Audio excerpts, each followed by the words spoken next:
what you threatened for.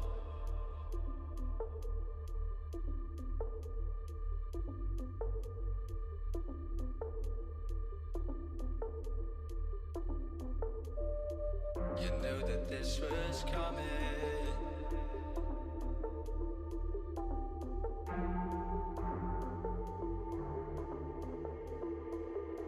Tried to fight it, but you denied it.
have the guts anymore.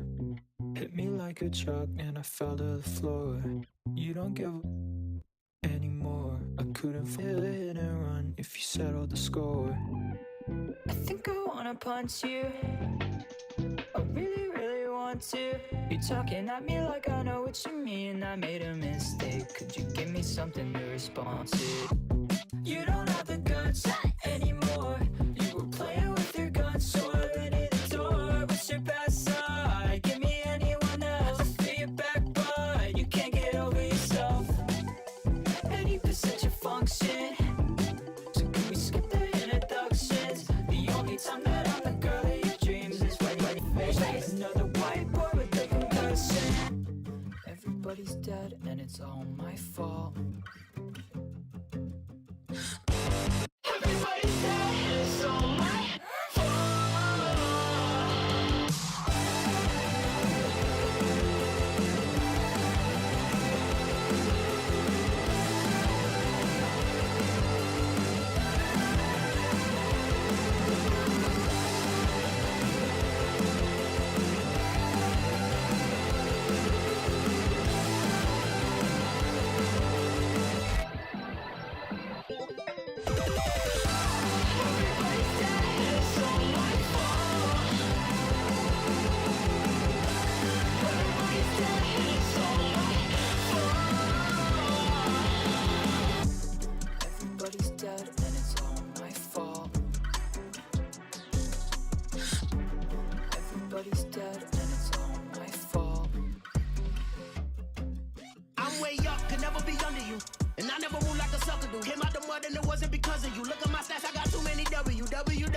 penthouse enjoying the upper view. Don't ever think that your lady is stuck with you. She pull up on me and tell me I'm lovable. Don't do the cap, never been gullible. I've been a plug and I'm unpluggable. Been undefeated, feel like a mother too. Call me.com, that's www. Really feeling myself. This ain't the place to approach me. I ain't never been on a shelf. I save that space for the trophies.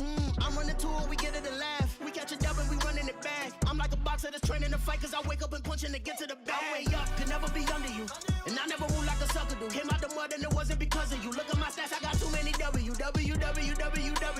I got way too many W. Came out the mud and it wasn't because of you. World. Yeah, prices keep on going, world. Y'all still need to get your world. Nothing left to say, I'm world. Hey, look at the drip, I'm looking colorful. I took a chick, kiss her in front of you. We got the win, that is a W. I ain't your twin, but I've been W. Said it before, I say it again and again. The way that I work is incredible. Do all the talking you want, I don't want to hear it. Whatever you say is incredible. Me and the losers are just not relatable. Don't call my phone cause I'm still unavailable. I've been the greatest and still undebatable. Breaking the records and make them unbreakable. Blazing the spot, mad clean. Hate it or not, game 7, game tie. Vaccine, I'm taking a shot. I'm way up, could never be under you. And I never move like a sucker do. Came out the mud and it wasn't because of you. Look at my stats, I got too many W. I got way too many W. Came out the mud and it wasn't because of you. World. Yeah, prices keep on going, world. Y'all still need to get your world. Nothing left to say, I'm world.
Tornate y amenaza, necesita volar. Las estrellas que están lejos y le gusta gozar, que le gusta brillar, me ayuda a olvidar que este mundo tiene miedo, no saben vacilar. Me dijeron que tú sabes qué hacer, que tú tienes el cerebro y tú sabes mantener, que tú no tienes miedo de tener todo poder. Me das que necesito para llegar a otro nivel. Dice por la calle que tú tienes un cohete, vamos al espacio que la fiesta si comete. La tierra es aburrida, tengo nada que hacer, entonces prende tu cohete, las estrellas quiero ver. Dice por la calle que tú tienes un cohete, vamos al espacio que la fiesta si comete. La tierra es aburrida, tengo nada que hacer, entonces prende tu cohete, better rock it like I said.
feeling the same now. Got a new life and I'm free from the chains. So let's fly, let's all fly away. Look to the sky, look at that place where your dream of hitting another level never felt so free by the end of the day. That's all I pray.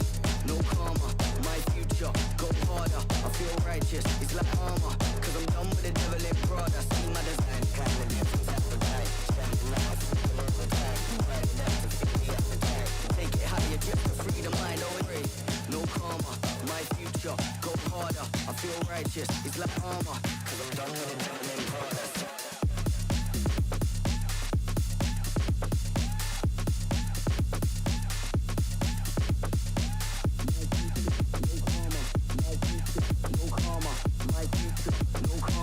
My future, no karma, my future, no karma, my future, no karma, my future, go harder, no karma, no karma, my future, no karma, my future, no karma, my future, go harder, no karma, no karma, my future, no karma, my future, no karma, my future, go harder, no karma, no karma, my future, no karma, my future, no karma, my future, go harder, no karma, no karma, no karma, no karma, no karma, no karma, no karma, no karma, no karma, no karma, no karma, no karma, no karma, no karma. You've been on my mind.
There's nothing here you're fading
Plain horse.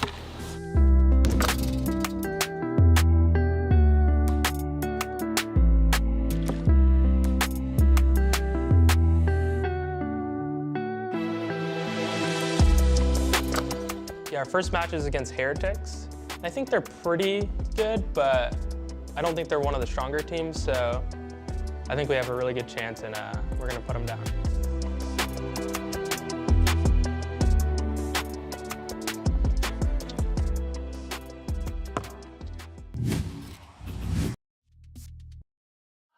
The Alpha bracket started with 16 teams, and after today, we'll be down to just 8. Hello and welcome to day 3 of the lock-in, the biggest VCT event ever. And we're coming at you live from the Ginásio de Ibirapuera in São Paulo, Brazil. Of course, I'm Golden Boy in the captain's chair, joined by Mimi as well as Achilleos, and it is a pleasure to be with you guys here today. It's going to be a fun day and probably a wild one because we have 2 Brazilian teams that are going to take the stage later on. Yeah, the crowd was good the first 2 days of this event, but now that there are Brazilian teams here to cheer for, I think it is going to be electric. Yeah, it's going to be fantastic. We're excited about it. Achilleos, man, I almost had multiple heart palpitations yesterday after, especially those first 2 games. Yeah, crazy series to start things off. I mean, the FPX series just so back and forth with them and Carmine Corp. Really, truly didn't know who the hell was going to walk away with the win there, but Carmine able to get it in the end, and then DRX dropping Ascent for the first time in a very long time, not since Copenhagen versus FPX if they dropped that map. So it was a really good showing from BBL on that map to take it all the way to 3.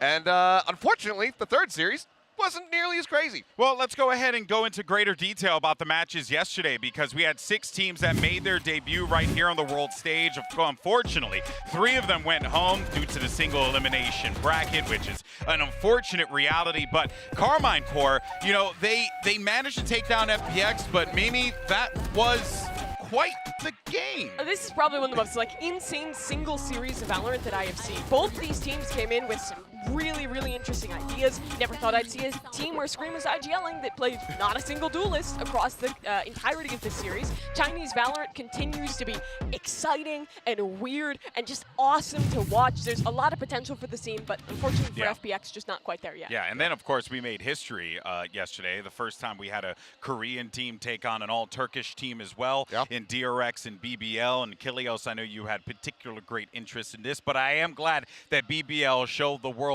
what they're capable of against one of the world's finest. Yeah, I think they really set the stage for what they are going to be able to achieve in the Pacific, or sorry, in the EMEA region when that does kick off after this event, because you know, coming into this, a lot of people were saying, okay, DRX should have this pretty easily. We saw the prediction rate. It was like 98% for DRX across the board on all polls.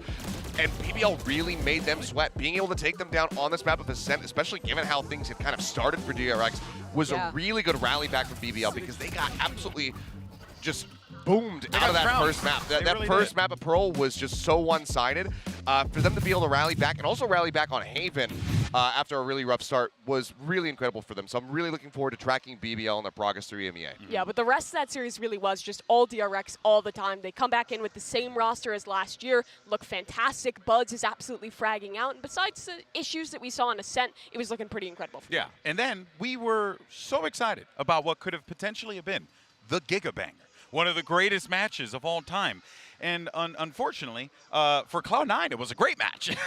But I'm talking about Cloud9 and HyperX, obviously, as our last match of the day. And Mimi, I think we came into that one expecting a little bit more oomph from HyperX than we ended up getting. And Cloud9, well, I think they answered a lot of questions yesterday. There were a lot of issues from HyperX, but what I walk away with mostly from the series is being so incredibly impressed with the prep that Cloud9 did in the offseason and the read that they have in this meta.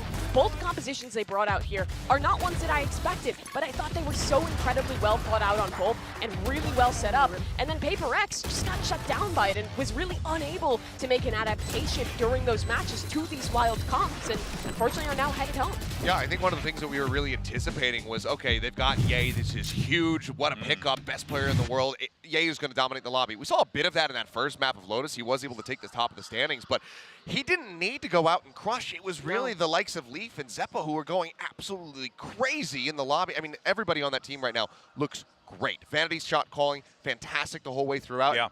Genuinely, I am terrified for DRX going into that next match. And, you know, in comparison to where things were, at least where the conversation was for C9 coming to the event, I think a lot of people were excited about the team, but they were unsure. They were kind of a bit of an unknown commodity. And now they show up here. And yes, was HyperX struggling a little bit? Sure. But I think a lot of fans at home are going to be taking the C9 roster very seriously here in the Alpha bracket. Speaking of, coming up today, we actually have some huge matches today. Our last 3 opening matches of the Alpha bracket. First up, it's going to be Team Heretics taking on Evil Geniuses. Then it's going to be MIBR versus Talon Esports. And then later, our returning champions, Loud, will be taking on Gen.G.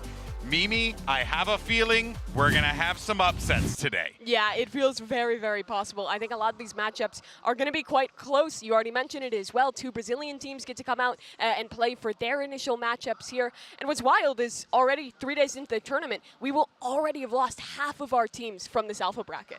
Yeah, it's just, it feels so weird, because normally we're like 2 weeks into an event before we start sending people home, and it's like, oh yeah, we've just called half of the group already, and then of course we have to call another entire group next week or 2 weeks, whatever the hell it is. I don't know. I've lost track of time. Time is just a loose construct. 33 hours of travel has really just fried my brain, but it's great. I'm here for it. It's going to be awesome. Yeah, there's still plenty more Valorant to come, and I know everyone at home is excited about it. We are excited about it here in the venue, and I know I'm going to be particularly pumped when we get to see our Brazilian teams take the stage right here in São Paulo. But if your lock-in bracket has already been busted, and for me, unfortunately, that already happened. Same. I think, you know, we need to get some bracketology experts, and luckily we have Bren, who has all of the answers.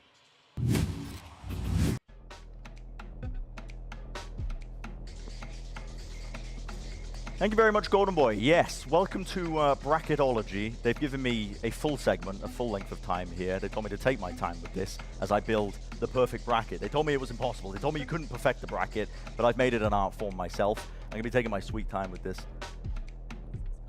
I have 2 minutes. 2 minutes with this, with the segment that I was Okay, I've got all the... There's a timer, okay. MIBR, first team to go through against Talon in the bracket. Probably going to be making it through on that one. Honestly, I'm not going to bet against the Brazilian teams. I'm in their country. I'll go with that one there. Stick them on. What's next? Who have I got here? That's Talon. That's useless. They're already out. MIBR. That's Loud. Not MIBR. Loud versus Gen.G. Again, same logic applies. I'm not going against the Brazilian teams. Let's go. How much time have I got? 1 minute. Okay, 1 minute 25. This is moving all over the place. What is this? HyperX is a team? It's a silly logo. Where the hell are they on this bracket? They're not winning against EG. Neither are Talon. Cloud9 versus DRX. I don't know who to predict for that one. I'm going to go with Cloud9. Look pretty good. 1 minute on the clock. I'm being pressured in my ear.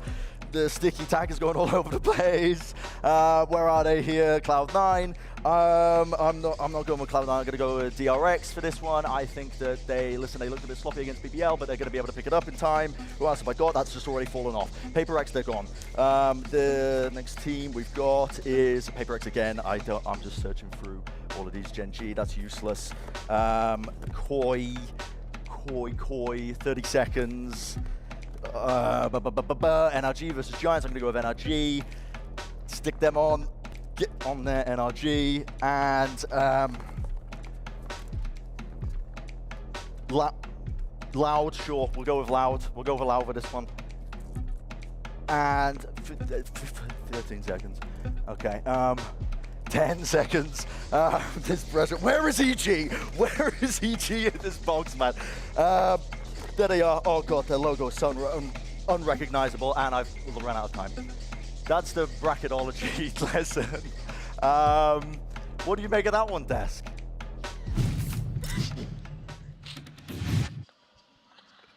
What the hell was that? I wasn't even. He didn't. That was science. He didn't predict who the final. If I was leaning on Brent for actual knowledge, which why would you ever? Okay. I think that's the best. What'd you make of that, Seth? I think that's the best segment we've ever done.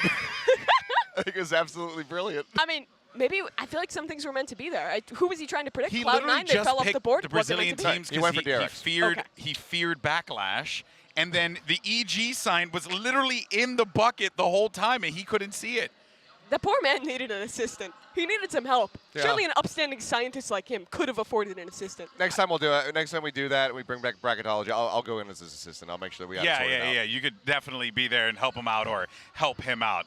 Okay, well, I hope you guys learned something useful today. I definitely didn't.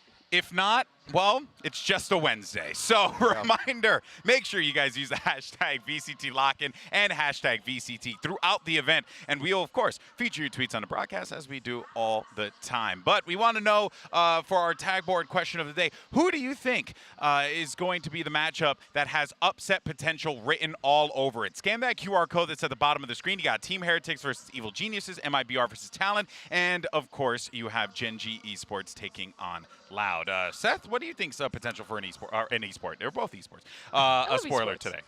I'm going to say the biggest upset, I think the one that, if it does happen, would be the biggest, is obviously Gen.G versus Loud. Just because we haven't gotten to see a lot of these Gen.G players on an international stage, and they're going up against a team that does still have some of the world championship roster on there, as well as some really good, strong new faces. So I'd go with that. I'm with you there. I think Gen.G actually have a chance at this one. And imagine how the crowd would feel if Loud go home in the first round. That would be brutal. But I want to set the stage. What if Talon beats MIBR? I don't know if it's that huge of an upset compared to Loud. I think that either way, it's both hilarious. All right, well, guys, coming up, we're going to deep dive into our first match of the day. It's Team HyperX taking on Evil Geniuses. But first, we got to take a quick pause for the cause here. We'll have a quick break. We'll see you guys on the other side for plenty more.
Welcome back, one and all, to the lock-in here. Let's talk about our first match of the day. We've got Team Heretics squaring off against Evil Geniuses. And let's actually talk about the Heretics first, coming out of EMEA. This is a team that has... When you see the names on the roster, Mimi, there are a lot of names that fans of Valorant should recognize. Champions, legends in other games, damn good players. This is a good squad on paper, technically. Yeah, here's the thing. They have some amazing players that have hit some amazing heights in Valorant, but for the last year, the core of this roster has felt like they're on kind of a downslide. Zeke going from a championship performance to not appearing at an international event. These guys, for the most part, have seen those heights and are looking to re-hit them with this new roster in Heretics. Yeah, absolutely. I mean, for me, kind of just shades of Koi, because you do have so many of these parts that everybody knows. They come together. You've got a former champion there in Zeke, much like we had stars on the other team. They're having some fun with the walkout. All right. Okay. I'm into it. keloqz is going to get carried in this match. Definitely, I didn't expect that. Definitely the thing you don't want to do on match day if you drop him on the cement. Yeah, that would not be great. That's what you have a sixth player for. Yeah, that's worth it for the content. The play standing up, just fractured tailbone. Oh, God. That's just...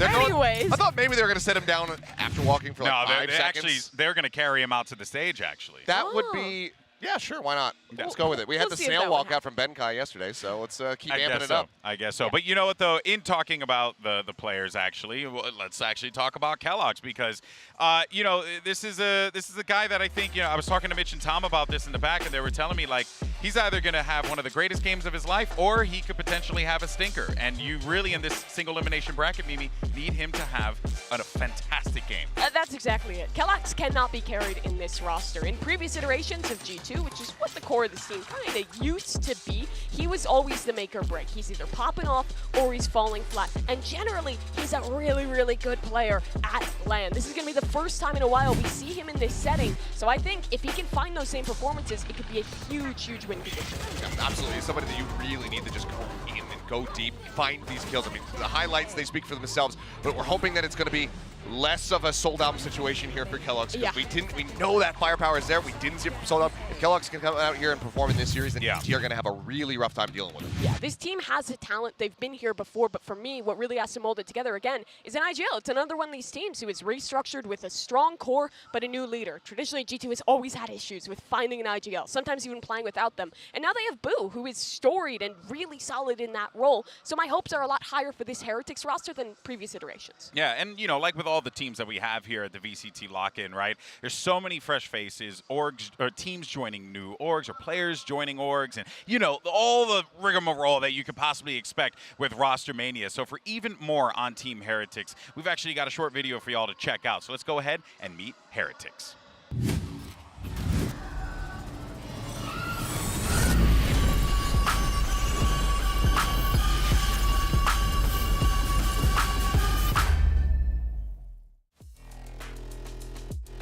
Hello, I'm Oscar Cañellas, most known as Mixwell. I play for Team Heretics, and I'm a flex player.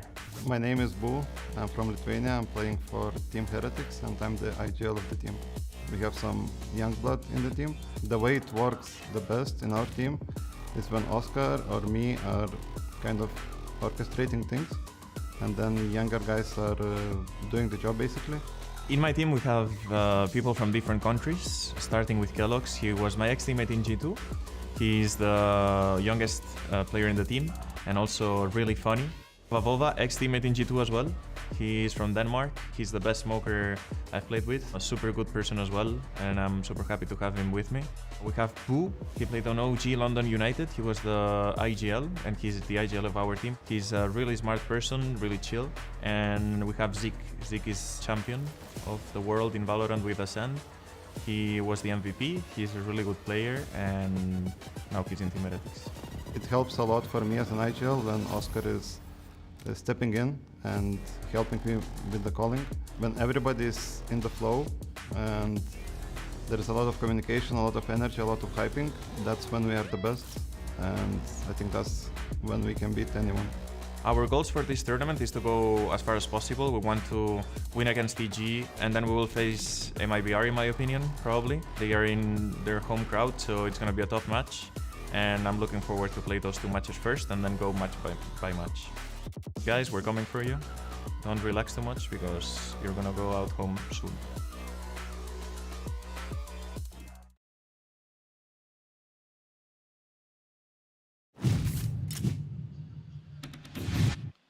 And that was a look there at HyperX as they get ready to take the stage. But let's shift the conversation over to their opponents. Honestly, for a lot of people, the underdogs that are going to be coming out of North America, it's of course Evil Geniuses and Achilleos. They had a bit of a interesting offseason.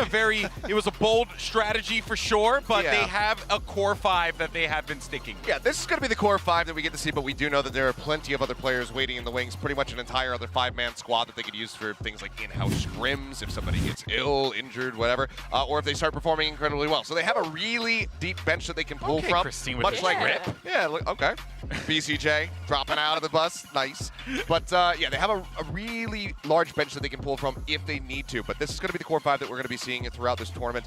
But it's a bold strategy. It's only one that we've really seen from one other squad at this event, which is Global Esports. Everybody else has kind of gone for a bit more trimmed down on the roster, but they said, you know what? We don't care. We're just going to get a whole little apartment complex worth of people. Still, fundamentally, that core 5 players for this team is something they've been building on for a while. Last year, they made it from the Tier 2 of NA with young NA talent building into Tier 1 and then upsetting teams like Optic, making a really good run there in VCT. Even though we never saw them internationally, this team has gained a lot of respect in North America. Now heading in to this new year, they picked up some more veteran talent. They bring in Ethan, they bring in BCJ in hopes of elevating this roster further. Well, I think part of that success as well has come from Jogamo, right? Yeah. Like he has, I think, had an amazing closeout to 2022. Everyone was talking about him, and this is going to be the guy to look out for here in this match. Yeah, maybe I was a little too deep in the judgeopium last year, but I was saying that this guy is one of the absolute best dive players that exists in North America. Playing on the Rays and the Jet in VCT, he was putting up some insane numbers. I mean, just look at some of these clips that he was able to pull off against top teams like Optic that you're looking at right here. He's now going to be coming into this match as a young player at his first international stage, and I'm really excited to see if he can keep up this performance. Yeah, I mean, clearly showing right here the KO as well. Decision-making. Yeah, He's can really play around smart. that. So it's, really great decision-making, but also some decent flexibility in there, being able to shift over to something like an initiator if you want to go for a duelistless comp. Let's hope that they don't. Give me the duelist. Yes. I don't want more Carmine Corp and FPX stuff. Just give me the duelist. Yeah, and look, I think that a lot of people are going to, undersell this EG lineup because you got a lot of players that are taking that stage for the first time. They are going to maybe have some land jitters. It's a young squad, so I totally get it. Yeah. That's when you lean on the leadership of people like Potter, the coach for the team, to kind of keep the squad in line. But let's actually go ahead and meet this new and improved Evil Geniuses roster and actually hear from the one and only BCJ and Busio. Let's go ahead and check it out.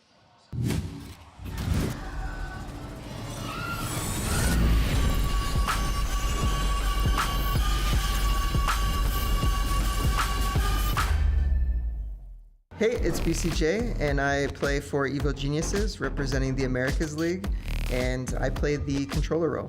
Busio, he's our IGL in-game leader. He's been playing a lot of Sentinel, and that's kind of his role right now, and he's definitely the leader emotionally and helps us get the wins on the attack sides for sure.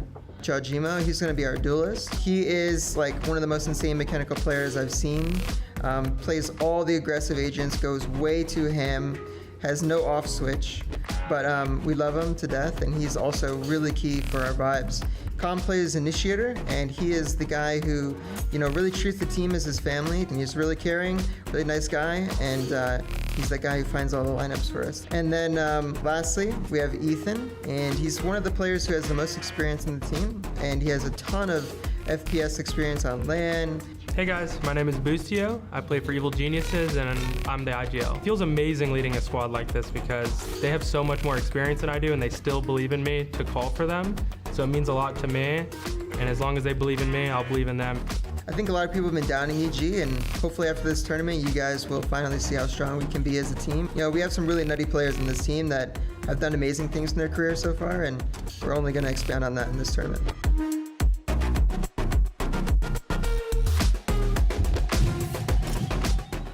A lot of eyes, A lot of eyes on the evil geniuses here.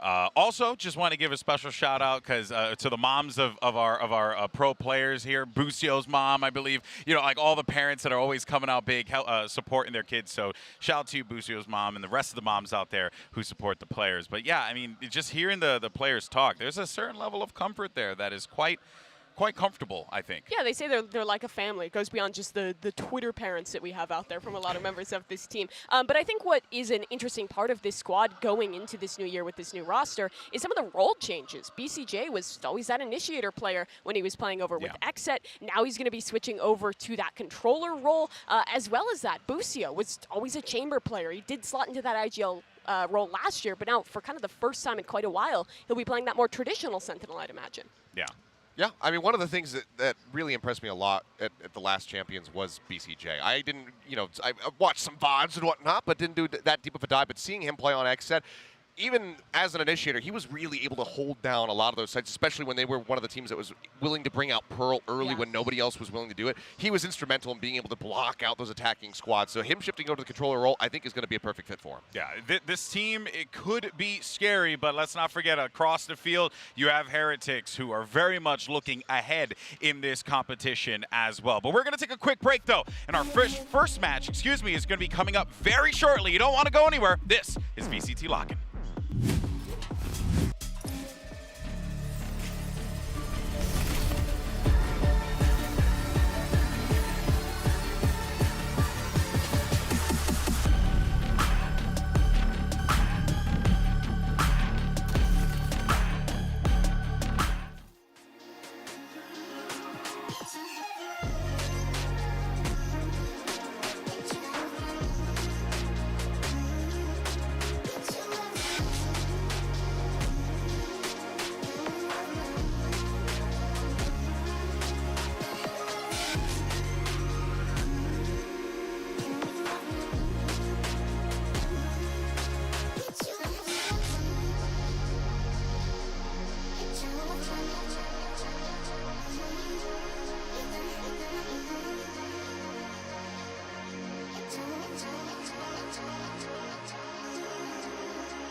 Before the break, we asked you which match has the most upset potential, and I'm very happy to say that the polls have closed and the results are in. And it is Loud versus Gen.G. Yep.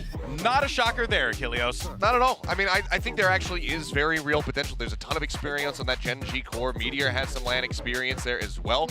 And as we know, if he goes off, he is very hard to contain. I think it's going to be a very tough match for them, but there's potential for it. And if it does, them taking down the world champions again is just monstrous for Gen.G. Yeah, that would be huge. A massive upset for sure. But let's actually, we had some fun, some arts and crafts. Sure, and we decided to have some predictions. So I want to hear who you guys think are going to win this. Mimi, we'll start with you. All right, who let do you me think is going grab to win? my artistic piece here as I almost we might throw it all on the be in line ground. on this. And we'll flip this one around. You can see this beautiful piece of me predicting EG.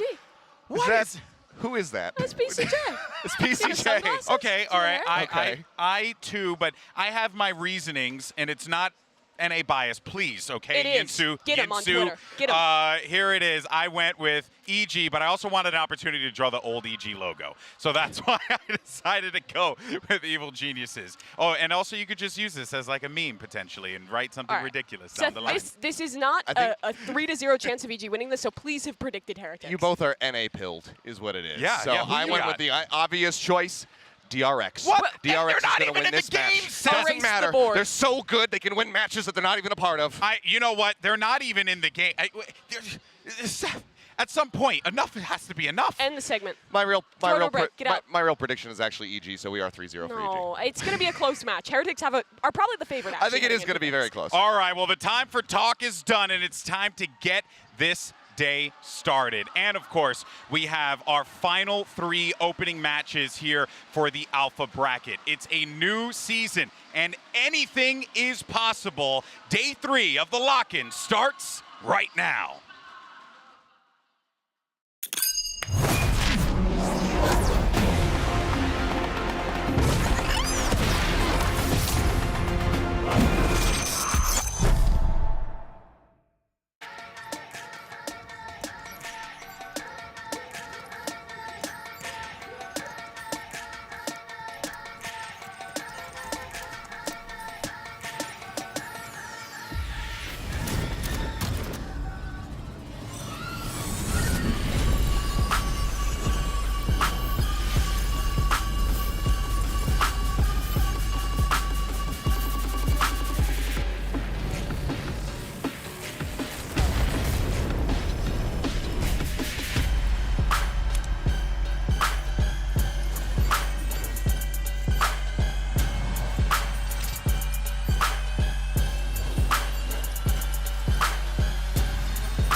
And here we go. EG versus HyperX. I hope you feel hype, and I have to say, I took a particular point of pride seeing our friend Potter take the stage and do the fist bump. That was pretty cool, but this is going to be quite the matchup. And honestly, look, I know we were talking a lot about EG going into the matchup here. We all predicted it, but let's not get it twisted. HyperX is a scary team.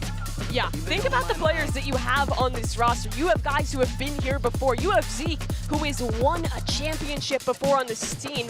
And for the side of EG, they have some players who are brand new to this. Calm, Jaw, and Busio, 2 of the 3 core players of this roster. Excuse me, 3 of the 3. This will be their very first time. The pressure is going to be big. And last year at VCT, even when this team was looking fantastic, they had a problem with getting stressed out, choking away some of those matchups. What kind of lost in the LCQ? Yeah, I mean, BCJ was talking about it during that interview, saying like, you know, it's me and Ethan. We're kind of the solid foundation for this team to get these guys up to scratch when it comes down to playing in a LAN environment. So they're going to be the 2 that'll keep everybody cool, calm, and collected. Yeah, well, Lotus is going to get yeeted out of this one. Makes sense. No reason for EG to have to play that. Icebox, no box today here, Mimi. I think that's a good ban. EG and their old edition absolutely adored Icebox. It was their best map. HyperX has never been great at it. That leads EG to pick Pearl. We've never seen them play with the addition of this roster, so I'm excited to see what they have cooked up there. Yeah, but I think that this somewhat makes sense. I mean, I was talking about VCJ holding things down on this map at Champions when he was on Exet. Maybe that can just kind of carry over. Maybe he's guided the younger talent to say, this is how you play this map. Listen up, whippersnappers. I'm going to kick you into shape. But either way, seems like we're just going to be getting a lot of the same maps here. It's been a lot of Pearl, a lot of Ascent focus, and then I wouldn't be surprised if we see Haven as well as the Decider, because that has been the favorite map so far in the matchups we've seen. Yeah, we did see some of HyperX during the offseason. They were playing some craziness on Ascent. They were cooking up like some Phoenix. I think they played Viper on there at one point. It was wild. I imagine they'll just go back to a more normal composition for this one. Something fresh from both these teams. Haven is where we land as that Decider, though, sadly split. Again, getting knocked out of one of these pools. These have been some very comfortable maps for a lot of our teams here at Lock-In. But I would have to agree with you. I am very worried for what HyperX are going to be bringing to the table there. And I don't know if EG is going to be prepared for that one on Ascent potentially. We saw how Ascent could be that big comeback map, especially when we saw BBL play that one yesterday. I think Ascent might be the map that we've seen the most deep runbacks on throughout the history of the VCT, especially at global events. Every single solid, 10-round run back to be able to close something out. It feels like in my head it's always been on Ascent, so it could happen again here. And here is the Prime Gaming agent select. Surely not. I see a Yoru hover in the mix there. It's a double duelist. That would be crazy. But there's a Jet there too. That would be wild. On the side of HyperX, doing something pretty standard. I think the biggest difference is that they're playing that breach there. Some teams have experimented with it in the past, but not super popular. And there it is. Cannoli. EG, double duelist. Optic tried this comp once with the Yoru here, but it was a different edition. They had a lot more support tools for that Yoru. Ethan's going to be on his own. No breach, no flashes besides his own. I'd like to confirm with production this isn't a misfire, right? Like, this is the actual agent select. It's wild. This is going to be crazy. I mean, EG are like out HyperXing HyperX right now with this setup. Yeah, I do not know what to think about this composition for EG. It's going to be so exciting to watch. HyperX as well coming out with something new. So many surprises in this agent pick. Well, the time for talk is over. We're all set, so I'm going to be tossing the keys to the Enterprise over to 2 of my favorite people. It's Mitch and Tom on the call. And by the way, guys, I don't want to see any scratches on my ship. Enjoy. Well, we'll try to steer clear of any icebergs here. GB and at least no icebox to kick things off. That makes me happy. He said no crashes. He didn't say anything about like dents or like anything like that. So that is true. I'm not going to scratch it, but it might get broken. It might be gone by the end of this. It might be submerged. Well, look, this is certainly not the agent select I expected. We're getting a double sentinel comp, which is one thing, starting on attack, but then a Yoru as well. I mean, this is they do things differently over in NA. There's some genius analysts out there that definitely would have seen the Yoru coming. Known for days that Ethan has been having that in his back pocket, but unfortunately, they're clearly not here. No one saw this coming. Yeah, it's an absurdity. And I was going to go into today and be like, okay, people like Boo, they've been sort of trying out Initiator recently, so I'm excited to see that. He's not playing anymore. He's actually moved over to Sentinel because I feel like that wasn't necessarily too comfortable for someone like Mixwell. So we got a lot to digest, but unfortunately, we don't have much time. We're going straight into the match. That's it. Barrier's already up, and it looks like HyperX are up inside of their attacker spawn almost. They've gone straight up on B long with a double push. got the knife early to keep them back, but EG looking to take control elsewhere, making their way on in through the double doors already, taking one of those tripwires out and getting rid of those. Obviously, it's a fair trade when you're only removing your Prowler. It's going to mean Mixwell has to hold that angle for the rest of the round. That's the thing. Even just the doubt that that is thrown in alone will be enough to cause some issues for Heretics, but with how deep control they already have, this could be a nasty surprise. Now, Zika's already just looking to try and take some contact. Basically, allow his teammates to be that nasty surprise. Nine should get the information. Kellogg is up top. It's a bit of an awkward fight, and in fact, overall, it came out on top for EG. Well, although Ethan goes down in the end, like with the damage done, calm and jug ammo, it's not great. It really isn't. Like, they're in a position now where these pistols on the other side can take them down so easily. They're going to have to rely on Boostio doing a lot of work on his way back through. They know that he can be on this angle. Mixwell not able to do too much with the near sight, but his teammates are on the way to help. There it is, though. Already turning things back into an advantageous position. Turret down, and Jorgamo trying to just find a little bit more here as the defenders are struggling to get their way back through. Not a lot of utility to play with here as they look to try and connect any sort of shots, but they are shutting it down. Boo will at least be able to get one, but EG are there with the start. That's what they needed, kicking it off with an early bit of a retake on Belong. The fact that they lose the control early, they have to fight back into it, but they managed to uproot it on the back of Ethan, grabbing a quick double. Not necessarily because of the Yoru or anything. He ran through the smoke, didn't expect there to be two players on his left, and he had a pretty easy time cleaning those up afterwards. Certainly not the usual round, but you can see exactly what we were saying. Like, the fact that Heretics were there so early on in the round, you just don't expect a double stack like that. This time, though, they didn't get anything for their trouble. I'm liking it. Like, a lot of the time you see players who haven't really been on an international stage before coming out, they're a little bit shy, a little bit nervous. I don't think anybody on EG is. Like, they've got obviously the likes of BCJ who's been here many times. You go back to previous FPS, Ethan has been on a stage more time than most. But the fact is the other players haven't had the most experience here, but they already seem to be having a great time. That they do. As we see the barriers go up yet again, it looks like this should be an even easier time for them. Just a couple of pistols on the other side, classics all around, and that one Marshall for Kellogg's. He is nasty with it. He is. He's got to be hitting the headshots. Obviously, everyone on the other side is coming in here with shields, and they're not looking to give any long-range fights over. I mean, they know there's probably a Marshall there. It's certainly not worth risking a wide swing into it.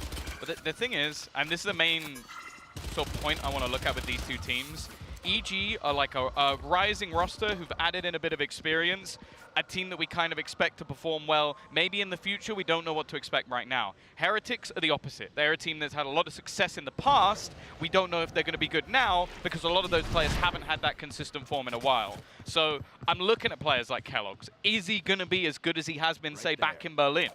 Is that going to be possible? Then you look on the other side of Jorgamo, is he going to bring it on the stage?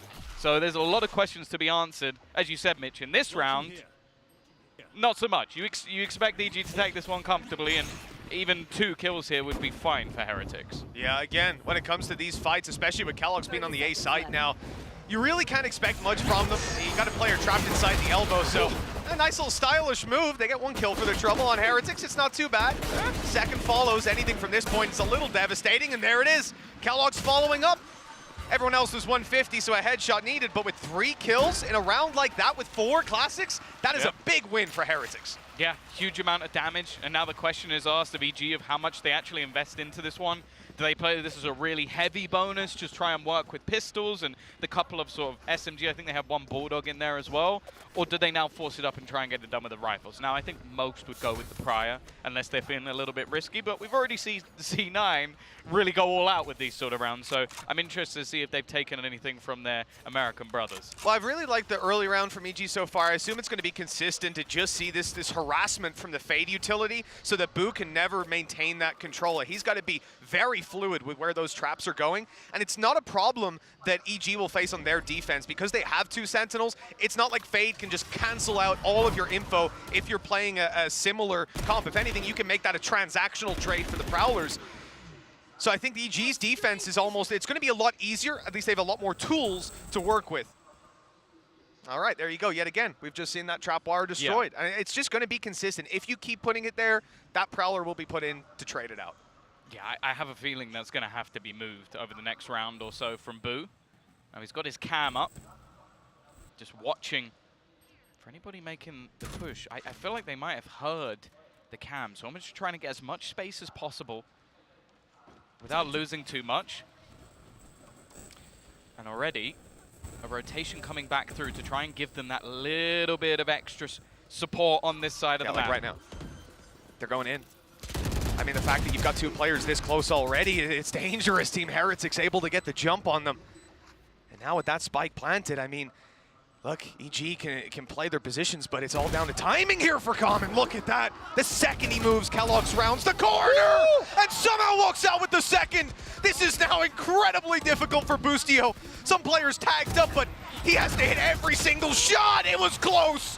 A nice attempt, but Zeke survived the initial barrage of bullets. They'll find their first, only barely. Yeah, the thing is, though, you have to bear in mind that that was an investment coming out of the side from EG. So although they managed to make that one look close, they're not in a position where they can really buy up back into the next round. You're looking at BCJ Ethan with very, very low credits. And okay, there's an ult or two coming online, which might be able to help them. Like, for example, with that Stinger and the Dimensional Drift, that could work out. But it's definitely going to be tougher. Either way, on the other side of things, a Blade Storm, still a couple of guns saved that they can sort of juggle around. But both teams are going to come in with a buy here, just neither of them are particularly strong. Yeah, there's weaknesses across the board. I'm curious about Ethan, though. He's got his ultimate online right now, has a Stinger to play with.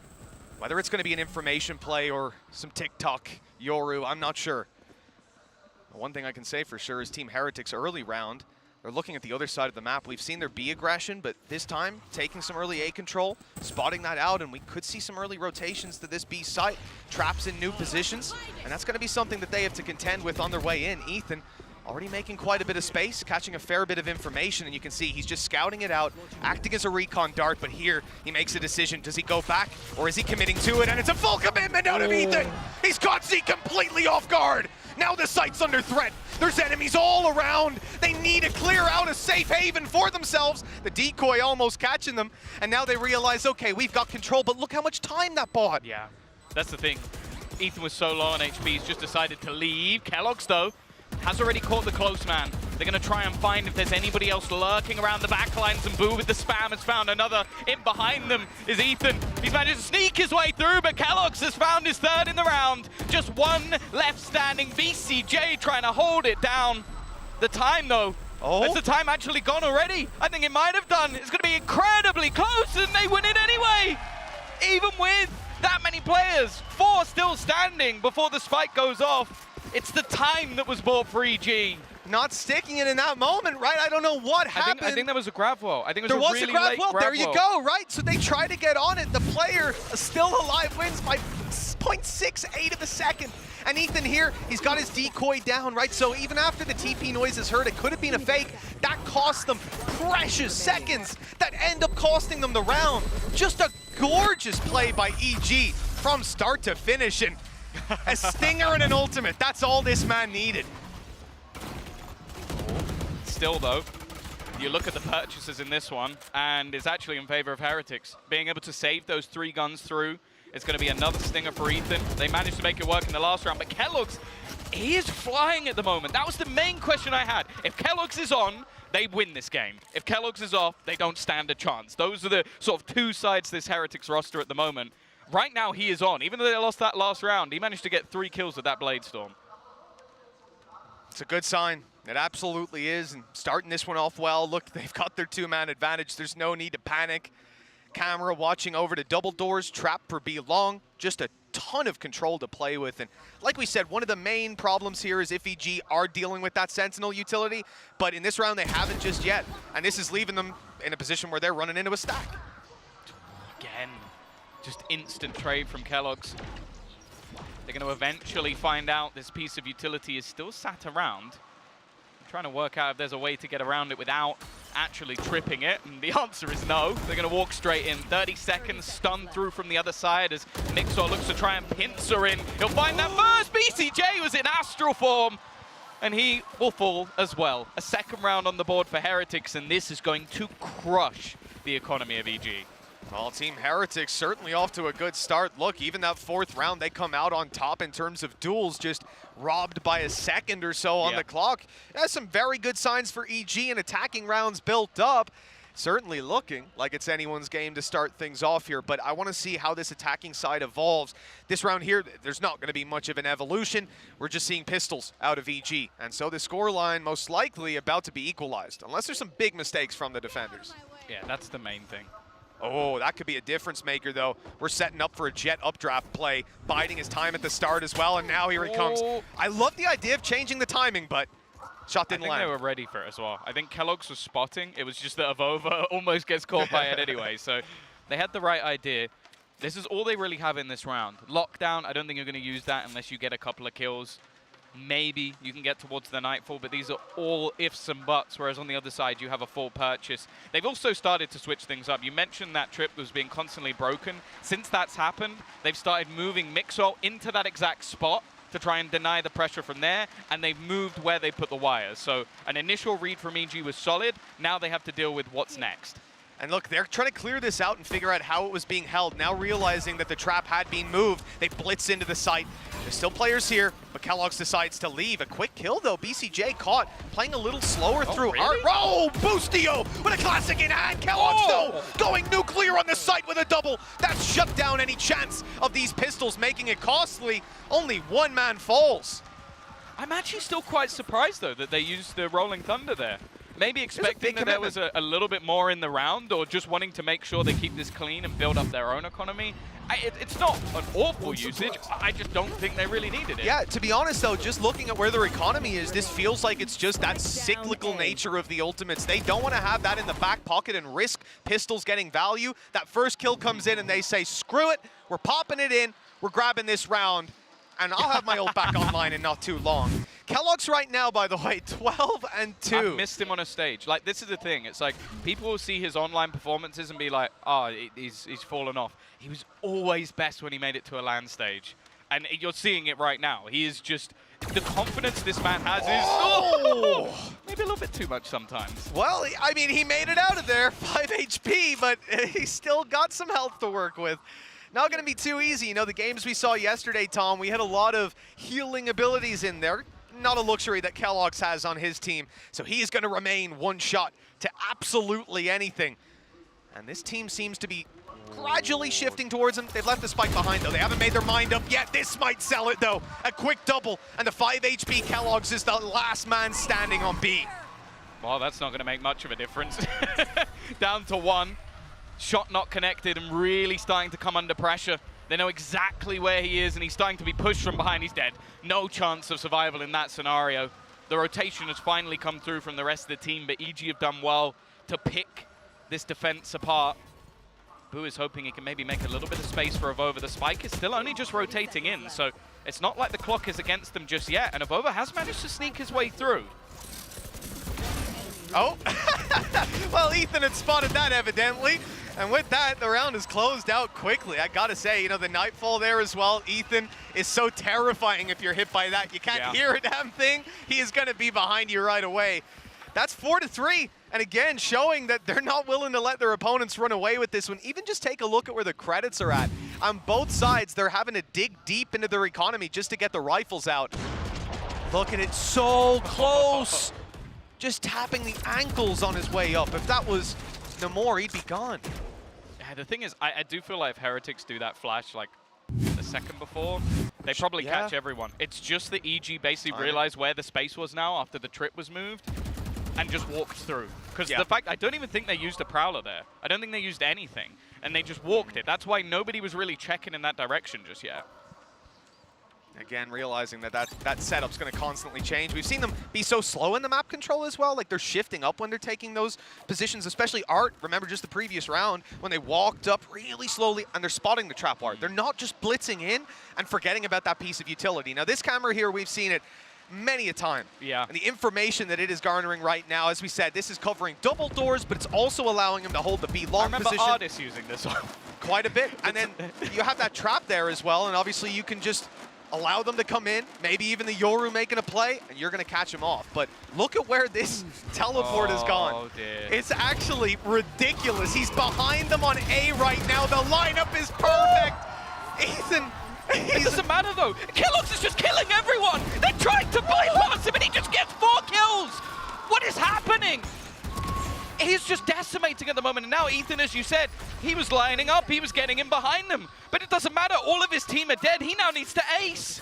They were banking on his flank so much. The ultimate after the TP was right behind them, but instead of that flank coming through, you had this sneaky aggressive push on A main, completely catching them off. Thing. It wasn't sneaky. They spotted him. They saw him in the corner. He fake updrafted away and then just stayed, peeked out, and killed everyone.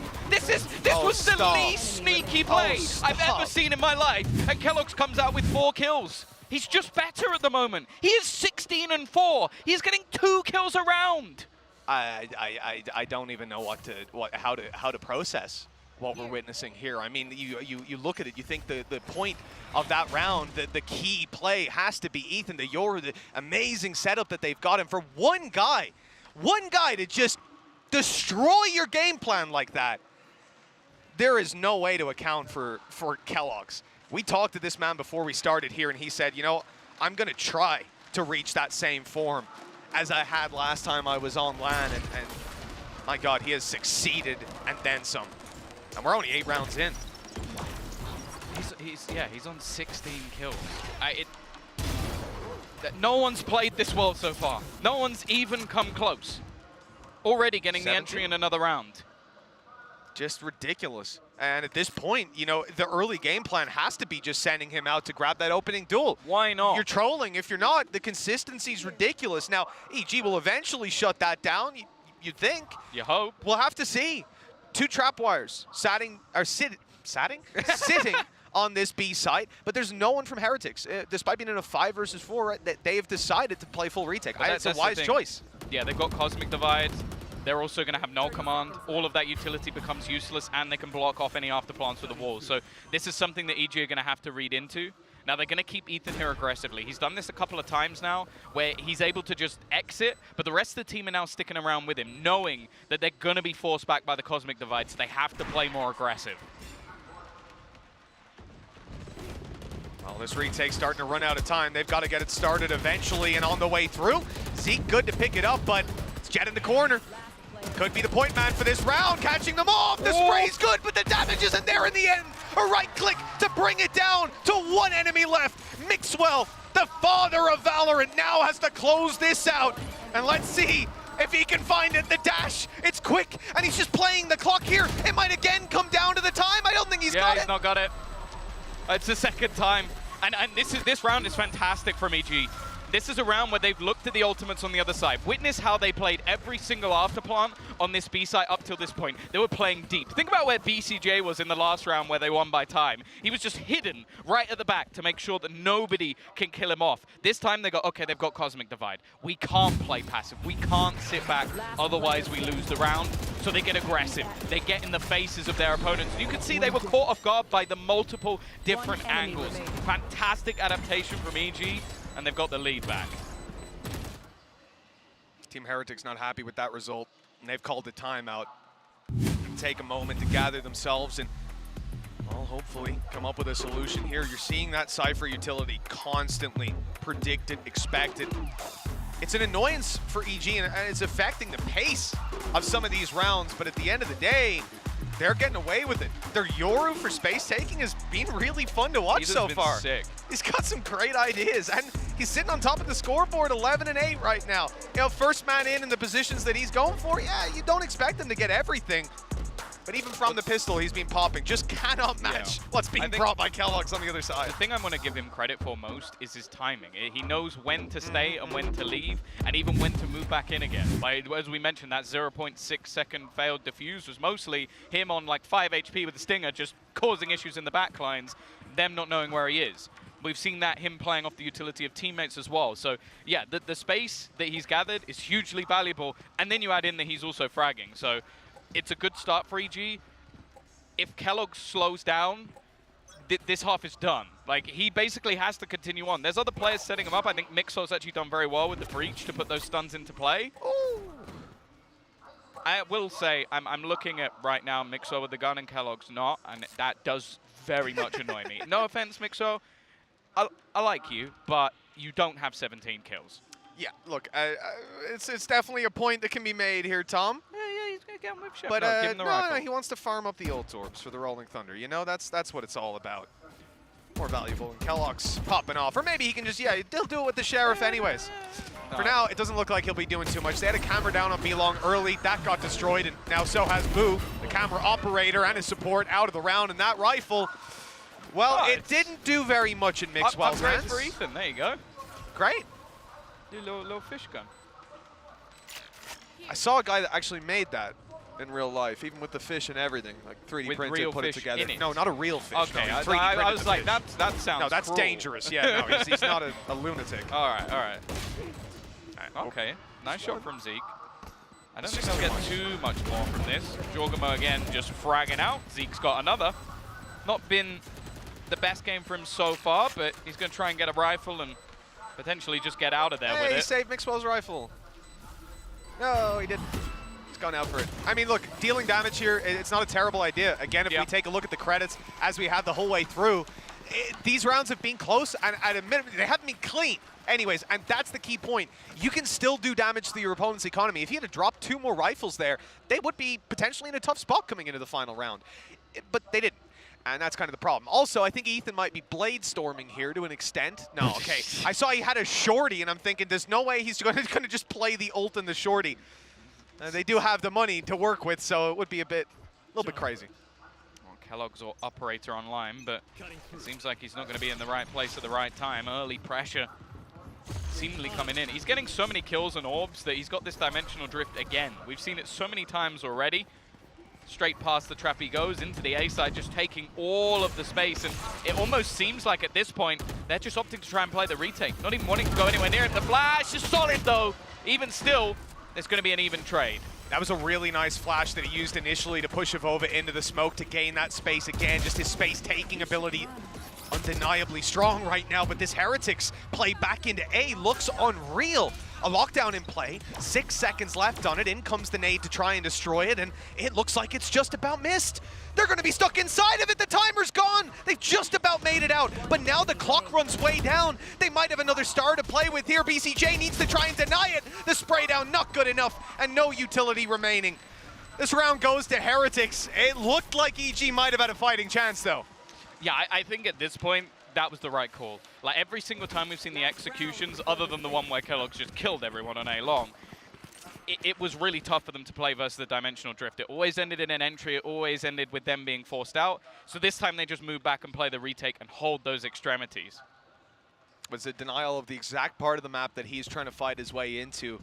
A good adaptation, something that we wanted to see. Now seeing come through. Operator on Kellogg's early. We haven't seen those B-long peaks out of EG. They haven't been going for anything that's going to give an easy pick to Kellogg's. That's not to say he won't find one in the late round, but to start with, it's going to be a slow one. Feeling out the map and finding that utility again.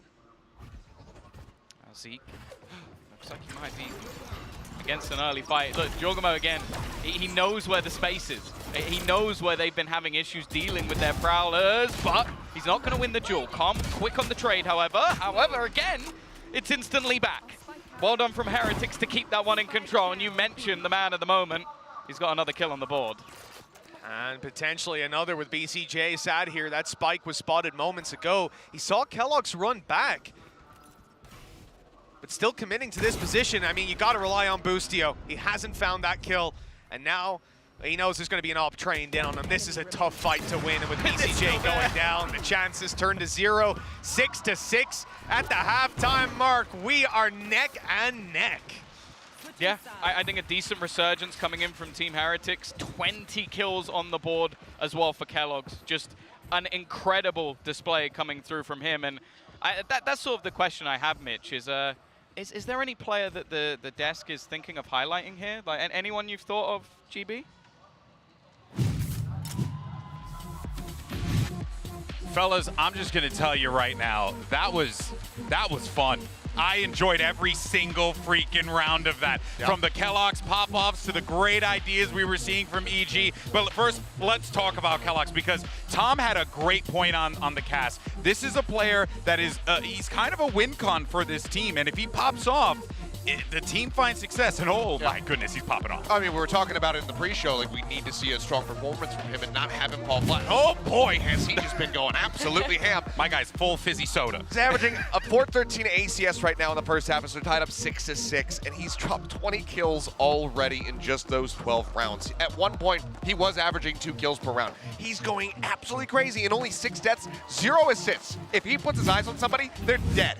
Yeah, every time EG had a good plan, Kellogg's was set up to be in the right place at the right time to miraculously get 3 or 4 kills and pull some wild rounds away. But as we look forward, let's talk about some of those plans, because EG came in with something funky here. They brought that Yoru out, and I was a little doubtful since they were playing it without a breach or a KO, but the synergy that they found with the fade pick, I was actually really impressed with. Take a look at this one. This is Ethan finding his way in with that with the Seeker initially to take back sight, and then you're going to see that Calm will have been able to throw utility over the top as that ult goes deeper, and they get that space, are able to play the post plant, which they were absolutely excellent at throughout this entire half. And here's another one. You actually see the C's there connected onto a player. Ethan takes the opportunity while he's stuck in place to get that gap, go back around with the shorty, win the fight. Another opportunity here. Fade ult, that player back sight in Kellogg's, he's going to be absolutely deafened, and the Yoru is going to just teleport straight behind him, flash on in, and get himself a nice little free kill there. There were some really cool ideas in the first half, but now the question is, how do they translate this into the second? Because that's where Yoru tends to struggle on this map. Normally you just think, we go for the rotations with it, you can sometimes play gambits, but with the way Kellogg's is playing, I don't know if I'm confident in this. Yeah, I would happen to agree with you on that one. Kellogg's is on fire, and if he continues to play in this manner, watch out EG. It is going to be a barn burner, but this is the best way to wake up in the morning, baby. I'm loving it, so let's send it back over to the casters. Well, it sure has been an exciting first half. It's not often you see a player go 20-6, and it's even at the half. That's a rarity. It's not even the Champions winner either. That's the crazy thing about it. No, I definitely agree with Mimi, though. This is where I want to see what EG have truly come up with when it comes to that Yoru pick. Because defensively, I'm going to be honest, most of the time, hot trash. So I hope they have some ideas. Yeah, it was a good first half, but now this is where the challenge comes in. Flash used as a support for his teammates, and they're actually double peeking around, effectively turning this into a 2-lane fight, double peeking them down and leaving EG in a 4 versus 3 versus 1. It shouldn't be possible for Boo, but a few well-placed headshots, and those odds could quickly turn into his favor. He's got time. That's the only real thing on his side at this point. There's a firing squad waiting on the other side, though, and the spike down. Yeah. I think he's more wary of somebody coming in on the flank, but he still has his cam available if he wants to use it to try and find out pieces of information. There's also the turret on short towards Art, so he's not going to be able to get too much information going in that direction either. And now with all 3 players from EG set up, stacked up, ready to trade, he has to do something crazy. I'd love a comparison of him and Kellogg's in this scenario. Kellogg's would have already swung them and just tried to headshot, probably would have headshot them all. Boo goes back, gets his camera, gets his utility. He waits for it to be back online so he can spot them, figure out where they are. Okay, didn't get him a ton of information, but it's worth using. Maybe they went back to A site at this point, right? So it's worth putting down. He's given himself every advantage. This is a Cypher clutch. Unfortunately, there's 3 players holding the angle, so he's gonna die. But, you know, I love watching him try. Like, you could tell he's a smart player. Unfortunately, I don't think it would be a smart player that wins that card. No. He's like a world-class pilot on a sinking ship. It's not much use, really. Yeah. But either way, another pistol under EG's belt. They've started both of these strong, perfect read, like having that initial setup, the flash, even just having the extra utility to give them advantages, and unfortunately, well, for HyperX just not being ready for that, not being ready for such an aggressive stance. Now, that's something they're going to have to be prepared for, because again, you've got a Yoru jet on one side. You have to take map control, you have to pressure, because if you're left defending, sat back, you have basically no utility that's going to help you. That is true, you know, for EG at this point. The one thing I'm looking at, though, is their utility versus HyperX, right? The control that they can keep playing this Killjoy. When they initially locked it in, they had a Cypher on their roster as well. That would have been wild to start on attack, but luckily, that wasn't the real comp. Here we go. Good damage by Ethan. He's down with a pistol. What? 3 kills! He's playing a Frenzy and a Stinger. That shouldn't be allowed. There should be a rule that you're only allowed to have one of those guns at a time. It's actually sickening. He runs out of ammo after doing 150 damage and goes, hey, I'm not done, boys. I got another mag. Load it up. Let's go. 8-6, EG winning that one easily. And, you know, those are the rounds where you sit back and say, oh, how much damage can they get done on Heretics? And the answer is no. Yeah, I mean, it's just basically flawless on the way. And even with Ethan, he's gone into a Bulldog here, and I fear what he's going to do with it. Yeah, that's the thing. This round, they've managed to keep things pretty clean over the last couple. It's nice to see that obviously we've got the Brazilian games coming up after this, but the arena's already starting to pack out.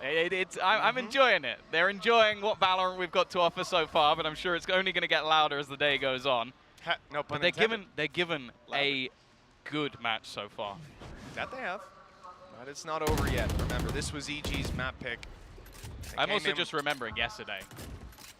Started good, went downhill. EG choosing this map, now being on defense with a comp that, I'm going to be honest, not many people have probably prepped against this comp. It's not something that you're going to be very used to what your opponents are trying to do on the other side. In fact, a lot of this game might be just figuring out what ideas they have, just like we've been trying to do. It's a challenge, certainly, and, you know, it's a challenge for us. They don't have X-Ray. At least I hope they don't. That'll make a big difference. Already, opening pick going to Heretics. Now remember, weaker weapons here, and I think that was a Spectre that was dropped. Yeah, just trying to get that little bit of extra space. Com in the right position at the right time. He's tagged desperately low, but in fact, the pressure's coming in from behind. BCJ's managed to catch another one. Now diminishing any advantage that was there, but Kellogg's lurking through the back lines. This should be for free. An easy kill to turn it back into a 3v3 scenario. Com still in an aggressive spot. He finds another, drops the spike on the ground, and now they have the pincer, have them surrounded. It's all onto Kellogg's, and even he can't win this round. What a play from Com. Unbelievable. You start this round off with weaknesses and a pick for Team Heretics, and it crumbles. And of all the rounds for that to happen, and remember, they didn't manage to do a ton of damage. There's no way he's playing an Odin. BCJ, come on, man. Come on, don't do this to me. Don't play with my heart. I'm looking at the stage right now. He's in astral form. He's not got a ton of time to sell that. I hope he's not going to top of it if he's going to play it. He can wallbang art. I've seen a couple of people do that. Stop it, BCJ. What are you planning, my man? Let's have a look. Okay. I've never seen a man play that position with an Odin. He's just ready to go. And in this spot, oh, it's dangerous. You can wallbang this with a Phantom. When you're talking about an Odin, it's like he's out in the open. He's just going to be dealing so much damage on the way through. I really love the idea, though. The Kellogg's like somehow gets into the site, kills him, and then picks that up. That would be my favorite thing if this happened this round. But I'm gonna be honest. I would almost bet everything I own that Kellogg's would not pick it up. Even with the Sheriff, I think he would just roll with the Sheriff. He's like, hey, Mixo, you want a gun? Yeah, it's not his kind of weapon, you know. He likes to be quick on his feet and tap heads. That's not the Odin. No. That's crouch in a corner and just pray for your life. That's my main worry as well going into this half, is that he now needs to be the tip of the spear. And unless you're having the greatest game of all time, dashing into sites and getting 4 kills, not really possible. Yeah, it's a little different for Ethan with the way he's able to set himself up and the utility he's got, the barrage of players that come with him, and alternating angles. It was still impressive when he was doing it on the Yoru, so that's the thing. Absolutely. But then, yeah, when it comes to Kellogg's, it's much more one-dimensional. You got to dash forward. You can't just appear in their spawn. And let's see what he can do here. Great flash by Ethan. What a setup. 2 kills for his trouble. Down goes a Nano to delay a little longer, and there's only 20 seconds left on that clock. They have got to get going now. That first duel doesn't go too bad, nor does the second. They're back in control. Oh, the spam's going to get rid of him, though. 10 seconds. It actually comes out from BCJ. That Odin has actually worked out for them. Trying to get that plant again. Boo just needs to defend. Mixor will be able to get it down, somehow turning it 2v2. He's dodged the flash! There's the wallbang from BCJ. He's in astral form. Weapon out, not on time. Boo has a chance. Headshot needed, and it's delivered! Boo! He saved the round for Heretics. They're not out yet. It's just ridiculous. 2 kills from Ethan at the beginning. You think it's just going to be a slaughter. They have 20 seconds to run into the site. The site is currently spread with nano swarms, and they just entry in. Then you even have the fact that the Odin manages to find a couple of kills as well. Ridiculous. And Boo, someone who's been relatively quiet so far on the Sentinel. 45 just HP them at the end. 45 HP. That Odin is run spraying the corner. He's dead. Of course, like, you don't know he's that HP. There's a lot of math that has to be done on the spot, and you're focused on a bunch of different things, but that has got to be devastating. All right, Rolling Thunder, they're not messing around here. Straight into the side. Oh, and it's Kellogg's, gorgeous. he has just embarrassed BCJ, but he had plenty of friends here to help him out, and look at the spot. What a flash. Oh, both flashes this round have been fantastic. Boostio, he's only going to be able to drop the KO to the floor. They haven't managed to get him back up yet, and in fact, another pick coming through. This is actually a 2v2 for a second. Eventually, that res is found, and the Astral utility will help them out. Coming in on that Cosmic Divides just left them in such a bad spot. No flashes for Ethan. Getting back in here is going to be tough. They're basically just strangle holding this site. And any attempt made here is denied. EG don't even make it past that ultimate. And just like that, a 2v2 retake isn't even attempted. With Heretics surviving after getting that extra player, we're in such a lovely spot. See, I don't know. Obviously, Zeke's second flash was sick. I don't know if the first flash was his as well. But not only did they have the Rolling Thunder into the backlines, which makes me think it probably was his flash because Mixwell was around the corner doing the Rolling Thunder, but there was a flash into that back corner that meant BCJ was not only stunned up, but completely blind. Got them a free entry, and then a flashback through was even better on the second time around. Heretics, this is the thing. In the first half, I'll be honest, we were kind of looking at that as the Kellogg show. The last couple of rounds have been anything but. Kellogg's finished the last half, 20 kills and 6 deaths on the board. He's got 22. That's the flash. The flash went off just behind it. Gorgeous. Yeah, that's something that it takes a lot of time sitting on those customs just to get that There's out. about a million other times where he gets stunned by the ult and flash, and he's just stood in the side completely blind. He's like, thanks, guys. Okay, good opening pick. There's Kellogg's gone again, and we're talking about this guy being first man in, how he's going to be that sacrificial lamb, and this time he's traded his life for a bit of mid control. Yeah, the thing is, the purchase here, again, it's not amazing for EG, but they have invested into that operator. Jorgamo, there we go. Jorgamo even having his Blade Storm online, so be able to double up. Now, Mixwell has spotted out BCJ. They're able to isolate him in the last round, but this time it might be a little bit more tricky. He does have support, although Jorgamo's peak is caught by Zeke. We're gonna have a Nightfall at least. He's caught 2 of them in Art and 1 further outside. I mean, at this point, your best bet to swing to the other side is even going to be canceled out by a probable rotation. You've got a 4 versus 4 right now, and you can see with Killjoy utility on B, they're still going to stack up that second player. If anything, for Heretics, just delaying this has ended up with a slightly easier A take. And the thing is as well, they have plenty of utility still to deal with BCJ. They know exactly where he is, stunned into the corner. I think they still have an aftershock as well, so he's going to be somewhat stuck in the mud. I don't think it's going to connect him. He's still just sat there. I don't know if they're going to expect it anymore. The flash is fantastic as well, and the swing comes out from the SMGs. Just a tiny gap behind the aftershock, and EG steal the round. Well, that's the problem. You know, you come in not playing the duelist at times, and we heard from Heretics when it came to the games before and some of the conversations we've had that, you know, it's something that you'll get a ton more utility to bring with you. Having someone like Mixwell on a breach. Problem is, you miss that utility, you're in a ton of trouble. Such and a tiny it's enough for one player to sit in. If he is an inch, a pixel forward, a pixel to his right, I think even, he's taken down. But that's all it comes down to, and it cost them the round this time at such a crucial moment as well. 10-8 now on the board, and the Heretics are on their last legs economically.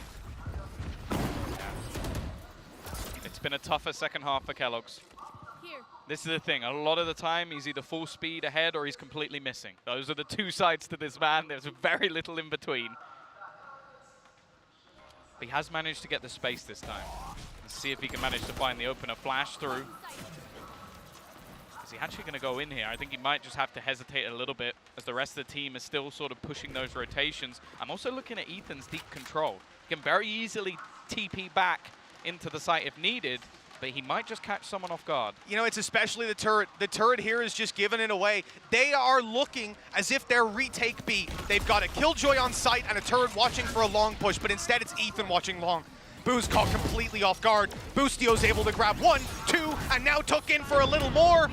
Ethan's eventually going to deal with Avova, and this is now looking done and dusted. Kellogg's has to do it all with that Blade Storm, and nothing will be found. 11-8, and that was Team Heretics putting all their credits into a round.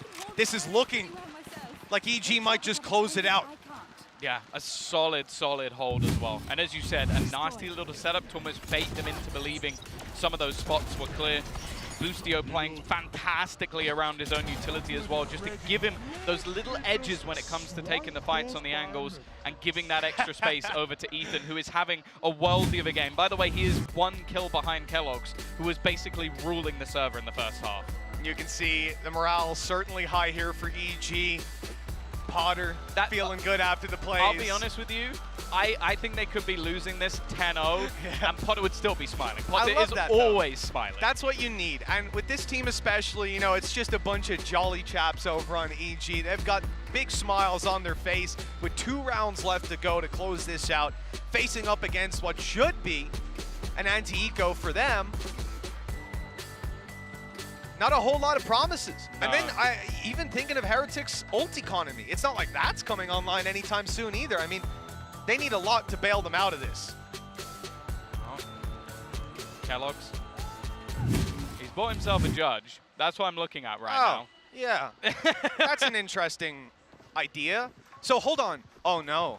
Heretics have given Kellogg's a judge. Think about it. They took the A site before, and it was successful on Kellogg's dashing in. They tried to do breach utility clear when Kellogg's got picked off early round. That didn't work at all. So now, well, give Kellogg's a judge and just go dashing into the back of A, kill BCJ. EG have a different idea. They're actually getting aggressive themselves, and it looks like Heretics have spread out for a default. Whether it's going to be a late round execute to try and get Kellogg's in there, I don't know. But what will happen if they do decide to go to A is they'll have a lot of problems. There's 3 players sitting here, and again, we've seen the same setup from EG in the pistol round. Yoru Flash as a support, and then the other 2 players are peeking down, essentially turning this into 2 lane ways for them. This is similar to the pistol round, where they just have a perfect setup on EG to just basically pop a flash and leave the players on the other side completely screwed, and they are walking directly into this trap. EG couldn't be more prepared. This was the idea from Heretics. They thought it at the start, called it off for a retake play, and now so much value has to be found by these attackers, and they're not expecting another player. There's the flash, Beautiful. And a decimation on A long, just shutting down any hope for Heretics here.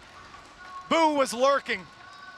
Now he's the last man standing in a 1v4, Stinger in hand. He's managed to sneak by them, but BCJ, well, I think he should be aware that timing could have gotten them, but they're not accounting for it just yet. No one's watching the angle. Oh, no, Boo! You know, the Stinger, it's not what it used to be. Let's just leave it at that. Yeah. No, that's what that was. Yep. Oh, here we go. Okay, good from the other perspective at least. No, no, that's the first bit. This is early. It's coming. It's coming. Beautiful, absolutely beautiful. Wait, they didn't show it. Replay guys are being nice today. What happened? Oh my god. I love it. Is this what morning games are like? It's just that when we get to the end of the day, they get salty as the day goes on. They're like, I've seen too many whiffs today. This is my 8th map. I can only show everything bad. 5 whiffs a day. If there's a 6th one, you're going on stream. Oh, this is fast. Kellogg's is completely blind, but I guess it doesn't matter. So was Jorgamo on the other side. Nice shot from Ethan. He hasn't been missing too many. Now Com is the snake in the grass. Sat back, but things have slowed down. There's not really a reason for Heretics to continue to push this. They found a Rolling Thunder with the ult orb for Mixor, and they already have a man advantage. Yeah, I gotta respect Kellogg's, man. He just doesn't stop. He went forward, got hit by every piece of utility. Even when he got flashed again, he went, I'll just dash forward. And then tried to kill the guy after. He was already dead. And he wasn't happy with that. He's like, guys, I was blind during all that fight. I'm just gonna peek the site. I'll look for a little bit more. In the end, it's not left them in a terrible position. If they can deal with Calm, this round is almost locked in. I see BCJ slowly shifting back over here, but if Calm goes out for this peak, he better be hitting everything. Only a couple seconds left for him to go forward or backwards. And it looks like he's going to call the retreat. That's the thing, backwards might actually be worse depending where that Rolling Thunder is placed. I can only assume that's going to go through in a second or two. Oh. Already, the knife is going to give them a little bit of extra information. VCT though, just with a spam through the smoke, has managed to take out two. The wall back not doing anything. Zeke has found that frag instead. Back into a 2v2 we go. Com has managed to hold onto some ground. He's pressuring onto Zeke. The spike plant will come through, and there's a flank. Boostio in behind. This might not be expected. So many angles to consider at this point. They know where Com is, or was at least. Starting to move out. Now here's what I like. They're taking their own control, and that set them up nicely, actually, for avoiding this Killjoy ult. They don't need to worry too much about it. Sure, Zeke might be in a tough position, but Avova, he might even catch them on the way through. It's the timing. It's absolutely everything here. It comes down to just one man left, and he's being detained. No! Zeke! Don't do it! He's been caught out! No! Oh, he was so convinced that his teammate would be able to survive. The defuse gonna go through in the last second or so. And honestly, I'm just happy it wasn't a knife. It could have been. He had every right to in that moment as well, but the risk not taken. The map closed out, and EG experienced the roar of the crowd for them. 13-8, a 5-round gap between them, and considering how Kellogg started this map, that is insane. Ethan even managed to top Kellogg's performance. 3 kills in the whole second half for Kellogg's, not Ethan. Yeah. He was insane. Yeah, I think obviously we have to sort of premise it with being that attacker jet, much tougher for your own individual ability. Hey, I'll say this though, being a Yoru, That's period. true. That's all true. I need to That say. is Being true. a Yoru, damn hard, and he did it here. So I loved every play I saw from this guy. Every single one was just such a treat. So much thought went into this. Sometimes you see new agents and off comps picked out just to kind of throw your opponent off guard. You might have 1 or 2 little ideas, but ultimately it ends up just being kind of a pathetic pick. Here, this was game-changing. Yeah, no, this was a really nice setup from EG. Clearly had a lot of ideas. Their after plants, once they were able to get into them, were fantastic. And in a lot of cases, it came down to these sort of nitty-gritty rounds where sometimes you'll look at maybe the younger, less experienced players and go, are they going to be able to cope with this? Well, some of the plays from Com, for example, his positioning, his movement, his read on the game to re-aggress and fall back and hold at the right times. He was playing like someone who's been on this stage 100 times before. So I am thoroughly impressed with what we've seen from EG in this map. But what I will say now is there's only so much you can do to surprise. Now on Pearl, there's a little bit more. Oh yeah. Going into Ascent, that's where I'm going to be excited to see what they've got, because I think Heretics still had a pretty good showing playing up against something that you're not really going to have seen or played against much before. On Ascent, I don't know if EG are going to be that creative. Yeah, no, I think realistically, Ascent, it's just so much more grounded as a map, you know? And you come into this map with a Yoru, definitely going to be catching your opponent off guard. But no doubt EG have the upper hand. Now all that remains is to see if they'll close it out on the second map. We'll be back in a little bit to find out, and let's see what the desk thinks. Make a team. Like, they'll just, like, come up with weird little things and, like, really, like, do good at them.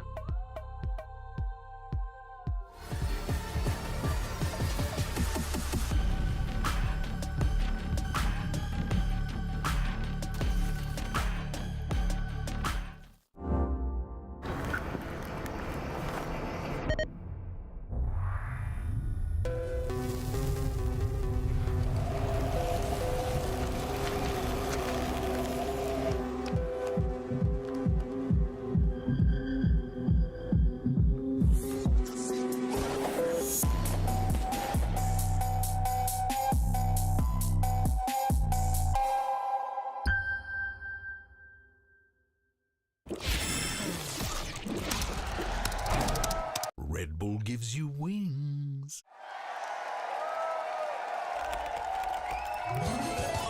Red Bull gives you wings.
Well, if you weren't up, I hope you are now. What a way to start things off here in São Paulo, as we just saw EG and HyperX take each other on Pearl, and that was an awesome game to watch. From the beginning, the ideas that were being implemented to just Kellogg's and then Kellogg's and more Kellogg's until we couldn't talk about them anymore. But yeah, let's just go ahead and break things down here, Seth. And, I'll start with you on this because I think, going into this, we were a little worried what were going to be some of the win conditions here for HyperX. We knew Kellogg's was going to be a standout player for them, but we were also hoping to see more of the HyperX players step up as well, especially in that defense. Yeah, it was a bit of a quieter performance from them, especially going into the second half. Just didn't quite see them finding their footing. Only 2 rounds picked up on that attacking side.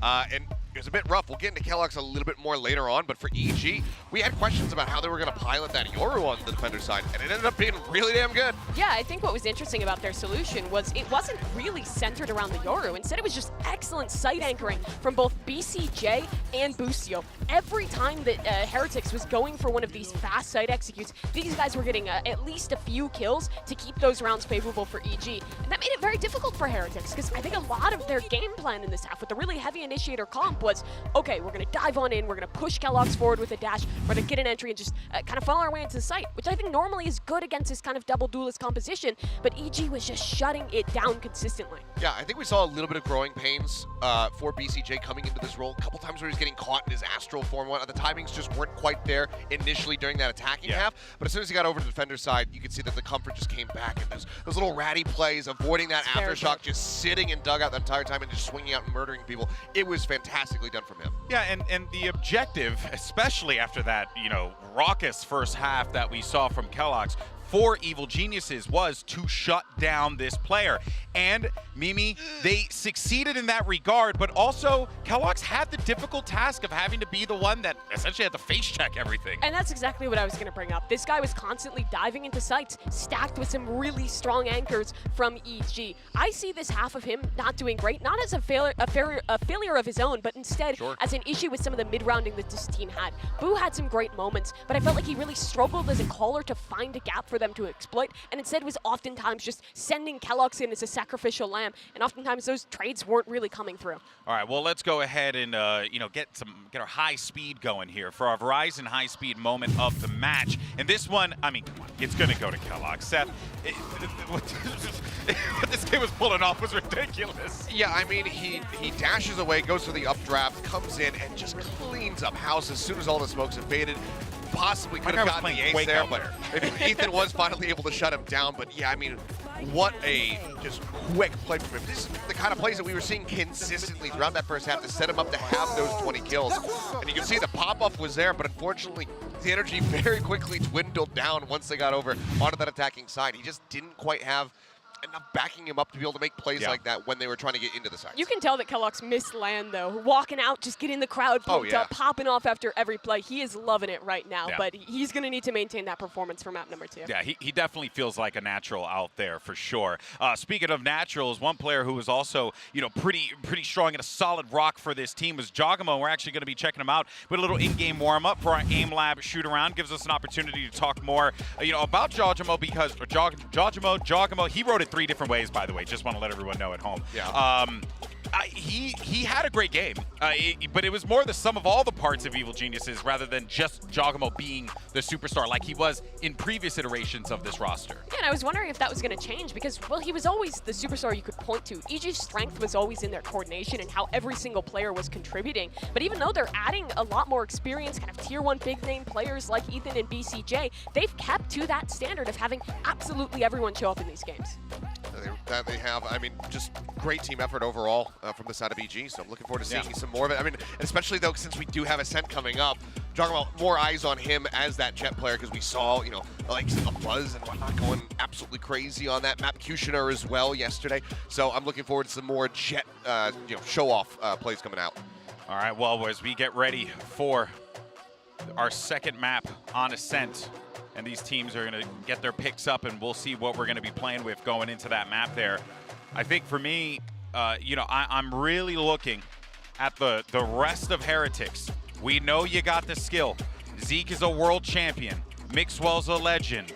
Boo's calling pretty solid and also hitting some nasty shots himself. He really impressed me individually in that map. He did. He did, and I think that there was a lot of positives, Mimi, to take away from that, but that is a 13-8 loss for Heretics. They're going to be licking their wounds, but they don't have a lot of time to think about it, and they got to have this game plan solid, laid out, because you know EG has one of their own. Yeah, and Ascent is another one of those maps where you can really take over one half. You were talking about that earlier, Seth, and for this side of Heretics, they need to get this attack side calling down. Yeah. Needs to be clean if they want to be walking away with the win. I mean, granted, this is their map pick, so we should anticipate that they're going to be a little bit more prepared. But I think this is hover? certainly not. There's no way. Well, this will be a very interesting Prime Gaming Agent select if that is necessarily I mean, you say the case. Chamber hover, I'm looking at the Phoenix hover as well. This has got to be bait. I mean, I think it's going to come through. Thus far, pretty normal stuff from both sides. Calm is going to play the Sova instead of the Killjoy. Yeah, So it is going to be Boostio going over to that one. I'm glad they got rid of the Phoenix. That was kind of a gimmick before. And Heretics do as well. Normalcy on both these sides. I'm very glad to see that. I mean, this is perfectly mirrored compositions across both of these teams. This is entirely going to come down to prep, mid-round adjustments, and just raw aim. Yeah, It's Kellogg's anyone's game round. Kellogg's has been here before. This is his time to show us what he's got, because this is Jajimo's first rodeo. Kellogg should be able to shut it down. And if there's a player to step up in that moment, we already saw it in game 1, it could very well be Kellogg. So let's now go ahead and send it back to your casters for map number 2. I hope they're having a good time, because I sure as hell am. It's Mitch and Tom. Golden boy, when have I ever had a bad time when you're around? Come on. We're having a great time up here. And I gotta say, the one thing that's confused me a little bit, though, and that agent select, Zeke. Yeah, I see, like, I will agree with Mimi in the fact that in terms of the agents that were chosen, they are normal. Normal agents, all in good. terms of the people who have chosen those agents, not so much. Zeke playing a Killjoy is something that has literally never happened before, and I can only really read into it the fact that Mixwell was brought in to almost play that Sentinel, as he had done on some other rosters. I'll be honest with you, it wasn't amazing. So now they've switched that role between multiple different players. Boo was playing it in the last map as more of a flex. He's now on Sova. So it's almost like this team is very interchangeable in their roles. It's just whether or not it's good. Yeah, it's a weird thing to see. Mixwell coming in playing the agent of Zeke, world champion. But then again, we haven't seen him since then, right? Yeah. So at the end of the day, that's what a team is. You're not always going to come in playing your primary role. Let's see how this one goes already. Team Heretics taking it right into the site. Kellogg's good for one. But the trade is clean. The nano delays the rest of the team. And it looks like Boostio might even get out. He's being spotted, though. And that's a clean kill. Yeah, again, solid flash. That one coming through from Mixwell. That's happened a couple of times, so they have a lot of these sort of flash and dash setups coming out to give Kellogg's that opener. The fact that they managed to get a second one, though, that makes things a bit more interesting. Now, Ethan has pushed up into mid. Now, he's got a Frenzy, so obviously the range is not really going to be in his favor. So I don't know how much further than this he's going to be able to go. And it seems like they're waiting for him, just watching. And with him being spotted, he now has the decision to almost fall back. Yeah, I mean, EG don't really have the ability to contain here. And, well, Jogamo, they've popped the nade down. That's going to delay a little longer, but they've still got a bit of time. Those spams through the smoke, on the other hand, massive damage. 13 HP left on Zeke, 68 on Mixwell. And what was previously, I mean, 10 seconds. Oh, there's going to be a fight in mid. And that's gone Team Heretics' way despite the low HP. BCJ left on 30, and he's got 2 opponents to deal with. Mixwell low. Look, this has been a scrappy round so far, but they're still in with a chance on EG. BCJ desperately low on health. Needs an instant kill, and he's not going to get anything for it. Heretics have got themselves, I believe, their first pistol in this series. That was one of the main problems in the last map, is they started things off incredibly slow. Now, I'll be honest with you, in terms of this series, this will be the map that I expect them to take. A level playing field in terms of individual brilliance in the last map. I feel like a lot of it came around them having some really cool setups and takes. Now we're going into much more default ground when we're on Ascent, and that's where I think individually we've seen some very good stuff from the side of Heretics. It's whether or not there's been those same sort of creative ideas on the side of EG. Now for now, they've got a bit of a stack up in towards that A side, Mitch. We do, yeah, it's a little dangerous with the clear intention from Heretics being to fight this side of the map, watching for mid and B with just one player. That's Zeke holding it down on his own. Now, I think it's going to be interesting to see how this pans out. Zeke playing the Sentinel and Mixwell on the Initiator, because we have a position here where Mixwell, in the previous round, when he popped that support flash for Kellogg's, he's last man into the site there.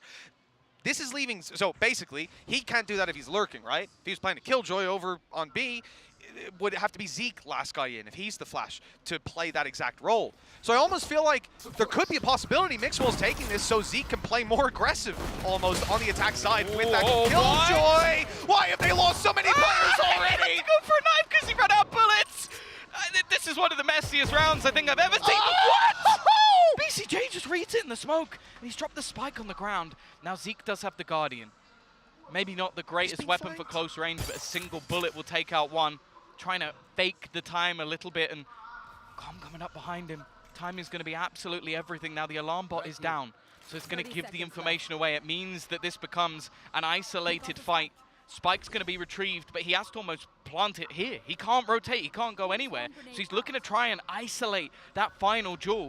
And with it getting a little bit awkward, he will finally find it. He knows roughly where that last man is going to be, and the plant should be in. Maybe going to find him with the tag at least. That gives the information over to the other side, and an SMG's been picked up. I don't know if he knows he's close, but he finds the shot anyway. That round shouldn't have been remotely close, but luckily Zeke's there to save them. Not even slightly, Tom. Not even slightly close. Aggressive play up to A. We said they're stacked up there. There was a danger, but I didn't think they would just bring the danger to them. They needed a Red Bull clutch in a round where the opponents had shorties. 48 HP on Evolva there. If he goes down, it's already over. They've got so much control at that point.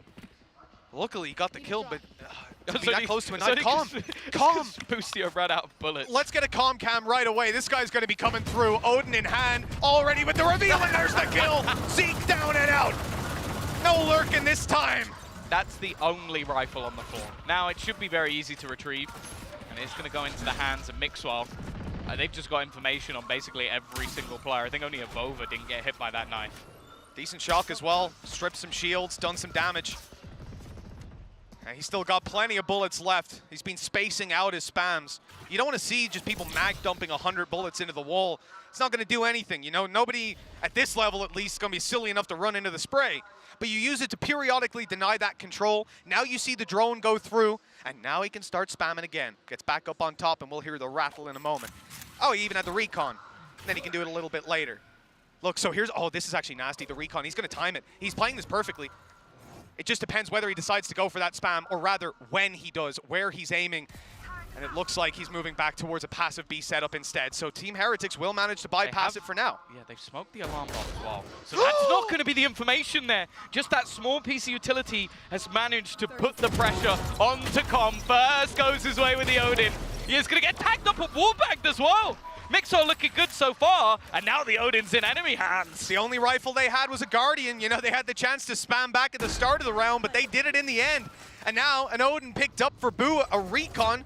20 seconds till that's going to be back online, and that means a last-second exec here from EG. Even gets a little more dangerous. They're starting to make their way in already, looking for space. Mixwell up close, going to be a massive danger. He's gone for the play, swinging up in, and they had absolutely no idea, no iota what was coming their way, and the Odin wallbang to close it out.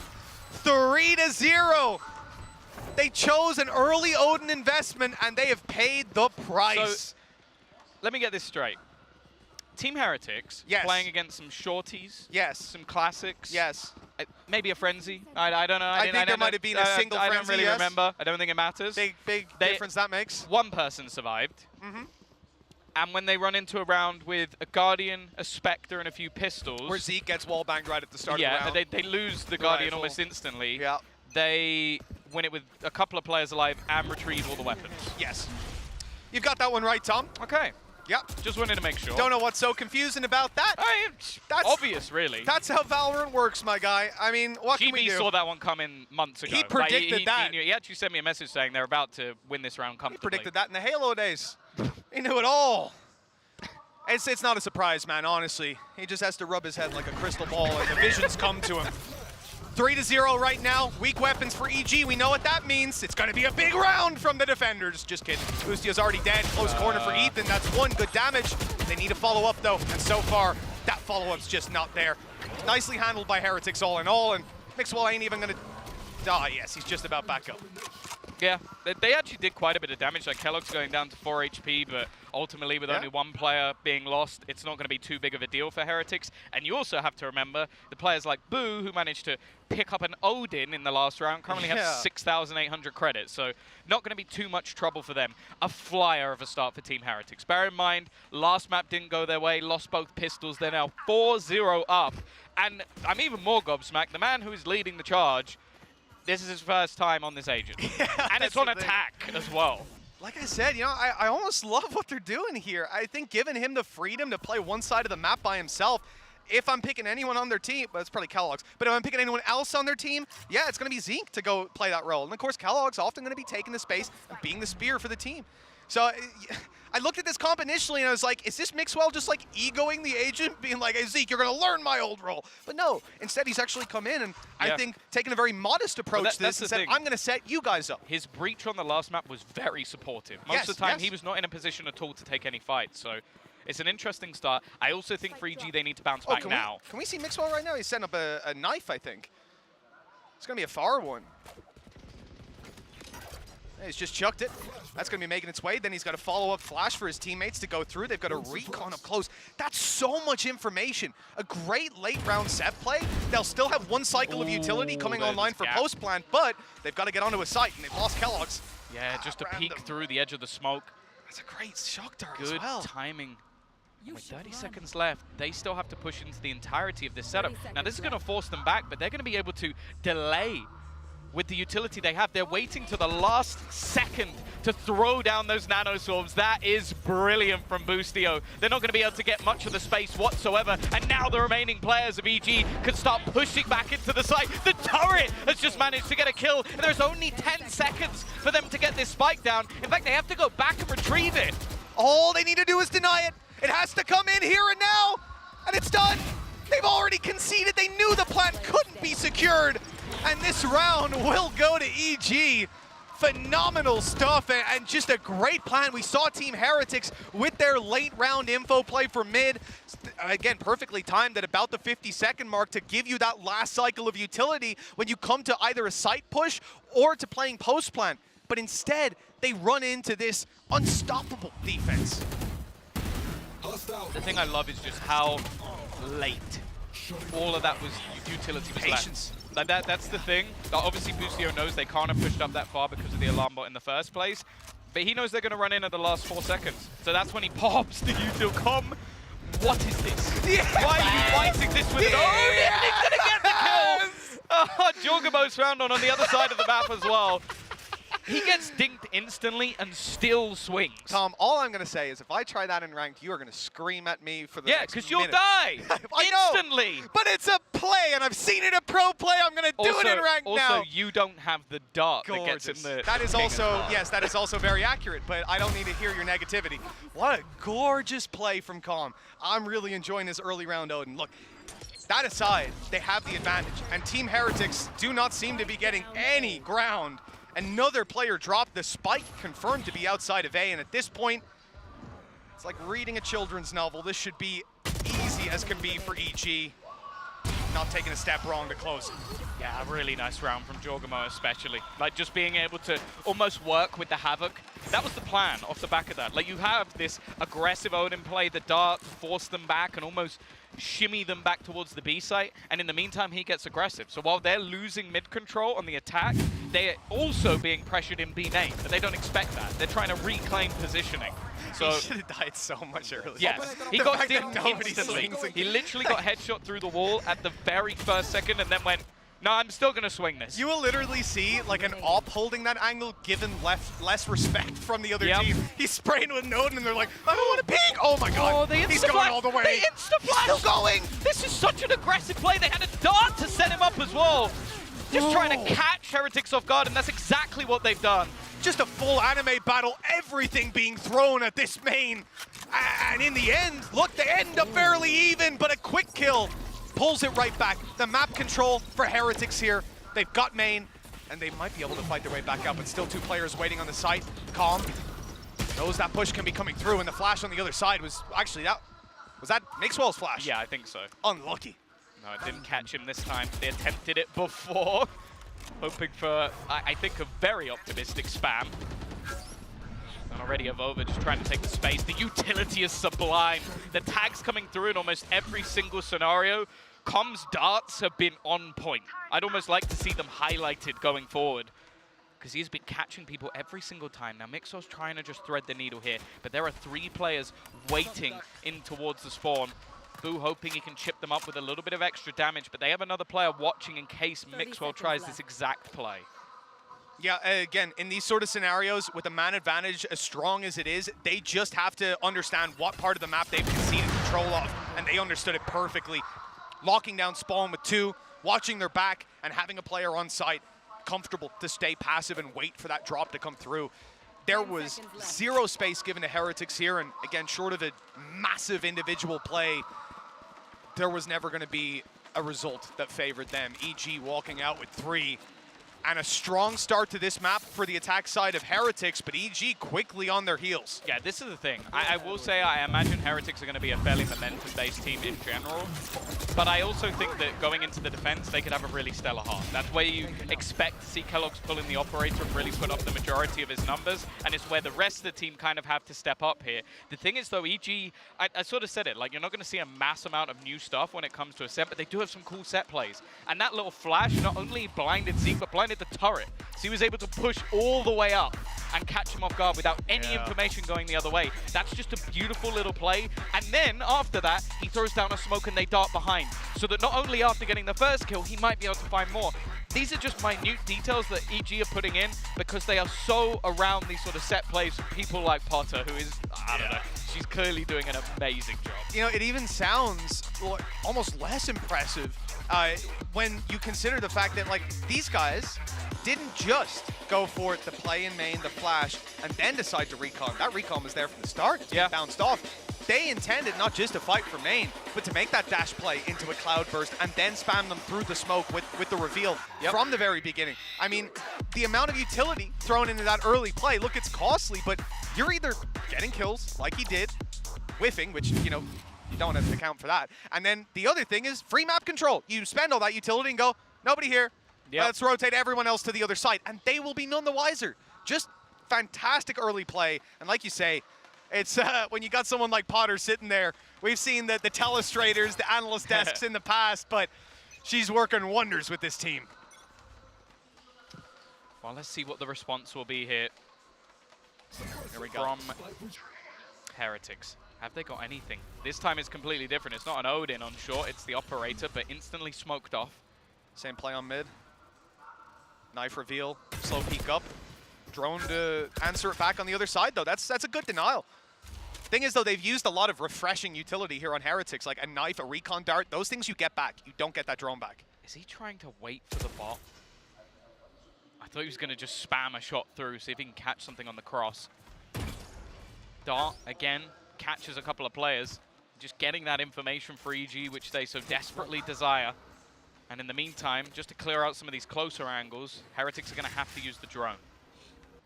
The benefit here, pushing those players back, stealing information from their hands. Look at the response. EG look to fight for short, and Ethan has the perfect flash. Not the perfect execution after, but it's at least got them the info, and that'll get the old pop. That sent Heretics running to the other side of the map. Yeah, the thing is, though, the setup's still ready for them. Turret watching. Ethan's also going to catch out of over, so no smokes to try and make this play work. Jorgamo rotating, Com on the cross. They are very ready for this, but Zeke wins the battle.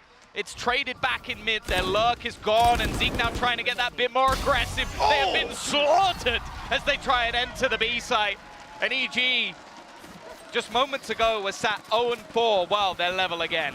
Right back into it, and with that streak of rounds, they put Heretics onto an eco. From 4-0 down, they might just steal the lead out of Heretics' hands. And another gorgeous round. You know, Jorgamo checking for the player up on mid as well with that late of a push, with the fact that they had faked the A player, or at least had been on short not that long ago, and quickly shifted, running away from KO. Still at a player fake A, by the way. After all of that, you don't... I didn't expect the guy to be there, and I could see the mini-map, but he checked it, took the kill, and, well, then the one in spawn. Realizes he's tagged him, switches to the shorty. You gotta love it.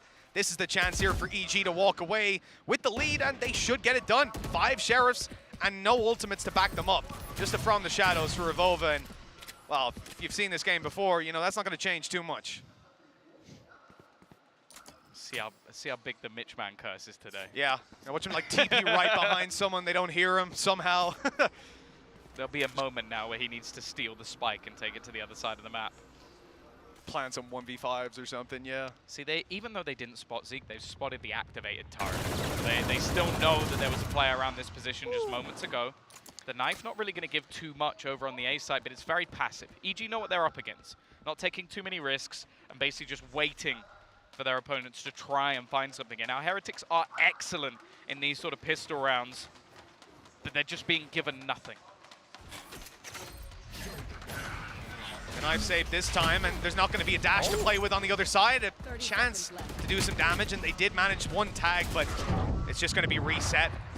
Closing the distance at least, but with Sheriffs, how much can they expect here? The shorty on the other side having a whale of a time up close of overrun. He's got to reload at least, buys him a little bit more time, but there's too many players. EG were 4-0 down. Without losing a round, they've taken the lead back. This series might be under a little bit of threat for EMEA fans out there. But that's the thing, as said, I do expect Heretics to be a lot better on the defense of this map. The issue I have is if they just get bodied out of the late stages of this half, I don't know if they have the stones to turn it around. But that's the thing, if this just goes from 4-0 to 8-4, I don't know if they're mentally going to be in it anymore. Especially someone like Kellox, as we've said before. He's very up and down, and so far in this game, he's been struggling. Well, we saw that 20 kills in one half, 3 in the next. In the defensive a complete change of roles, though, right? And this is the attack again, where Kellox can be slow. That's all fine. Next half, he can make the comeback, but they need enough rounds. They've already got 4, and there's an opening duel for Kellogg's. This could be the turning point for Team Heretics. Yeah, good dart to get them that info. Getting Jorgama out of there. He's caused them so many issues with his aggressive plays. Pushing B main, playing into mid. Finally, they've managed to shut him down. The thing is, though, instead of giving up that control and trying to play more passively, it's actually the opposite from EG. They have 2 players challenging, and they have deep B main control, which might not be expected just because of where the turret is. Oh, VCJ, you need to go huge! That's gonna do it! A quick double, but unfortunately, we've seen Mixwell pop the ultis right back online. Boostio, though, wants to shut it down, keep those kills in their favor. 3 versus 3, ability to fight back in. Ethan's got a kill, and they have a lockdown. This should be a round for EG. Team Heretics need to find an advantage. They can't just sit down and wait for the retake to...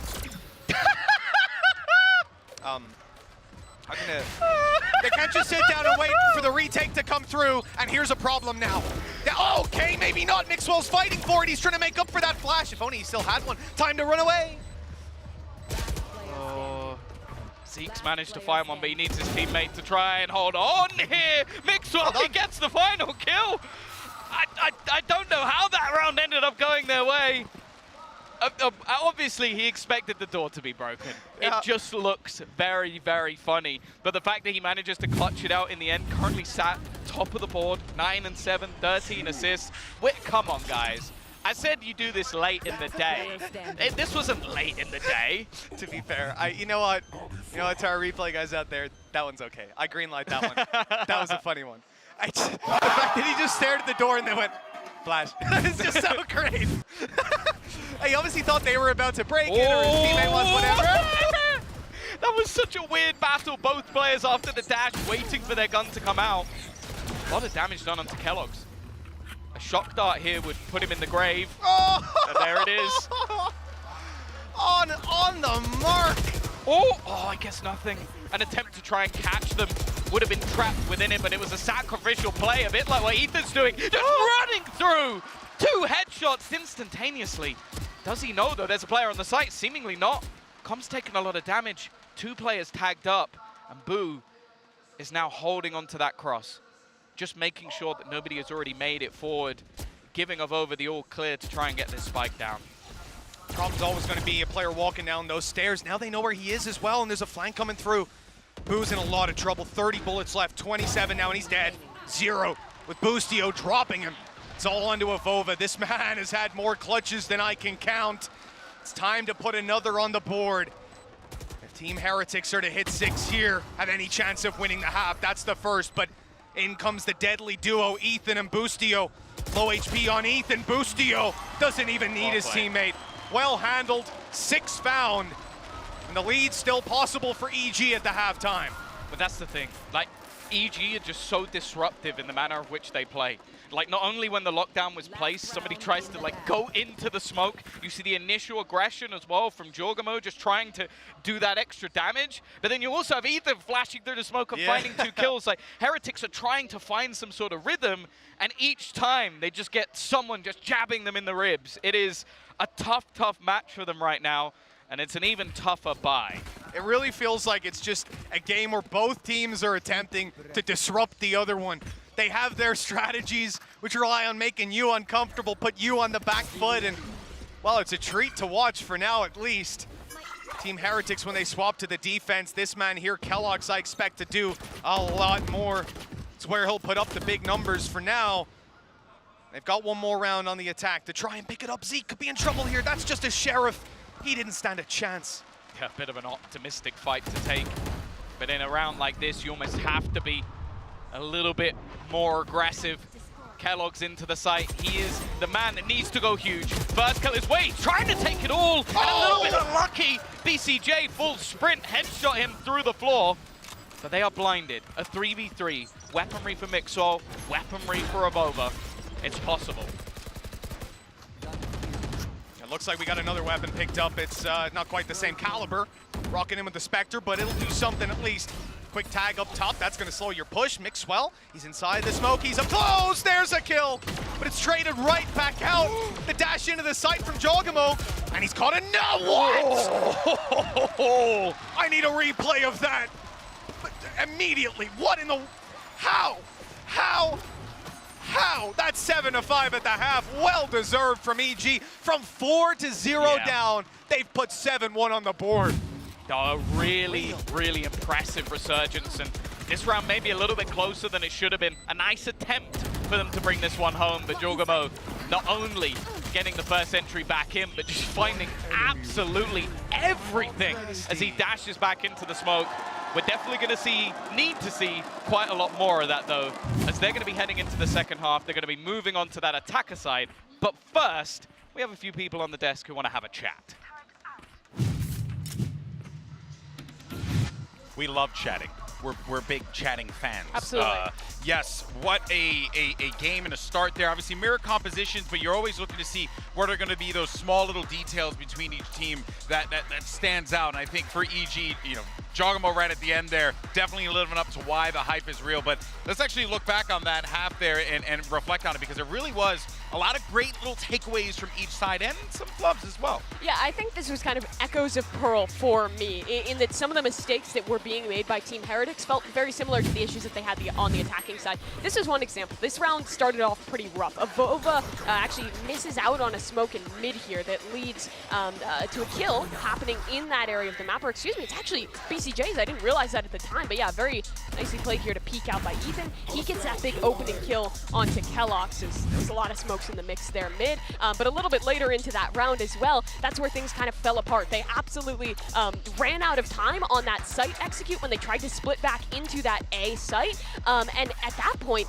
it really fell apart. That was the breaking point where then the rounds, one after another, fell away from this team and EG got their foot on the defense. Yeah, I mean, they just took the momentum and ran with it. And honestly, in those first 4 rounds, we were seeing some uncharacteristic, you know, compared to Pearl, some uncharacteristic mistakes from EG, where it felt like they had these rounds in hand, but then they just had them slip. I agree with you. It does feel like Pearl, though, right now, and that's because this attacking side coming out from Heretics is again falling short. This time, it's not a 6-6, it's a 7-5 as they get ready to flip over to the opposite side. We saw that they had a decent defending side when they were there on Pearl. We saw that Kellogg's was able to really pop off as the defending Jet. He needs to be able to do that now if they want to get themselves back into this, because right now, from what we've been seeing, especially in these last few rounds, EG, they are very much in the driver's seat and they're not letting go of the wheel. Yeah, they very much are here. But I think there is some hope here for the side of Heretics. They tend to be better on the defense, and EG, I think they could struggle to get a footing here. It's going to come down again to these side anchors from Team Heretics and how much they can get done. If they can't do that, they're headed home. Yeah, well, this is it, folks, for the Heretics, and EG could very well go with a 2-0 win. I mean, this matchup has been bonkers. Let's send it back over to Mitch and Tom for the second half. Thank you very much, Golden Boy, Mimi, and Achilleos. We have got a second half lineup here that certainly excites me. Team Heretics moving on to this defensive side. 1,024 days. We saw 763 for HyperX. Mixwell's putting up a few more numbers there. He's been here since day one, back in Team Mixwell, and all the way back then, we knew him. And a lot of these players, even on the same rosters, for being strong on Ascent, for putting up defensive sides here. If they're gonna do it, this is the place to make that stand, but Avova down right away puts the A side under threat. Well, a freebie at least. We'll turn it back into a 4 versus 4. I think they're probably gonna wait to try and play the retake, a bit of a longer rotation coming through from Zeke. In the meantime, also got this aggressive push. It's expected. It's being watched for. I don't know if he's going to get too much from this, but even still, time has been bought. Now they look to reposition, go back towards that main spot as the retake begins. 2 frenzies on the drop down, just shredding them, turning them to Swiss cheese. Ethan hitting every single shot, and no chance he's stopping anytime soon. 4 kills for this man. He was impressive with a Yoru and a frenzy and the pistol, doing it here on the KO, and both times it didn't matter what agent he was playing. It's just about shooting people. 8 rounds for EG and another nail in the coffin for Heretics. That's the thing. I think coming into this series, Ethan was one of those players where I was like, okay, he's been on a lot of good teams in Valorant, but I don't think I've seen the best of him. I think going back to previous FPS games, he was a talent, a true talent within the game. So the fact that he is performing this well, he was the best player in the first map. He's looking like he might be the same in this one. It's also worth mentioning, because we focused on Zeke a lot, obviously. I mean, Boo, I know him as a top-tier controller. Yes. Obviously, Avova, though, is even higher above. You know, he has reached the highest heights across his career in Valorant, and he's been here since day one, much like Boo. So, again, something to note, just that Boo not playing on a role that we typically see him, and I think we field much better results on that controller. It's teething issues for Team Heretics, and then you can see those things over time, but they better start to figure it out here and now. Only a couple of rounds for it to slip away. And I say here and now, I more so mean the next round. Obviously, they've got classics here. And here and now would be nice. It would be great. It's something EG would probably do.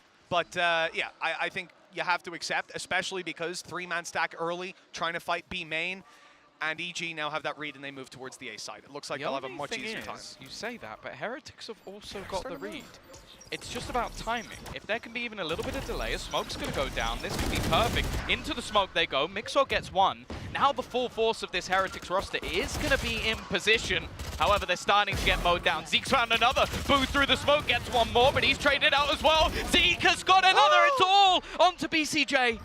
Kellogg's with the Sheriff, trying to bait him. But the spike is down deep. There's not much time left on the clock. He's just waiting and watching for the shots on connected. A chance for Kellogg's, but he can't quite close the round. Hey, look, they stack up B. They try to fight you there. You make the read. You go to A. You get in there just before they do. Walk out with 1 player alive. That's not how I thought things were going to go. Yeah. But great sign for Heretics. Hell, that's going to get your morale up a whole lot higher. Not only will there be less weaponry to deal with in the next round, because you think about the bonus they would have, Spectres here and there. Instead, they should be playing like 4 players on an eco. Are you gonna do that? Are you gonna force up into it? Well, it's time to decide. Barrier's already up and Stingers in hand. Full investment. This is a big play out of EG. If they can fight back here and now, that might just be the end of Heretics. Yeah, it's still somewhat a half buy. Like, they have saved some a little credits. bit of cash, yeah. So even a plant might be enough to get them a purchase into the next round, especially with the lower shields. Kellogg's is going to be forced out of there. Never mind, he's dead. Traded by Boo. But that's a weapon on the ground. He needs to get a little bit more. Spam is finding at least a bit of extra damage. The flash through has put him down. He's on 2 HP. He needs to wait for reinforcements. He ran into the nade as well. Must have thought that was the last pulse on it. Now rifles retrieved as well. Ethan and BCJ stacked up with Mixwell on 2 health. One of the toughest clutches facing them, and in such an important round. This could set the dominoes on their final cascade. It's time to make that retake happen, and Boostio stopped them with a stinger! Team Heretics, they had to do it here, and now all hope is on Zeke. The 1 versus 2, he knows where they are, but it's a whole different ball game dealing with them. BCJ deals the final blow, 10 rounds for EG. There's gotta be a very, very dark atmosphere in the Heretics camp right now. Well, they've won 1 round of the last 10. 1 of the last 10, Tom. I mean, I know it's that bad. It was 7-1 in a row. He said that, but like, 1 of the last 10. It is. This is a map we knew them for, Tom. All of these players, defensive side. Maybe Kellogg steps it back up. The man was 20-6 in the first half of this series. Unreal. Oh, they're investing again. The thing is, the way the last half started, their 4-0 began with them doing exactly what EG have just done to them. But they now need a streak of rounds. And if I'm honest, I feel like they need to start it here. It's not the greatest purchase, okay? A Guardian did well for them in the last half. Maybe it can again. And they are desperately hopeful that this man can step up. Trying to play close. Got a little bit of support from Abova, but he goes down, and the trading, the spacing, it's perfect from EG. They don't give them a moment's notice, instantly taking out the A defense. This round is already done. There can be no doubt at this point the level of play all across our global scene has been elevated at this event, to even in the Alpha group. Some of the cleanest Valorant we've gotten to see, and I think EG just a shining example of it right now. Meticulous play. And there just seems to be no way that Heretics can find those advantages, those ways in, hell, even a glimmer of hope at this point. Saved Bulldogs, some credits. They can try to fight back, but Tom, look, that's gone. We talked about it at the start of this round. You said you wanted to see them started here, and I'd almost disagree a little. I'd say a little lighter than that. I'd say I want to see them at least have promise in this round. Make it close. If you lose it, I'll put that down to the weaker weaponry, but you've got to have the foundations here for that comeback, and we did not see them, not even remotely. Oh no, and that's the thing. You're looking at the other side of the scoreboard. It is literally every single player performing. Yeah. You have got Ethan right up the top. Boostio's been fantastic. BCJ, some of the rounds he's won for them. And then I don't even need to mention Jorgamo. He's been so good with just these aggressive sort of plays with comms utility alongside him. They are sublime from top to bottom. And on the other side, unfortunately, that just isn't the case. You know, I feel like the writing was on the wall in that first half of the first map, Tom. We came out of it tied 6-6, and I said it is a damn rare thing to see Kellogg's pop off like that, see any player 20-6 at the end of a half, and you are tied neck and neck. In that kind of game, you are dominating. But instead, Heretics were scraping by with a world-class performance out of one of the best duelists in the world. What happens when that slows down? You get slapped. 11-5. 2 rounds needed for EG. Heretics, they haven't even found 2 rounds in the last 11. Yeah. Yeah. It is optimistic to say they'll turn this back, but they've had a pause. They've had a chat with Neil. Hopefully he's instilled some confidence in them that they can turn this around. Boo's had his chance with the team. This now has to be it. This is it. Do or die for Team Heretics. Seen so many teams so far, the single elimination format, dealing them a rough hand, have that slower start to the tournament, and there's no way to come back into it. You don't get to have that bad first game and bounce back. You've got to be turned and tuned in from the very get-go. And Heretics, this is their last chance to prove they've got what it takes. Man advantage for them as the push comes into B. Zeke needs to do well here. Already, Jorgamo goes swinging, but he's put down by Mixwell. Zeke can only get 1. That's the site under their control. Khan still lurking. Oh, he's a little bit unlucky. Mixwell may be aware, and Ethan's trying to cross. managed to get a bit of space here, and he's not going to get caught. It seems like they've got an idea. They do. It seems like they know that he's around this corner. Maybe not. First goes his way, but he can't quite correct. A round on the board for Heretics. Finally, we see some life in this roster. Well, it was about time. A round on the board at long last, a dabbing penguin to seal the deal, but well, we're gonna need to see 7 more in a row if they're gonna take it here and now. Otherwise, OT's their best hope. And okay, we get an early pick out of Kellogg's, which is great to see. It was a default play from EG. Tried to spread the net, end up getting caught by the op. I wonder what their adaptation will be this time. And actually, it seems to be just a much less passive hold over A. The same default played around mid and B. So BCJ, or what? He's gonna pop a smoke and then just stay on the boxes, try to deny that aggression. Yeah, they got their lockdown as well in this round. Blade Storm available. There's Oh! plenty they can do. Flash is decent, but it's only a trade. It gives the setup. BCJ gone again. Now this is a bit more of a problem. 2 rounds in a row without having those smokes. They need to almost just find the space, find the gap, and right now they're potentially peeking in. This lockdown's being used as a ruse, a fake, to try and bait them into the rotation. They're going to use up one ult to try and counter it. And in the meantime, Kellogg's has found another. Avova about to come under pressure as well. And in fact, he's somewhat been baited by the fake plant. It's not going to go down, but he knows where they are. Still hitting the shot, another thing. Great flash, but another player out wide. Not caught. Boostio grabbing himself another. And we end up 2 versus 2. Lockdown could be the turning point of this. I mean, that is blocking out all of the control. And Jogamo, he's going for it, he's updrafted. At least he's staying aggressive. He just needs to kill. 1 second to go, and it's not gonna happen. No, you can't do that. Bite-sized little niblets. He's chopped up. And we're gonna end up with 7 on the board for Team Heretics. A stylish 7th as well. But that's the thing.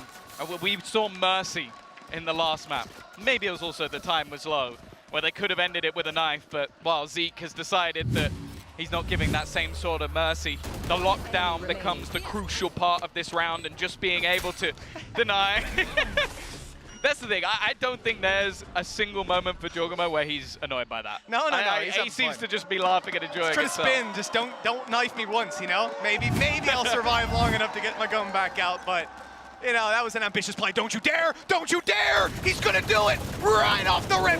So much damage done! I love this man, and there's the follow-up with the stinger!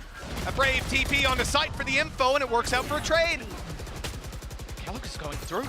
He's pushing in. He's gonna get tagged up by the drone. A chance for him to be taken out almost instantaneously. Now Boostio desperately low. The rotation now coming back in. But they do have themselves that Odin to almost try and man the cross, to try and deny them back into the site. They will have a decent idea of where he is, though. I love this, man. Yeah, attack side Odin, it hits different. That's a BCJ call if ever I've seen one. Calm, ready, and waiting. Here comes the big boy! Another kill, and that's shut them down. Heretics only have Avova left, and he's revealed. Oh, what? That was a nasty shot back through. He actually tries to use the dart to bait it, but it doesn't matter. The trade comes out from a teammate. EG, so much spice to this roster's ideas at least. 12 and 7, 5 in a row needed for Heretics just to make OT. That is nasty, because it's such a hard thing to do, dashing into that Odin still when Boo, even if he's blind, he can just keep spraying it. The man knows the pattern, but the updraft dash in, that just ruins you. There's no way to track that player. They slide down the roof at such a fast velocity. While they're swinging as well, they also then, a moment later, put a dart, so that then the player looks away and they get the kill. So their utility is doing so much for them. And they had used it from the shadows at the same time. So like, it's just so much going against you. Okay. That's a great early fight for Heretics. They had so many weak weapons here. Okay, they're fully aware. They've naded him, they've flashed him, they've hit him so much, and Calm will only get the one. Mixwell, though, quite low, and now that he's gone down, this is scarily doable. Yeah, look at the guns. The remaining 2 players only have stingers. And there's plenty of time for Boostio to play with. Taking the orb will get him close to having that lockdown online. If he heads back to the B site, well, he grants them weaponry, but at the same time, he gets himself a sublime after plant. Bear in mind, the plant will give him his ult and be able to burn some extra time off the clock. I mean, they are right on his heels. They're seeing the steps. They haven't got guns. They've decided to go through mid. And they've been spotted. Now, the element of surprise was a massive factor with them sneaking up behind, but one player, at least on top mid, Boostio's going to take the risk. A quick rotate, obviously cautious of a continued mid push, and then he'll grab a plant on B. That plant is going to give him his lockdown. And with the turret watching for market and spawn pushes, look at the amount of time he's going to have. They literally could not be further away. The position they are in is as far from B as I think it's physically possible to be. And now, what that means, Tom, Boostio could be anywhere. He's trying to time this as well with the lockdown. They're going to have to full sprint into this site the second he places it. If he gets the timing right, they might not even be that close by the time they move in. There's the turret. Lockdown not yet used. Holding it at least for the moment, but he is waiting for them to just get that little bit further into the site. With the time ticking, just going to try and battle and waste it as much as humanly possible. The first not quite going to go his way, and they need to get on that diffuser, but they will have plenty of time in the end. Just trying to isolate them, trying to fight them, but it didn't quite work out this time. Heretics, an aggressive play to start the round, and they finish it in turn.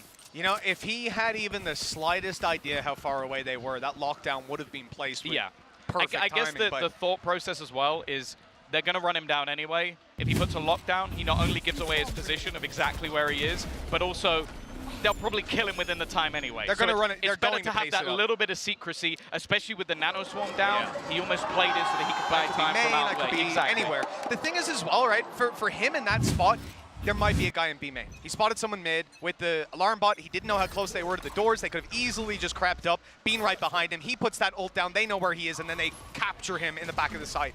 So not using it there, completely get it. From our perspective, would have won you the round. But he'll only know that when he watches the VOD back. Lockdown in play. Full retake being set up, Sting is across the board, utility being used, and Combs found the opener. That lockdown's gone, in fact he's got two! What an incredible Hunter's Fury to start the round! A trade from Avova at least makes this one look feasible, but they are still in a bad spot. I think he hit both of them with that first Hunter's Fury blast. It must have, because the second one was the one that got the kill on Mixwell, and I don't think anybody had seen him. If he has just blind ulted Mixwell and Kalat shot him, that is the most unlucky timing. They've got stingers on the other side. The ult was one of the only things that they had going in their favor, and comes late. 3 kills for this man, and it's the first time he's fired a shot. They still haven't dealt with him, and by the time they do, there's so many players rooted in on the site. A good attempt, wrapped down to just one. Giacomo has to do it alone. A stinger, good for the first and the second. EG have done it, and Team Heretics are going home. They have had so many spicy little set plays, so many incredible ideas from a young squad with an added little bit of experience, and a fantastic coach, it has to be said. They have 2-0'd Heretics out of the tournament. Not the performance would have... Stop it! That is insane! The guy came in with a stinger, he killed 2 people with his ult, only trying to get one, didn't know where they both were, didn't know where one of them was, and then he kills another with a stinger flank. That is disgusting. Calm, he might be bottom of the scoreboard, but he's on top in my heart. Well, either way, it is goodbye to Heretics. Definitely showed some promise. We saw a decent performance out of Kellogg's. I think Zeke switching up his roles on this map in particular didn't look bad. And actually, you know what? Mixwell over on the KO, I wasn't against it. So I think there's definitely work to be done. But maybe there's more to see of this roster when it goes to the EMEA season. I'll tell you what, that's a big game for Giacomo as well. He did a fantastic job, and there it is. The fist bumps to close out the game. Potter, someone that used to be up here with us, Tom. Yeah. Now look at her. Used to be on the stage with them. Exactly, exactly. She's been in the game a while, Mitch. She sure has. She's played, she's coached, she's analyzed, she's cast, she's done it all. And now she's sent EMEA packing. Honestly, with one of her good friends being Sapphire, I wouldn't be surprised if she's observed as well. I think she's done a lot. She's basically completed esports at this point. She's probably built that stage, let's be honest. Let's just give it to her.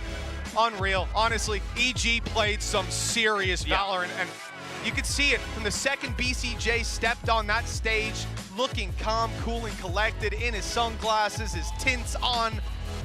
They belong here, and they ain't going anywhere. No, especially with coming in with some real spice on map number 1, throwing in a Yoru with some of the players having their first time on a stage, having some great setups around it, moving on to the next map, a map which is much more standardized, and a lot of teams kind of fall into old habits. They were creative, they were exciting to watch, and honestly, they're a team I want to see go far in this event, because this was thoroughly enjoyable. And of course, they could peep out of the server as well. He took the glasses off for the picture, but right back on afterwards. Don't even let the enemy see your eyes. I love it. At EG, they have certainly made a statement here today. What an incredible performance from start to finish. Team Heretics going home on the back of it, and like I said, this guy here, Calm, he stole my heart here today. I had a he feeling really that did. might be the Attack case. side Odin, he's hitting Hunter's Furies like I've never seen. Some of the most fun I've had. And another 2-0, Tom. That's the thing, a lot of the time when you watch sort of like younger, newer teams, a lot of what you expect is, oh my god, they've got this kid who's nuts and does something like really aggressive and like he pushes it, oh, he's got really sick aim. It's actually the support players I really enjoyed within this matchup. Like the little pop flashes they had, the contact plays they came out with, the sort of every little piece of the puzzle coming in all at the same time, and it was just beautiful to watch. It wasn't one player winning them the game. It wasn't these new people they brought in being the superstars. It was the players that were already there showing how good they can be. So they've definitely made an impact on this stage already. A very, very long way to go, but honestly, very good signs for EG. Considering what we just saw here, yeah, I don't think there's going to be many people out there doubting them. I mean, that was unreal. We saw Kellogg's come in, and maybe there's a world where we sit here and go, oh, you know, he just didn't hit that land level. Who was your favorite player in that match? Started out. Who was your favorite player? Is he the only one? I see what you guys have done. I see what you guys have done. Don't think I'm not coming right down to that production office after this. We've got 4 people for you as a match MVP. Calm has been robbed, but he was bottom of the scoreboard. BCJ, Ethan, Jogamo, and Boostio. Scan the code down there and get your vote in for who you think is the match MVP. Apparently, my opinion doesn't matter. No. No, again, he was bottom. I get it. I like the Odin a lot. I'd lean in the direction of Ethan. I think he had a very good game. But you know what? That Yoru was revolutionary. As we've already mentioned, our opinion does not matter. That is match 1 done. But there are still a couple of Brazilian teams coming up, so you might want to stick around. We'll be back after the break.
Breaking the records and make them unbreakable.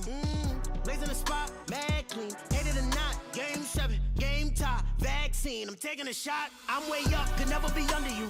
And I never move like a sucker do. Came out the mud and it wasn't because of you. Look at my stats, I got too many W. I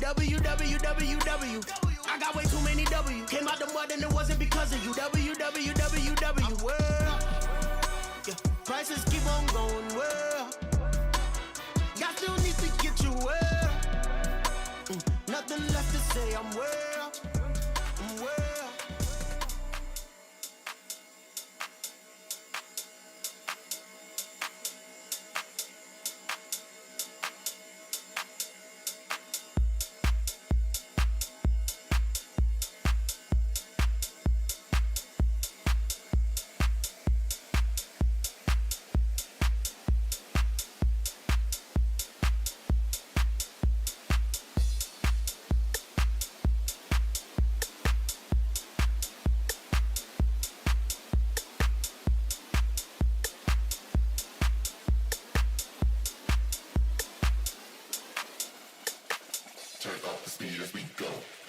and repeat of the flow.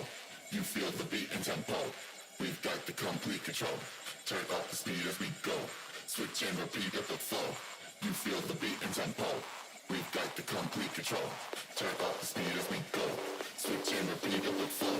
You feel the beat and tempo. We've got the complete control. Turn up the speed as we go. Switch and repeat of the flow. You feel the beat and tempo.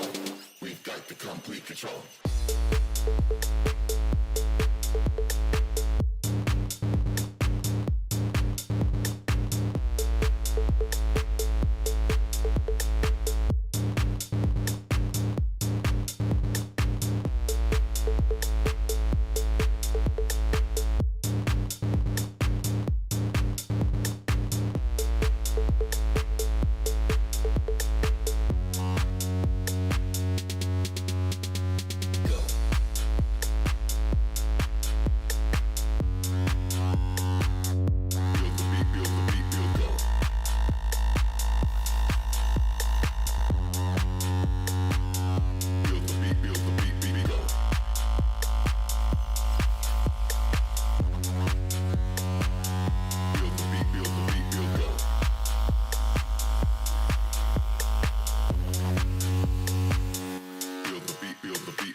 and repeat of the flow.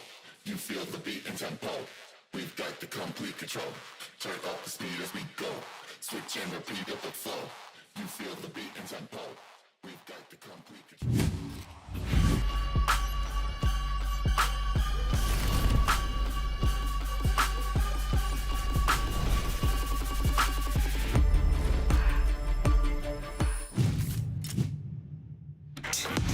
The Alpha bracket started with 16 teams, and after today, we'll be down to just 8. Hello and welcome to day 3 of the lock-in, the biggest VCT event ever.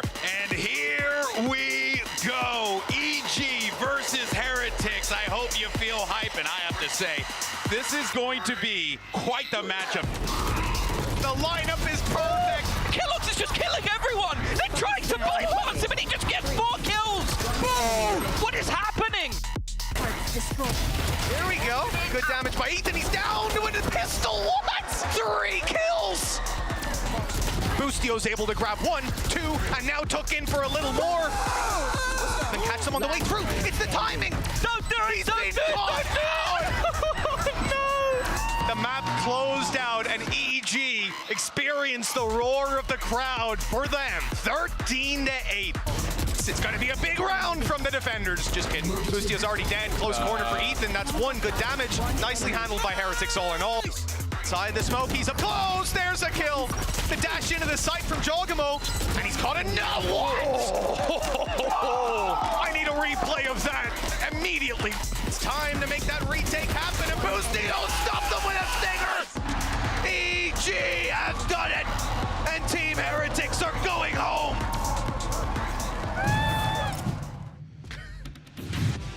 The master plan was concocted, and Evil Geniuses walk away with a 2-0 sweep over the Heretics. Welcome back to the desk, everyone. I'm your host, Golden Boy, alongside with Achilleos as well as Mimi, as we look to break down, a matchup that was very topsy-turvy. It was super fun to watch on that Pearl. Then Ascent came and things slowed down a little bit. But Mimi, I think this showed the range of this Evil Geniuses roster to bust something out that, could very well be seen as gimmicky, but then also play the fundamentals extremely well. Yeah, I think on both maps, EG came in with some fantastic preparation,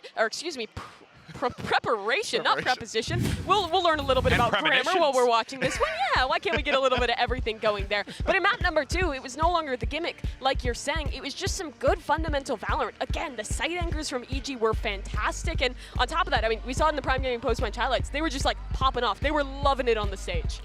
Yeah, they really were. And I mean, for me, this kind of felt like we got one solid half of gameplay out of it, and then EG just started to run away with it. That first half of Pro, when things ended, it was tied up 6-6.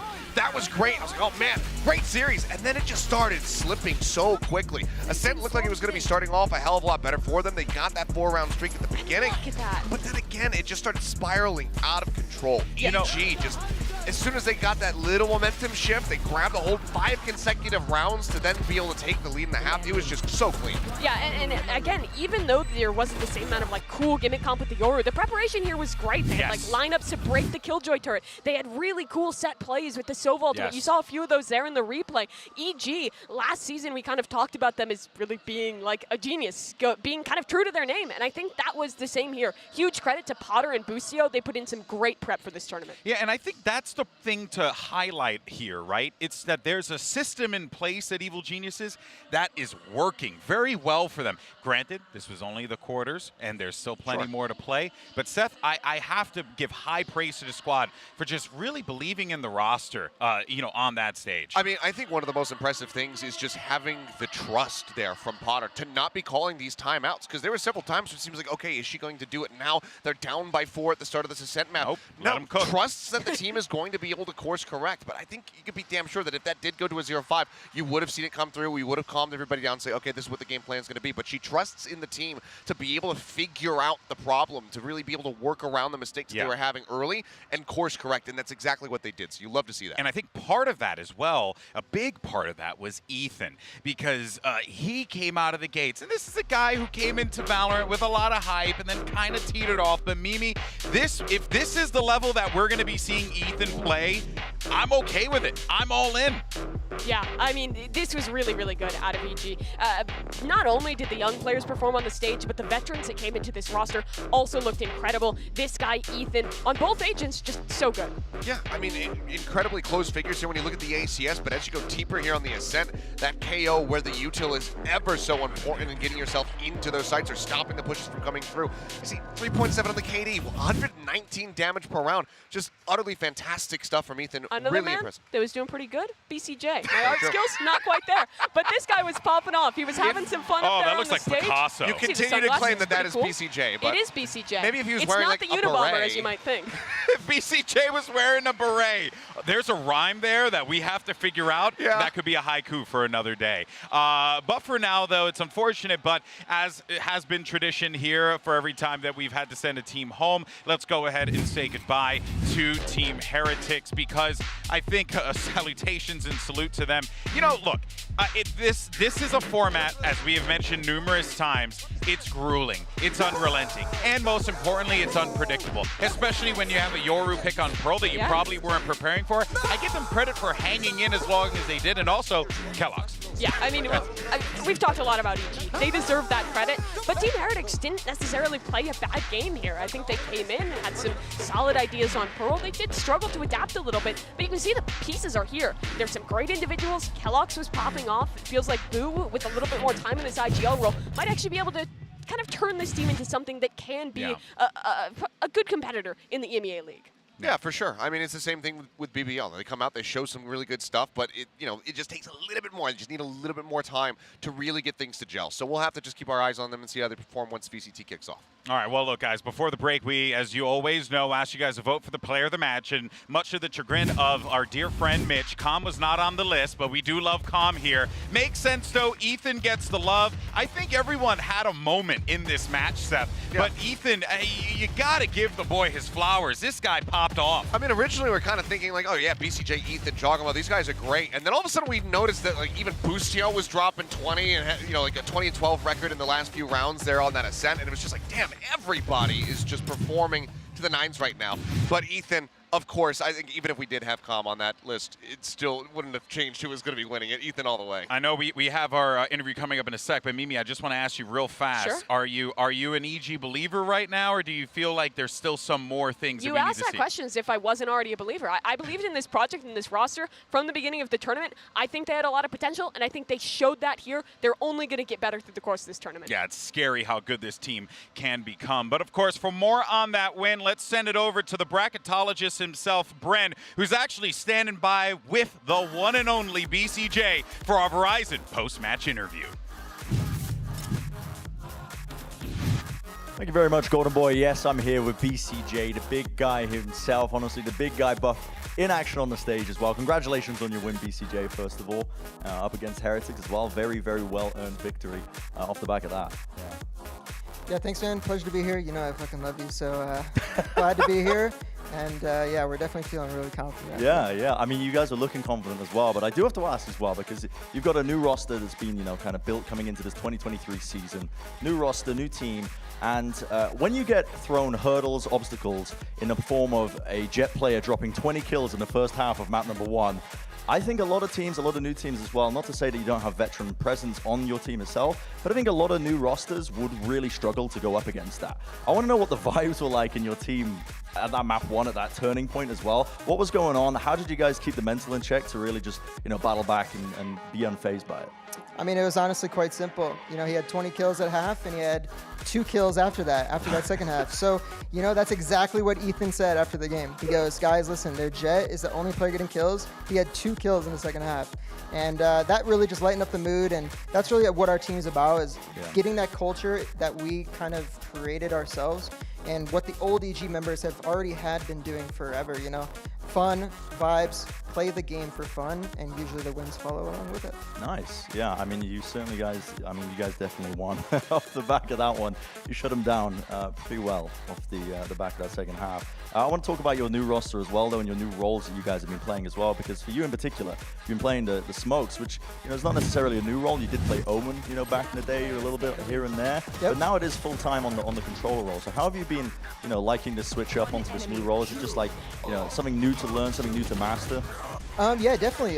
Going into the free agency period, I was looking to play any support role, you know, whether that's Sentinel, my initiator, obviously, or controller. And, you know, I did play Omen with XZ, but along with that, in Pro 10s and, you know, tournaments, but prior, even in some XZ scrims, I would play Astra and Brim, and, you know, very minor in the XZ scrims, but still, I have that experience at that high level. And just when Potter came calling and said, hey, you know, what do you think about controller full time? I jumped at it. This is the opportunity I was waiting for in free agency, and, you know, I couldn't be happier with where I'm at, and I get to still flex on the Omen, so you know, that's definitely a big plus for me. No, it's pretty nice to see, honestly. Yeah, the entire roster really coming together. But your team, you know, it's quite impressive. You guys have a really, really big roster. I mean, you're punching in terms of the amount of players that you've got on your active, or not the active roster, but just even on the bench itself as well. And I know that you guys in the past, as I think Potter has spoken about, you know, the potential of internal scrims between your team. Have you been doing that with the internal EG structure? Have you guys been scrimming against your kind of like sister team, partner team, if you will?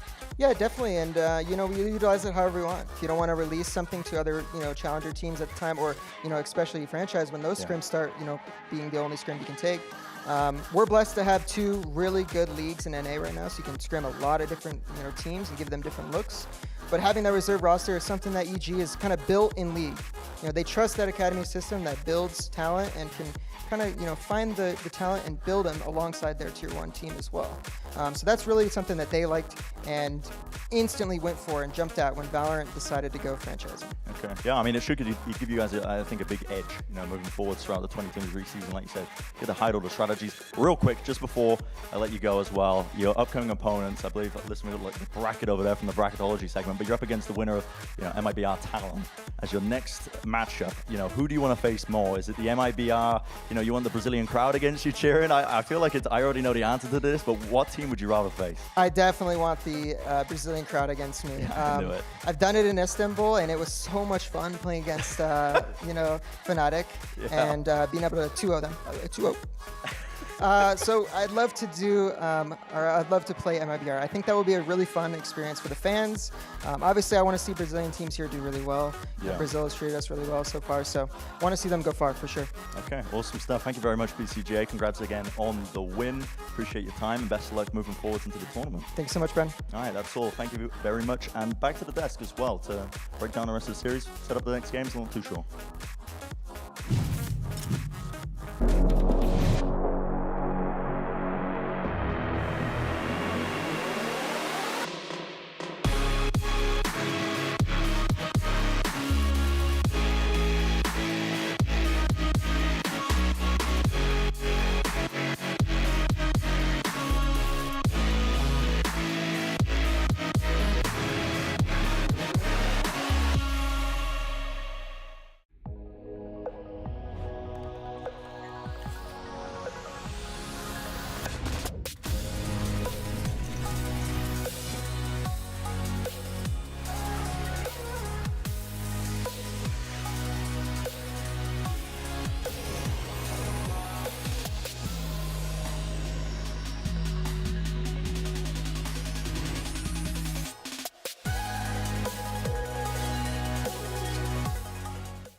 city beats you, but our dance is never done.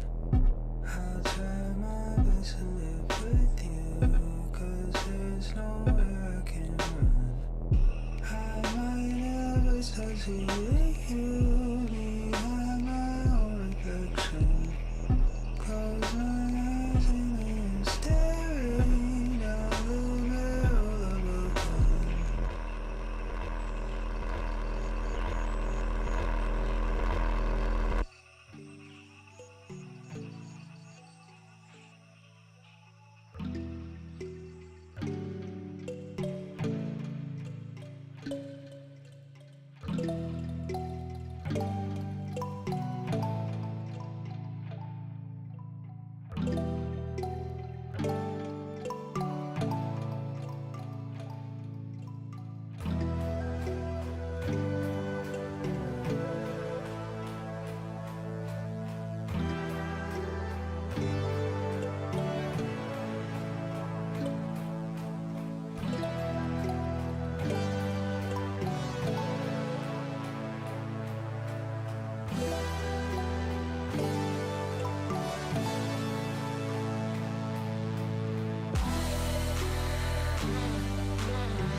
Welcome back to Lock In Live from São Paulo. I'm your host, Yingsu, and joining me to break down the next match is Mimi and Seth. Of course, it is between MIBR and Talon. We are finally going to get a Brazilian team on that stage, Achilles. This is the moment we've been waiting for. Yeah, I think this is the moment where we blow the roof off of this gymnasium. I mean, it's also storming outside, so everyone's like filtering in to get out of the weather, and they're ready, and they're raring to see these teams play. Yeah, the Portuguese broadcast was already showing MIBR on the screen, and the crowd was already so loud before they even start playing. Yeah, I saw a video, I can't remember who it was, it might have been JB that posted it, but Heat was kind of like walking through the player area and all the fans were chanting, they're loving it, they're waiting for this moment. Of course, speaking of these players, some of them have been to international events before, some of them haven't, so this is also a bit of a moment for them as well. Yeah, this absolutely is a moment for this MIBR roster. It's coming together of the old core of Vivo Keed with a kind of experienced leadership in Bazooka. He's the coach who led Loud to their victory at Champions last year.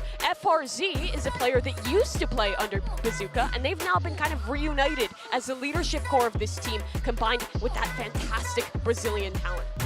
Yeah, I mean, this is a very scary challenge here for Talon as they get ready to go up not only against this fairly stacked Brazilian squad, but also against the crowd, because there is not going to be any fandom really for them, but you can see everybody showing up. They love this team. You know, get those high fives out. It's just been wild, and I can't even imagine how these players are feeling as well. Yeah, it is going to be a big moment for these players indeed. And I think what is quite interesting about this match is that Bazooka kind of already completed the arc. He built his Brazilian super team with Loud. He won an international tournament, and now as the coach of MIBR, in a way he is starting from fresh. It's some players he has worked with in the past, it's some players he hasn't, and it's again kind of that option of can you mold another Brazilian super team to actually be a title contender besides Loud? Yeah, I mean, we saw LATAM. You know, Ono managed to make 2 LATAM teams good. Is BZK going to be that person that could do it again? That is a big question. But one of the players, Seth, who might just be the answer to that question is Heat. It is very hot right now inside the venue and in São Paulo, but I feel like it's about to get hotter. Oh, yeah. I mean, this guy, in pretty much all of his international matches, has always delivered. He's such a powerful force. And now having him here alongside the rest of the squad on MIBR, being guided by BZK, by Bazooka, whichever you want to say, that is very terrifying to have to go up against. I mean, this one, of course, we got to play this clip. It's just the no-scope, just Marshall ace that he was able to pull off. You know, it's just incredible what he's able to do, whether he's got this Marshall, whether he's got a pistol, rifle, it doesn't matter. Any weaponry for Heat is just so deadly when it's in his hands. Yeah, people will remember this guy from Masters Berlin and Champions, where he competed with Vivo Keed. But in the last year, he hasn't been able to make it back to an international event. Loud was the de facto dominant Brazilian team. No one else was really able to compete with them. Now, this player is again at an international event on a roster with Loud's old coach, who have a much better chance at being able to compete. Yeah, and I think it was FRZ that said that their philosophy is basically combining that aggressiveness of the Vivo Keed players and what FRZ and BZK can do. And Mimi, if they can pull that off, that sounds like the perfect combination. It really is, because at the start of Valorant, Brazil was crazy. It was lock in Phoenix, go wild, back when Vivo Keed was making those international events. And now, Brazilian Valorant has gotten a lot more structured, so I'm hoping they can meld those two together. Well, they're going to be taking on Talon today. Of course, Seth, your boys down there from the Pacific. Again, some really familiar faces returning. Yeah, some familiar ones, but also some ones that people might not recognize too much, mainly in the way of Jit Boys as well as Garnets, who come in joining this Talon roster here as we go into the franchise era. Jit Boys coming over from FW, then you've got Garnet from 47 Gimme. So not nearly as experienced, especially obviously when it comes down to international play, as the rest of this team. There is, of course, a shout out for Patty Panel, who hopefully we will get to see later on during VCT Pacific, pending his wrist status. Obviously just underwent a surgery on it, which is why he's not here with the team today. But these guys, they have done the impossible in the past under different banners. The question is, can they do it again here today, going against the home crowd? Yeah, but back then, that was Xerxia. That was a team that made it to pretty much every international event. But they've lost the 2 players that most people considered their best in Surf and in Sushi, or excuse me, not in Sushi, excuse me, in Surf and Scary is who I'm thinking of. There are a lot of S names on this roster. And now it's a question of whether these 2 young players can fill those big shoes. I mean, let's talk about Sushi Boys, because he is still here, Mimi. He's also one of the players that have proven himself already. Yeah, this guy was on my mind because it feels like this is the perfect meta for him. He has always been a Killjoy player. Even when Chamber was dominant, he was still locking in this agent, and he's always been really good at it, even when he's coming to these international events. Yeah, I mean, to talk about somebody who's going to be in the next series versus Loudy, he's kind of like King. Doesn't matter, Chamber's the meta, that's what everyone's rolling, that's what everyone's dominating with. Sushi Boys, King, they say, I kind of like the Killjoy. I don't know. I like Nanoswarms. I like Lockdowns. I'm going to keep playing this. And he has looked absolutely stellar on it in the past. See him then taking down North Eption, dealing with, with crew as well. So Sushi Boy is definitely somebody to keep our eyes in since Killjoy and Cypher are so centric to the current meta. And beyond just his play in the server, I'm also looking to him to be one of these more experienced members that helps get Garnets and Jit Boys used to the international stage, because this is something brand new for them. Yeah, and also, I got to say, Cruz is someone who's been to almost every international event. He is a veteran right now on this stage. And speaking of Cruz, he is also with Foxy right now to talk about the expectations coming to this event. Check it out.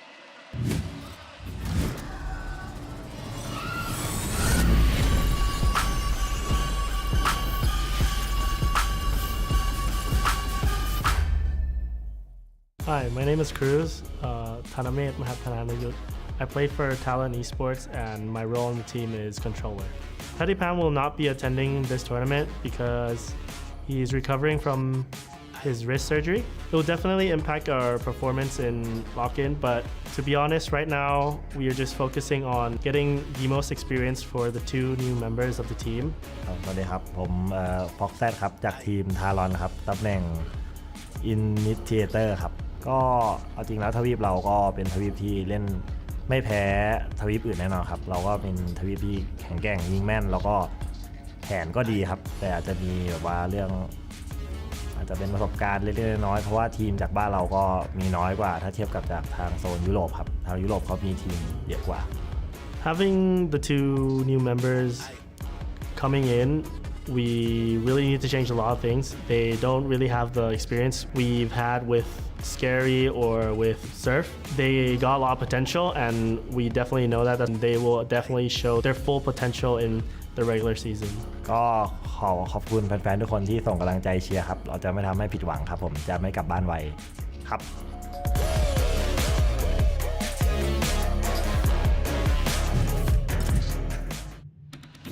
Things have been a little bit rough here for the Pacific teams, and Seth, they have what it takes and a chance to kind of keep their region on top here. Yeah, I mean, like we said, we've seen them do it in the past when they were on Xerxia. Granted, they did have those two former members. Now they have two young ones coming in. But if they can find that magic, if they can get that spark, maybe they'll be able to take down MIBR here today. I mean, well, they're going to have to if they want to stay in this tournament. Single elimination, remember, we are ready for our second match of the day. You've heard enough from us. It's time to welcome the first Brazilian team, MIBR, onto stage, and they're going to be taking on Talon.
MIBR. It's not even 5, it's 6. One of them had 2 of those photos walking out. So yeah, I mean, 6 patty pens would certainly get the job done, but Talon are hoping that the 5, this core that they have here today, is going to be able to do it as well. Yeah, they might need to play like 5 patty pens because MIBR is going to be a tough opponent. It's been a while since we've had a second competitive Brazilian team, but people should not underestimate this MIBR roster. FRZ and Bazooka bringing their ideas into this core of talented players has made them look fantastic. And with more practice under their belt, I'm really excited to see what they have going. I mean, you heard the cheers for BZK. This is a world champion coach. Not a few months ago, he won a trophy here. So I'm looking forward to seeing what they got cooked up. But let's talk about the map. Veto's here. We've seen a lot of funky stuff so far, and Ascent has been taken off the table. Yeah, MIBR gets rid of that one right off the bat. For Talon, I imagine they're going to want to try and head towards Icebox. That's generally what they like to do. They will ban out Lotus, though, as the first map. A lot of teams still unwilling to play that one. Split is still on the table, but Haven is going to be the pick. Something tells me we're still not going to be seeing Split. It seems like everyone is straying away from that, but Haven is here to stay. This one has constantly been left up. This is just bread and butter comfort for just about every single team that is here.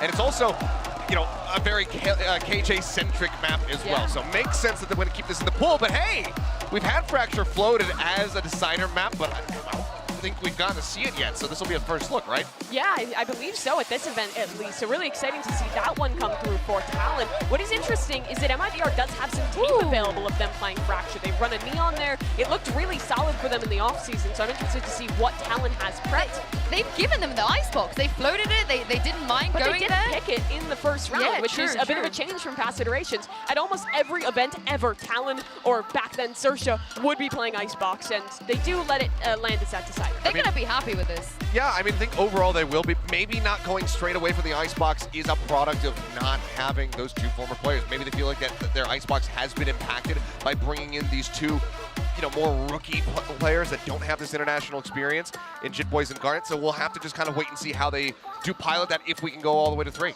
Well, we're heading to the Prime Gaming agent select here for Haven. And as you guys have spoken about, when it comes to some of these players, we know roughly where they can play. Sushi Boy surely on the KJ, surely. Jitboys is looking to steal it away from him right now with that hover. But yeah, Sushi going to be able to get that lock in. Heat is going to be going not for the Jet here on Haven. He's going to go for the Raze. Okay, this is interesting. We've seen most teams gravitating back to Jet on this map, but both of these squads look like they're kind of returning to that era of like the Fade Raze, going for constant extremity control on your defense with that Raze nade. And also, it's just a comfort role for both Heat and Garnet. What is going to be difficult, though, is this is Garnet's very first international event. This is going to be a very tough debut for him and Jitboys. Yeah, I mean, we have been seeing a decent amount of Fade, but it's going to be the Sky coming out here for the side of Talon, so going to have to see how they pilot that one, whether or not they're going to be able to play off those flashes and get the win. I'm feeding off this energy right now from the crowd. I can't imagine how your casters are going to be feeling for them to cast MIBR versus Talon. It is Sideshow and Bren. Over to you guys. Thank you very much, Desk. Yeah, this is going to be a good one, I think, honestly. The MIBR crowd as well, really just playing into it. I mean, they're still trickling in. They are trickling in. Boy, oh boy, I think we've got an exciting one on our hands because both of these teams are about equivalent, I think, on paper from what they've achieved in the past and what their players have done when they've turned up to events. But they're both also taking elements of new things and unseen things and applying them together. I don't know. I think we're in for an exciting one here. This side of the bracket seems pretty open for the taking. We just saw Heretics play EG. Yeah, it seems quite even in terms of just the parity between a lot of these teams, but who knows which direction it'll go. At the end of the day, a tournament like this, quite a lot can happen. And it just bears mentioning again, as you see the crowd here, that Talon have a couple of new players that aren't super experienced. And so getting them comfortable on their first match on stage, that is going to be a task. You are going to be looking at the veterans on Talon, people like Fox, people like Sushi Boys, in order to, I mean Cruz as well actually, to calm these guys down, calm Garnet and Jitboy down, and help them play against a crowd that is literally going to be cheering 100% against them. Exactly. I don't know if I've seen a single Talon jersey in here. Those jerseys are dope. It takes a special type of person to not let that get to you, and honestly, sometimes in some cases feed off of it, like VCJ does. The guy was just commenting on that, about how he likes the crowd cheering against him sometimes, but We are going to be getting into the action. Talon versus MIBR. This first round matchup. Pacific versus the Americas. Pissed around here on Haven.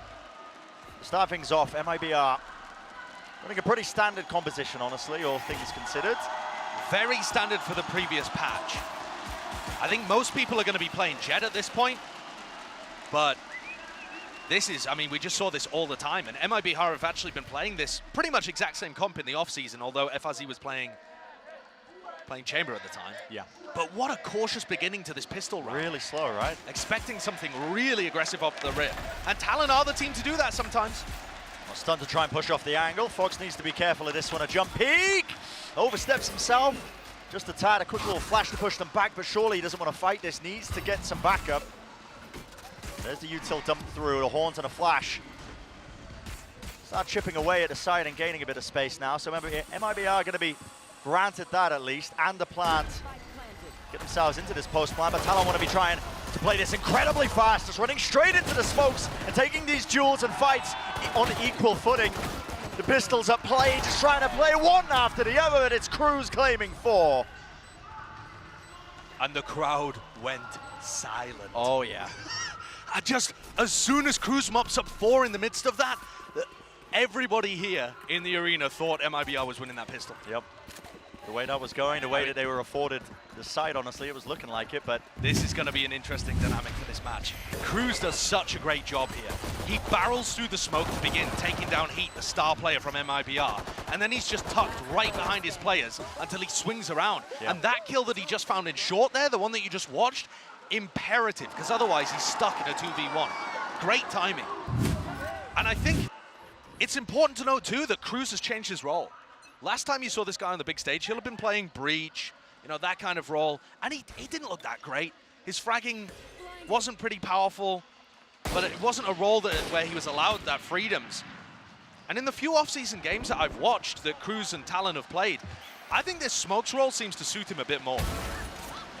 Well, Heat's opened things up quite nicely for their eco round. Just a Marshall purchase, but already making good usage of it. And that has pulled everyone away from C. Yeah. So reaction from Talon. Yeah, Murray's the Breach, the IGL of this team, of MIBR, has got a lot on his shoulders. It's been a long time since we've seen him on the stage. But he does like to run this kind of push and pull setup with his attack sides. They can be pretty slow. Deep push into mid for information. There's no punish there onto Cruz. A little bit awkward in terms of the fight that he was taking. Luckily, there is coverage. Jitboys was watching for it. And this is suddenly so dangerous, Brent. Yeah, this is a 3v2 now on a round that really there was such a huge gulf in terms of the weapon advantage. Talon should not have let this drop, but now they're left scrambling, wondering where are these players? Where could they have lurked into?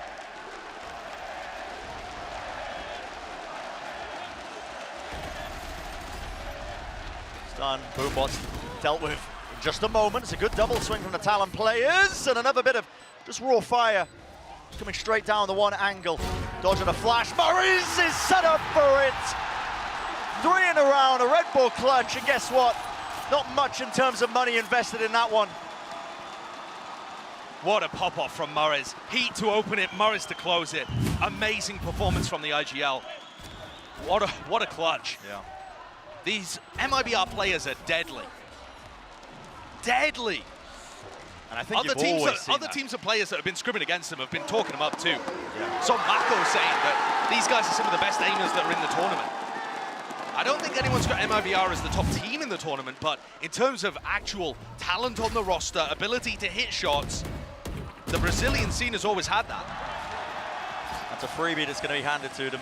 And the freebie gets Morris up to his Breach ultimate too, but I don't think they're going to need it this round. This should be easy peasy cleanup. Yeah, there's not much in the way of any sort of obstacles.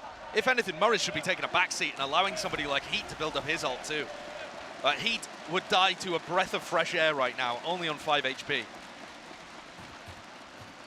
Got noise for about a moment here. Still, the Talon players are surrounding them, but see what kind of plays they could operate off of. It's a nice little pop flash on top of it, and the back of the side is going to be claimed. Heat's still watching it. Another flash utilized, but another easy round there for MIBR. We talk about the individual talent, the raw aim that so many people have been talking about with a team like MIBR, but one of the most exciting things about this team, I think, is that the fact that they have Bazooka as an addition. The former coach of Loud, who's been playing and just inserted into this team, and honestly has just elevated, I think, the team structure. Yeah, that's a really exciting thing to look towards. The Brazilian region's always had the talent. It's about putting it together into teams. And this is a blend of MIBR's former roster and keyed stars, so you get all of that added firepower from Heat, for example, coming into the roster. And you also get the thought process of VCT. Look how fast this is. That's absolutely rapid, and got it. Well, he's not wasting any time. Showstopper pulled out. Morris ended up just bumping into the wall. A little bit awkward. JSA has to try and watch the smoke. He knew Cruz was there, but an absolute pincer maneuver. Off the back of that one, there was no time wasted. Great round from Talon, but also, Brent, unfortunate from MIBR. The last 3 rounds, they've been holding very passive positions, waiting for that level of aggression, and it just never came. Talon weren't aggressive on the pistol, they weren't aggressive on, the follow-up or anything like that. And this is the one round where Heat's gone for some early A lobby control, and it was just matched instantly. And this is the power of Talon's comp, right? Whereas MIBR are playing a more slow, controlling style with the fade and the breach, the double flash combo, triple if you want to talk about the paranoia, is going to allow Talon to go crazy aggressive. And it's important that MIBR are set up to respond to that. That's why you saw Murray's RGL in really safe positions in prior rounds. And this is now a big blow to Made in Brazil. Their economy is now back in the trash, and they don't have a good opportunity to get value out of the breach ult, unless they hit another couple of crazy shots. It's definitely possible. Go back to a bit more even footing. The Horn has dropped down. It does mark Cruz, actually. Yeah, that's a bit wild, isn't it? And he's still just egoing this angle. Even against the weapons, that is quite dangerous of him, but nice lurk there from Frozen, just making sure that he can take some space where available. And I think that really opens things up. It's not like Fox's weapon is particularly retrievable, but when you consider that Murray still has this ultimate, they can group and go for some kind of play. And I think this is way dangerous from Jimboy here. A triple push down mid. Grabs them a tiny bit of info, but not that much. They've left the whole of A open now, so they need to go and re-explore. And this is the timing where Murray's can take his team over towards C. There is only Sushi Boys remaining there. Yeah, this is almost like Talon are reading like this is going to be an A hit, like they're already on the site, setting up to try and play fast retake, but Sushi Boys should be spotting them now, and there's that ult, the Rolling Thunder. Rips its way across, Paranoia on top of it, Frozen still just being an absolute nuisance. The backstab from the middle of the site, middle section of the map. And that's going to stop these retakers from being comfortable. Swapping around the spike to see if they can really min-max this type of thing, but Talon, we're more than ready once more. Garnett's pulling out the grenade, but it matters not. Sushi Boys swings from the back. That is exactly what his team needed. One bullet, though, will kill him, and he's worried about where Frozen is. There's only 10 seconds. 10 seconds. A kill on Sushi Boys. It's what it needs to be happening now in the 1v1 against the Killjoy players. And a corner just was not cleared. What a round, what a play from Sushi Boys there. And I thought that Talon were going to be worried about Frozen behind them, worried about the lurk, the player that had picked up 2 kills earlier on in the round. But they decided to full send that. They were more than ready. As soon as they heard the spike tap, the decision was already made from them, and that is just, wow. Listen, a bit of Lady Luck playing his part, I think, but... Absolutely. But look at how Garnet tried to get back into that site. Do you see him? Yeah. The nade to get the kill onto RGL. Blast back in, and then he pulled out his nade again. Put out his nade again. A bit of nerves, a bit of jitters. It doesn't really matter at the end of the day. They still win the round. And you got to set the context. That was still a half-buy round from MIBR that got super dangerous. But they'll be kicking themselves they didn't win it. A bit of fast A lobby pressure. It's being put out now by MIBR. They can take this A short control. Backing away. There's a boombot that not going to be clearing too much. Fades away now. Aftershock as well, just in case there is somebody close into that one and done position. We'll see which direction they want to take this one in, because MIBR have been playing relatively slow at the beginning of these rounds so far. I think they've got a great opportunity to use Frozen's ultimate. And we saw Frozen playing that lurky style over up towards B, and now the fact that he's regrouped with the rest of the team makes me think that he's going to try and go down short and play the lockdown, although he seems to be on flank watch. What's the game plan here? Just send Heat in with his ultimate? It seems likely. There's going to be a stun, Nightfall as well. going to be accompanying it. Just clear out the side, but it does tag onto Cruz. Silly just holds his ground, claims the 1 kill, eventually dealt with, but another repeat from Foxes. That is a little bit uncalled for, in my opinion. The comp that they're running, pretty strong at retakes, but clearly no idea of really trying to play for that one. And Heat with the showstopper was not expecting that to still be in his hands. Sushi Boy's using his ultimate for the retake in the 2v4. Yeah, this is very, very brave. And a swarm to push them back. Another lockdown is going to be used in response of that one. Sushi Boys really needs to get a move on here. And it's going to be detained. Well, not quite. He's still available, ready with the weapon in his hands. And 5 in a round means that's going to be a nice little ace. What a round from Heat. Great round. Both of these Raze players are going to be absurdly aggressive. You watch them play, they're not the kind of players to be tight, always behind every flash, synced up with their team. No, they go for timings, they go for aggression, they go to try and push themselves into the enemy's face, blast packing all over the spot. So the fact that Heat pushed Spawn there with his ultimate shouldn't surprise anybody. And I think you should expect that from both sides. One of my favorite aspects of watching this MIBR team, I think, especially on Haven. They're not afraid to react very quickly off of any sort of information. Heat in particular is the impetus for a lot of that, you know, double satchel plays to try and combo up with Murray's right next to him, the IGL of this team. But I think you can also see that they've got respect for how Talon's comp is going to play and the aggression that they could throw them in the early round. Look at how slow this is and how tempered. A lot of the times you would see, you know, Brazilian teams just throwing their lives away, throwing rounds away by not taking these things into account. Yeah. So I appreciate this. The unfortunate part being they're headed into the 4-player stack. Will they clear this corner? The answer is yes. The contact, I thought there would be some utility being used, but no, just backing away. Yeah, it definitely felt like that should have been a trap. But Sushi Boy's response on the other side of the map, and he may be asked to do a lot more. Already quite good. What another angle as well. The crosshair placement, fantastic from Sushi Boys. And this smoke just gives him a bit of coverage. Make sure he can weave in and out of it. Might need to be renewed sometime soon, though. It does fade away. And the players of MIBR have been grouping, but they matched pound for pound of at least the players who are holding on to the side. Paranoia rips across a reset of the aim once more. Sushi Boy's just doing the absolute most on his half-by round. And rifles be damned, Talon just returning with another Thrifty, just back and forth. Feels like we're seeing only Thrifties being played, honestly. These half-by rounds coming to fruition. Yeah, the rifle rounds just not working for either team here. I'm disappointed with the way that MIBR played that one. The shot from Sushi Boys to start things off, we didn't catch. No idea whether it was a bad fight or not, but Murray's angle didn't favor him. Yeah. And also the way that they got into the site, really badly spaced out. Yeah, it turns out that one was just nasty, the first kill onto Heat, but where's the second player? The trade so late from RGL there.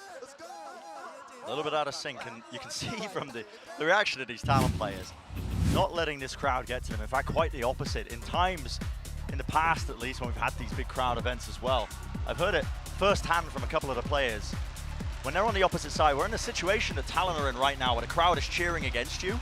When you make a play and you hear that crowd go dead, yeah, in some ways it's even better than the crowd cheering you on itself. Yeah. And that can fuel you. And I think we saw that immediately off the get-go. The fact that Talon started strong, winning that pistol round and got to experience that, it's felt very back and forth so far. You know, both teams obviously, I think, making a couple of unforced errors, but overall, definitely doesn't feel like Talon are down and out, like they're getting bogged down by the fact that the crowd is against them. Yeah, I would absolutely say that Talon are in the better position right now. Not just because they're 4-3 up, but take a look. They've got the better ults to work with, huge retake ults if they want to use them like that, from Fox and Jibboy. And they also have that economic safety net to fall back on. If MIBR lose this rifle round, they're straight back to another Thrifty.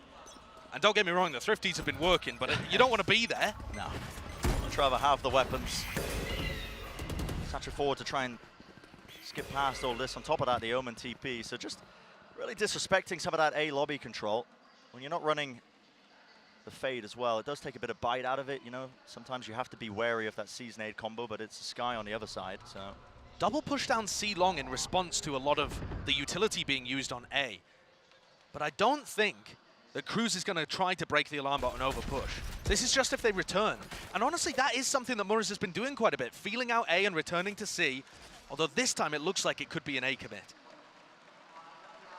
Talon looked like they were trying to set up some Wow, sort of trap the play. alarm bot, FRZ, going out of range, means that Cruz has got past the alarm bot, past the turret. And they are not aware of this one. There was a timing. Chaser's Age is still facing a completely different direction. The Prowler's being used, not even staring. Patience, patience, patience being played! And 2 kills will be his reward. Fantastic. And the Seeker's used at the same time to be able to find out where Frozen is, catch the rest of these guys. But an instant response, Heat. It's not wasting any time. Into the back of the site still, the choke point being played. Sushi Boy's watching it and falling from the sky. Talon answer once more. Wow, what a round by Talon. What a fantastic, opportunistic timing to find. Frozen has been going for these lurks through B. We've seen him get pushed up, you know, to the very front portion of B, where he looks to try and find lurk kills, timings. But Talon going for a double push and sneaking past the alarm bot, that is going to calm him down. Crazy timing. Wow, and it reactivated once Cruz had taken a single step past its radius. Yeah. I mean, that was a second where he was free, and on either side, he would have been caught. Milliseconds of difference. You're seeing MIBR once more push down to the weaker buy. Arguably, of course, with the Stingers, but they have been nerfed in this patch.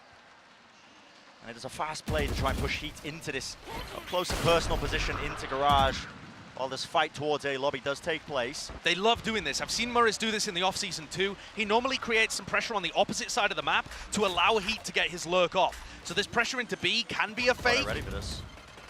Or now Heat can just have a great post-plant position. A little bit mistimed with that one as the spike was planted towards B. Showstopper into the back. Garnets doesn't claim anything off of that one. A bit of a Rosa moment, but this is already looking a little bit odd because Murray's holding close. No one to clear that angle.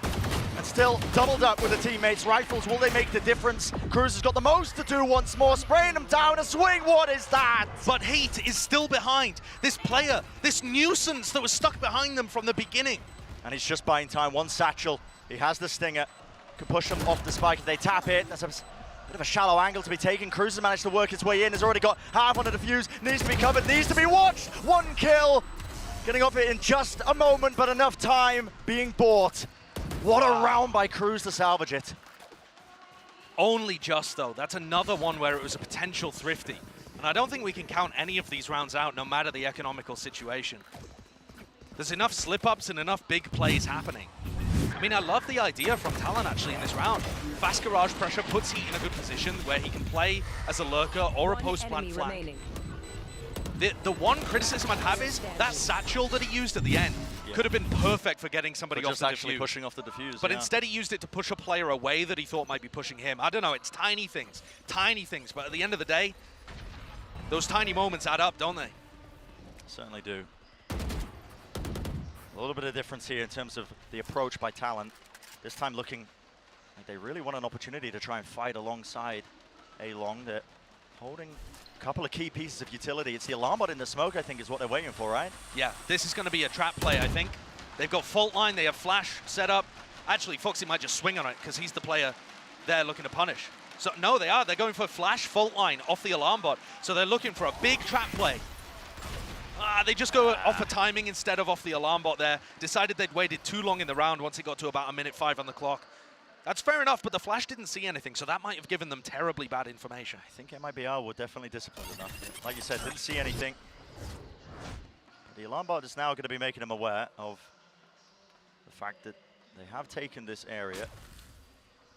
And Holding Thunder just waiting in their hands. Now it's going to be let loose upon the side, but Talon have been just playing away from this one, making sure that they're not going to get caught out of position. That's brave by Fox. Spraying there with the Vandal. Traces giving away his location. So Sushi Boys has the lockdown available for this. They're worried about a flank through B because FRZ's done that a couple of times before. Does MIBR have a plan to break this? Yes, they do. It's got way more health than it used to, but let's see it. Lineup. This thing's definitely been orchestrated. Aftershock as well. Node over the top. Is it going to be enough damage? It is indeed. Well prepared. And now a showstopper on top of it just to see if they can Just squeeze anything else out of this one. Nade going forwards, Heat still just holding within this smoke. They know he's there, but a spam, and they do find it in the end. Garnet's making sure that he contains this approach just from the backside. Just trying to shut it down, but time is running awfully, awfully low.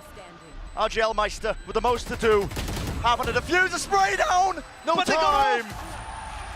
Did they have time anyway? I'm not even sure. Talon may have got off the defuse there. Or possibly they didn't have it. You'd have to see a replay in order to know. That was so tight. But however you slice that one, wherever you want to apportion the credit or the blame, MIBR come away with the round in a Red Bull clutch. You can see that these teams have anti-lockdown setups, but it takes way more utility than it used to. Huge the Aftershock not doing enough at this point, you know. Even if you use a couple of nanoswarms through the wall, that isn't enough. You still need to pair it with something else, whether that is the Aftershock or shock darts if you're running a Sova. In this instance, a Sky Nade. It's worth pointing out, I think, as we are jumping into this Talon timeout, discussing strategies for the final 2 rounds of their first half, but so far it feels like MIBR have just been straining the bank with almost every single purchase. They win this round, but at a costly moment, because they're going to be pushed down to weaker weapons, half armor with rifles. Yeah. I mean, that is the big problem for MIBR in this entire half, is that it's been really back and forth, but always at the expense of MIBR's economy. You know, they're winning these rounds with sometimes nobody alive, like in the prior. Like in that one, yeah. And occasionally it comes down to a 1v1 or something like that. They haven't had just a solid attack round where they're able to keep all of their weapons up. I mean, look at this, it's scraps, it's odds and ends. Scrappy, 3 light armor, a Bulldog, and a Spectre. Yeah. And if they lose this, they're on an eco for the last round of the half. So this is the difference, really, between a good half and a 4-8 deficit. Certainly could be. Flash play at the beginning just to buy a bit of space towards mid. It's a Prowler as well that goes into garage, so familiar setup, honestly, but look at that spam, the angle. Frozen taking so much damage, and we're just refighting into mid. Murray's deciding to take a fight for whatever reason, but he does go down, and the spike was dropped with him. Once more, they pushed Heat up in garage. Are they going to apply some pressure elsewhere on the map?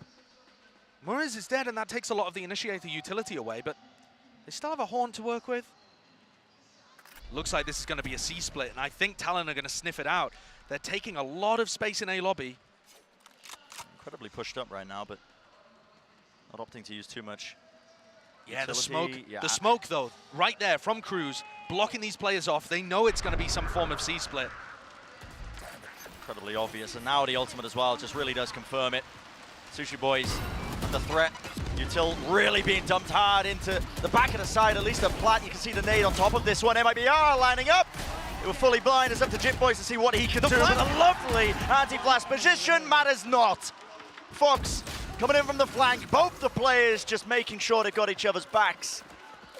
MIBR just leaving too many gaps in the overall play. And it's absolutely crushing for their economy again. Every time it looks like MIBR are getting back on their feet, they're knocked down. They're stumbling through this first half. And this round broken because of a decision by Talon to go for a mid-round push out through A lobby. They get all the info that it's going to be a C hit, and they also get a really fast flank. I mean, these players haven't even got into sight. They haven't got the plant down. Yeah. They're not ready for Fox and Cruz. This is a difficult one. The money not good, and that's a double satchel into the flash. RGL Meister couldn't see where he's TPing. Not sure if that was intentional. Heat though still with the backstab, and it is scrappy, it is chaos. But ultimately, it's all down to Heat in a 1v3, just to try and make this half a bit more respectable. Spike is nowhere to be seen. The map just flipped on its head. If you're going to isolate a fight, it could be quite nice, but that's just a bit of running and gunning and coverage again there. Holding his ground, an 8-4 half for Talon. Amazing beginning for them. Fantastic start to this map. MIBR's pick, and a map that MIBR in the offseason beat Leviathan on. Yeah. So definitely a map where MIBR feel comfortable, and Talon have just rocked them. And it was death by 1,000 cuts, Bren. There was no one player that dominated. It was the economy being ruined. Just absolutely ridiculous stuff. Garnets as well, 13-11 so far. This guy, rookie player, really performing on a big stage. But I want to hear what our desk have to say about the first half of this map.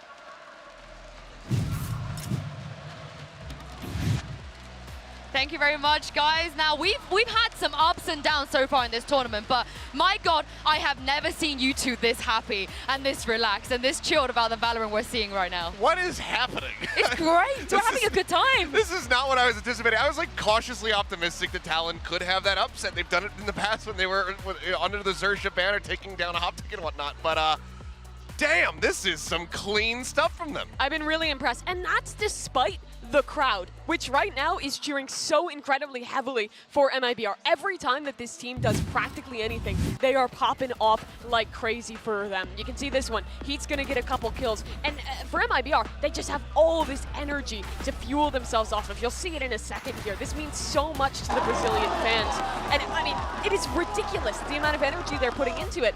But despite the fact that Talon on the other side is getting absolutely none of that applause, they are still playing some incredible Valorant. The individuals on this team are popping off. The coordination looks better even when this team was Xerxia. I've been really impressed with them this half. I mean, even the two rookies, we have the known quantities on this team, the three vets, but then you have Garnets and Jitboys coming in, and in their own right, they're playing absolutely incredibly. The utility coming out from Jitboys, on point, it's right there with everybody else. And then Garnets, I was really uncertain how he was going to be going, bringing out this race, having to go against Heat, but he is holding his own and then some. Heat does come out of this with a higher ACS because he has had some clutch moments. He had that ace, which we just saw in the replays, but Garnets is right there going toe-to-toe. 13-11 versus that 13-10. This guy is having a whale of a time on stage for his international debut. Yeah, that he is, but it's 8-4 at the half. It's the stronger side of the map, and MIBR, I am looking towards Heat again. Can he maintain that form? If he is popping off the way he was in some of these early rounds, if the team continues to enable him, they can come back into this one. Yeah, they got to give the crowd something to cheer for. And we spoke about how maybe Talon maybe not be able to do this without Paddy, but hey, who needs Paddy right now? They're on fire. Back to you, Josh and Bren, for the second half. And I couldn't agree more. Garnets is really stepping up to the plate. When we were talking about this guy, this rookie player, and this is his 22nd Valorant series ever, and he's up against the superstar player of Heat, going honestly toe-to-toe with this guy with an entire crowd against him. Yeah, that is incredibly impressive. This pistol round is going to mean so much to MIBR. They're a really aggressive team on the defense. Setting up a trap play here off the alarm bot in short. They've got turret contact to watch for any lurkers up through B. This is purely just to try and play with a paranoia, but RGL, you can see him, he's just holding the utility and not expecting this one, giving up the B site almost entirely. There might be a faster play to try and approach, but Spike's going to go down without too many problems. Now it's up to MIBR. What can they get value-wise? Cruz with the look. And timing. It is absolutely everything. Are they going to pass each other really like ships in the night? Absurd. Instead of going for the garage reflank or fighting for a connector, they slip Cruz into A. Heat spotted one player, the nade just rebounding a little bit shallow there. Jitboy's going for the swing and just claimed the one kill before eventually going down to a bit of the util, but the corner not cleared, and Garnets claims another one for his team. One after another. Down to Frozen. He's got the frenzy, has to try and reset, but the re-swing is there once more. The coordination on point. Talon taking the lead once more, even further beyond. Cruz not even required, frankly. He was just the backup plan, the safety net. MIBR had no game plan specifically for pushing those guys on the B retake. RGL just kind of walked out through B, and you don't expect Heat to be losing his duels there, even in the pistol round. Against Jitboy, another rookie player. Yeah. MIBR absolutely need to be leaning on that experience that they've had and the talent that they have on the roster. If they're getting outclassed pound for pound by the Talon guys, that is extremely worrisome for the series. And at some point, you've got to have that conversation about the double-edged sword, I think, of the expectation that a crowd cheering for you really has. Sometimes that pressure doesn't exactly form diamonds. There is so much history between these two teams as well, actually. FRZ, he beat the core of Talon at the very first LAN we ever had in Valorant. And he and Murray's both got knocked out of Champions in 2021 by this team. Yeah. For RGL and for JZZ, their histories and rivalries are yet to be written. Those guys are rookies to the big stage in similar way to Garnet and Jitboy, although they've had more experience domestically. This is an A take. Slow and steady as it goes. Stun, Paranoia, nade into the back of the site. This is A holding close and a beautiful nade to support. Another thrifty? Yeah, well, a bit of a one and done angle. Don't talk too soon here because the smoke's still weaving in and out, and Heat just absolutely running rings around them currently. Another nade, just sidestepped. Both of them there, and they're going to be evacuating the A side entirely, and this is so intelligent. Cruz watching this angle. Heat expects both of them to just be running all the way onto B, and it's going to be that spike planted. Wow, what a monster Cruz is playing like right now. This swap to smokes, this step up, this reclassification of him as a player, he just looks so different. He's making every smart play. Rosen just searching for the right angle, damage being done. Claims the 1 kill, but the time has really been bled down, and he's on 22 health. He could die to the turret. The turret really could just finish the job. Essentially playing a 2v1, I think, honestly, and he doesn't know where Sushi Boys is. Nothing being given. The turret is just magnificent, can't be cleared in time. That's the only resource he really needed in that moment. Unwinnable for him. And takes the smart play there of dying to the spike. You don't want to give Sushi Boys another ult or even stay alive. But 10-4, what a dominant scoreline for Talon here. And listen, I mean, MIBR made it a very expensive round for Talon. Only one player surviving Sushi Boys with the rifle, but at the end of the day, they're not worried about it being expensive at this point. They just need the rounds on the board. Yeah. They don't have a lot of room to breathe at this point. Definitely true.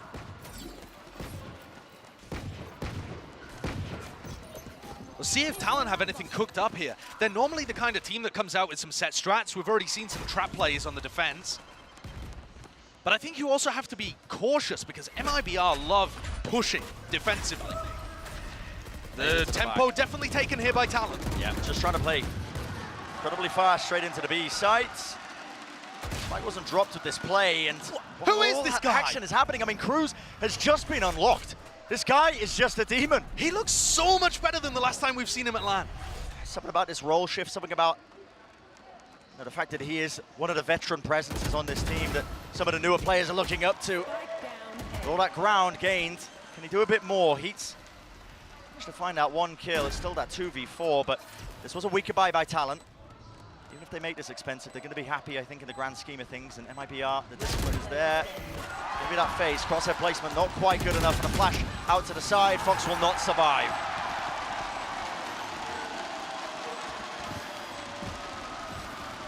And MIBR finally get a round where they keep 4 rifles.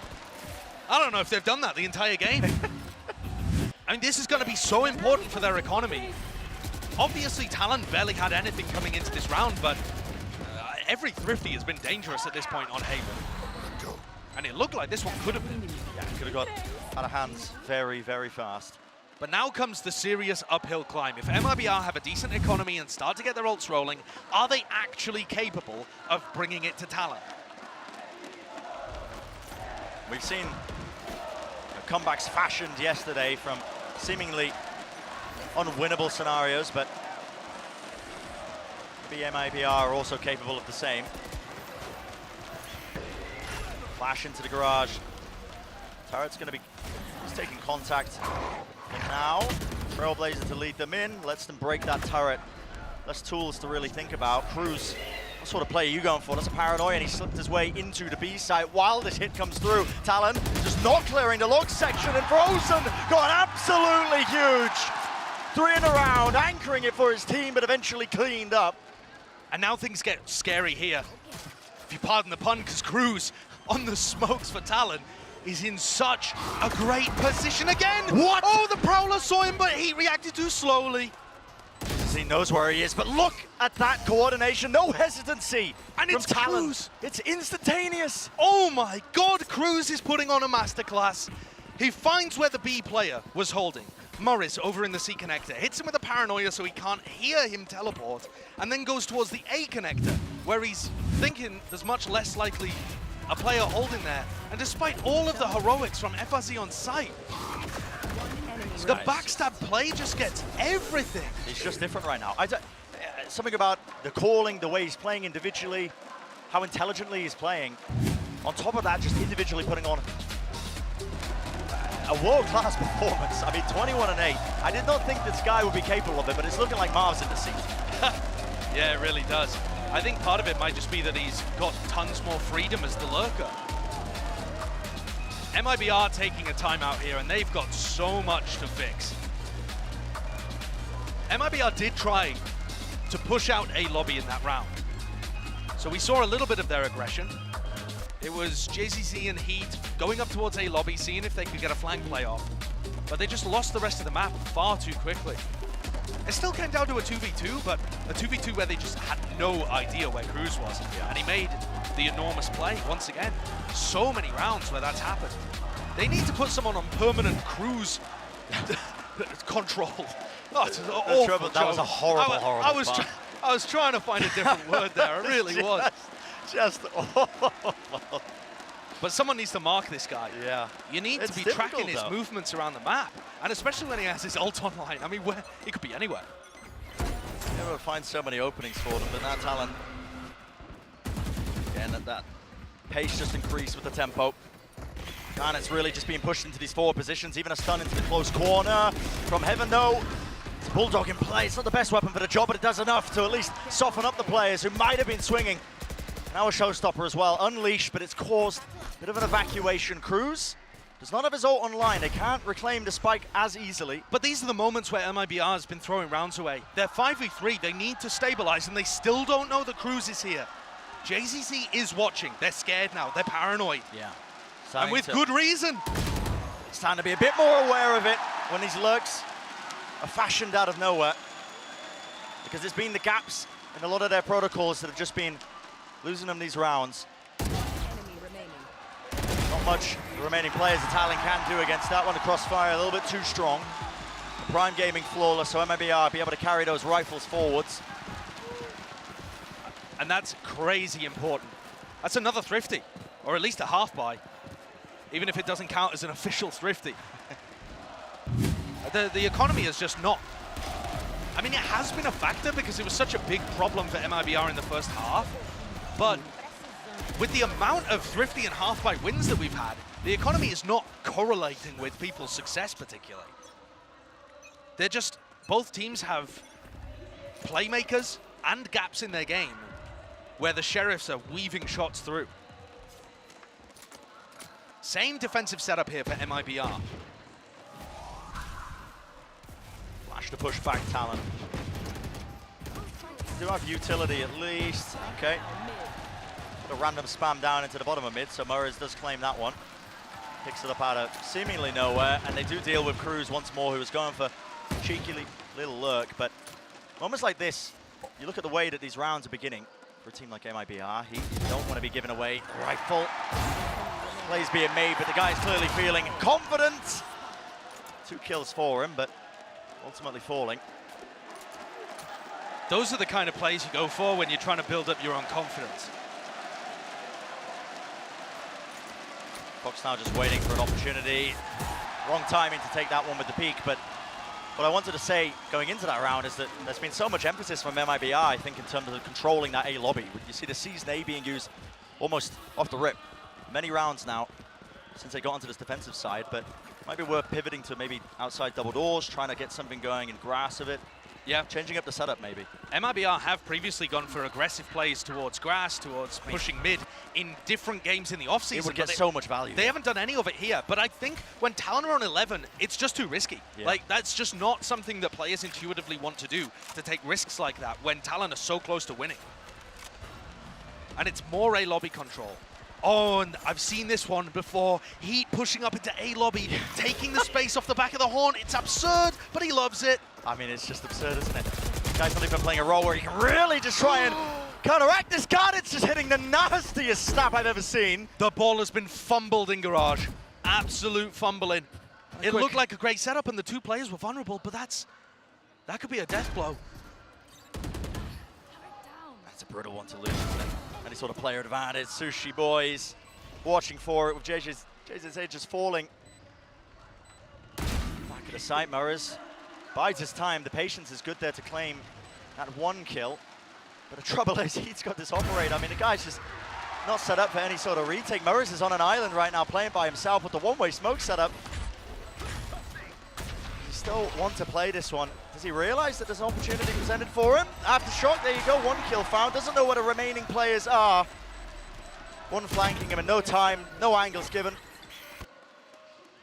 And he just saving the operator while all that was going on. So many map points here. So many chances for Talon to be able to win this. What a performance from Garnet.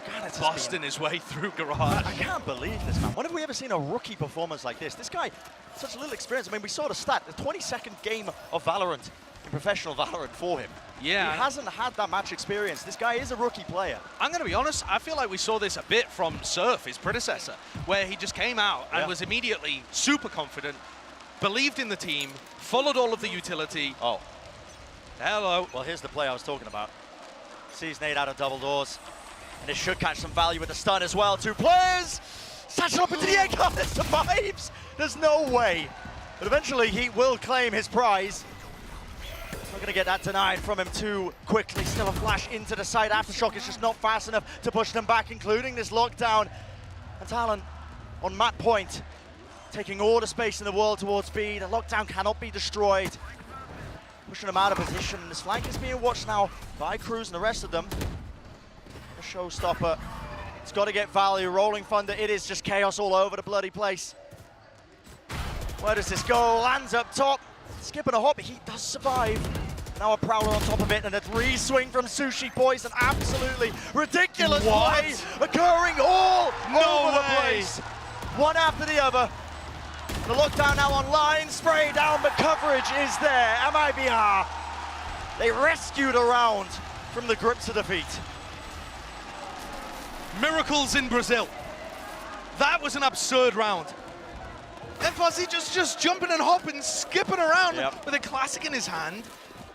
If he doesn't get that one, it's done, it's over. So many things that could have gone wrong with that. Yeah, it's not a solid game plan on the retake, is it? It's magic. It's all over the place. But that's only one of the chances that they've denied Talon. There's still a ton left. Yeah. Actually, though, Talon deciding to force buy into this round with a Stinger and a Spectre. So, unusual decision in my opinion. Normally you don't want to take disadvantageous fights, but you also don't expect Heat to be missing those kind of shots. This guy is normally such a consistent operator player. Now the showstopper online. That's a direct hit.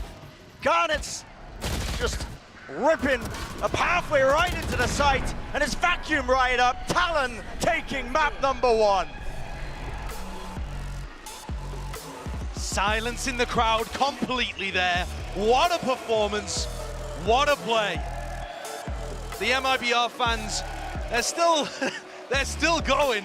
There's still chances, but it is Talon that has struck a decisive first blow in this series. 13-8.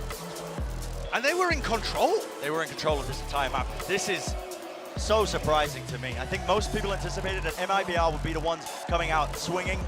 Talon, you know, we were interviewing Cruz and the guy was saying, listen, we've had to split our practice up. Hadapan wasn't able to play. You know, haven't had that much practice playing with Garnets in this roster. You couldn't believe it. And look at this performance. It is magical, Brent. Just to reiterate what you're saying, Padapan was supposed to be playing, and he's stayed home to have wrist surgery. So they've had to get Garnet, their 6th player, in to play at this event. They've also lost one of their star players. Everybody would have expected them to be turning up to an event like this with Scary, but he decided to take an Ascension contract instead. Get the bag, King. I appreciate it. But that also meant that we were assuming they didn't have a Star Smokes player on this roster. Oh my God, how wrong we were. Cruz was popping. Just filthy. I mean, the guy was finding so many opportunities. Deep pushes, lurks all around on both halves of the map. Yeah. Just able to just create those openings time and time again. And I think one of the big strategic problems that I'm sure Loud's former coach, VCT, is going to be talking to them about behind the stage when this is, you know, in the break between the maps, I think one of the big strategic failings was MIBR never controlled the tempo. They never controlled the pace. And part of that was economical because they were always on the edge of going out. But part of it is just we didn't see that level of aggression from them on the attack side. They were always waiting, always trying to play reactive. And on the defense, we didn't see those classic MIBR pushes either. Yeah, so it's all a little bit missing from the overall game plan. It's a little bit interesting, I think, as well. And it really does shake up this series because it did not go the way we expected, at least initially here for map number 1. But that's going to do it for that. Still, the series continues. We'll see even more after this break.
What a start from the boys from APAC. They take down the hometown favorites on map 1. I'm your host, Yingsu, and I'm back here with Mimi and Achilles. It feels good, doesn't it? It feels good for you. Yes. Yes. I'm like, yay, more competition in the region. VCT Pacific is going to be awesome, especially if Talon can continue to play like this. I mean, good God, what a way to kick things off. I mean, Brent and Josh were talking about it consistently throughout that. We were talking about it during the halftime break. It just feels like they are completely unfazed by this crowd, and whereas it kind of seems like MIBR absolutely phased by it. Maybe too much pressure is being applied to them right now. Yeah, what feels good to me is being surprised. I really underrated Talon coming into this event. I thought they've lost their 2 best players from last year. They're coming in with these unproven talents. But they showed up here, and they played a really impressive game of Valorant. Both those young players showed up, played fantastically, and the calling from Talon as well was really good. Every time MIBR was leaving them a gap, Talon did a great job of exploiting that. Yeah, just at every twist and turn, fantastically done. And I mean, players that we didn't necessarily anticipate to step up in the way that they did in the sense of Cruz, in the sense of Garnet's on this massive debut. But Cruz was just wreaking havoc in every single twist and turn throughout this game. I mean, he just really could not be stopped. Yeah, in the first half here, just the pace at which Talon reacted was so fantastic. There was round after round where they were kind of seeing initial contact from MIBR in one area of the map, seeing kind of heat satchelating in as the read, and then instantly going for these super fast double flanks. It was just crushing MIBR round after round, and it felt like they were never really able to adapt to it. I expected a little bit of more out of a team led by FRZ and Bazooka as the IGL. I mean, this is what we know that APAC teams, they can shoot, they can kill, they can win games. But I think this level of discipline, of structure, the strategy, the counters, is just such great Valorant to watch. And of course, one guy that was behind a lot of this was Cruz. Of course, I spoke about this already. This is a veteran player. He's been here before. And Mimi, he's really showing his experience here. I think Josh put it perfectly on the cast. We didn't expect them to have an all-star smokes player. Cruz switches over to the role, and first game, he just looks incredible. Yeah, I mean, we didn't even have that much time to touch on it when we had the Agents like coming up, but this guy has in the past been playing the roles like the Breach and whatnot, but he's just nuts going over to this home. It seems like he's slotting into it so very comfortably, much like we saw BCJ slotting into this role as well just earlier.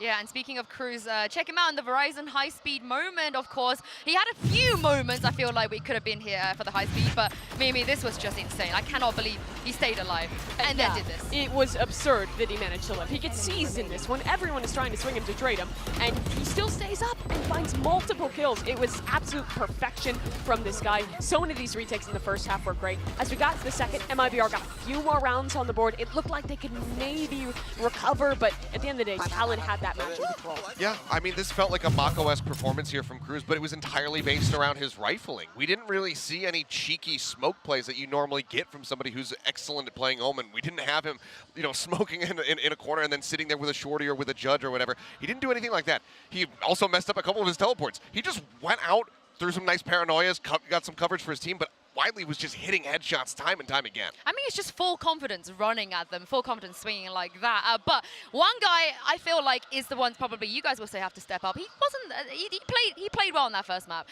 Is Heat here? He is in the aim lab shoot around, but we expect more from him. I feel like, especially when he has set that carry potential. Oh, for sure. I mean, we know what he can get done. I think he's going to let his little smile. He's like, I'm just going to do this at my own pace here. But, I mean, we saw him pick up the ace. It was a huge moment and seemed like maybe a bit of a turning point of the game because that allowed them to tie things up at 3-3. But, yeah, I mean, he was looking pretty consistent the whole way throughout. Unfortunately, the rest of the team, there was a couple moments where it felt like they weren't hitting those shots that they certainly shouldn't. He, especially with that op, was also under those same circumstances. Yeah, Heat is not the guy that I'm really worried about going into the rest of this match. I think it's the rest of obviously going to get very prepared with a warm-up routine like that. Make sure you guys replicate that one. But yeah, we're heading into Fracture next up, where I think traditionally Heat was playing the Neon on this map for them. So he's going to be in another role where he's really set up to succeed, but also in a role where the team has to put a lot of utility into enabling him. I think my worry is this was Talon's pick. Now, they've already won MIBR's pick here, so Achilles, there's a lot of pressure on MIBR. There's a lot of pressure on them, but there's also pressure on Talon now to close this out. We have seen teams tons of times in the past in this event already go into an opponent's map pick, beat them there and then lose on their own. That is entirely possible here if MIBR is going to be able to shake off that initial loss. Well, no surprises so far in the Prime Gaming Agent Select, and Garnet I'm ready for Garnet's on Neon. It's going to be great. I'm so excited. This guy was fantastic on the Rays. The Neon is going to be really cool to watch as well. FRZ, glad to not see that Chamber history go through. I really like the Cypher pick, especially as an anti-Neon competition. On the defensive side, you can really shut down a player like Garnet. But on the other side, for Talon, I think this is a map where Sushi Boys and Garnets will feel at home. Both the Neon and Killjoy roles on this map give you so much potential to pop off.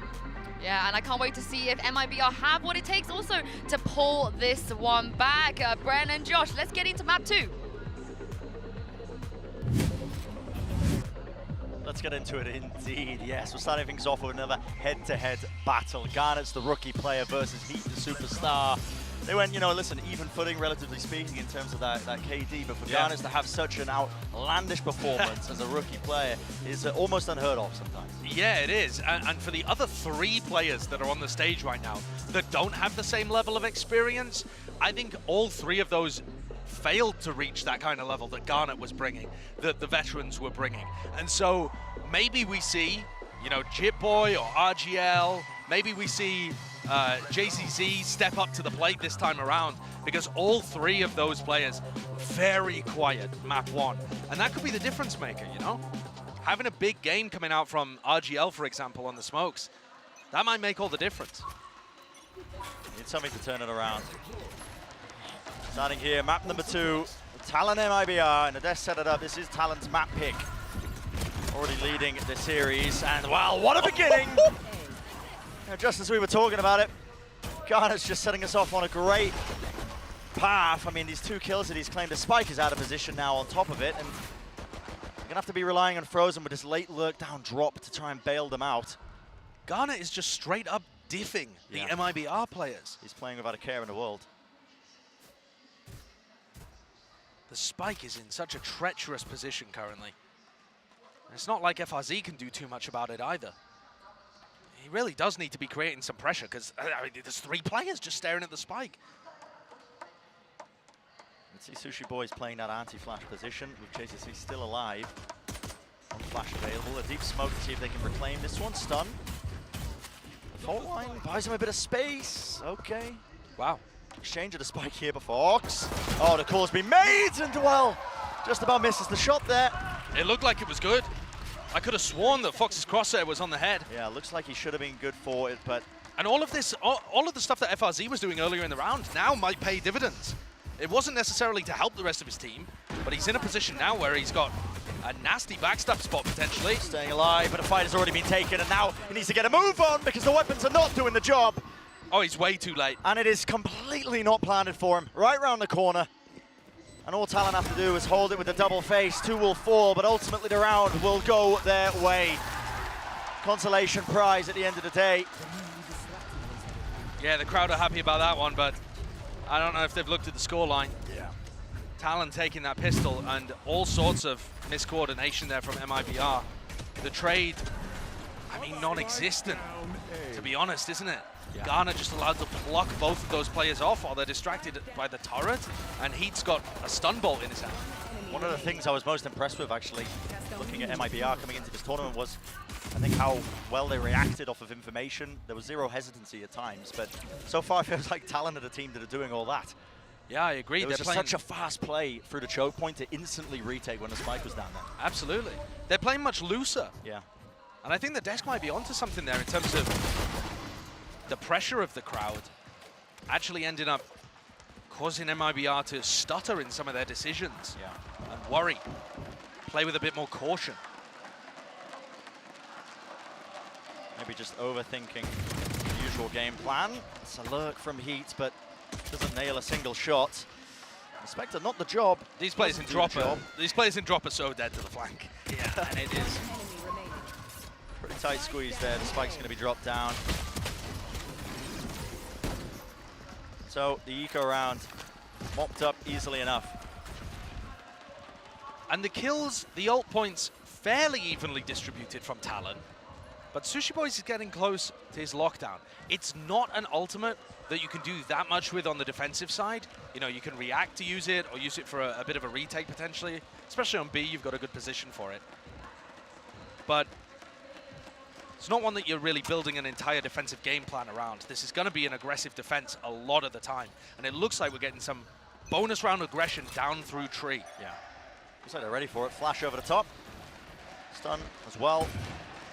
Finding its mark, and it does buy them that space. So Crew's going to be farming up that orb, but they've given up a lot of control of Arcade in the process. The angle not really being watched for with the smoke drop down. Going to see if they can weave their way into tower. And I like how fluid they are, Brent. Immediately making the decision to take Arcade after they lost tree control. Really decisive. Has been pushed back though by that utility. And Crew as well. Lays down to Stimmy. I feel like you're never favored when you're holding this rope angle, but how many times have we seen a player just end up falling? Potentially that purpose, and Murray's just waiting a little bit too wide there into that angle. Garnet's no fear at all to take the fight with only the Bulldog. Not much backup in play, and Heat just has to cower in the corner here. I liked the game plan from MIBR at the beginning of this round, but the spike is still in such a dodgy spot. And these two players, FRZ and RGL, are miles away from the action. Sure, they've got the A spike, but what are you gonna, the A site, but what are you gonna do with it without the spike? I mean, it's such a mess. Dropping like flies. Heat with the lurk through, 20 seconds remaining. Just trying to contact through, and the angle just watched for. I mean, this is MIBR honestly losing that charm that I think that they had coming into the tournament. You know, we previewing them in their game against Leviathan, another team that's expected to be incredibly strong. They were going toe-to-toe, they were making it very even, but this is a team that really, I think, just needs to pull up the bootstraps at some point. I think they lack that decisive nature. They're trying to implement too many stops into their play on the attack side. When they took Arcade control at the beginning of this round, why not just shove it in? Yeah. Try and take that tower control. They paused for too long. They allowed Talon to retake that area of the map, drop the spike in a horrible spot, and it just looked like they had no game plan. There wasn't that sense of urgency. And remember, it's been a long time since Morris has been in this position as the IGL. A long time since he was on the stage. Maybe things are just slipping away from MIBR a little bit, but on the other side of things, Talon are reading all of these situations and picking up every opportunity. Leon Wall is going to split this site up, including that utility. Aftershock into the corner, Heat. Going to open it up for them, but this is so weird again. Yeah, not out of drop yet, it's uncoordinated! JZA just dropped onto the head of Cruz, and okay, eventually they worked their way in, but it took a bit of effort. It was very awkward. No time wasted from Garnets. Drops down the fast lane. The wall's in play. Location going to be revealed in this one, but no one aiming to try and spam those corners, yet still the round will go their way, and eventually, finally, there we go. It's another half buy. Yeah. It's another Thrifty. Powered by Heat running in through his neon wall with a stinger, and somehow both of the A-site anchors just kind of got bypassed. Yeah, very disjointed. Really weird Valorant that we're being treated to here. Take a look at it in the replay and just look. I mean, the way that JZZ just lands on top of Cruz, comical, and he's got players right behind him too. You know, the fast flank was already coming through at Dish at this point in the round. Yeah. Very odd.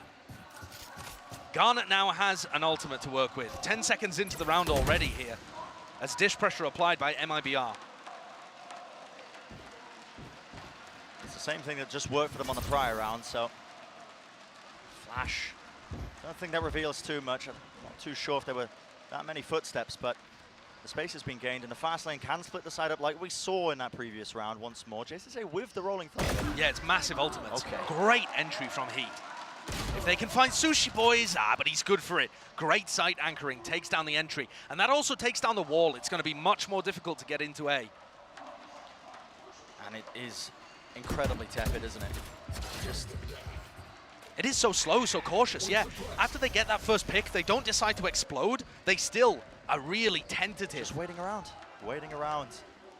Trying to win the round just by getting picks, and everything's falling apart for them. If they're relying on Frozen to try and take some of that space, that's just not even afforded for him now. Ults are online, big ones for MIBR, but the time is running short now, and they're still contacting into this one.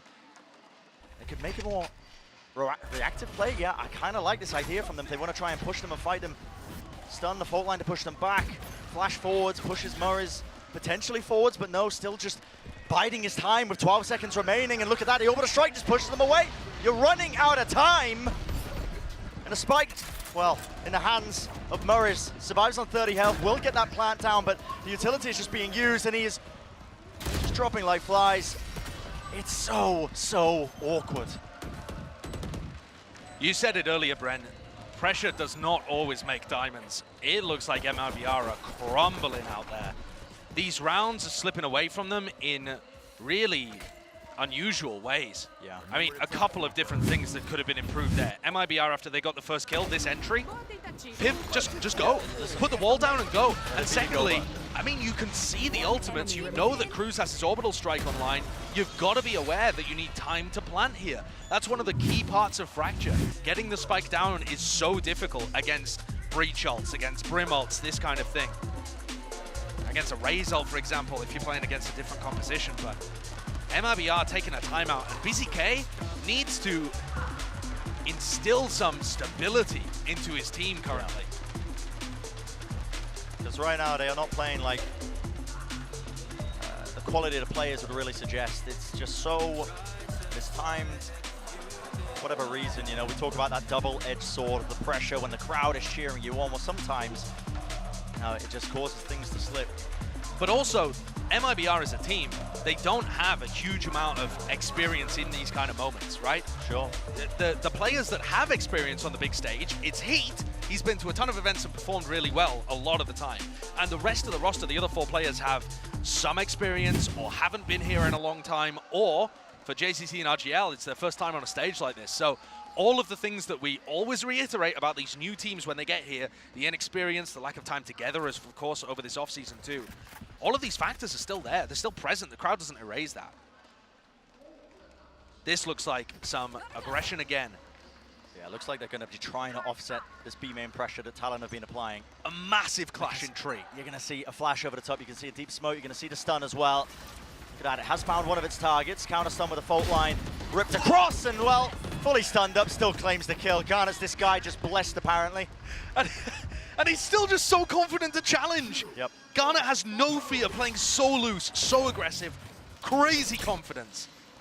But an instant pivot. No hesitation with this one as the no commanders let rip. Murray's waits his way across the side. There's really no one else to try and help him clear this one out. They don't quite have a full clearance. A bit of a play there with the flash into the spawn to see if they could claim a kill or two, but despite being 4v5, MIBR have got a good chance of winning this post plan.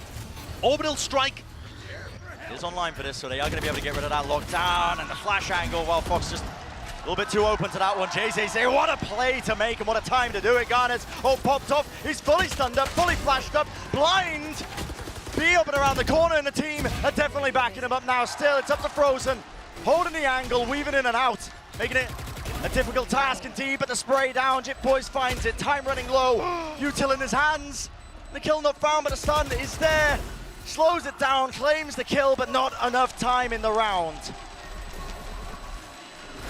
And MIBR, they get another one on the board, but wow, they had to work for it. So many things happening there. Sushi Boy's decided to use his lockdown to bait out the orbital strike because you don't want them to save it as a post-plant tool. And then a wild play as Jitboy ults in, pushing Garnet around and stunning him. And then Garnet flies through with his ultimate out, full blind as well. I'm loving watching this Talon team, despite the fact they didn't win the round. Every round is a joy. Yeah. It's so fun. Pure whimsy. MIBR not messing around now. It seems that timeout has definitely been a cause for the increase in tempo because they have been playing so slow by comparison. Garnet is already into a wild position. Fox, this is dangerous, man. I mean, trying to reclear this corner. The players are all over the place right now. Just no one's looking. Lower section of arcade. Anybody watching this one? It's Heat. Can't claim the kill. A double swing. Perfect timing from on high. JCC just Wide out in the open, has to dodge the flash, but the swing was good. Reset of the aim. And this round just demonstrating fundamental lack of understanding, I think, from MIBR of how to contain a player like Garnet. Garnet is on Neon. If he pushes out one area of the map and uses that tunnel, he can be in all sorts of spaces. You need to spread your team out more than playing 4-1 defaults on Fracture. And I think this is where MIBR are losing their heads a little bit and forgetting some of the fundamentals of how to play maps like this. They look uncomfortable, and Talon are punishing them hard. This is not a stage where there's any room for error. Talon steadily claiming that lead in this map. Potentially claim the entire series and send one of the hometown teams home, but never fast play. Just once more heat this time punished though. There were stuns in play. They were ready for some sort of action that was going to occur towards A-Halls. And it is a bit of a half by round, so listen, risks can be taken by MIBR. And this is where playing slowly and looking for picks, like the shot that FRZ just took, this is where this makes a lot of sense. You know, you don't need to group up and try and do something quickly. So or at least not until you have a player advantage. Yeah. Right now, just working their way around the map, playing together here is 3. If they take this arcade control, it's just an awkward clearance at the angle there by Murray's up close.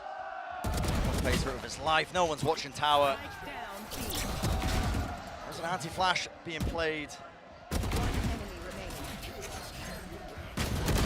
Easy peasy, it seems like, for Talon once more against the weaker guns. So 6-2 being that scoreline, and now we get to see MIBR a bit more money in the bank. I have these weapons. What plan have they got? They need a plan.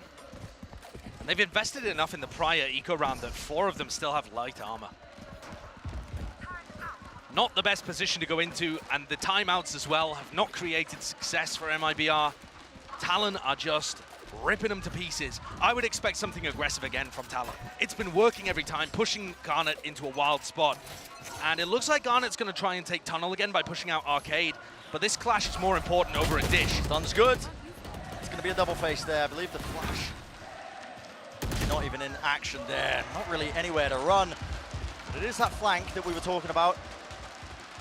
Work their way behind. This is so odd. They flipped the map entirely. That's so bold as well by Cruz. There could definitely be somebody here. The Cypher could have been in that spot. And now his position is noted too. Yeah. Definitely not worried. So that's one of the first times that Talon have gone for something aggressive. The north side crunch and MIBR have shut it down. Mostly off the back of JCZ's utility, who is stepping up more than he did in map 1. It's just been a little too little. The percentage play now for Talon is to try and take these guns away. Obviously that full investment by MIBR, you want to make it more expensive. RGL Meister taking a fight, but it's traded. Cruz just seeing if anybody will wade into him. But yeah, that aggression actually does pay off. Pushing back that north side crunch now, so option for them, and they've built up at least that Rolling Thunder once more. Another tool to work with. It's a big one. It definitely is. And MIBR's problem has just been that lack of decisive action, which they managed to find in that round. They killed the players over a dish, and then it's fairly obvious that you transition into an A push off the back of that, especially with players behind you. In some ways, their hand was forced. Interesting to see Talon taking a timeout here, actually. It doesn't really feel like what they're doing is failing, or they need to take some kind of strategy adjustment, but maybe just trying to hold the momentum of MIBR before it can begin. Yeah. Very possibly. You could tell that the first Brazilian team is here. This is a home crowd, and the fans care so much about Brazilian Valorant. Yeah. They're out here in droves. The atmosphere is so different, and they are not exactly being treated to the start that they would have liked. Yeah. It doesn't seem to have dampened the mood, though. No, not quite. Happy to see the home country represented on the big stage, I think, as well, and there'll be even more opportunities later for that as well when Loud end up playing against Gen.G. Yeah, very true. That'll be very a good true. one. Loud, obviously, the massive favourites in this match, but I don't think you could say that MIBR were the massive favourites here. I would have thought this game was fairly even, probably an edge to MIBR. I would have given an edge to MIBR, yeah. But a small one. Not even a 60-40 game, in my opinion, See, a bit closer than that. In my opinion, I was thinking it was going to be relatively one-sided for MIBR. Wow. So I was seeing something different. You were hitting up the caipirinhas. Yeah, apparently. Apparently. But okay, rifle round on board here, 6-3 the score, as Talon have taken a timeout. What do they adjust? So putting the Neon on the other side of the map now, playing halls. And in these kind of moments, normally, the important thing, if the halls players like FRZ take contact and realize there's a 3-player stack from the defense in halls, Heat is supposed to go and help them all the way through site and go and help and backstab to put pressure on Jit Boys. Yeah. Can they identify what the defensive hold looks like, and can they find the right solution? Smokes drop fast lane as well. There we are pushing through, and it is going to be an attempt of it, at least that Pincern Heat has been taken care of. Dropped immediately. Still MIBR will be claiming this site. The Rolling Thunder is going to be used without too much backing this up. It's only to try and clear through into halls so that RGL Master can take that space once more. The flash play, it's dodged to the side. Quick reactions from him to be able to stay alive and stay active. It's a great kill by RGL, and I think it changes the tide of this fight. Sushi Boys with an operator does not want to get involved in this retake particularly, unless Fox finds something, and he can't. Yeah, slightly off when it comes to the crosshair placement of that re-clear, and now Sushi Boys, not the weapon to retake, as you were saying, Josh, just needs to run away now. But MIBR starting to get a little bit behind them. And I think Talon's timeout might have helped MIBR there. MIBR need all the help they can get. They need to talk to Bazooka as much as they can. Yeah. If he could get wired directly into their comms, they'd go for that. So Talon taking the minute there to speak to the coach on the opposite side, Zeus, I think that's helped MIBR. And the reason that I say that is because you didn't see any of that hesitation. There was no early prodding for a pick. They just took the exact space that they needed, went into the site. Heat went to try and help his players. And yeah, even though Heat dies, they do end up with halls control, a good post plant position, and RGL anticipates that play happening and secures the post plant. That was just like a on-paper textbook, how you attack A with a Neon from drop. Sushi Boys really pushed out of position now. Only landing across the map. I think that was at the staircase there of tower, but now not fast the shorty. lane, shorty. Not the shorty. Holding the angle, and that is just okay. Taking the timing. Fox claims the kill. Sushi Boy's also just waiting in and out of these smokes. Very dangerous when he does have that shotgun as the secondary, but smokes are going to be fading now, and there was a bit of a moment where they could have fallen. So far, MIBR finding it hard to really gain any sort of space. I mean, how do you get the plant down? Jitboy is just waiting for the plant noise, and then he's going to send the ult in. I don't think they're going to go for a retake here so much as just flooding in. I mean, and Heat, is he going to try and find space for them to rotate off to A? They're so committed to B. I think this is just a flank so that he can try and fight through spawn, but there's 45 seconds left in this round, roughly. Cruz is holding for this flank as well. More than aware of this. That Heat's flank is not going to help them get the spike down, though. It's too late. The more late. this time gets brought down, the less time they're really going to be having to work with. There's the Rolling Thunder, though. And Frozen tries to play close, tries to play within the safety of his cages, but he's dealt with, and Heat from behind. He's now going to be aware of this one. Cruz holding the close angle, and Heat to just try and clear him up. Sushi Boys eventually returning fire, but he does claim two. And the crossfires are enough. And despite the fact that Heat actually found the timing on that, Talon's game plan was way too good. Yeah. Again, MIBR not with a real answer for how you get the spike down in that position. Not able to play the map, going for a straight up site hit, and just reaching a brick wall.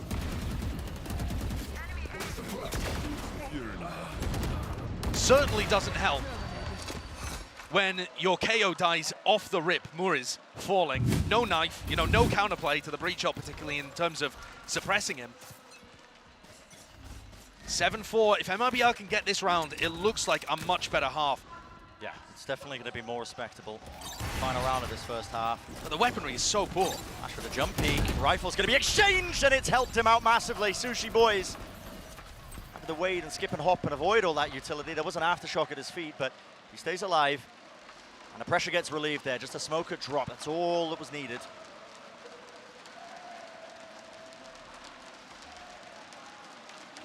Garnet is in a position to completely crush this. Just trying to take the peak there. I don't think there was any utility off of it. Missed the shot. And now the question is, do the defenders start flooding into B? Because if so, FRZ's got a good timing. Can he allow this alarm bot to go down? Nope. Okay. It spotted him. Yeah, it does spot him indeed. It's a re-clear through tunnel again by MIBR now with 50 seconds. And you could argue that this opens up a bit of space for MIBR over on the B side, but the defenders are just going to be split evenly. At some point here, Morris just has to call for them to commit. This must be a B side execute. That's a good first kill with Garnet's falling. Grand scheme of things there for them. 25 seconds. They need to react off of this, man. I mean, listen, they don't have a lot of time to work with. Foxy still has the KO nade. They're only just working their way into the site. There's going to be 15 seconds left. The spam coming through. When is the spike going to start to get planted? Oh, he got suppressed. Yeah, moves backwards, just goes and plays within the safety here. Tucks into the pocket, so they will eventually get it. But there we go. It's a common enough angle. And spam through the smoke will do it. Now to lockdown. Orbital strike to answer. So RGL Meister will have something for this one. There it is. Answered in kind. Murray's taking a fight. Rather inopportune time. And that's frozen. Late lurking, finding his target. Two players just trying to make the most of it now as Talon again working their way forwards. It's a flash to try and potentially re-clear this. There was util out in his hand to tap on the spike. The re-clear off to the side. Enough for them. The 5th round finally claimed in this half here for MIBR, and it is going to be more respectable. Definitely. That's the only thing that saves them. This half, again, looked like MIBR were getting battered every time they tried to stand back up. But 7-5 is good enough. If they can win the pistol, this is still a respectable scoreline. I gotta say though, it feels still like Talon are in control. And MIBR are grasping at straws. They've just managed to pluck out the long straw in that final few rounds. And so far, the edge just really in the side of Talon's camp. But map number 2, the first half is done. Let's find out what the desk has to say. Thank you very much, guys. Now, it's a different map here, but Mimi, the level of Valorant, what we had from Talon on the first map, is the same. It hasn't dropped. Yeah, it looked like Talon was going to run away with that half, like the casters were saying, but at the end, there was some resurgence out of MIBR, and it looks like they might have been able to get themselves back into things. Yeah, really good stabilization coming through, and I kind of do agree with what Sideshow was saying. It feels like that timeout did benefit MIBR way more than it benefited Talon. Things starting to slip from them. But we'll talk about some good stuff from the side of Talon, because the synergy in their util has still been excellent. You see MIBR trying to creep over, get themselves in onto this B site. Rolling Thunder comes across, but they instantly have a stun as well as his orbital strike to completely and utterly mess up RGL's day. He can't make it out of there. The spike does eventually end up getting planted, but being as low as he is, Murs gets taken down at the end by the Nanoswarm. So the preset stuff here from the side of Talon and the just chaining of util together has made a really painful run here for MIBR so far. Yeah, and the stakes are high for MIBR in this one. You lose here, you're going home in front of your home crowd. It means a lot for the people here in Brazil and for this team to be able to find something more in this tournament. And towards the second part of that half, things were looking better. We saw improvements out of these guys. I think they kind of found out how to adapt a little bit more. Early on, they were gambiting Heat's life, kind of make or breaking off if he could get an initial play, and it was never really working for them. But after they got Bazooka into the mix, the vibes went up. They started smiling. It was less of this sadness from the team and from the fans, and they need to channel that energy going deeper into this second half if they want to be able to come back. Yeah, it's a lot more to cheer for here with this 5-round count. I mean, if you get to that 8-4, it does feel a hell of a lot more bleak. 7-5, this is absolutely possible here for the side of MIBR. They can come out the gate, take this pistol round. They're going to give themselves such a nice setup to get things tied up at 7-7. Well, it's definitely doable, but they don't have a choice, because if they lose here, they will be going home, and they definitely don't want to be doing that in front of the home crowd. Brendan Sideshow, there is a lot of pressure riding on the second half. Speaking of that pressure, we were talking about the rookie players really having to step up, I think, for map number 2, particularly on MIBR, and it is JZZ who has been really making his mark and making a name for himself as well on this big stage, I think, with his play. Yeah, having a much bigger step up. But you look over at the other side, and Jitboy was so quiet on Haven. Now top fragging for the team, so battle of the breaches here. And Breach really does dictate a lot of the flow on this map. Yeah, it does. Slows down just any sort of play that you try and make. Early days, of course, if you try to go through that halls section, as we just saw, but it's a bit of a pivot now from Talon. Biding their time, they slow it down once more, and it's a bit of a re-clear, as you can see, towards that arcade area. But then an instant commitment. This trip is really interesting, actually. It's for the canteen push. No, okay. Wow. Nice. Spotted. Okay, spotted, aware. Playing around this one to a degree. That plant location is a little bit out in the open, and this reflank by MIBR has already found some decent value. Cruz, though, holding close to the corner. It's going to be cleared. Enough damage done. The Heat falls relatively easily, and it's going to be that double swing dealt with. Very well played by Cruz. FRC looking to re-clear the reflank. And MIBR are coming back into this, 3v2. Yeah, there's a lot of tempo. The back end of this one, being able to take control of this site, but they need to start to get the fuse online. I believe the post-plant utility being played here. Cruz did have that. Molly, Sushi Boys found, and it's out in the open, but a miracle is going to be needed. A bit of spam, but he just doesn't know the angle in time, and a flash will finish it off, won't it? Enough for them to win out that pistol round, and MIBR one step closer to clawing it up to a bit more of an even scoreline. That is the lifeline that MIBR needed. Absolutely, the devs were talking about how important this pistol round was. And it should get them up to a 7-7 scoreline. And considering they weren't in control of this map for the first, I don't know, 9 rounds, makes a big difference. Yeah. And you see the Talon game plan here, broadly speaking, is going to be to get quickly onto sites and then play post-plant utility. There's more to it, obviously, but that's going to be a big factor. Oh, wow. Okay. Little force buy coming.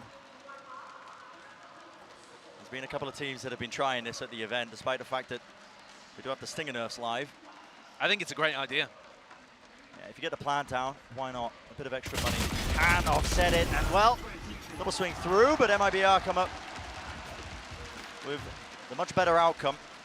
Yeah, and Garnet slow to punish the Halls player. So, whereas we saw the same exec from MIBR, they were able to take Halls control. I mean, Garnet is in Halls right now, but he always has to be worried about JZZ. They have retaken that control, as you said. Now, the players out in the open. Knife close, stun. Fox really nowhere to really play towards, just trying to hug the close wall to make sure he survives, but he doesn't dodge the flash in time, and that is well executed.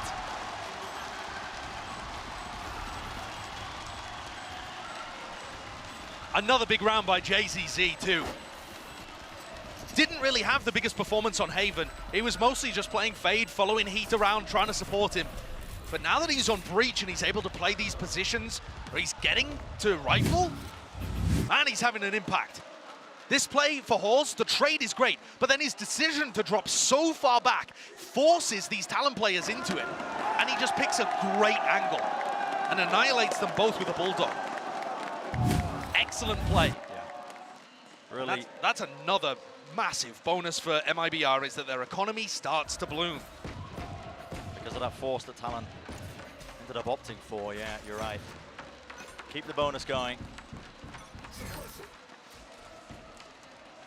Start to work towards that momentum. Maybe turn the side of this. Man, Murray's though was out in the open. Careful. Yeah, can't be making mistakes like that, because especially against the Sheriffs, your head might just get taken off here. And speaking of it, well, Fox, nice little angle that he was finding there from Heat. The util to push back out of tower, but no real bite behind it. And Fox went back for a second bite of the apple. JZZ punishes him for it. It's B that's under pressure though, whether MIBR know it or not. And tower is going to be somewhere that FRC has to look towards in a moment. Careful, surely. Glide to the side, not really much follow-up, and easily cleaned. Frozen really just doing some decent damage from on high. That anchor position. And it's nice, it's clean, it keeps a lot of stuff alive for MIBR. So they've got a good delayed bonus round here in round 16. And the only thing that would have been even better for them is if JZZ had gotten one of those kills, because he's one away from that Breach ultimate. Does feel like everything's going their way. Can they play for one of these orbs? Can they try to push JZZ and Heat aggressive somewhere? Dish, for example, doesn't look like it. The fault line required to control Halls. Not likely. It's a shallow stun. It's alternate path, I think, honestly, for the Neon, just because she can get past it really quickly. But Talon just waited out, and now they're going to be starting to re-hit through, taking control of Sand. There are players waiting for them. See what an MIBR can really do about this one. The answer is quite a bit. Doubled up, playing inside the smoke. The weaker guns, it matters not. Flash around the side. It is a nice dodge from Sushi Boys, and he's still alive in the action. Orbital strike right on top of their heads. Frozen will be dealt with. They back away. They bide their time for a little bit longer. Talon not too willing to jump into the fray. Not when there's so many unknowns on that side. This was a 3v5 though, and Talon found a couple of kills without having to strain or stretch themselves. On Haven, so many of these 3v3, 2v2 scenarios went the way of Talon. They just got players into strange positions. Here, deciding to cut noise, makes the defenders spread out, and now JCC has got to step up. He's been good for it so far, and he is again. That's beautiful. The guy's coming alive, truly. Not going to be able to use too many abilities, but still locking down this angle, and he's bought precious time for the rest of his team to come in. It's just a contact play from the Talon guys, seeing what they can get done. What a swing by Fox. The stun, it's a little bit late, but the spray down, and he doesn't really just back him up, making sure that there's safety in numbers. It truly does feel like MIBR are running away with this one. I can see some silent Famo screams there. It was a great shutdown as the sight hit came through. I think FRZ getting trapped in the orbital strike is not optimal, obviously. Yeah. And it's probably a bit bold as well for Maris to go searching towards Sands on his own, but how they dealt with that sight hit initially coming through is great, because I think that's where Talon are going to run into most of their problems. Brent, if we want to start talking about the compositional dynamics a little bit here, MIBR are creeping into the lead on their defensive side. And I think another issue that Talon have to deal with is FRZ's Cypher setups. Yes. The Cypher is really good at stopping the Neon from going fast into places. And it's not necessarily going to be seen with lots of kills, with lots of trap wires, but it's more so the hesitation that it brings into Talon's game. Man. Yeah, it's the threat of it, because you're seeing this, honestly. MIBR, they're dumping utility at the beginning of these rounds into the Hall's control just to push it back. Because Talon feel like that's one of the only areas they really can explore very quickly. If they want to wade towards B, it's got to be, again, a little bit slower in pace. You can't just run in with the Neon. no, you can't. And I think that's one of the major advantages to MIBR's composition. So Talon taking that timeout are going to be looking for the right answer. Maybe not in this round, possibly the next one when they get those weapons in their hands, but could cook up something a little bit cheeky, maybe. If Talon do find an opening kill or two with these 4 Sheriffs and a Guardian, the Breach ult has no answer. Jitboy still holding on to this one. Yeah, the knife finds everything. It's delayed across the map, and it catches onto, I believe, 4 of them. But Talon are pretty fine here, just spreading out, trying to look for picks. And I don't think, it's not like MIBR should be too worried in this round at all, but we've seen so many Thrifties exchanged in the series. Thrifties, half-buys, that kind of thing. Yeah. And Sushi Boys has just diffused one of the trap wires over towards Tree. Looks like the other one might be taken out over at Dish now, too. Finding that easy kill. All the extremities really being watched for, with the exception of Drop. That was really opened up for them. An angle being found. Garnets, what is that shot? A stun, another flash to push him back, and he wants to take the refight. Guy's reloading. Heat. Flash as well, trying to play off of it as well. Fox is attempting to assist. What is that? Reset 1-2, one side to the other. And he's still holding on to this Guardian. Could be doing some decent damage with the spike planted, but dropped down. It's down onto Cruz, honestly. What can he get done? And he hears him, finds him. They know what RGL is now, but is that 1v2? And this is clever play. The discipline there by RGL not to wide swing that one. Plays his life really nicely. And it does get dangerous for MIBR, but this is the first time that we've seen them get a substantial lead. 10-7. The next rifle round deciding so much. Foxy Maiden work for that one with the double Guardian kill, but I think they had this one wrapped up as soon as the plant isn't really for where Cruz is playing. And a much quieter map too for Cruz. Now that he's not playing the lurking role and just more playing where his team needs him, He looks like his former self. If this goes to map 3, keep that in mind. But for now, big clash at Arcade. Both Neons heading straight in. Oh, fighting straight up. Going absolutely man for man with the flashes over the top, but it is Talon who come out on top. But the spike has been dropped behind them, and MIBR is an instant reaction from them. This is what I wanted to see. There's no hesitation in this play. Taking up that space on the north side, but a smoke's dropped down. They are a little bit awkward. There is a gap, I believe, in play, but still JZZ just wants to play inside of it. FRZ got a god timing there. He managed to slip past Sushi Boy's turret just as Sushi Boy's retracted it. So they have no clue that FRZ is here.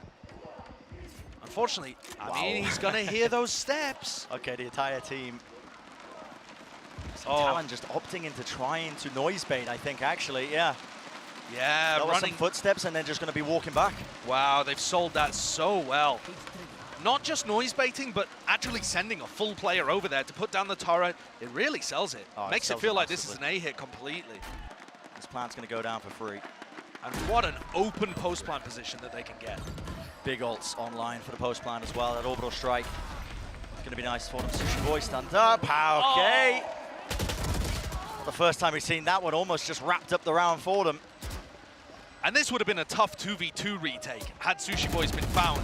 But as it is, it's an impossibility. Talon once more coming out on top when both teams clash and a trade situation happens. I think they've done that every time. And then also finessing a really crucial, 4v3, 3v3 kind of moment. It's hyper intelligent in the moment there to just try and bait with the footsteps. And push Sushi Boys into this advanced position, like you said. Prior, he puts down the turret and really sells it. Next round, vitally important. Whoever loses this, they're going to be knocked down onto a weird bye, and there are major ults to play with all over the place. MIBR, though, don't have the most important two that they can use to deny the spike plant. So should be Talon favored. The question is in the execution. Coffers are full when it comes to the ultimate. A stun, no command. This is where you see that tempo increased. Inside the fast lane, Sushi Boys just holding the one side of it just in case, but they have not cleared tower yet. And what is that? Just spam? I think maybe a trap onto Garnet. Whatever it might be, definitely got the job done, and that movement is just far too clean. The bait and switch crews just cannot find a clean target. Despite the spike being down, what more can be awarded for them? Sushi Boys doesn't lose his nerve in a moment. He does claim the easy kill for them, but they need a bit more than that, and that might just be enough. Now up top into tower, flash play! Spray down, but Frozen does again get that trade. And now there's a lockdown. It's not a great position, though. Let's push them away from the spike, though. They won't be able to stick this. Time has been bought. There is a crossfire now. JZZ needs to win this fight now, locking it down. He was weak, though. Half onto the defuse. Sushi Boys waiting, and it's a full stick! But not enough done. Talon win it with the Red Bull clutch, and they silence the crowd. What a play, what a clutch by Sushi Boys. The timing could not have been more perfect. That is some fresh fish in the clutch. That is fresh. I've also got to give credit there, really, to, you see how those first two kills happened from RGL. And FRZ did a great job. He's playing on the opposite side to his trapwires, so he doesn't get caught by Fox's ult. So the defensive game plan there really did work from MIBR, but look at the reaction from Bazooka. I mean, slipped away. What a heartbreaker. What a big play from Sushi Boys. And Josh, you said it, such an important round to win prior, because look at this economy now from MIBR. They have rounds to work with in terms of just having that bit of buffer. It's a fault line. This is a very risky play, but why not take risks when the weaponry is this bad? And okay, Util is going to be used now. That's that discipline from Talon, making sure that they do deal with heat. And Heat is alone, isolated so much more than Garnet is. Whether it's his decision-making or not being on the same page as his team backing him up, I feel like Garnet's always got his team tight, filling that space. Yeah. And Heat tends to challenge alone a little bit more of a loose cannon. Can MIBR win this round? They still have quite a bit of, good ultimates, a weapon in here too. The round's not over. Garnet? What is He's just this? wading his way all the way through into their spawn and trying to watch for him. He's got it pulled down, still taking the fight, just running and gunning. And he finds the 2 kills. Argelmeister got no choice but to try and counteract it, try and take the fight. But it's the bait and switch. I mean, he's just bought so much time, so much space. He is an absolute menace, Brent. Not a care in the world, is it? Not a care in the world. He's one of the most fun rookies that I've ever watched on the big stage. There's something about this team, this core roster, whatever it is, just puts that whimsy into that primary duelist player. Gotta be careful not to let this round get out of hand, but with the ultimates the Talon do have, the positioning as well, you can already see that Cruz is just taking the necessary measures. He's already just backing into their spawn so that he can just orbital strike if it gets rough. It would be great here for Morris and RGL to get a couple of kills. It would have economic implications. Do take that double swing, but time. Jitboy, for example, now only has light armor or a bad weapon. It's not that they're trying to win the round, but just try and make things easier for yourself now that things are locked up 10-10. Back and forth, back and forth.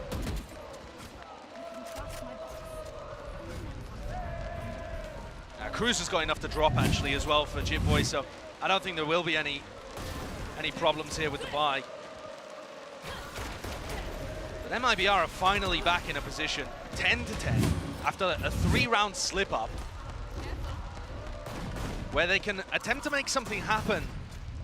RGL and JCT's ultimates gonna be important. Looks like a bit of a north side crunch, although those B players aren't going too aggressive. It's just that utility being thrown near the beginning.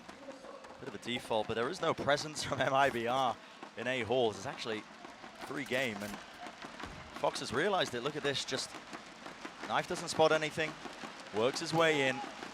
A lot of space for free, and if MIBR try and perform some sort of reaction off of it, I mean, JCT is not exactly in the greatest of position to react with a fault line. In fact, it doesn't even have it off cooldown. Does have the ult, though.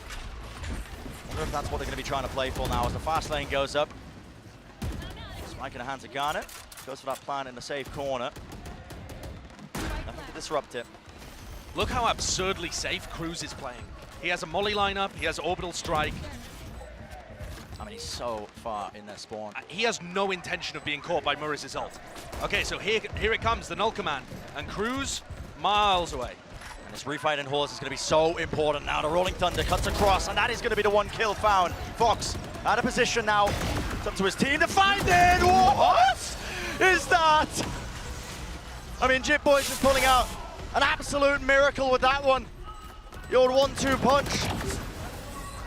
And listen, the ultimate pushes them away from the spike. The round is claimed, but honestly just felt like divine intervention in that moment. What an insane map by Jitboy. I feel like he looked a little lost on Haven. Yeah. Maybe that was just him warming up to the stage.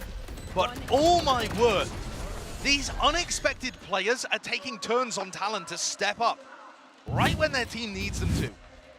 The stun spray down, I don't think I've seen anything like that.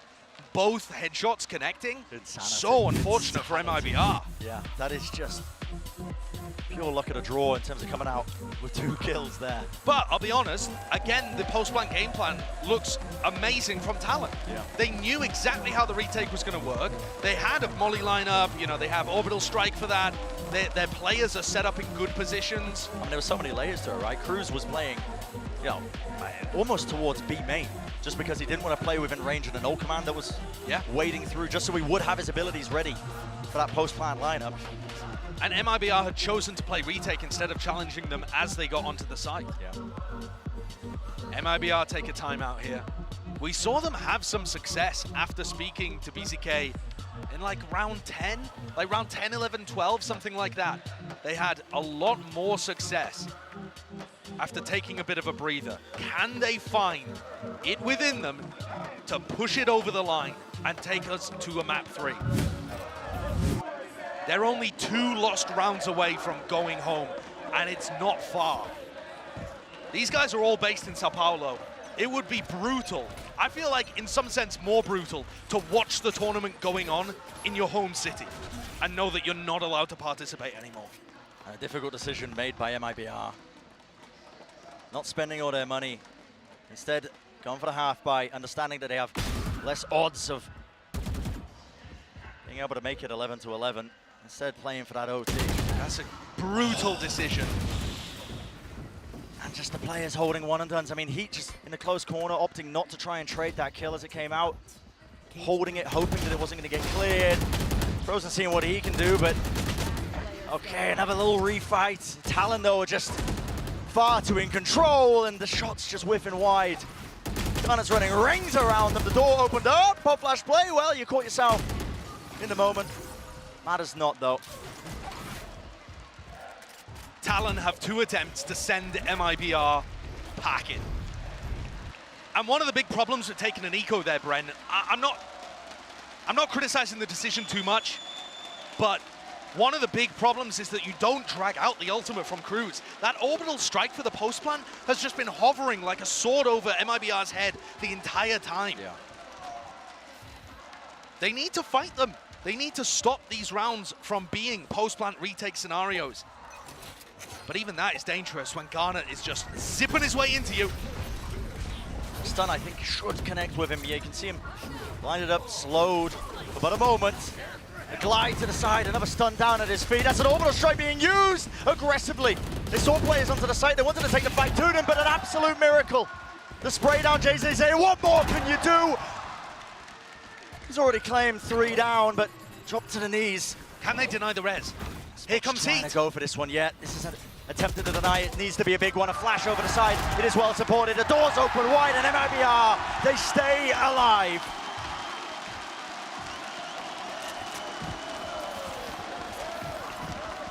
It's another miraculous round from JZZ. 23 and 16 right now. About to get another ultimate online. I mean, look at what he does here again. This is the spray down. You can't ask anymore.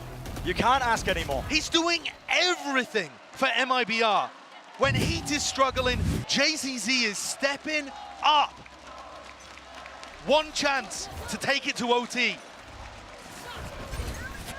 One chance to stay alive. In this tournament, it's a kill trip. Frozen's rewarded.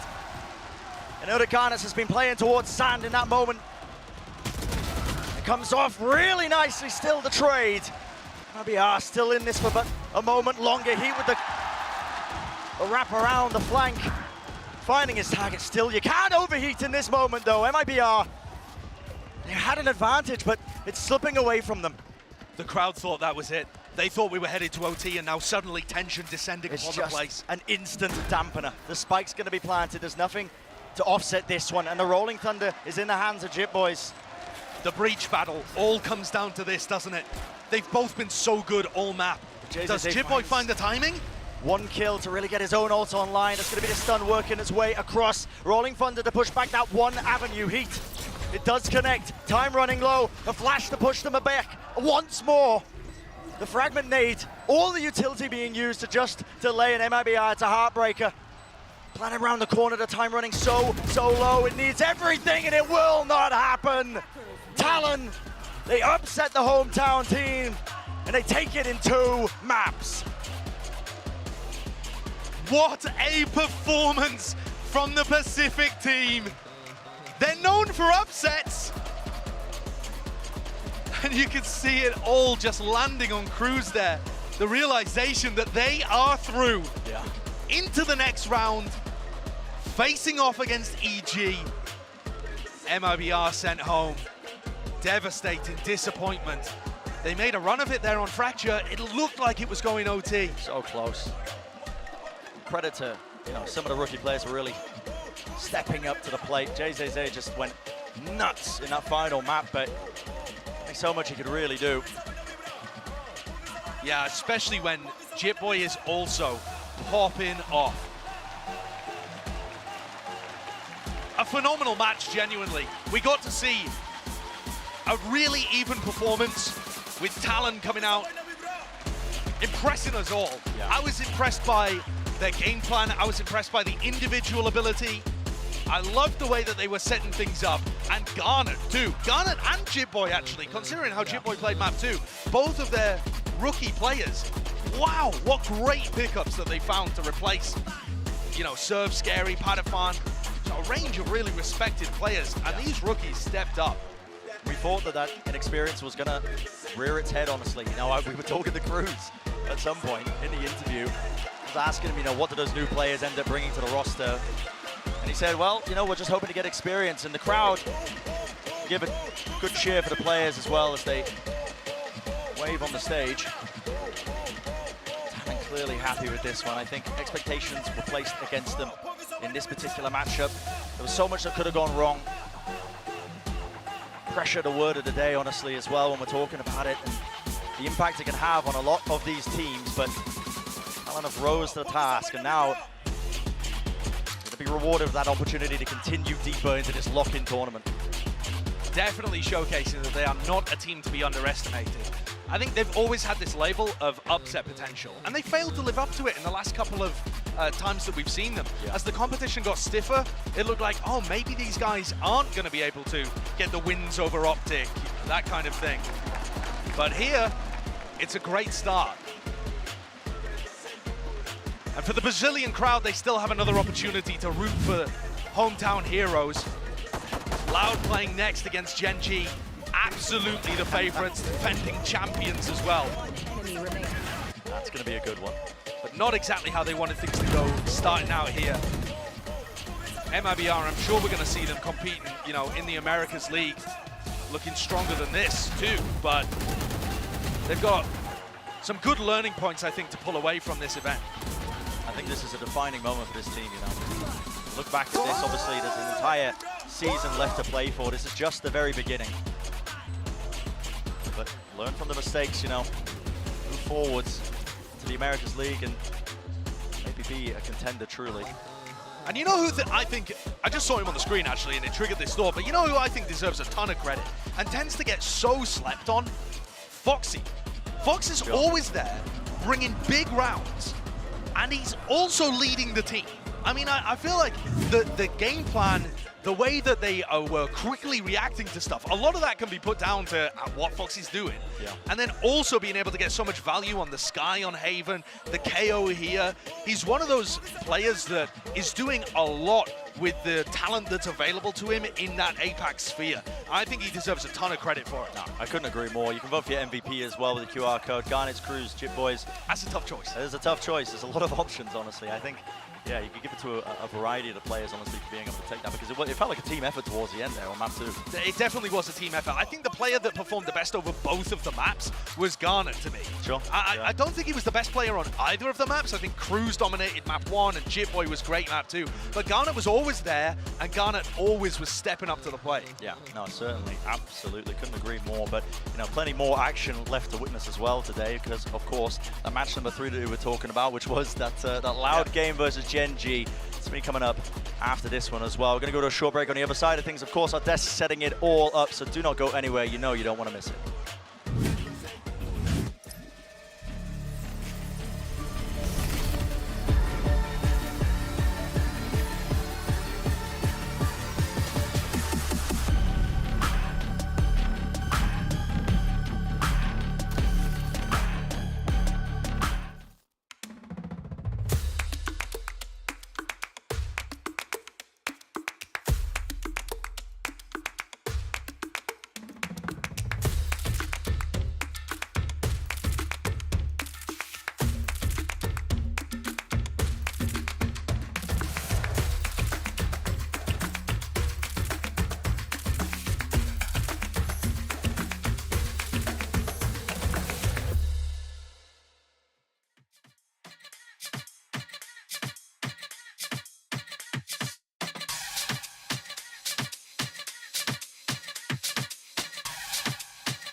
Autonauta y amenaza, necesita volar. Las estrellas que están lejos y le gusta gozar, que le gusta brillar, me ayuda a olvidar que este mundo tiene mierda y no saben vacilar. Me dijeron que tú sabes qué hacer, que tú tienes el cerebro y tú sabes mantener, que tú no tienes miedo de tener todo poder. Me das que necesito para llegar a otro nivel. Dice por la calle que tú tienes un cojete, vamos al espacio que la fiesta si comete. La tierra es aburrida, tengo nada que hacer, entonces vende tu cojete, las estrellas quiero ver. Dice por la calle que tú tienes un cojete, vamos al espacio que la fiesta si comete. La tierra es aburrida, tengo nada que hacer, entonces vende tu cojete, better rock it like I said.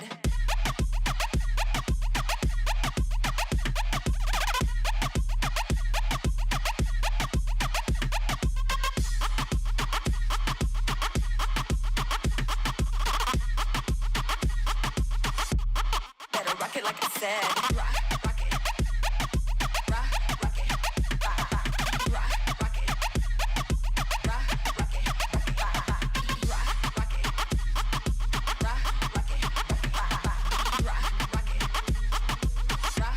Better rock it like I said. Dice por la calle que tú tienes un cojete. Vamos al espacio, tira fiesta si comete. La tierra es aburrida, tengo nada que hacer. Entonces prende tu cojete, las estrellas quiero ver. Dice por la calle que tú tienes un cojete. Vamos al espacio, tira fiesta si comete. La tierra es aburrida, tengo nada que hacer. Entonces prende tu cojete, better rock it like I said.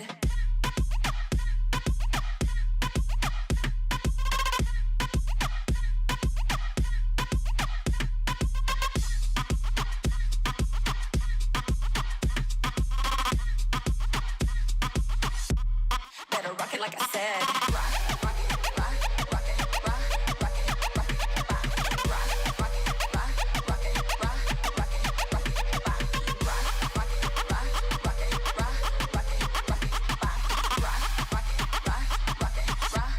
Better rock it like I said. Etc. Etc. Who's John?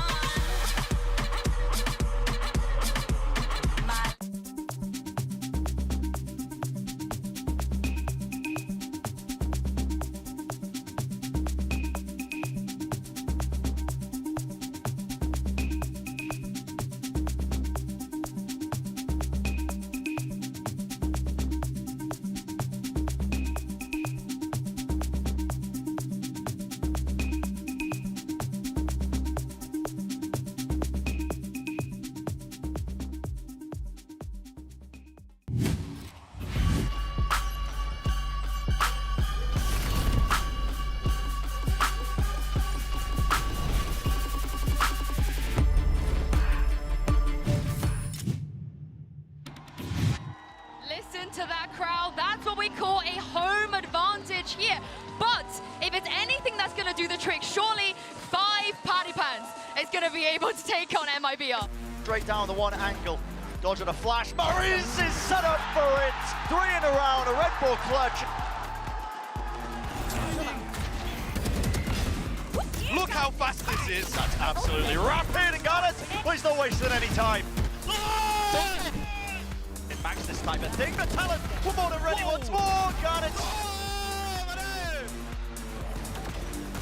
Cruz has got the most to do once more, spraying him down a swing. What is that? Talon taking map number 1. Silence in the crowd completely there. What a performance. Enemy remaining. Spike down A. Swan, it's Heat, can't claim the kill, a double swing, perfect timing from on high. Wide out in the open, has to dodge the flash, but the swing was good. I'm loving watching this Talon team. Careful, surely, glide to the side, not really much follow-up, and easily cleaned. Nice! Every round is a joy. It's so fun. Look at the fuse, Sushi Boys. Waiting, and it's a full stick! Talon win it with a Red Bull clutch, and they silence the crowd. Talon, they upset the hometown team, and they take it in 2 maps. What a performance from the Pacific team.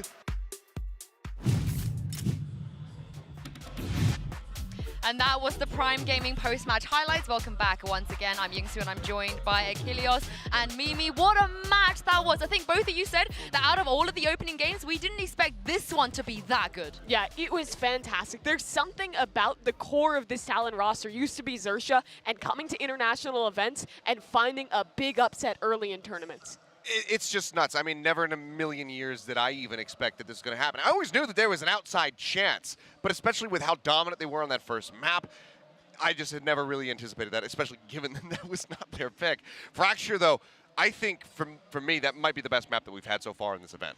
So back and forth, so very close, almost getting that overtime.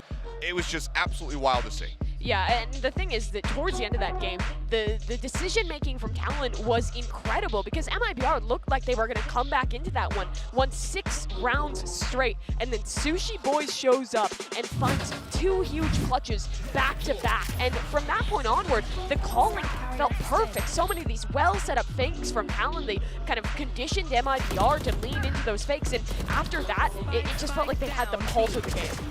Yeah, I mean, so many just great mind games as well. The Sushi Boys sprinting over towards that A site to draw attention, allows them to get that free plant down on B. It's absolutely just so big, right? It's one of those things that you don't typically think about in the moment, but it's such a great call, whoever made it. And then he goes straight back round afterward into this clutch.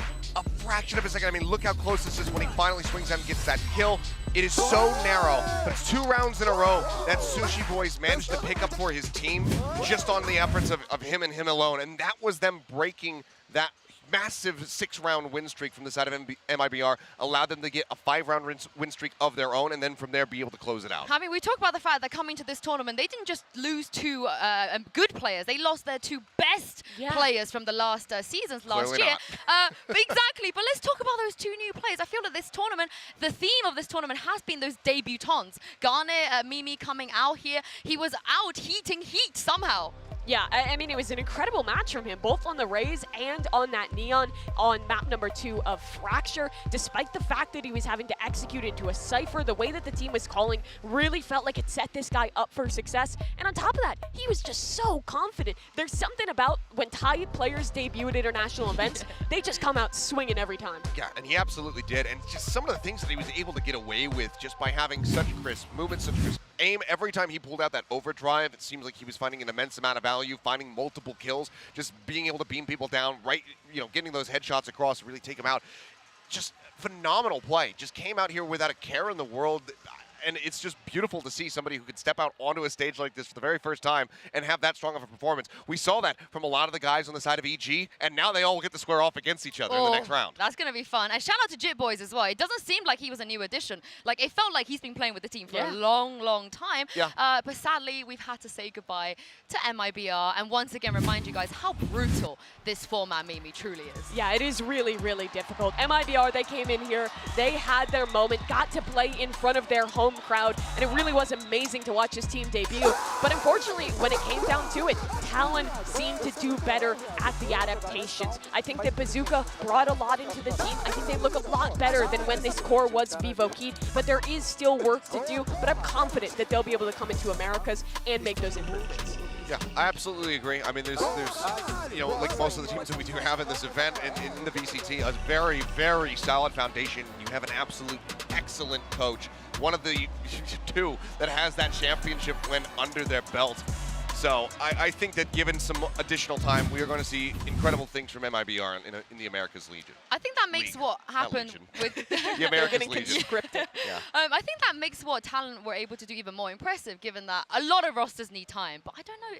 I feel like if we gave this Talon roster more time, it's going to get a bit scary. Yeah, I mean, they already are so scary, and that was the first match with 2 players. I think they were expecting to play with Patafen going into this one, and didn't matter. It's nuts to see, and I love what they're doing, and I can only hope that HyperX maybe takes a little bit of another book, because this was still some fast and loose play, but it was really well structured, and the moment-to-moment shot calling, the way that they were able to pivot in the mid-round was just fantastic. So I'd love to see that rather than just all-out chaos from HyperX in the future. Yeah, well, before the break, we asked you guys at home to vote for the player of the match. The votes have been tallied, and it's in, and I can reveal now to you guys who you actually voted for. Oh, that's close. It is Sushi Boys, but honestly, shout out to Cruz for getting that many votes as well, people recognizing what he was able to do. Yeah, he was a monster on that first map in particular, but again, this was a performance where it felt like everyone was showing up on the team. Jit Boys maybe a little bit more in the support, less so than the numbers, but everyone was having their moments for Talon. Yeah, it's really good. I think I know what I'm going to have for dinner now as celebration, so just got to go find some of the boys, get together, have some raw fish. It's going to be a good time. Boys on this team. Yeah, but, all the boys. I think you could have kind of gone either way. For me, it was Garnet just because of the debut. The amount of impact that he was able to have across those 2 maps was absolutely incredible, but you couldn't really have a poor choice at all across the team. Yeah, and again, like you said, they got to face up against EG. I cannot wait for that game. Great. Yeah. But before I get ahead of myself, let's hear from Cruz himself. He is standing by with Golden Boy right now in the Verizon post-match interview. Thank you so much, Yinsu. Yes, I'm joined here with Cruz, and one, congratulations, my friend. That did not look easy at all, and not only because MIBR put up a damn good fight at the end there on Fracture, but also the very, hostile, welcoming yet hostile environment that you were walking into as well. I actually want to ask you about that as you guys are making your way to the stage. We're doing the big dramatic walkouts and the production and the music, and you hear the crowd cheering. What was going on with the team? What were you telling the team, or was everyone kind of just quiet and in their own heads in that moment? I think everyone was happy. It was the first time we actually played in front of a crowd, and it's experience we couldn't get from anywhere else. I think Brazil has the biggest crowd I've ever seen, and I love having them watch us. Yeah. So it doesn't really matter if they booed us or they cheer for us. It's just the thing that the presence of the crowd being here is already fun for us. Yeah, and I definitely felt that when you guys were on Haven.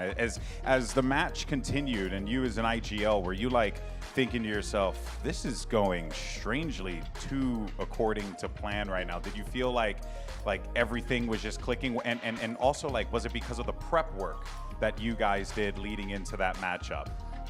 It was definitely because of the prep work, but I think we had a lot of good rounds, like the momentum rounds that put us through a lot of the first half, because they made a lot of good plays, but we actually clutched it out, and I think that kind of destroyed them mentally. Yeah. And it gave us like gave me a breather just to think what we're about to do next. So that's probably why it felt better to be IGLing on Haven. Yeah, and we were talking before the cameras turned on, and you were telling me about how it like the atmosphere. Why don't you walk me through that, because it sounded just from your end. I can't imagine. You have all these headset on. It's hot in there. How did it feel? Like, even though we were like we were so focused in the game, but the crowd was so hyped. It was so loud. We could hear it mid-game, and it was so hard to hear the game as well. But like, it's part of being in a LAN, right? So it's understandable, and we just had to play our best. Your game. Yeah, you have to play your game. We were seeing. I believe I saw pictures of Patafan out in the on the desks and stuff, and you also brought in Jet Boys and Garnets here as well, and they had a great showing. Garnets especially. I guess like, knowing that you have to replace someone like Patafan, who is such an influential player, I've been such a big fan of his for so long. Were you a little concerned coming to the event, or did you feel like Garnets and Jet Boys were ready for the challenge? We were not actually concerned, because, to be honest, coming into this tournament, we expected to just get experience for the two new members. We didn't think we were going to do this well, even though we had prepared we did a bit of preparation for the event, but it was just for the two new members to get the experience, get the feeling of being in the LAN, because we're going to head into the regular season, which is more important for us, I think. So it wasn't really much of a stress, even though Patty is not here. Yeah, of course. And I think it just helped that you guys were able to go out there, do your thing, no matter what the results were. Turned out pretty well for you. It was a great experience nonetheless. Cruz, I want to thank you so much for your time, man, and the adversity and being able to clutch up in those moments and win those rounds. So awesome to watch, and congratulations to you and the rest of the Talon boys once again. All right, well, that is going to do it for us here, and much love to the Talon boys for pulling off it's definitely a difficult victory in front of a Brazilian crowd, but we have plenty more coming at you right after this, because it's our last match here in the first round. It's going to be Loud facing off against Gen.G. Who knows? Anything's possible here in São Paulo. We'll see you on the other side.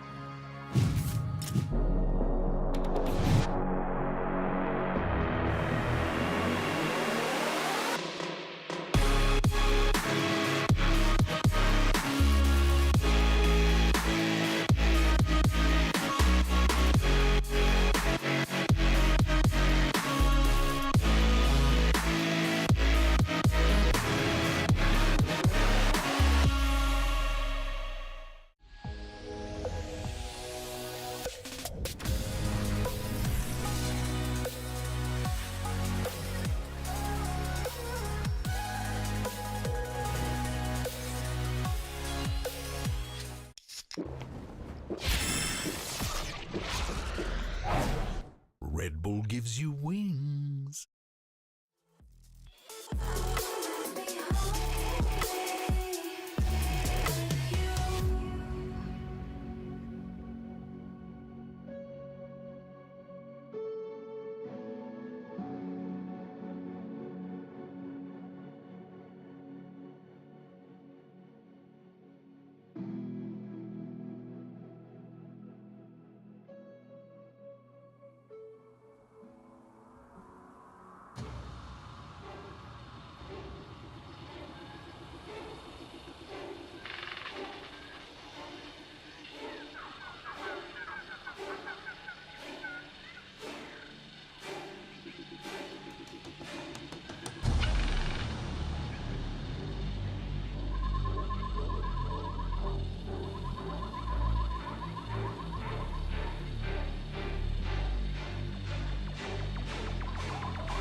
Show 'em how you like it. Wave it right around. Shake it up and down. Girl, break it down. Show 'em how you like it. Wave it right around. Shake it up and down. Girl, break it down. Show 'em how you like it. Wave it right around. Shake it up and down. Girl, break it down. Show 'em how you like it. Wave it right around. Shake it up and down. Girl, break it down. Show 'em how you like it. Wave it right around. Shake it up and down.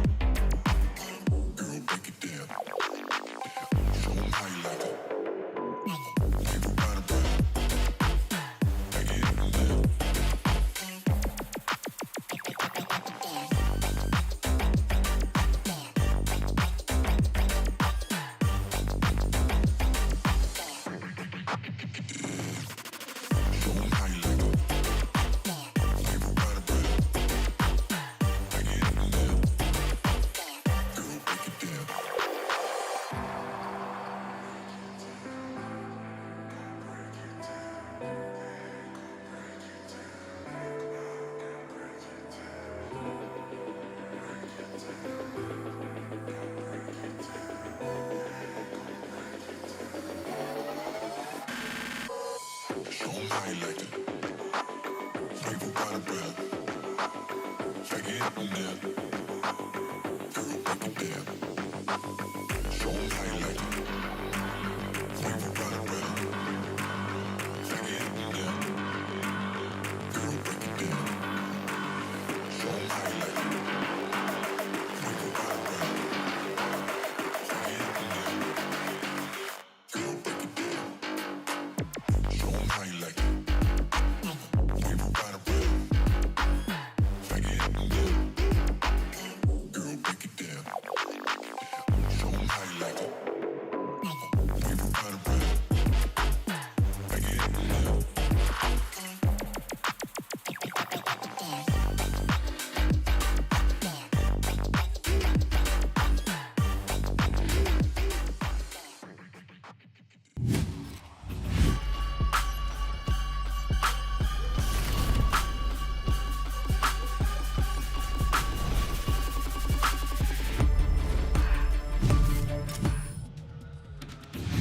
Welcome back once again for our final match of the day. I'm your host, Yingsu, and this is the least biased desk of all time. We have Tom from EU, Mitch from EU, I'm also from EU, and we're doing a NA versus APAC game. Yeah. And then, I don't even know who's casting. We'll have to find out later. It could be Koreans, it could be North America, we don't know. As Achilles managed to take over, I know that he's great play-by-play. So He maybe did he was sneak like, off. he saw Gen.G, saw that. So He maybe did he was sneak like, off. he saw Gen.G, saw that Korea flag pop up, was like, I gotta get it. Snuck What off is and he that? left this here, so I don't know. I think we better check he hasn't gone up Hey, there. we need to keep up with the theme of the least biased desk, okay? We gotta Okay. do that. First though, Loud, they're about to take the stage. They're returning to this arena. They're gonna be the hometown heroes. They're the winners, of course. But Tom, they look a little bit different. Yes, they've lost two pretty big players in the form of Sassy and Pancada, two of the best, although I feel like it was a pretty stacked roster to begin with. And then they brought in a couple in the form of Tui's, who's obviously someone we haven't really seen on the international stage whatsoever, so that's going to be brand new for us. And then you've also got Kawazine as well. Yeah, I mean, look at them walking past the fans. I think every single person, Mitch, is here to watch Loud. Yeah, absolutely. You know, when we were looking out earlier, all of the people in the crowd, all the people out at the food trucks, everywhere I went, it was just Loud jerseys across the board. Yeah, they are definitely walking into a very highly populated area. Now this I wanted to bring up because one of the things that was so amazing about the old Loud roster was the fact that from top to bottom, you can literally see it, this was in the grand final, there's 15 ACS difference. Like literally so minuscule from who was the star or who was the least important player on the roster. And that's why it's a little bit terrifying going forward that two of them have left, because now it's not just a gap of like, oh, maybe we lost a star player or we lost a hero. It's kind of gone very far away. I mean, the question is, you know, all of the players are making their debuts here so far. We even saw on Talon, they also lost their two best players, but they look incredible, Yeah. Mitch. How big of a loss do you think Sassy and Pancada are to this roster? Oh, at the same time as I completely agree with the performance we saw from Talon earlier, it's so hard to quantify. Look, remove an IGL from any team, and I don't know what you're going to be left with. And the point is, when you've got Sassy and Pancada who had fantastic tournaments globally, and now you're moving into new metas and everything like that, I'm not sure that the performance is going to carry over in exactly the same way. Well, they've lost the experience. That's the most difficult thing. Now, one of the points I wanted to bring up was actually to highlight Aspas, and that's because I think in the old roster, they didn't need a superstar. They had 5 of them. They had people that could fill in the gaps, and so you look at his statistics, and maybe you compare him to someone like a Ye, and you go, it's kind of mid, but it's because he wasn't needed to be as good as I feel like he will have to be in this tournament. So I want to see those numbers go through the roof. It's definitely a lot more pressure for him, and then you have to add to that the fact that the crowd here is going to be 100% behind them. Every time you hit that shot, the crowd will roar. When you miss, they'll go silent pretty quickly. We saw it with MIBR, and I would say there's a lot more Loud fans here. Yeah, that's for sure. I imagine they're not going to be as easily silenced. That will definitely be something interesting. And I do have a lot of faith in someone like Sadak. Like, he's the leader of this team. He has already done this before, built a roster from next to nothing and brought it up to the top. He's now got a lot of very, very young players, though. Like, Kawazine is coming in at 17 years of age. I also realized that I'm 11 years older than him to the day, which I really, really To hate. the day. To the day. Okay, We have the same okay. birthday, but he's quite a bit younger than me. Go, Tom. You wanna hit your age out there? Anyone that's not too good at math? Okay. 17 plus 11, guys. I think you can do Before it. this gets too out of hand, they do have some new players. Let's hear from one of them. Tui's actually. He's with Aspaz, and they're going to talk about their lock-in expectations.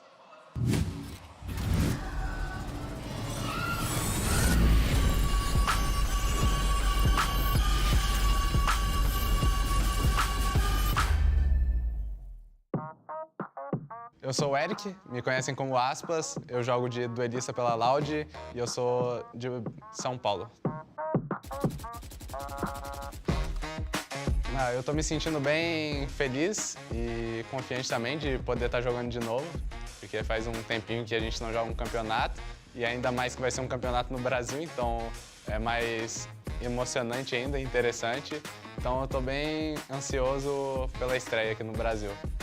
E a gente também está se acostumando com o novo estilo de jogo, porque agora mudou o meta, a gente tem novos players, então estamos criando sinergia de novo. Salve rapaziada, meu nome é Arthur, sou mais conhecido como Twist e atualmente faço parte do time da Loud. Minha função atual é controlador. Vou começar primeiro pelo Matias, é um cara muito engraçado e ajuda todo mundo, é um cara muito gente boa, muito sangue bom. Quem vê acha que ele é muito rígido e sério, sabe? Mas você conhece ele, você vê que o cara é muito engraçado, é muito maneiro. O Aspinhas é um cara mais fechadinho, mas mesmo assim você vai conversar com o cara, ele é sempre muito atencioso e muito gente boa, sabe? Sempre te ajuda, é um cara incrível. O Cauã, um cara muito parceiro, muito humilde, gosto muito dele, a gente brinca pra caramba. Eu acho que um time que eu gostaria de enfrentar de novo seria a MIBR, porque basicamente eles têm o core da Optic, que foi os nossos rivais nesse ano passado, então eu gostaria de enfrentar eles de novo. Rapaziada, eu espero que vocês continuem torcendo pra gente. Eu gosto muito do carinho de vocês, é realmente algo incrível. É muito bom o suporte de vocês, então eu espero que vocês acompanhem a gente aqui nesse toquinho e continuem dando suporte pra gente. I love how he says, like, yeah, keep supporting us, like people are not already all supporting them. Well, the great thing as well is, if they do play against NRG, he'll have had so many puppies at that point that he'll need like another guy to just be carrying alongside him. Yeah, I feel like I forgot about the dogs. It was like every time he won, he accumulated another one. I'm right? not sure if he's doing that anymore. He might just need to get a big one Well, after every 5 wins. Does or he something. start again here? Is it like one dog now, or has he brought all of them from the previous event? Is this going to be like, if he has a 10-year career, we're going to need all the seats in here by the time we get there? That will be interesting. Well, we'll keep an eye out when they do the walkouts. But they're going to have to get past Gen.G first if he wants to actually start collecting any wins under his belt. And Mitch, unlike Loud, this team is not really that many familiar faces to us. Maybe not, but at the same time, you know, we've certainly seen them floating around. I mean, hell, King, we're definitely familiar with. The rest of the roster, whether you've seen them or not, if you're a Korean fan, you definitely have. They played on practically every single top-tier Korean team that's out there, whether it's DRX, your Vision Strikers, going all the way to a TNL. Like, these guys are not only fantastic players regionally, they are so familiar with each other. They've competed against each other a million times. Oh my goodness! Wow. This is brutal, Tom. Yeah, I'm not going to lie, I wouldn't like to do that walkthrough. We have to kind of get past it every once in a while, but Mitch, you got a graphic. Yeah, so we drummed up this little graphic to kind of talk about the history of these teams. So on the bottom is 2020, top is 22, and you can see there's a lot of overlap here. I mean, Echo, TS, and Meteor, these guys played together in Korean Challengers. They had a good run. They lost for, I think, the 7th consecutive time to Vision Strikers without picking up a map. After that, they decided, you know what, King's pretty good. We need to make some changes. They dropped Echo.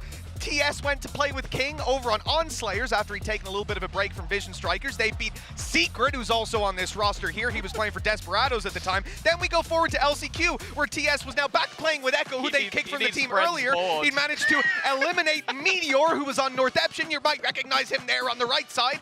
Then, so that's an LCQ. At the end of that, they decide, screw it. Meteor, you've just lost to us, but you're pretty good. You're pretty annoying in that series. Get on our goddamn team. They pick him up, and the core 3 is united yet again. They stick together for a bit. Then they go their separate ways once more. But obviously, the seeds were planted there. From playing against each other, from eliminating each other, from being eliminated by each other, they eventually decided, Okay. Why don't we just all come Did you together? follow- So Did you follow basically, for any of that? anybody who couldn't keep up with all of that, some of these players have played together before. A lot, and There we against go. each other, and eliminated each other. Thank I you mean, for breaking hell, that down because I was not following You know, at all. I zoned out. TLDR. We had Yeah. we They had played together Meteor, before. Echo, and TS Okay, knocked I out follow, of their I follow. running in LCQ by the likes of King. You had literally they have all ended their own tournament runs. So this is a team of players who have quite a bit of rivalry between them. But now they're together. That's Hopefully nice. they've got over A that. happy ending, you know. They're together now. But speaking of King, and I'm glad he got to do that little walkout in front of the Brazilian fans because he came in with a bloody hot quote in the press conference. I am aware that Brazilian fans are very passionate, and I'm looking forward to silencing them all. It's Mitch. interesting. I haven't seen them put that up for the Brazilian fans. I think they've just put that for our stream because. Oh yes, not on the screen behind us. I don't think he would be likely to walk out to that one because. I mean, what are the chances, do you think? Do you feel like Gen.G do have a good chance here for him to be able to silence the fans? I would say that I definitely think Loud come in as favorites. I don't think there's any arguing that. I will say, though, as we just saw in the last series with Talon, when they're losing, the fans do go silent. Obviously, they get a kill or two and they come right back to life again, but it is definitely a possibility that the crowd could go silent. Yeah, and one of the players I feel like could be in the forefront of that, Mitch, of course, it is Meteor, a player that we are pretty familiar with. We've seen him at international tournaments before. Talk me through why this is a very exciting prospect. Well, look, I mean, this guy obviously is going to be coming in now, maybe nerfed a little bit, not playing on the chamber, but from what we've already seen in this tournament, I mean, players like Ethan taken out of Yoru, I'm not quite expecting that. But some of those first couple rounds we saw out of Kellogg's, that's the kind of thing Meteor can capture consistently. He could be the star duelist that actually silences the crowd. No, he's a fantastic operator player. He has superstar plays, even with a shorty. He's someone who's going to irritate you, frustrate you, and basically just cause you issues all the way through the match. He's not my worry, I'll be honest. I think he's going to compete. I think he's going to do damage. It's whether or not the rest of the team can keep up. And they've got some other good players. I think as well, TS in recent tournaments has proven he can step up. King, I think this is his meta as well, with now him being an old school Sentinel. But Meteor has to be here. Can he do it among this noise, though? This is my worry. Because I can barely hear you two, just how loud the crowd is. And Mitch, we haven't even started the game. That's the thing. I mean, it was loud beforehand, right? But when that MIBR game was going on, it was crazy. Every time one or two kills came in, it erupted. So for these players down there, I guess it's going to come down to how they want to approach it. In terms of the Koreans, they're saying, we want to silence them. They'll definitely be able to have that effect when they take rounds. And I almost feel like that's going to pump you up. They're coming in with that objective, and it's certainly obtainable. I understand why they're called Loud now. Good one. You've been saving that all day. I've been sitting on that one for like 2 years. But anyway, let's hear from one of the players on Gen.G. It is King, and he's here to talk about the game plan ahead of this tournament.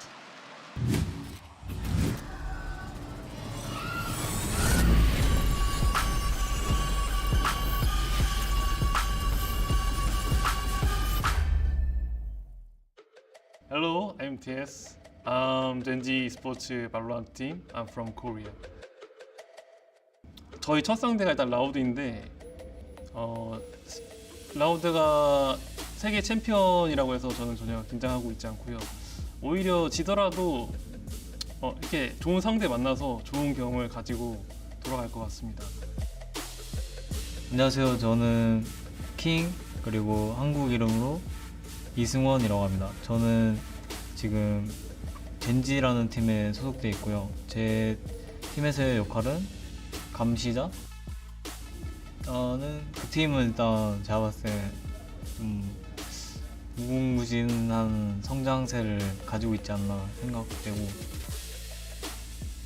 시크릿 선수는 일단 저희 팀의 첫 코너를 맡고 있고 엄청 젊어요. 저랑 9살 차이가 나기 때문에 이제 저의 다음 세대를 이어갈 선수가 될 것 같기도 합니다. 이코 선수는 저희 팀의 이제 첫 후대 라인 맡고 있으면 좀 저희 팀의 분위기 메이커, 농담도 잘하고 저희들을 잘 이끌어줘요. 일단 저희 팀의 타격대 메테오 선수는 일단 체인버로 닮았어요. 에임이 아주 좋은 선수고. 그러니까 싱글랠리가 좀 선수들 입장에서는 뭔가 좀 압박감이 있고 뭔가 좀 억울할 수도 있지만 그걸 이겨내는 방법은 그냥 이기면 된다라는 생각을 좀 가지고 있어서 일단 이기면 장땡이다라는 마인드예요. 이번에 라우드를 만나서 조금 힘든 싸움이 될 수도 있겠지만 저희는 절대 못 이기는 상대라고 생각하고 있지 않기 때문에 기대해 주시면서 봐주시길 바라겠습니다. 감사합니다. 마버스.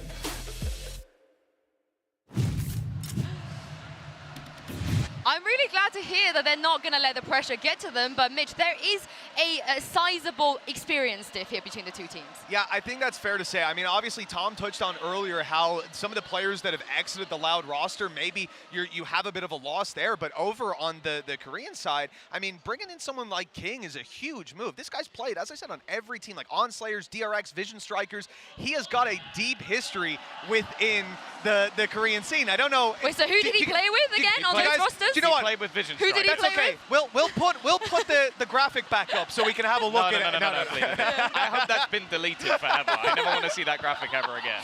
But no, he has played for every big team, and I think this is somewhere that you have to sit back and think, like, what is he bringing to the team? That backbone could be so valuable when you're in enemy territory. Yeah, I think my only worry when it comes to this roster is they have to be bigger than the sum of their parts. Like, you were talking about a roster that consistently always lost to Vision Strikers. Well, Loud in the past were a team that could beat DRX, so it almost seems irrelevant that this team almost were as good as the team that Loud could beat. Well, that's pointless then. They have to be better than the teams that came before them. Keep in mind, they never actually won a map up against Vision Strikers. It was 7-0 in this core 3 just straight out of there. So this is not a team that we're coming in even saying, like, they were real close. Like, they lost in the semifinals was like the last result they had, and then we've kind of scattered until now. Yeah, exactly. So, it really is a strong point that this Loud team, on paper, should be stronger.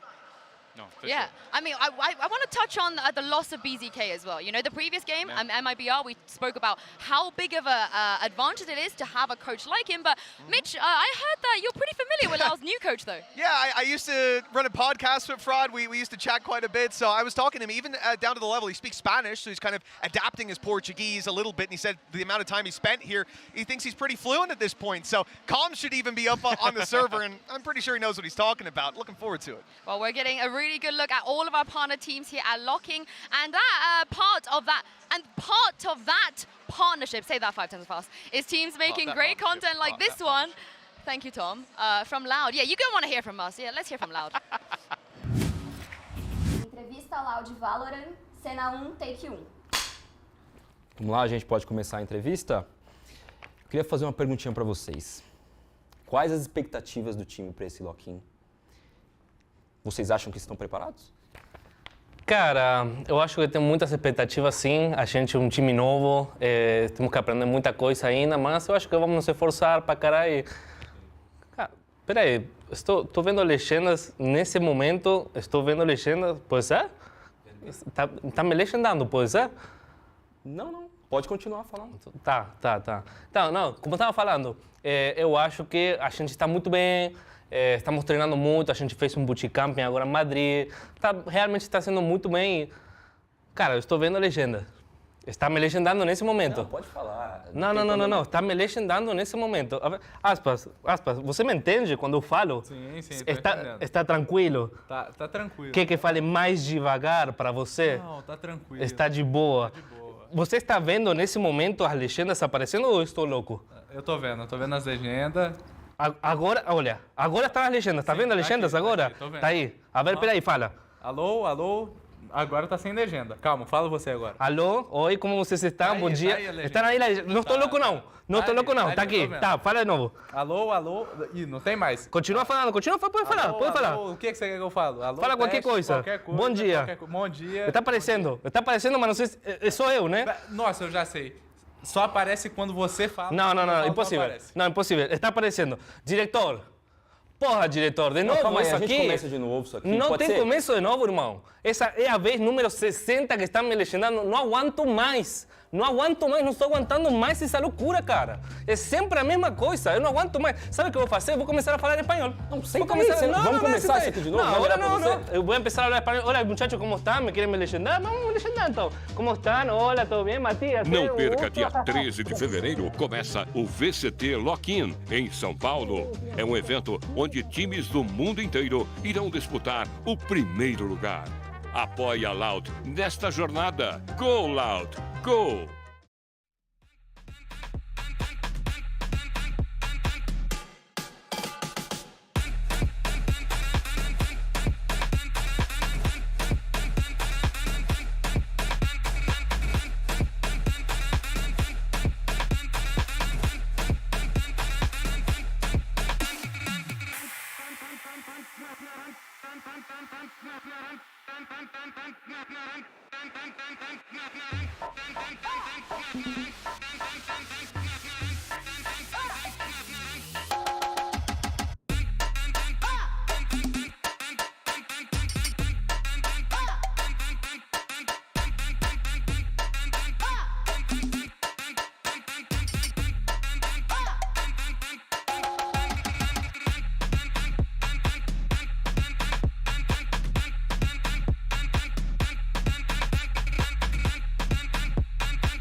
Great video that was. Honestly, Tom, I think petition to put subtitles on Mitch as well, because half the time what are you even I talking also about? don't know what you're saying. Why would you even say that? There's just no reason to be in talk like that, for God's sake. No, come on now, stop messing around. Wait, I thought you were Scottish. No more Fulstrin. Oh. That's on. We'll discuss that comment later. Okay, you'll bring that up in HR. When there's no cameras. Anyway, we are just waiting for a couple of the players right now. I'm going to spoil casting? it. Guess who's casting? I'm starting to get an idea that it's not a Kilios up there. I might have Honestly, an idea who I'm it is. spoiling it for you guys. The casters just really don't want to start game right now. I think Pansy and Hypo, they're enjoying the Brazilian crowd. They're down there. They're having a good time. Are they at the bar? Chilling. Yeah. So we need to wait for Pansy and Hypo to get back, and then we can jump into game. Yeah, so the players are coming over the comms here. They're asking where they are, but I think runners are gone looking for them. They should be around soon. Yeah, They'll I mean, turn up. it's what you get when you put all the EU people together, I feel like. What can you do? We They need saw our this- screen time, yeah. Exactly, exactly. I think the last time I was on the desk, something happened with a turret. I don't know if anyone. Tom, I'm here now. I don't want to be dragged into that. Wait, move right on. wasn't that Let's move also right on. Pansy and Hypok? Yeah, I think That it was. was also I think it Pambo. was. I'm starting to regret turning up today, guys. Yeah, I think I drink your drink. You're going to be here for a while. I hope you got a few I'm more getting down there hydrated. filled up. I hope Then you there got was that I'm other ready to time go. I was casting, and there was a thing where we had to redo a game. Maybe I shouldn't be here. Maybe we're never starting. Oh, hold on. All right, okay, we located Pansy and Hypok. They are here. Well, this is the moment we have all been waiting for. It's time to bring on Gen.G and the reigning world champions Loud onto stage. They're coming, guys. I promise. You sure? Yes. Anyone got stopwatch? Where are they? Oh, I can hear them now.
moment for Brazilian Valorant. Loud, their pride and joy walking on stage in front of a home crowd. But I cannot imagine how much pressure Gen.G are under as well, because as much as you can hear those cheers, Tom, not a lot of them are for Gen.G.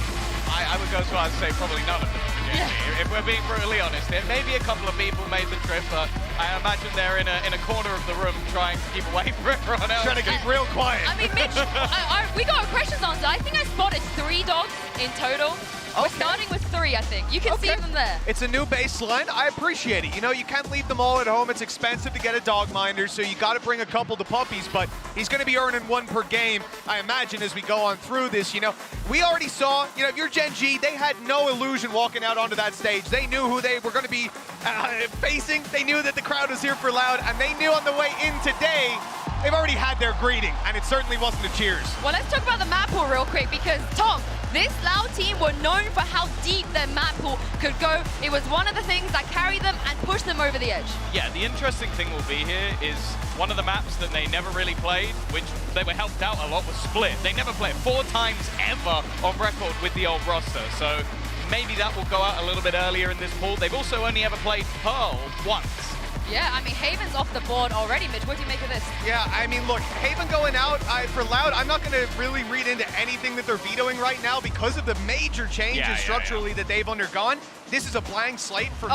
But that pick right away of Pearl, look, that's a punish pick if ever. Gen.G just played it, and they suck. The thing is, though, if you look at even the old Loud roster, who were incredible, they only played this once, and they lost 13-3. Now, it's a different meta, and they were up against one of the best teams in the world, but even still, they must have done a lot of work on this map. Yeah, and we have Fracture coming in too, Mitch. Yeah, look, when we're talking about the Guangzhou tournament that they played in, Gen.G, they did bad on Pearl, like they lost to Zeta 13-10, but they were playing up against DRX. Now, look, all things considered, very strong team, but we're gonna get split. 13-3 on Fracture. We're gonna get split. To finish it off. That'll be a toss-up if we get there. Well, that's the thing. It's like for Loud, realistically, this is almost proof that they are a completely new team. This is a map that they played once ever and a map that they played 4 times ever. So they have literally gone for the smallest sort of field of their maps. One of them they picked, the other they let through. So clearly they have done drastic work to get here. Does this even the playing field? I don't think so. I think Loud coming in, honestly, change of leadership, change of coaching staff, blank slate. For me, they almost have an advantage because you do not know what they are going to do here. And on the other side, Gen.G have a small amount of tape, and what we have to go off of on those first 2 maps are just losses. And one of them was decimation, but they picked the map. The thing is as well, we're going to see the value of Sadak as the IGL versus Bazooka as obviously the coach. So that will be the interesting thing going forward. Well, we're into the Prime Gaming agent to select here. And Aspas is locked in the Jet, of course, over the chamber. But there is one agent I'm looking at down the line. I'm hoping we're being baited. I'm hoping He's done it. I'm seeing a hover. Oh, there's a hover harbor, and it's a real harbor. This becomes incredibly interesting as well, because in terms of controllers, they've gone for neither that actually have like proper smokes. They've gone for Viper and Harbor, which means you're gonna have a lot of screens, but there's so much to break down from this, and luckily we've got some geniuses up the top soon. Well, I think at the end of the day as well, one other thing to add, Tom, if you don't want to jump the gun, get in there right away. TS, he's played it before. This isn't the first harbor he's pulling out, so this is something they want to force. All right, Mitch, be quiet. Casters, start game. Come on.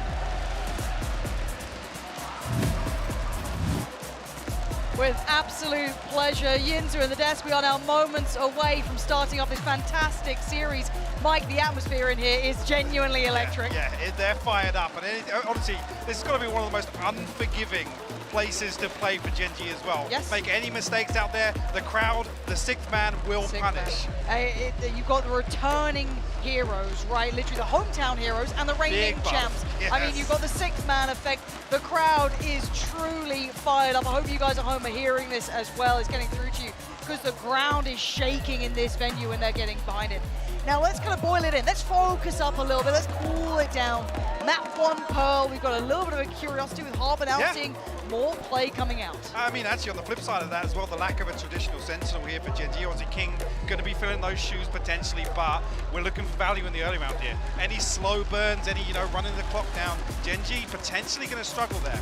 And I want to talk about arena plays that we're going to be seeing. The audio is going to be different out here, no matter how good it is. This is rowdy as hell.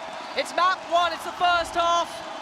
And Gen.G better get ready for being the villains in this. As Look at how Loud it started.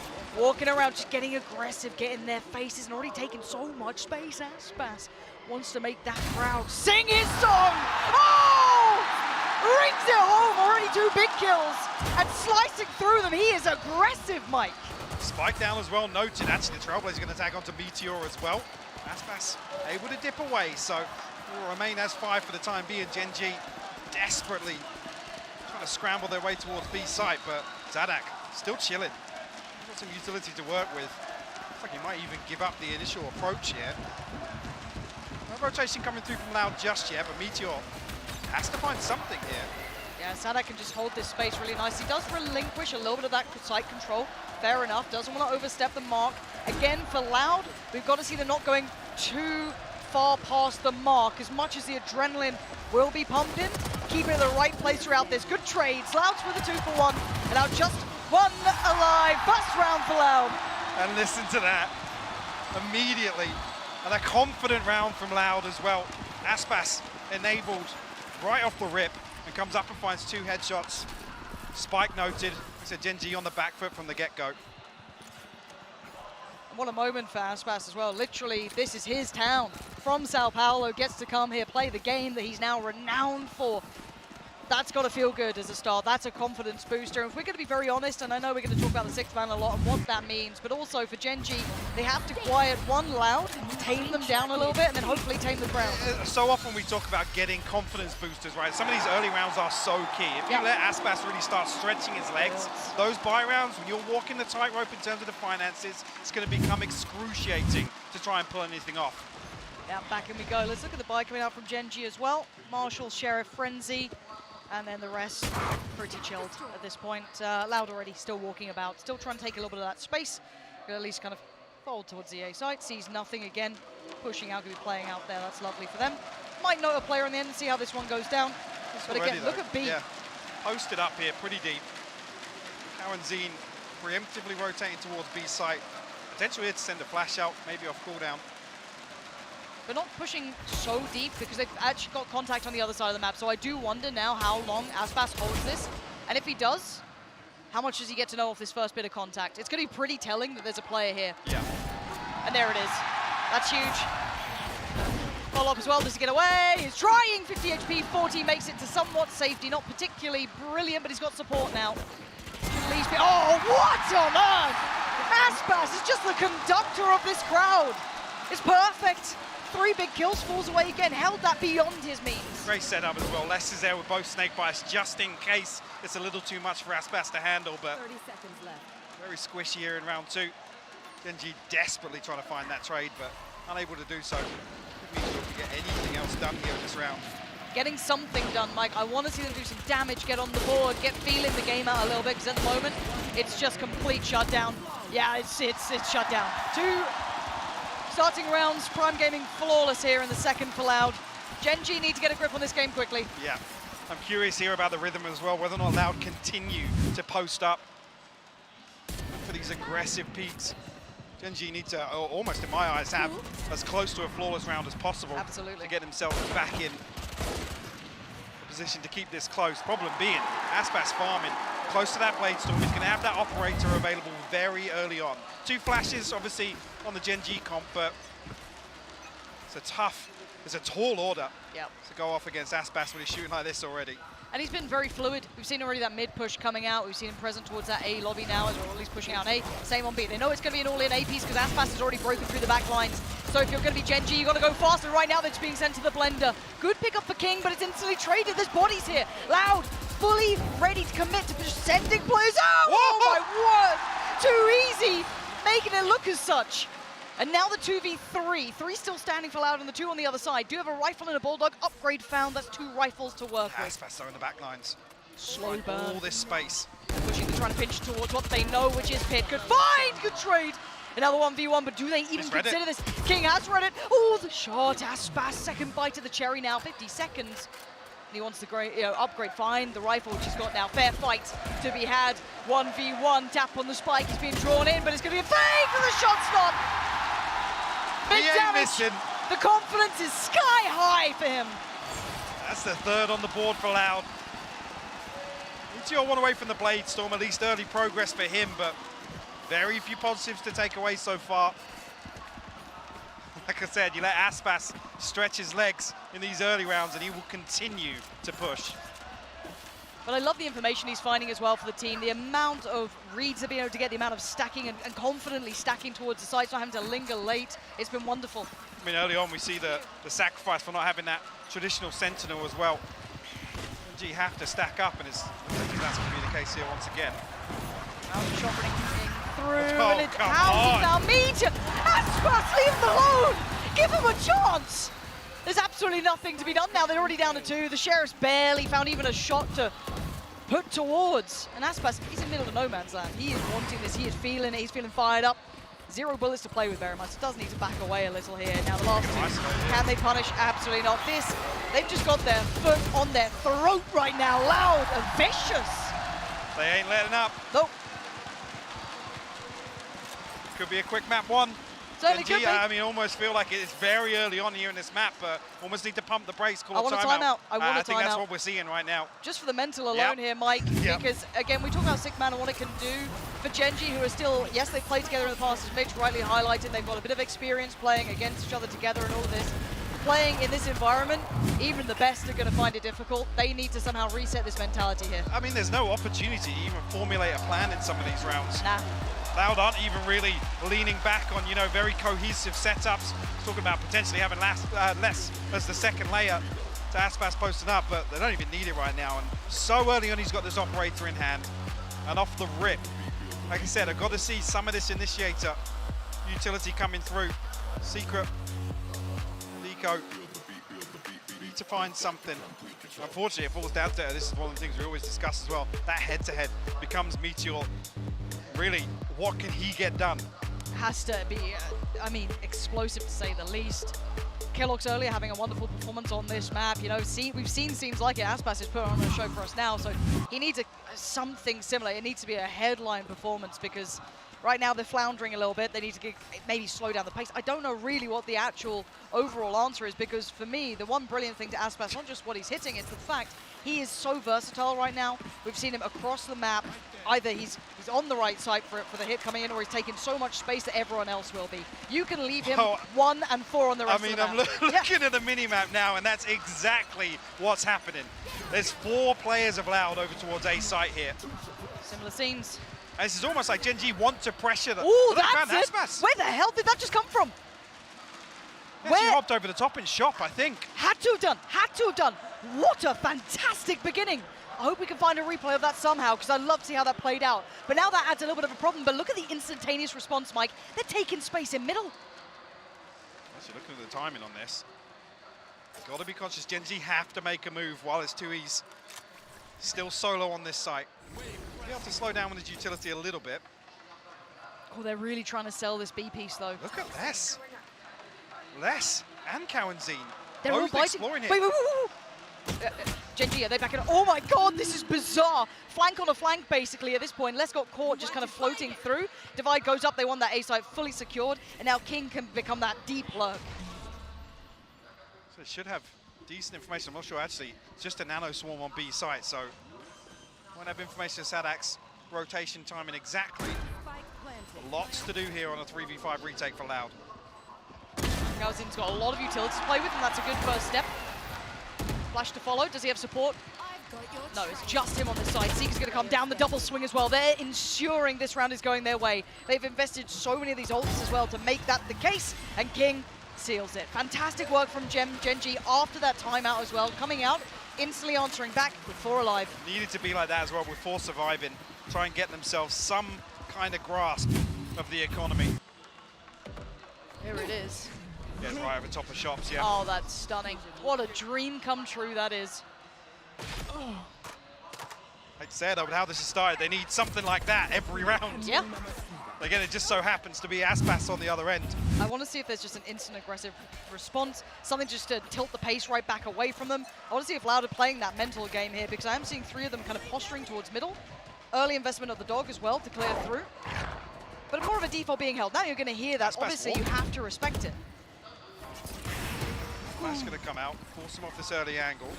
Gen.G going to try and take that space now. From being Cowan Zine, he's holding down double doors from bottom of Link here. A deep flash will catch him, but Aspas is already here with the operator again. Yeah, but smoked off, they're doing the due diligence. But again, Aspas, oh, the clear's nice, actually. Big info off the back of that. The timing's fabulous. They pull the turret as well. But do they read it correctly? Again, it could be a coin flip. Could still be A, could still be B, but you can't read too much into King after that prior round. Sadak might be the one. Hasn't spotted anything yet. What? Wow, doesn't need to. Doesn't need to. Fully blind, just backs away. He's done so much damage. The Seeker's going to come out. Everyone's now flying over to the side. They know this is where the end goal is. Aspas, he's postured up, but actually Secret ahead of where he expected, sitting a little deeper towards the site. And Viper's Pit going to come in to secure that plant. Problematic for Loud. They need a lucky kill or two through the Viper's Pit here. Still a 4v4. Cowan did burn up the Seekers. They do, yeah. Eco falls. Well, you wanted a lucky kill. That's only a start. Calzine is still going. And King's just, oh my God, brilliant. Oh, the timing, King! Keeping his crown in this round at least. Needs one more. Dips away out of the old. Right choice here. Playing the smart. Making them work for this. And patience. He's not even falling through. He's got utility to run through here. Oh my God! Oh, King, lovely work! Lovely work. Dicey for sure, but they get the job done. You find their second, and that's where it becomes a little more humbling in terms of the economy. Blade Storm now for Aspas. You have to throw a Guardian and a couple of other pistols in here. This is even. That freebie. Totally blind kill from Sadak. He managed to recover with that Viper's Pit. But another round, Loud. Happy to be proactive very early on. Not making a lot of noise doing it either, so it's not as if Gen.G gets solid reads. I'm liking this. I'm so glad we get a bit of a fight out of Gen.G. I was worried they'd just get kind of swallowed into the storm. Meteor taking the space, flash to go in, and the swing. Oh, this is chunky damage. Sadak completely unaware of that. Catches that flash perfectly. Nano Swarm won't slow Meteor down. 6-3 HP, so still able to do something. She does get a heal up, so opportunity to do some damage here. Now look at Aspas to get something done with the Blade Storm on the way out. No, the angles are too good. Gen.G sitting in really nice crossfires. Meteor, Secret, everyone perfectly positioned. Prime Gaming flawless. And I'm actually so happy to see this, because I genuinely was worried. They found the right response after that timeout, and they've run it now 3 rounds on the, in a row. And Loud need their response in kind, be it a timeout now or one more attempt at this. They need to stop the rot. The other thing is, as well, 3 clean rounds. Look at the funds now for Gen.G. Sitting very pretty. Got a couple of buys in the bank. Yes, ultimates about dried out now, but Loud are the ones that backs against the wall in terms of this purchase. Operator back in play for Aspas. See, he's over towards A site now.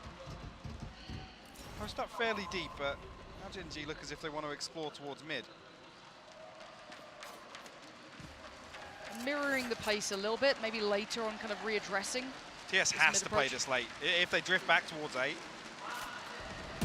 First time they're going to get a bite on it. Meteor, great entry towards Too Easy. That opens up so much space and isolates so many of these defending players now. That's why I'm finding anything through art here, but noted with the flash. TS will have the info that there's been no aggression from Loud this time around. Les does have the Viper's Pit, so the 3v4, he could actually lock down A site here. Opted not to, I guess just wanted to play off those snake bites. I think they're reading that maybe Aspas is repositioned here, but it's another situation where we want to see Gen.G formulate a plan to go quickly while they have the advantage. Knife not good. And actually Les gets an opportunity at it. Doesn't get away with those. Secret does really well towards the side. So that's the spike can be planted. And now the 2 remaining. Sadak was pretty far away. Got himself there quick enough and now already finds contact. So they know where he is. Aspas potentially caught that flash earlier on. So really putting together the pieces here, Gen.G. And Aspas not going to be given much here. Probably just going to save onto the operator. Yep. This round from Gen.G. Again, even in that situation, there's not an awful lot for Les to do. King sending a snake bite right behind default. Would have been forced out that position and vulnerable regardless. But Gen.G will tie things up, and Already mentioned it. Loud will be back on a save. Gen.G's funds will swell a little further.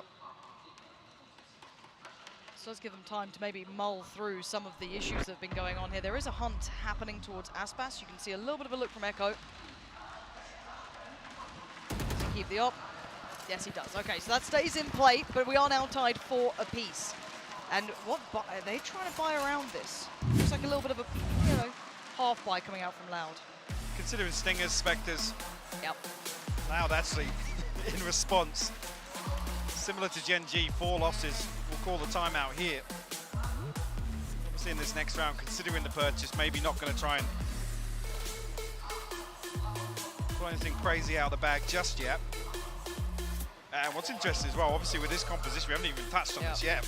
Obviously with Harbour and Viper, it's an opportunity for Cow and Zine to go absolutely mental with these flashes. With these walls going up, it can create so much chaos.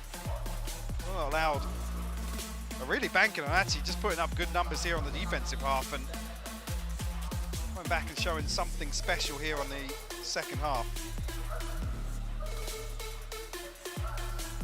I guess actually to follow on, that's when we have a similar discussion really with Gen.G's comp. Without that Sentinel, I was talking about how much they need to utilize that early round in terms of fact finders, need to be proactive on that front because the slow burns for Gen.G on the defensive half could become very problematic. They certainly could do.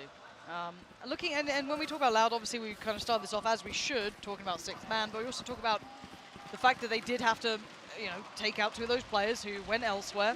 Yeah. And now they are rebuilding somewhat. That discussion again, the benefit of having kind of a meta change there, you still have no concerns about this Loud core.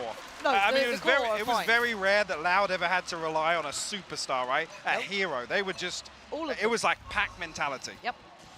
So again, we see how these players do kind of suit into this now. If they do get that comfort level, Aspas with an uncharacteristic miss, but he does get away with his life. Meteor desperate to chase it down, though. You can see him chomping at the bit to try and get in towards this. And already going through the steps to do so. Aspas waiting. Anything sends in motion. Right? I mean, he's all alone now. No, backs away, decides to give this one up. And actually, Gen.G winning out in every opportunity. Just a sheriff for the Stinger now alongside that operator. Need a miracle. That's tagged up on that first peak. I just don't think Gen.G are going to give it to them. Nope. Again, the rounds that Gen.G are winning, it's 4 or 5 surviving. Very disciplined in some of these post-plant scenarios. And even on the approach, actually. It's not as if they're throwing everything to find that open onto Aspas. They've gone back to just kind of running that really clean Valorant, which is what you need in this. You need to play, I hate saying play your own game. It's the worst response a player always gives you, but they kind of do. They can't fall into this romantic idea of what we're seeing from Loud. And they have started to quell that presence, and Aspas loses the operator. The problem being he's down to 900, so I don't actually think it's feasible for anyone to pass it across to him. No, he's actually going to be on the rifle light armor here. Every ultimate available, except for the Blade Storm for Loud. So coming out of that timeout, this is the round that we expect something to be put in place. Still seeing the Viper's Pit potential here to anchor heavily towards one site. Maybe even towards mid here. We're seeing less position towards double doors. Gen.G will revert back to this early presence outside. Hey, and Meteor looking for another updraft kill, but big information. He's been it out. Yeah, that's at least one scene. I don't know about the second. Potentially 2, but Meteor now on the case. Gonna deal with that early aggression and fall away from this. Mitigated a little bit by Loud, but at least no real damage done. Aspas did lose his light shield at least. And then they're meeting each other throughout this map. You're seeing it in unison. Yeah, both teams with solid reads. Lovely flash, gets in the corner, but there's going to be a flash right back. Actually ahead of it though, Meteor would have had a shot at that if needed. And finally dampened a little by that Harbour utility being invested. Yep. Gen.G have to explore elsewhere now. We'll leave Meteor posted up momentarily. Seekers up by Loud, but I don't think it will paint too much of a picture considering it will pick up the lurk at least on King. Yeah, Loud don't know an awful lot about this round right now. But 30 seconds left. Gen.G have to move fast. Yeah, this is when it gets to a bit of a gamble to an extent. You just kind of have to read what you've got, or maybe just kind of try and stick the landing. Commitment towards the B side, and there's the Viper's Pit. And the lockdown coming in. This is a massive space to not. The Meteor still slicing through middle. A quick handling of that, though, from Les will at least eliminate that threat for 12 seconds. They've got the spike down, and they actually get away with their life. And lockdown destroyed as well. I'm going to try and stick this out here. That's at least half. It's going to be Parnish. Gen.G still standing at only one. The ult was invested. A wall still in place. How much can one man do? He's got one shot, he's got one down, another tap on the spike, trying to draw the attention, and the paranoia starting to build. Goes back in, and the double face is there. Gen.G. I am thoroughly impressed with this roster. This resilience already, Mike, is unreal. Considering how this map started, and actually bear in mind, that's all the funds out the window for Loud now, and every ultimate invested. So that bankroll they had developed, completely ripped away in this round by Gen.G. It's down to the wire. Like I said, the timing of that lockdown comes through, and again, whether or not you can have the discussion if that's in Link, if it's a little more impactful. Obviously, the Viper's Pit to try and make sure that absolutely seal that round, but it doesn't pay off, and it costs them dearly. Aspas once again on the chopping block here. Vast majority coming this way. 3 players, though, 4 Loud towards this site. This is getting panic stations for me as well if you're Loud. Again, you want that crowd to stay on your side. You want to feel all those benefits, but right now, Gen.G are ripping it away from you. And rightly so, they're playing a perfect game by my book here, reading it to perfection. But this time, Loud also expecting that rotation back towards the other side. We heard some of the previews, and like I said, they weren't intimidated to play here on this stage, and it's looking that way. They were not shook at all by those opening rounds. 6 on the trot, and that flash will confirm that someone has at least made it round towards his site. And the approach is a little messy, gets the job done on one, but there we go. A little bit of a fight back, but it's quickly quelled. And Gen.G, I think that's 7 in a row now. They're staring down somehow. By some miracle, we're staring down the barrel of an 8-4 half here in favor of Gen.G. I do not know how he got here. I don't think anyone, even Seth, might have found it hard to predict this. Last saying something. He's somewhere in the building looking smug. I doubt he's in the crowd. No, I doubt he's in the crowd. I think he might be backstage. Maybe. I'll hazard a guess at that. But a 4-7. If you're just tuning in, you think, oh, the scoreline's not so bad. I mean, it was the first 4. And it was off the back of what you'd say is Aspas, really. The rest, not really stepping up here. Gen.G, after that timeout, have been infallible in approach. Gen.G playing phenomenal Valorant right now. This will be spotted, but no connection here for Meteor. On the first round, actually seeing him don the attacking operator. Look how deep Aspas is, so that's going to enable this rotation once again for Loud. Now eyes towards King as well. He's kind of facing off with Aspas on the other side of the map. What do they do with this, though? I want to see what their approach is, and you can see maybe Sadak considering taking some of this space back. First time we're seeing them maybe try and find this timing correctly, and they do. Stunning work from Sadak. Big kill. Decent information as well. Seeing him drift back into window would kind of allude towards an A-site hit, and the flash will confirm it as well. Wonderful read. They do have ults to play with here, though, Gen.G, if they still want to continue on this route. Have a lot of time to play with, though. Yeah, 40 seconds, but there is that one missing element, which is Aspas. Where is he? Still got a dash, still got 2 smokes, so if they're not diligent on this clearance here. Aspas. Can he do He's it for the popped it, side? he's heard the steps. He is coming, he finds one, gets away, falls away to the second angle. Another Aspas! He's still standing! Just gets away, and one more victim! Oh, so close! But finally goes down. Now a 1v3, this might be the end of the tear for Gen.G, but they still will hold the lead. 13 seconds! Loud! Bring it up to 5. But Gen.G is the story of this half. Absolutely. What a recovery from Gen.G. And Meteor stepping up to the plate. He was getting slapped around in those opening rounds. Yeah, he was very quiet. Aspas was as loud as can be, screaming from the rooftops during this one, but he did get quietened down. The crowd certainly got muted in comparison, and that stretch of 7 rounds is formidable, Mike. Sticking to the game plan as well, Gen.G remaining composed, Lauren. Yeah, absolutely. Let's hand it back down to the desk, see if they can believe what is happening.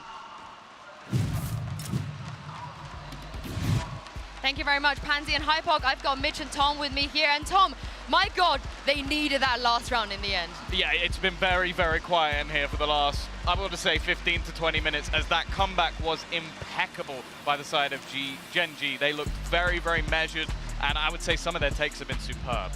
Just a ton of control. I mean, you saw the panic start to set in there on that Loud side. Even rounds where they have a 4 stack up on the A side, they're tossing utility out like crazy to try and keep their opponent back, and sending the one guy that's over the other side of the map on the rotate to go help.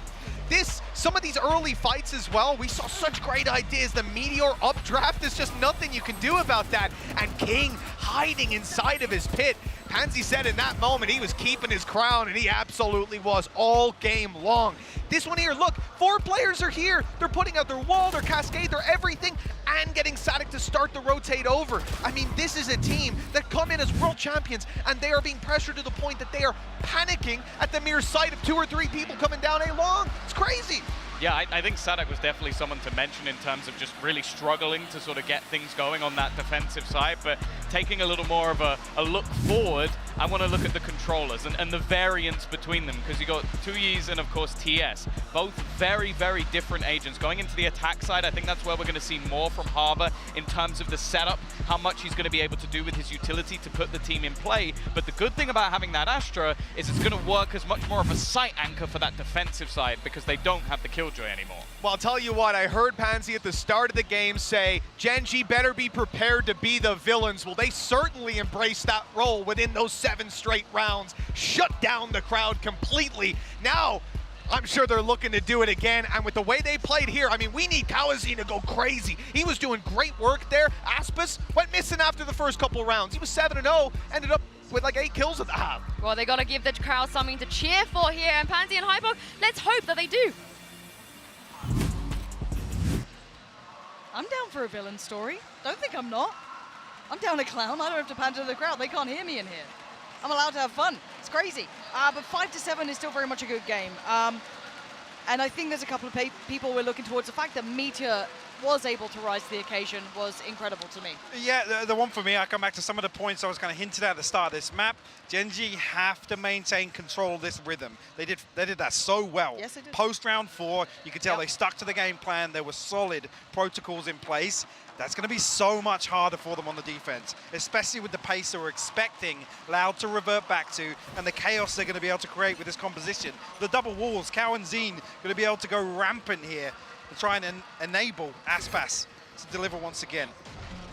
Well, that's... Delayed knife, lots of info.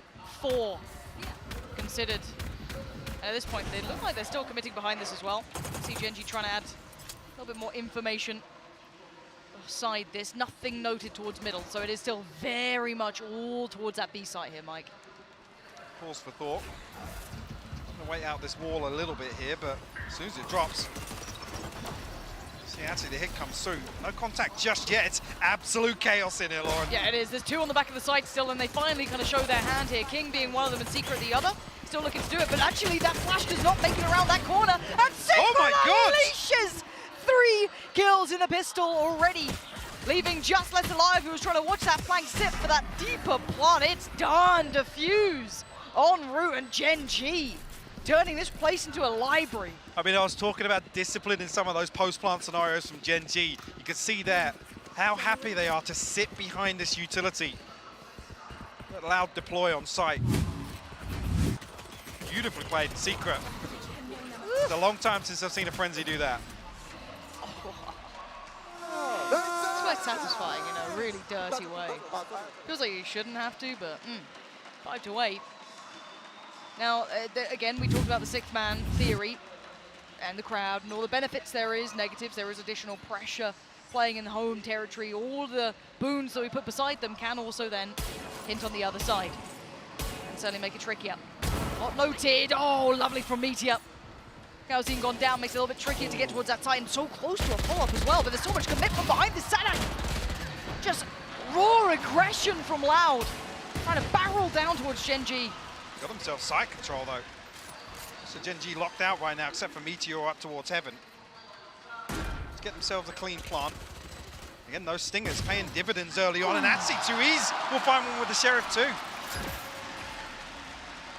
Now King He's conscious of a lurk somewhere. They don't have a lot of time to try and clear this. A little bit of utility to put into place, though. Try and maybe pressure those towards the backside, facilitate the push out from King, which it has done. King gets down 1. They still got 2 to try and get past, though. Sat in curious positions. What? King with the turn. Oh, King! Supreme play here. So much danger mounting from Loud. Beautiful 2v3 retake there from Gen.G. Loud unable to really grasp that side, but again, Plant comes through. Some damage done will make this bonus round a little more uncomfortable for Gen.G. See how quick Sadak is just charging down sight. The pinch through double doors, perfect. That's even with Gen.G finding the initial response. This is knocking on the door of double digits now. 10 not far away here for Gen.G. And the map pool then gets brought into play, right? This is Loud's map choice for starters. In fact, you get Gen.G in a little bit of comfort on Fracture, and then you get Split potentially as a third. This all gets brought into question now. We've suddenly seen life out of Gen.G after we thought they'd be crushed under the weight of those here. Certainly not the case. Overwhelmed. Aspas, good start, but takes a lot of damage there. Yeah, got to come back for that heal. Cow and Zine topped off nicely. A little bit of proactivity outside A main here. You can see the clearance coming through from TS and King. This is a big indicator here. Actually relaying that information towards Secret. See the lean coming back towards supporting Meteor now. Oh, utility though will be noticed. They will know that there is someone on those back lines eventually, so it will, if anything, spur on the hit here. Needs the green light for Loud. A whole lot of commitment. And they're being stalled. Secret doing quite well here, but there it is. King the only one to really draw blood so far. And Loud still being held up. This does allow the gap to get closed slightly. Upgrade of a rifle. It's still favorable to Loud here. Luckily, just about avoiding that timing on double doors. TS and King. Open plant here, Nano Swarm down. Loud, my eyes though, have to keep 4 standing for this. Flash. Nothing close by, and they need to go through the... Oh, it's a shot, Secret! Starting to heat up here. Zanak quickly dealing with TS though, does leave just the 2 alive. And these 3 players making it really difficult. It's gonna have to be King with that rifle, and maybe he's up to the challenge. Oh, dealt with. Secret, this might be out of the realms of reality. Yeah, it is. Loud. Keeping it cool, but that's down to 2. 2 rifles will remain from that round. I think Aspas is too close to his Blade Storm. No, still missing 3. Be able to get, so yeah, spread the funds a little bit. The 3 light armors here.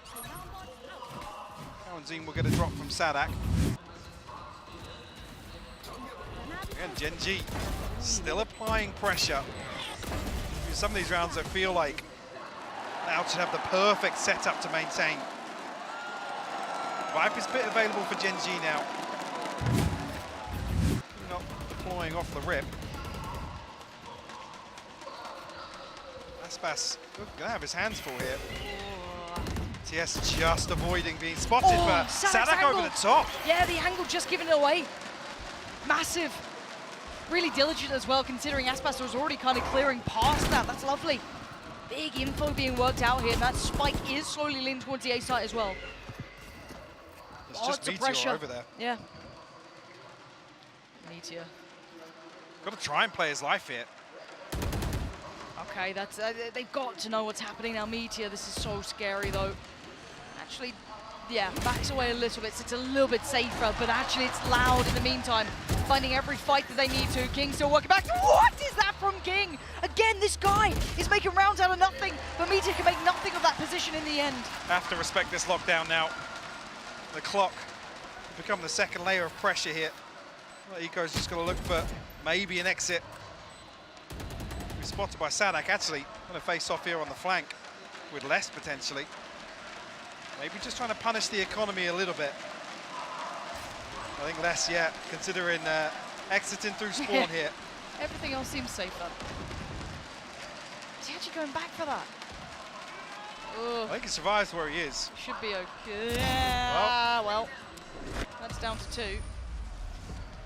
I think actually the plant was just off default, so he had to move from that little cubby. You can see him pinged on the map. Oh, having a little chat about it, I'm sure. 7 to 9 though. A little bit of a gap close, but it's certainly not stable. This doesn't feel comfort zone yet for Loud, but it's what they need, I guess. find themselves the opener here, but certainly not the pace I was expecting from Loud in the second half. Seen a couple of those crazy rounds where the utility just becomes overwhelming for Gen.G, but like I said, you've got to credit that discipline on display once again in some of these setups. Nobody overstepping the mark for Gen.G. Ooh, but this is the first time we're seeing them explore a couple of options. Maybe feeling they can with the lighter purchase. But it is the rifle that's still in play. Meteor does get caught in the end by the dog. Can't make it out of there. Frenzy in practice. Gets caught by the next flash. It's lovely from Loud. Not flustered by the pressure. King! Oh, it's messy. And a Loud cleanup. There's that pace I was talking about. There it is. No respect whatsoever They in this needed that. anti-eco. Bring it within touching distance now, but Meteor will be able to afford the operator. Could potentially be a little bit of disruption for Loud in the early round. G will pump the brakes a little bit here. Right time. Yeah, nothing left in the bank here, so potential here for Loud to actually stretch and go one ahead. Yeah. Blade Storm available, Meteor will have that to fall back on in the next. Got that null command, still got that Viper Spit in the hands of King, who, by the way, is having an outstanding performance. And this is just second half performance as well. He was fine on the first half, don't get me wrong, certainly present, but not the one to look at. But here, what a difference, 19-9 already. Scoreboard doesn't tell you everything. His impact alone has been certainly something to look at, but it's been overdone, overshadowed by Loud. Finally kicking back into this game, rekindling a little, whatever it may be, but the pace coming through has been perfect. Something you were looking for. Yeah, I haven't seen enough of it yet from Loud in different variations, but certainly when you look at this composition, you expect it to be fast, chaotic, and really embracing that. I guess that's not finding that value with Gen.G, like I said a couple of times, just happy to sit behind it, confident in their ability to retake and really mitigate some of that risk. Again, in this scenario, the operator there may be hindering their ability to retake a little bit. If they do lose a rifle elsewhere, certainly a consideration to make. Do we see Meteor go exploring? Looks like he's willing to at least push up towards B long.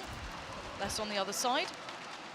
He's actually a little ahead. Stunner takes the head off of Less, and that's half of the map now sliced through. But look at the pressure on the response from Loud. Quite quick to it too.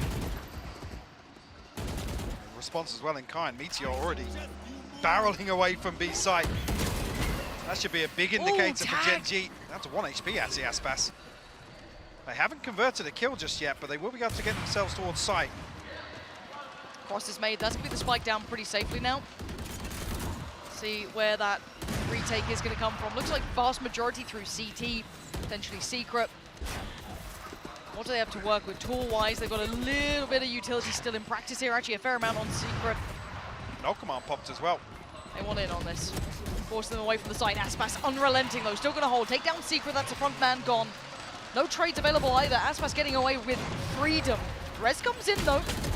Now we look for the fight. Echo towards the side, takes down Aspas. Flash to follow, that should give it away. The Seekers certainly do, but King now blinded, falls away. Actually still standing. Cozy! You wanted this player to step up, and he might just be doing that! Makes a damn good go of it!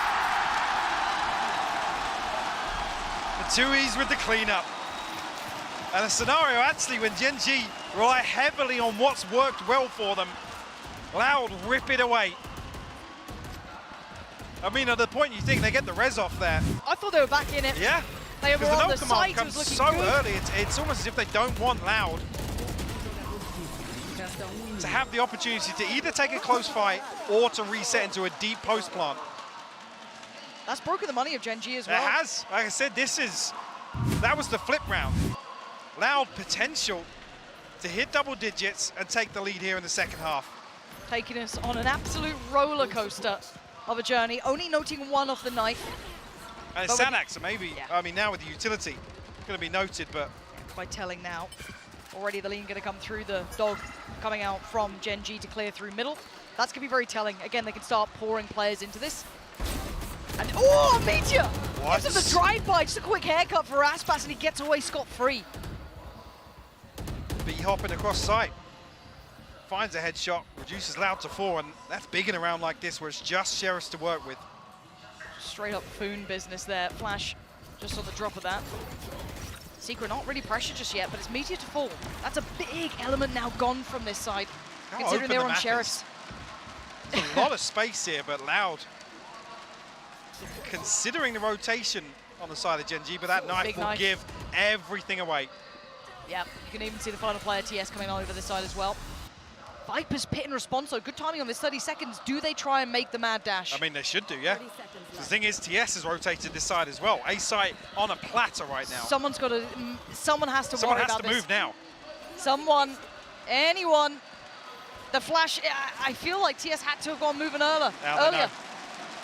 I mean, TS will be there, but he won't beat them. That's for sure. He certainly won't be able to deny this plant. And if he could have just been a nuisance on the plant, bought a second or two, that could have been maybe the round denied. But now they do get the plant. They get the safety of the back of Harbor as well. That's nice. Loud. Final seconds, they get the plant down and the Viper's Pit to secure it. They want this one sealed up. And yeah, they look like they're doing that. This was only against Sheriffs, but they've navigated the threats well. This will be 10 for Loud. As soon as they find the last man king. Far away. Very few opportunities. They've retrieved that rifle, but the Viper's Pit just becomes suffocating here on site. I don't think Loud are even going to give him an opportunity at this one. Let's will seal the deal. And we repeat the same thing once again. Gen.G, yes, the buy comes back in here. Will they be able to afford an operator, actually? No, they won't. It'll be rifles across the board. Even a Bulldog to round this out. Not pretty. And like I said, they win this. This gives them access to the 12th. It's a map point here. Gen.G still have a timeout left. I don't know if they used all of their timeouts here, if I'm not certain on that one. So I'm a little worried at this point, because they haven't really found much in these, 5 rounds? Maybe they still feel they've got something to play with here. A couple of ults to bring into play as well. This mid presence will be seen. Zadak put on the chopping block though. Big pressure! Big response! Big plays from the man leading the way. And that's heartbreaking to find 2 on that. Trying to get proactive, but... Oh, wow, getting away with daylight robbery here. Calzine just up to the task. Les trying to make a run for it. King's probably got him dead here, it feels like. No way! You'd think, right? You'd think. That's on me. That's on me. Prime Gaming flawless here for Loud in a round that looked like it was one of the most deadly from Gen.G. Absolutely. Like now, I'm just seeing what Gen.G want to throw at this. Don't have the Blade Storm. Don't have much. Well, the Seekers, yes, the Cosmic Divide, but what is that adjustment from Zadak? 2 different players in that round should have been dead. Like I said, you go for that aggression in that round, you're almost banking on the trade. Worst case scenario, but Zadak shutting it down, creating a massive amount of space for Loud to work with. Calzine's on a quiet 23 here as well. I say quiet because it's not, when you see Aspas popping off, it's madness. He has been just quietly chipping away at Gen.G constantly. 23 to 15, impeccable work. When the team needed a spark, he was there for it. Now with the Seekers to play with if he wants it. King, the first man to note the presence here. But does he realize how much is coming his way? What? Where? Frenzies, man. They're looking nice. Gen.G's Frenzies hit different. Oh. I guess the shorty don't know. Bess gets away with 18 HP, but... Good trade. That's gonna seal the deal on that one. Oh, knives invested. They want King out of it. King can just buy a couple of seconds. Can't. Aspas rips those seconds away from him. Echo needs to fall away as well. Sight's now under that Loud control. The cross is not secured though. TS still with a rifle. Good headshot, but not good enough. Great shot. Echo. Flash comes in. Once the rifle gets it, backs away. 2v2 now. And this is tense as all hell. You have the lockdown. Don't want to throw anything else at this. Aspas posted. Actually trade off shots there. But Meteor will fall. 40 HP for Rico. Does spot the barrel. Oh god. This is so deadly. He's going to have to get past Zadak first. And now Aspas turns. It's 12 for Loud. Just put it on a show for us, making it look way too risky for too long, but they claw this one back. 12 now by their name. Just one more and map 1 is in the books. And a great setup coming into this final round. I talked about the lockdown being available. Now it basically gives them blank canvas, an open sight. They choose to employ it here. Or rely on it, at least for the execution. Oh, they've got complete freedom with what they want to approach with that. 12 to 9. Operator with Sadak. And Meteor. Crowd letting him know they saw that. He backs away. But the ult invested, and actually Aspas quick to the side, and he's on the hunt. That's a little too much for my taste, but again, TS still in question, fully blind, dead. Only trade to come in though, that's 3 players alive for Flash now. could be huge. It is, can they make anything of it? They're trying to chase them down, they do the best they can. Still standing, still fighting, not out of the end, Sadak holding the ground and gets the ult in. Look at Les though, look at Les's position. What He's all the way through sewer. is this? He's gonna catch the backside of this lockdown. There's no, King's turned and look King's this way. read it! What? King, how do you even think about that? Sadak. The leader himself here. He's got the operator. He's got Tommy back with him, and he's got a plan here. What does he do with it? Up against Meteor and King, 2 of the big boys. The impact players for Gen.G. Show me what you got, Sadak. He doesn't know the amount of time he's had, so he's made the best guess he could here. Sat towards the back of the site. Can he isolate any of these fights here? He's actually holding up towards long with the turret covering this way. Now should read it. I actually think the turret's facing this way. Opportunity to swing off it. Can he get one? He needs a clean kill here. There's a chance and it's a miss. Oh, but it's a follow-up! He's got a swap out! Rifle, spray and pray! Oh my God! And it ain't got onto it, it's a crowd! What a clutch from Sadak! Pulls off the 1v2, the shorty. How? 150 credits paying dividends here for Loud to close out Pearl. I am speechless. And this is only map 1. We've got a series on our hand, I hope. This was Loud's map, so don't think it's over yet. Gen.G, every opportunity to turn it around. You've got to watch this one again. That's shorty. Oh, Actually manages to pop, I think, both nano swarms in the process as well. unreal. Unreal stuff here. Wow, you don't get to see that sort of thing every day. 13 to 9 though, a much closer scoreline. I think if we're going to be honest about this, that first half had us worried. Gen.G bringing their A game here in the opening of this series. And some standout performances. King, Meteor. Meteor, 7 first bloods. Huge impact. I'd love to see some breakdown of the heads-to-heads here. I'm actually trying to top this up. I think there's a potential here that Gen.G almost tied up for first bloods. Potentially, I mean, the way these guys work themselves back into this game, and I guess the same can be said for Loud to a degree. The arena got quiet for a while, that pressure started to feel heavy. They rose to the occasion. The problem Loud had was dealing with this almost militant level of discipline from Gen.G on display. It was brilliant. You see a number of times they're looking to really spice things up. Throw them off kilter. But in my eyes, I mean, 13-9 doesn't even feel like it does justice for Gen.G's performance here. No. Cow and Zine as well. 25 and 17, yeah. That second layer for Loud, time and time again, delivering constantly. Glued to the hip of Aspas. Yep. And for me, it was a quiet 25, but certainly an impactful one. But Mike, map 1 has been incredible in my eyes. Do you see this series going the distance now? We've got to fight out of Gen.G here. Yeah, we definitely do have a fight. Obviously, Fract is something that I don't know how much Loud are going to be able to rely back on that chaos and maybe spice things up a little bit. I have to wait. I would love to see Split. The Split decider, I would love to see it. Because it always bangs. Anyway, yes. Look, we're getting ahead of ourselves. We have Fracture on the way. Do not go anywhere.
the energy all over you and me.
What a start that was for Loud. They take map 1 against Gen.G in this arena with the crowd behind them. I'm your host, Yingsu, and I'm back on the desk once again with Mitch and Tom. We had a few questions. How are the newbies going to do on Loud? And Tom, do you feel like they answered some of your queries? Well, that's the thing. Kawazine is someone we have seen before in NIP and was always very good. But let's be real, being in Brazil, the pressure goes up. 17 years of age. He was by far the best player in the server. Absolutely impeccable performance from him individually. And honestly, I'm really excited to see how far he's going to go, because this was map 1 that he's played with the team. Yeah, I mean, we highlighted him a little bit at halftime and said, you know, we expect a good performance coming out in the second, but absolutely unbelievable what he was able to field here. I mean, we're seeing why himself and Zand were such hot prospects coming into this season, why Crew ended up with Zand, and why this man here is now on Loud. He's also role switching as well, playing the Sky and looking fantastic. Yeah, for sure. I think it's obvious to give an honorable mention to King as well. I think some of the lurks he had were fantastic. Meteor on the entry, and Gen.G had some great setups. But this man just did so much. He was normally like the second player in, and a lot of the time that's who you expect your superstar to be. Like that's where you would sort of place someone like Les in the past, and Leslie was lurking, and just ultimately where Sassy would be. So the fact that he's managed to fill into this role so perfectly, but also have some really big clutch rounds as well. So this guy was, I mean, he was good in the first half, fantastic in the second. I think, like, realistically, there's a couple of players that certainly looked a whole lot more comfortable when we swapped over, and just the very much getting to set the pace was Loud's game. I mean, you could see that defense. Maybe it was the Harbor, I'm not sure, but there was a little bit of panic there. Completely dissipated in the second half. I mean, even the crowd, there was a difference, right? First half, I feel like in the beginning it was great. We had loads of cheers, but in the second half, Tom, they really came alive. Yeah, for sure. Well, it does help when your team wins, like, what, 7, 8 rounds in a row. It's quite easy to get hyped for that one. Obviously, there was a moment where they got silenced. It was proven it was possible with the string of rounds. 7 in a row that came through for the side of Gen.G. So they're going to have to try and focus on that going forward. Like, okay, we can silence them. They had a lot of really cool setups that sort of helped them out to do that. The thing is, though, this crowd, literally 1 or 2 kills go the other way, and they're already getting pumped. Honestly, especially that clutch as well. I'm so glad that Sadak managed to do that in front of a Brazilian crowd. That was just a moment. When it comes to Gen.G, honestly, Mitch, I don't think you spoke enough about how this roster came to be. So I'm going to give you a little bit more time. Get that graphic back up. Let's go. We're in October 2020, and it's going to be the start of the journey. We had Meteor. We had TS. We had... You know, I might get a nice board. I've seen some of those formula before. This can be flashbacks to uni, please. I'm PTSD kicking off. How'd you do it, uni? Not too great. Didn't finish it. Now I'm here. You know, it is what it is. You know, I think one thing that has to be said, though, for me coming into this game, I had some doubts about Loud. I think, like, it changed a lot.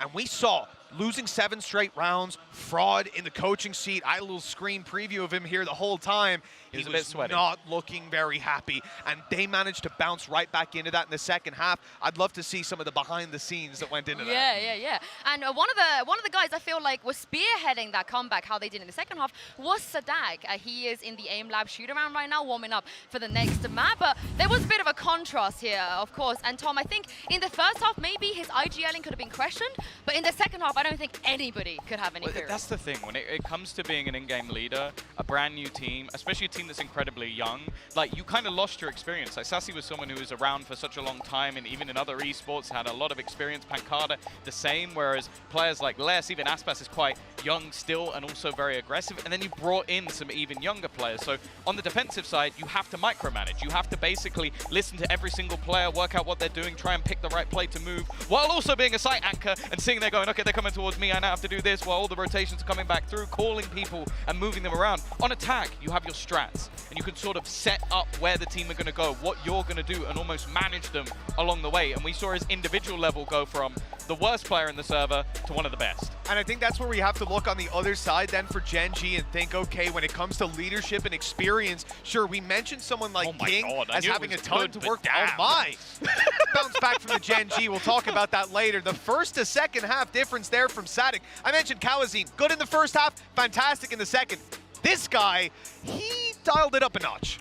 Yeah, it was a completely different showing from him. And as I said, I think that comes down to just being able to micromanage a little bit less, have your set strats, which you've worked on. I think a lot of the time that's a lot easier to do on the attack. So I think he did a fantastic job, and we can kind of expect that.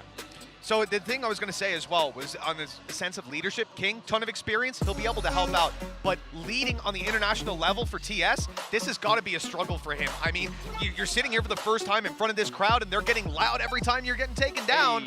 I imagine that's certainly going to be a little bit of a thing gnawing at the back of your mind. Yeah, let's talk about Fracture as we go on to Gen.G's pick here. Again, I personally didn't really expect to see this map, but I mean, Gen.G must be coming with something. Again, Tom, they have to, because if they lose this map, they're going home. Yeah, this is one of the maps that we did actually get to see them play at the prior tournament. They got absolutely battered by DRX, but I will say a lot of the time you're going to learn a lot more from a loss than you will a victory. Probably changed up the comp quite a bit. Even the meta is completely different to when we were at that tournament. So I would expect that with how set up and ready they were for Pearl, especially on their attacking side, going into Fracture, I think they're going to have a lot of ideas.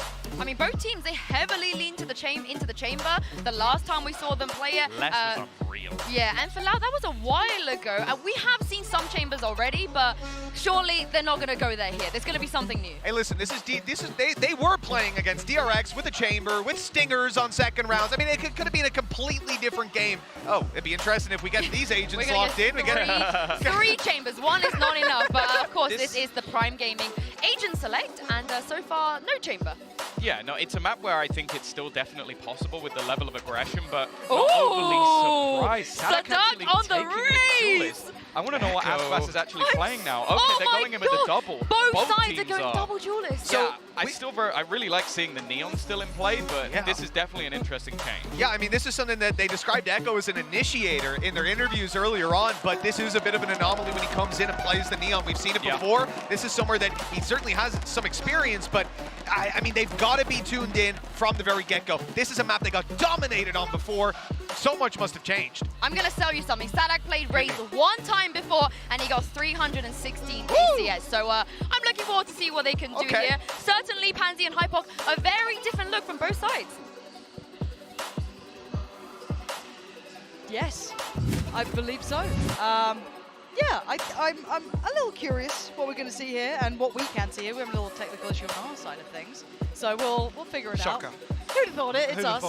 But yeah, we have to wait for the game to get ready and all of that business anyway. But let's then talk about what this map kind of entails to you. What do you instantaneously think of when you're seeing this map now coming into play here? I mean, with a team like Loud, again, actually slightly surprised to see the Neon on the other side of things, right? Again, this is one that kind of leans into their pedigree, right? As a name in Valorant, and that ability to really control some of that aggression, create that chaos that we were alluding to on Pearl. We didn't see an awful lot of it with that composition, but this certainly, again, I'm worrying once again about the lack of the Sentinel. On the side of Gen.G, it's going to have to be committed. It's going to have to be very, very heavily invested to get this composition to work. And obviously on the flip side of things, Loud actually going for a single initiator in trade of obviously having the Killjoy there, but still the double duelist. Yeah, I think the compositions are something either we're going to just learn on the fly and see how we feel about them, or just kind of figure it out as we go along, because there's been some curious statements. I mean, Scream saying that doesn't even like a duelist. So, you know, we've seen some really interesting things. As said, we have to wait to see how it actually looks in the server. These are still very early games. We have to see how these players now manage to kind of, I guess, customize to these new rosters. But all that said and done, thank you for your patience. We are just trying to sort a couple of bits out this side of things. You know, it's a little hot in the venue, a little warm. There's people in here. We're having a great time. But outside of that map one that's going to roll back, do you think some of the worries you had then with Gen.G's agent select, or agents coming up, was actually some of the reasons that we had problems in that game for them? Did that actually come through as an issue, or is that just something you're worried about overall? Overall, yes. I mean, the one thing to note as well, we obviously talked about King filling those shoes a little bit on the Viper, and he was so hyper aware to what was going on around the map and when.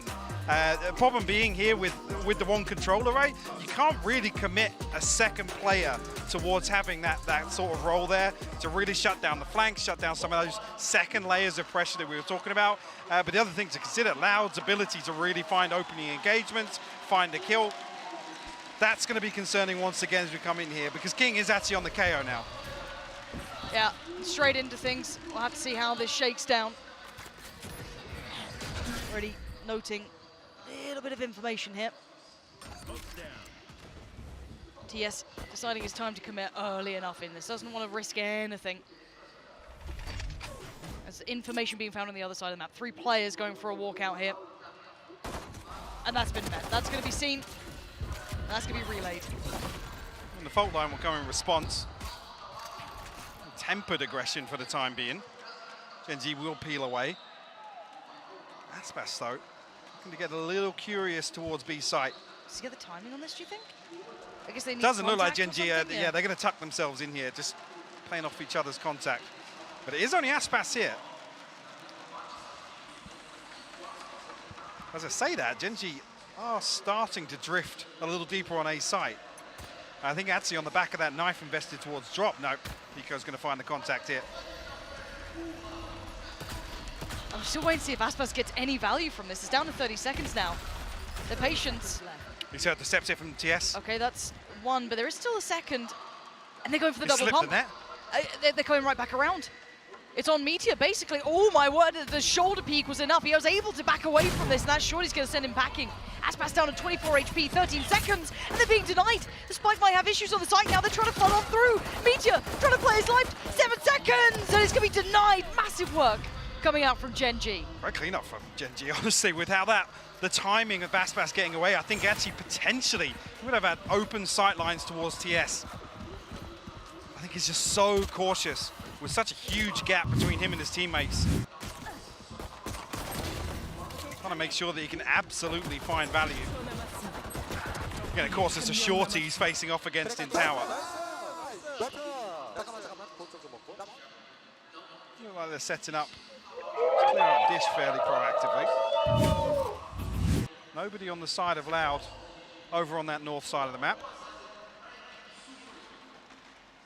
No contact in A main either.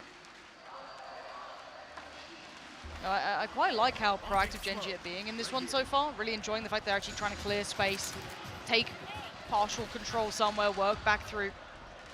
Very diligent play. Spike has made it decide. So Loud at least going to get themselves a plant in this.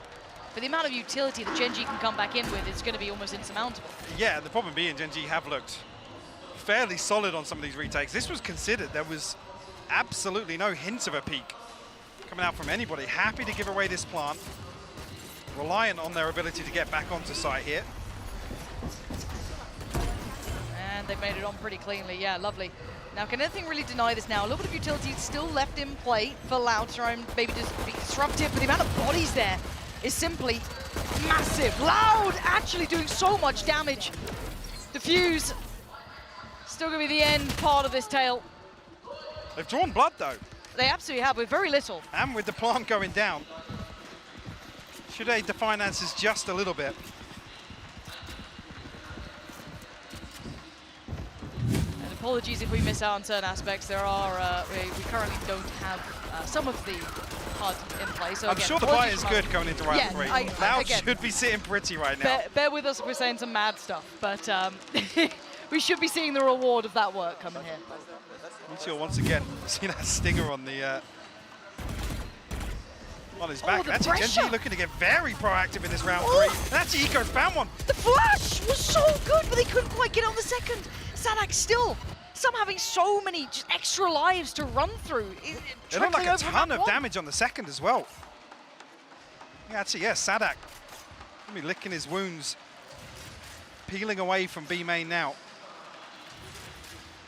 But Gen.G feel as if they're going to catch the timing on this rotation. King has to slow things down with the fragment. He's tagged up, 77 HP. Knife back in 3 seconds, so could reveal this setup.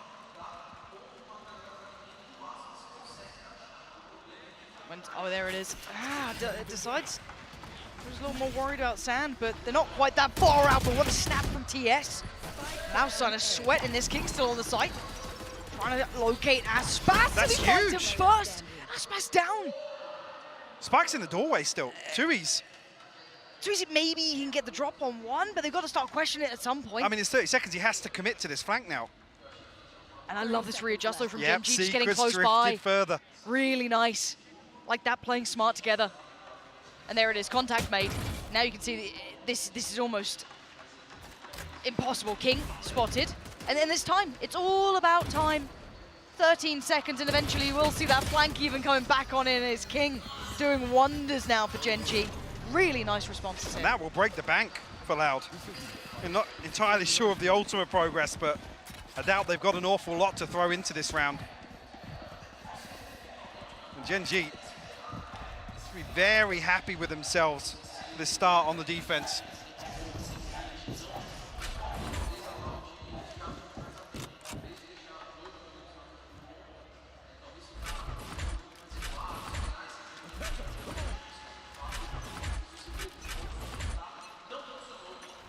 Go back in now. Need to have a little wake-up call here for Loud. 3 on the trot. King just farming at the moment. Actually going to pop the ult, feels the pressure coming in, and rightly so. There are plenty more players to follow. Lovely from Meteor. Sends him right on back down. A second attempt at this. Couldn't quite keep the control here. Now King's on a little bit of an island, overwhelmed. Loud making a good go of this, but that ult mic could be huge. Secret actually found Sadak on the drift out there from that orbital strike. Zine, very tagged up. Has to peel away from this. Nobody towards A site right now, but you can already see the preemptive rotation coming through as the spike will make its way towards Ditch. I think actually, on the back of Loud cutting sound, might find themselves in a favorable position here. A 3v2 granted to Gen.G. Yeah, Secret's time. Beautiful, Oh. beautiful from Secret. I was so worried about that. If that was mistimed slightly, but it wasn't. Time to perfection, and now they don't have the same sort of space. And they're already considering that doubling back around, but you can see it being read, being worked through TS, noting the player who's tried to secure this B site. Spike on the way, but 20 seconds. If there's anything disruptive, if Too Easy falls too quickly, it's maybe out of reach. 13 seconds. Spike gonna go down. And Too Easy gonna try and do some quick damage. Actually paid off. Gets to fall away from this. Calzine only on 10 HP though. Rolling Thunder now TS as well. held back. They need to make this work for themselves. And he's going to make the most of it. Oh, what a shot from TS. Calzine's on 10 HP. Calzine, 1v2. Got to play this to perfection. No less will do it. Spots a barrel, spots a player, gets the kill. 1v1 now, TS. You're not He's gonna sticking do it. You're not going to do it, but the crowd. This He's is a different sticking game. it. This is a different game. There's a crowd in here. They're going to make noise, and Calzine knows it. And so at the final moment here, TS trying to get away with a little daylight robbery. Will get themselves on the board at least. With that Red Bull clutch. What is this shot from TS? Unbelievable. No right to start hitting those sort of shots. Calzine, too aware to fall for that sort of business. Very diligent.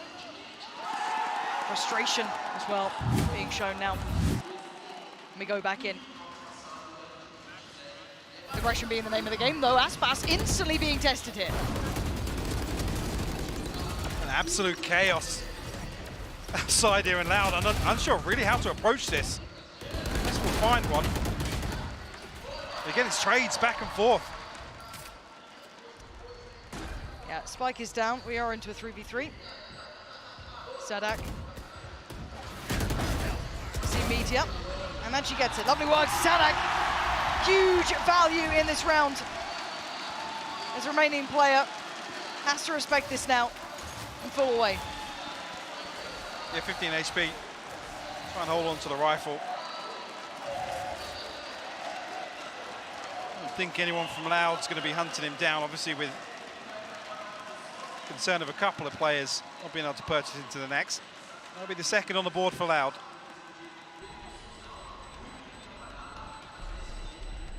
Sadak still sitting on that showstopper. I'm thoroughly enjoying the impact though Sadak has been having throughout this series now, seeming like it's going to come into map 2 here. And now we look at where the money sits. Going to be a little stretched, but this is the Sadak moment for me that really stood out. Again, just securing the round. There was an opportunity there for Gen.G. It looks like we do have a bit of a technical timeout. Not sure for who. Ah, it's just an overall tech. A Pampot classic.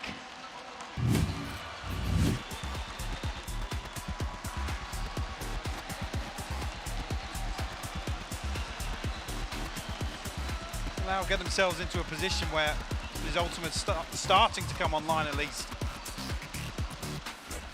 Gen.G not able to convert that early run of rounds into anything too concerning just yet.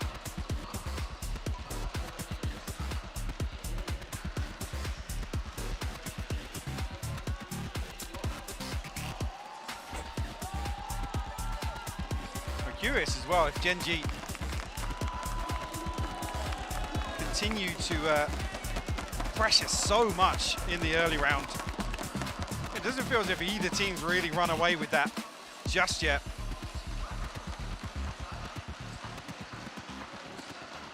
But again, that's Gen.G leaning on the strengths of this composition.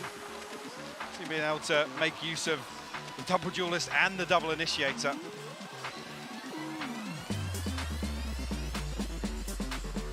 Actually have to, I guess, wait and see how Loud opt to navigate that in the upcoming rounds.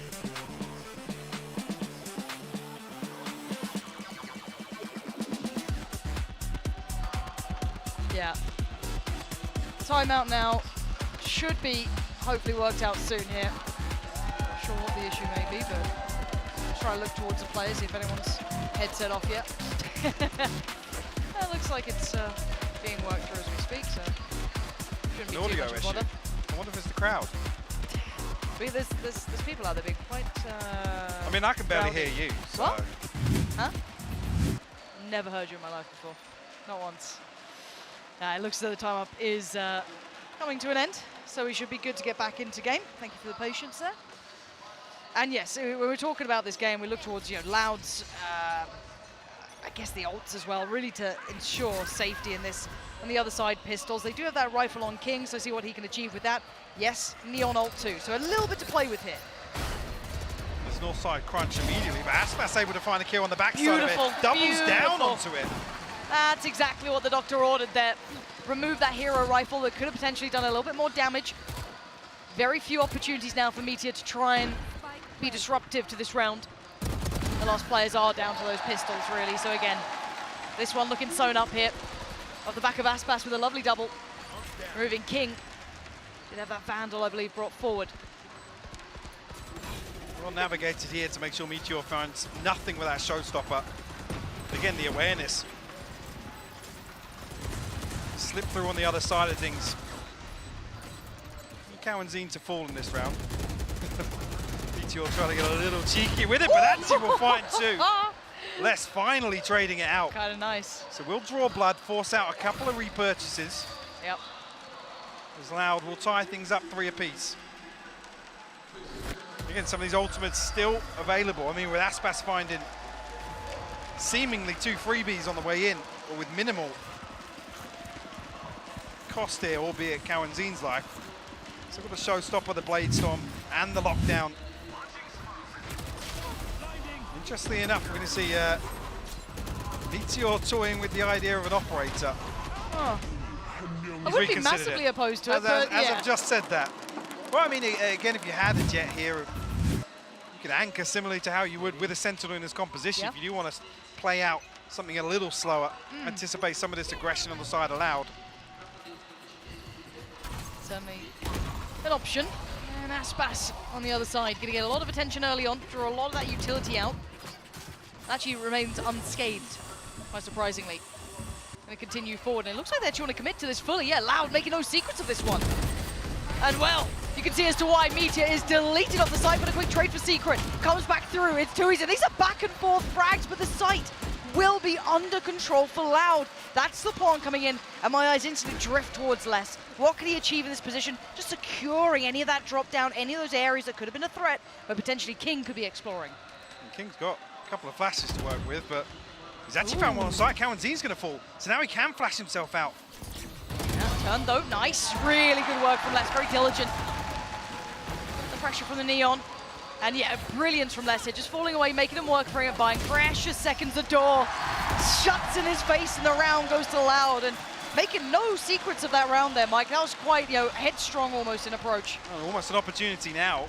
Talk about Gen.G unable to capitalize on that early string of rounds. The funds starting to dwindle a little bit for Gen.G. A couple of players able to force something in here. The Bulldog, Meteor on a scope of a different kind. Stinger.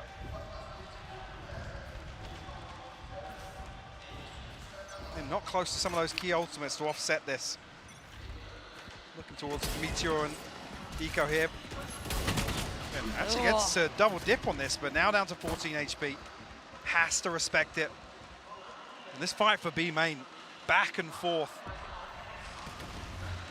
Gen.G happy to dip their toes. There's a finite amount they can do that, and I think Meteor, the cusp was 10 HP. Do get that second opportunity, as you noted. But looking at the other side of the map here, already space being taken over by A, so quite the indicator, but I guess still being very diligent of potentially the pressure coming through by Dish. But as we note, it is going to be that B piece by all accounts for now. And well, the timing's gorgeous. Aspas again, formidable on these approaches, finding those instantaneous picks. Smokes now going up as well, securing safety on that cross for the side plant. Good flash though, actually the swing out, not going to find anything worse. Yes, does get one. King gets two though. Less than Zadak will fall. There's still, there's a huge chance that spots him. How does he do that? How has Too Easy just found that kill?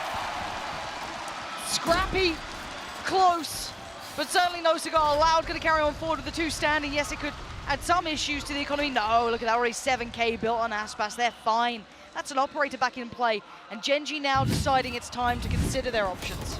Yeah, they have to put a stop to this run. Loud now up to 5 rounds unanswered. What is that? King finding a perfect lineup there on the back of the flash. And it's difficult, some of the things we're seeing Gen.G try to achieve here on the defense. We always talk about it becoming more and more scary, really, when you don't have the funds to back it up. Especially being away from some of these ultimates that you can offset some of these purchases. Now, if the arena dropped the lighting, that would be kind of sick, I'm not going to lie. You know, it looks pretty good in here right now. Couple more seconds of this timeout, though. Coming to an end pretty quick. And overall, I mean, I was getting worried about Gen.G in map 1, but after that timeout, we did see them actually find a bit more of that validity coming back into it. They certainly had that springboard going forward, so I shouldn't write them out, just yet, but I look at the way the rounds are trending, though. It's 5 on the trot here. So it's a very different scenario that the pendulum has swung back in favor of Loud here, so yeah, we're not Gen.G really in a position to repeat the same, as I guess that's success after the timeout is the question, because like I said, they haven't really been finding value off some of these crunches early on, at least. The flash over the top. But it's a split this time. You can still see Loud not over committing towards that B piece. To be fair, they haven't even been doing that before, but still committing 2 players to it this time rather than one just kind of lingering around, making sure that push doesn't find too much value. This is about as far as it gets before the side hit comes in. Loud are so good at probing though and figuring out exactly who is playing where. Also, they note King's flash early on. They've now noted Secret's position. They would have noted Eco off the stun as well. King tapped all the way into spawn here. You can see the cross onto site. Les Les can't see it, yeah. Yeah, absolute tunnel vision towards the push back through, but they, again, Gen.G sitting purely for retakes here. This is... Yeah, playing off this orbital strike maybe? It's not there to deny plant. Maybe holding for the lockdown, I'm not sure. Potentially, but still would have to really work for that. They do have one player towards the site. Now trying to clear towards tower, does it. That's a big objective achieved here on the checklist of the retake, but now you have to disrupt the players sitting deep on the other side. Rolling Thunder gonna come through. Ooh, Meteor deleted. But they're gonna sit on this spike. No one's moving them just yet. Still, no one moving. There we go, finally the shot comes in. Got a little too close for comfort there. I was gonna say the timing on that smoke dropping was gonna be crucial because Gen.G in broad daylight sticking that defuse. You have to scrape together something in this. Oh, were they considering the force here? Are they going to? I mean, Secret's down at 1500, so it would be 4 weapons max. What is that shot? Lovely. What was that from Therese? A couple of these players certainly looking more and more comfortable on the stage here. Another pinch towards the north potentially. Actually, no, Eco slipped through into underpass. Might catch Aspas here. The timing on that flash was perfect. I think Eco just missed him on that cross towards the box. Hang on, Sadak's already out. So far out, what? And King's still finding that is ridiculous. But the fact that he got so far out by Sand without being checked on, tell me how. But Gen.G responding massively. All players now drawn over. They're trying to retake the space and they're going to be catching them completely unawares. The spray's done enough for Les. But those shots are hitting. And now the 1v1. Aspas against Meteor. A minute to play with them. Plenty of mind games if they want it. And a drastic outgun in favor of Aspas here. Meteor has to respect this amount of space. He's not got the read. Certainly does not. Aspas has swapped out to a rifle as well. Get the free plant. Oh, Meteor's actually going to retrieve an upgrade here before he goes for this retake. He's not. No utility. Where's he going for? What's happening, Aspas? Man, this guy is so clean with it. Wow. And it's another round where Loud are so good at reading the setup from Gen.G. They don't feel this resistance in A main. They get a couple of sound cues elsewhere on the map. And that's why we see Sadak immediately pushing through Sand. He knows that maximum is going to be 1. Yeah, and it's not going to be that layered utility, you know. Eco playing off the flash somewhere from Secret. Beautiful round from Loud. Now we become even more concerned about the finances once again. Round 11. Not an awful lot left behind this purchase. Ultimate's just about creeping back online for Gen.G. Will that be the saving grace if they lose this one? They're staring down the 9-3 half. They are, curse or not.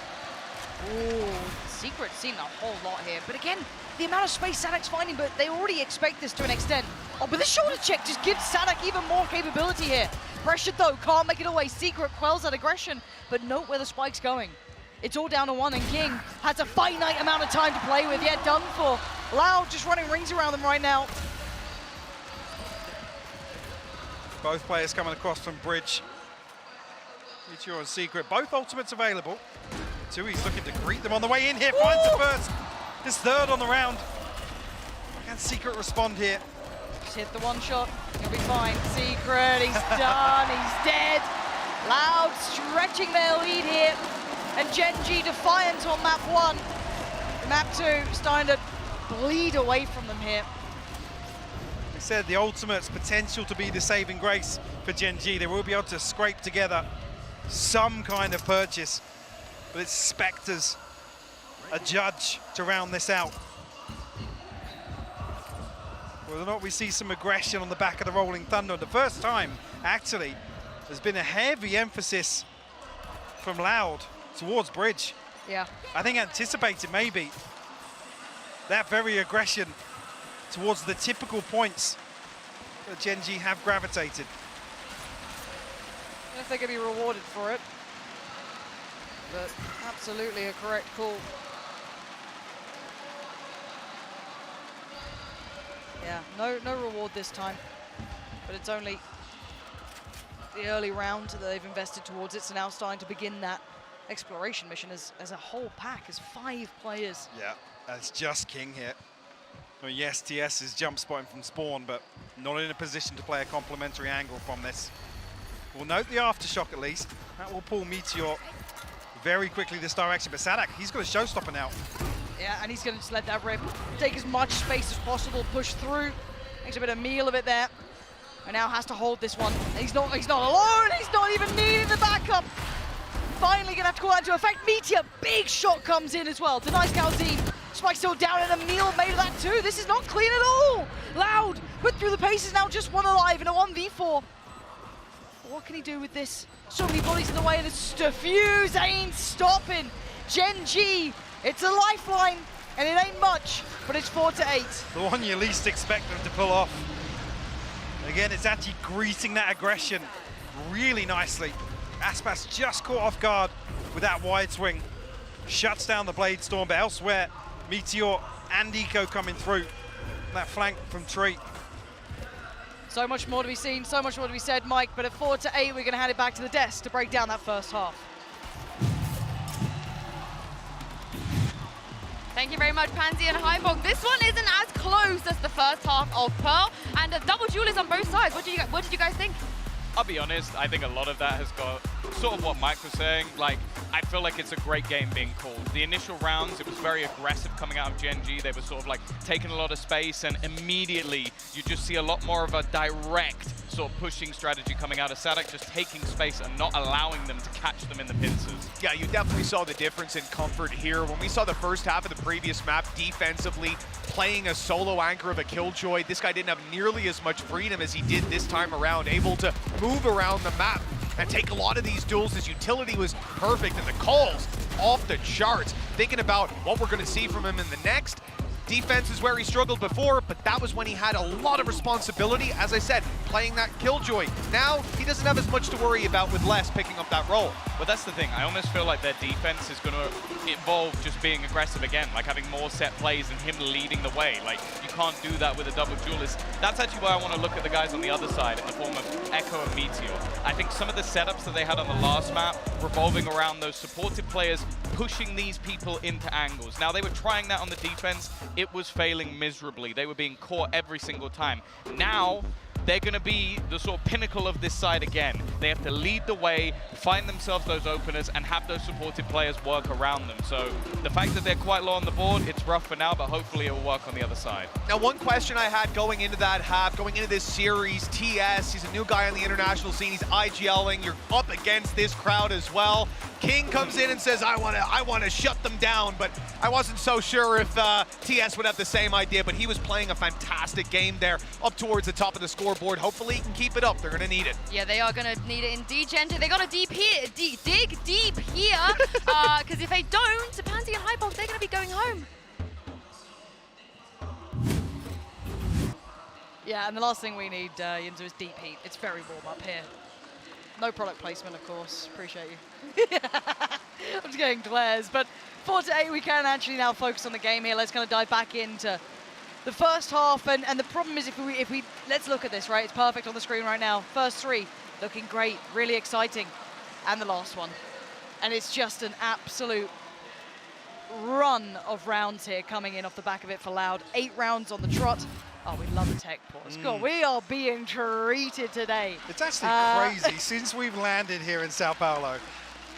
No, the desk is absolutely loving it. The ratio is fairly outrageous. It feels It's not a gear. personal. It's not a gear pause. No, it's us. It's an us pause. It's an us pause. Thank you though for not blaming us though. I do actually appreciate that. Like maybe it's nice of them to do this. I mean, some people do blame us. Notably Mitch. Yinzo, It is Tom. mostly Mitch. Yeah. He's absolutely. I've never seen Mitch so happy. Look at him. He's Get him a stuck spot 50p on the in desk. him. He'll be really, really pleased. Look at that guy, smug. Well, if it all goes wrong, we can just get like a quad cast, just open up the desk mics. Mitch just almost fell off his chair. Mitch has been play-by-play in some of his segments on the desk anyway. I mean, the pace has been out of this world. So if you are wondering why we're talking absolute nonsense, we did a tech pause and we have nothing to really talk about yet because the second half hasn't really started. And the first half, in context, Michael, once the weapons came out to play, it was Loud winning. Yeah, I mean, once they built up that bankroll, like I said, some of the things that Gen.G were attempting become even more risky, right? It just snowballs from there. They can't really commit to some of these pinches, but I guess that conversation does carry across to the second half. Sure. Obviously, the lack of that Sentinel. Yep. We're looking for very, very pacey hits here from Gen.G. Which is hard. How much do Loud really toy with that lack of flank control, right? They don't have an information gatherer, right? Outside of the boom bot, don't really have anything. While it lasts. Well, yeah. F's in chat for boom bot. All right, let's see if there is any fight left in Gen.G here, because once again, this is elimination if it does get lost. Whoa! What a start! Diving in head first, taken down to Loud, left to 3 players, and the pinch is everywhere. Calcine's still going to walk away with at least something, but still looking at this, they've won everything they wanted here. It's less than 2 E's to try and recover this pistol round. Best position. Meteor. Okay. Good off there on the swing. Hold on. And Secret's tagged up. Make a believer out of me in this round, Loud. And oh no, oh my god, that was so close. And now just a 1v2, this is so much for less though. He still has Atari, still got a little bit to work with. Utility on the side is there, but he doesn't know what's clear and what's not, only noting one player. Potentially even seeing the foot there, but that player in CT is an issue. Pon's not really for it, but can be made to be a nuisance with just that. Poor Secret nearly fallen to the turret. He's 3 HP. Sheesh. At the time though, Mike, it's dwindling. Still doing so much work, you can't say he's not trying, but Gen.G maybe giving us a game here. First round in the second half. I said I need to see pace. I need to see a committed hit with this composition from Gen.G. If the first round is anything to go by, it's looking good already. That flash was perfectly timed here. Beautiful. Again, Meteor to follow up here in this double duelist composition. Played to perfection here. How many pieces do we see from Gen.G just like that? Do we see an optic approach, the rinse and repeat? Yeah, yeah. And it's just pace. It's all in pace. And this takes bravery. This is hard to do when you had 4 rounds to your name, but now look towards Dish. There's so many come flooding on out, and Gen.G mopping them all up. Lovely, lovely stuff. No threats to be made of that. Yes, they lose 1, but that's fine. Less should be good for nothing here. The door should be shut in the face. There should be 6. And Gen.G teeing themselves up as best they can, by all rights, to try and close this gap. It's not over yet. Fairly polarized, you think about it. Obviously, we're talking about the financial struggles in the first half. This potentially, Loud win the pistol in round 2. It's 10-4. Again, the same thing. You'd have assumed would have happened. Constantly playing catch up. Gen.G constantly starting on the back foot. 4 Spectres as Sheriff into this round here. Going to try and convert as best they can. I'm hoping TS buys a little more utility than that. Just carrying 5,400 into this, or I guess they're just going to run it down again. The speed in which they're going, and the trades are quite good. Looking for that next layer of damage. Sadak is teed up for success, but could only get, I think, 1, but he did do a lot of damage. Look at King, look at Meteor, and Secret, even a little bit of chip damage there as well. We should have, again, with the lack of smokes here, information on the cross. Well, he has to now. The double flank coming through. Yeah, you're right. From Les and Aspas. A little bit behind the curve here, but King, 21 HP. That flash. Oh, Les saving Aspas there for sure.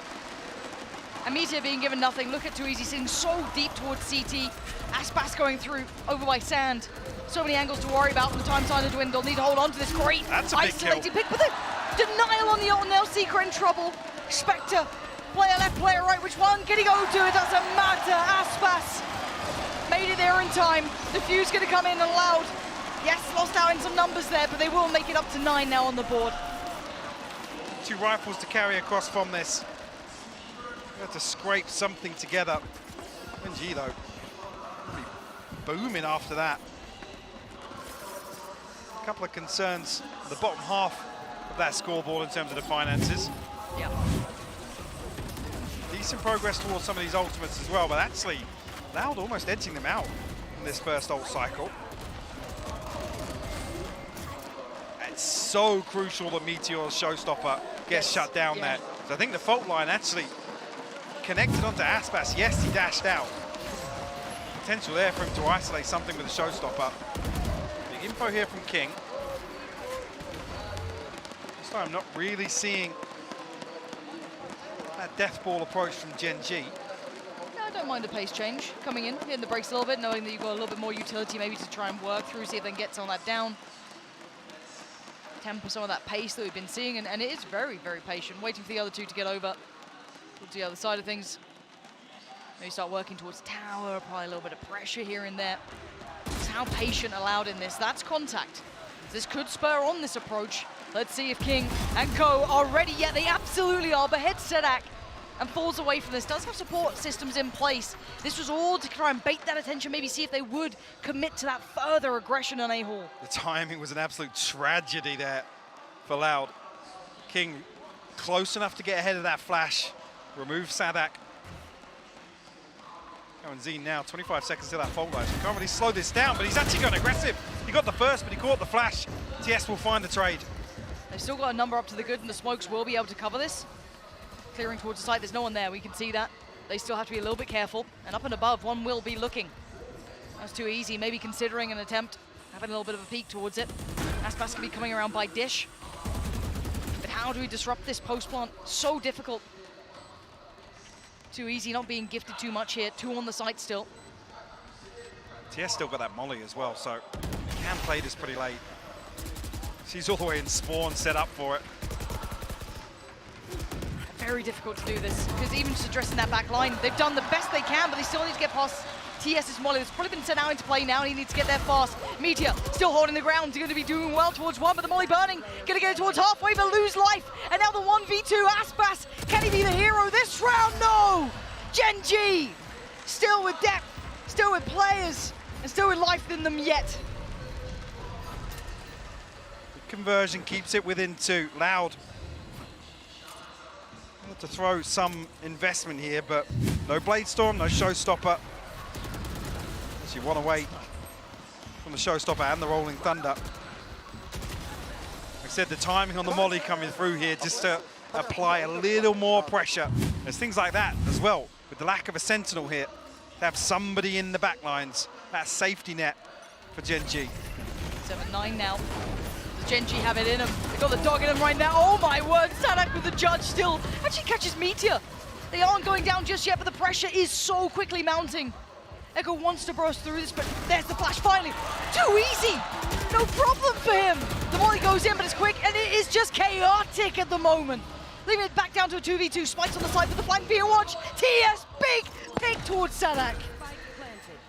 But now, look at the HP remaining. King was vulnerable, but he had his knight in tow. TS there to keep him safe on the site. 8-9. This is getting close now. Loud feeling that pressure again. The ult cycle hitting perfectly for them now, though. Could not ask for a better look here. Just missing out on Aspas's, but still so much to bring into this potential round. And that last one was pure and utter chaos. It isn't Loud actually the ones to pump the brake here. A big round on the cards for them. 4 ultimates available. Aspas, 2 off that Blade Storm. Again, the funds all but tapped out here for Loud. Only 1 round separating them. And now we look at what this means, right? Timeout hit for Loud.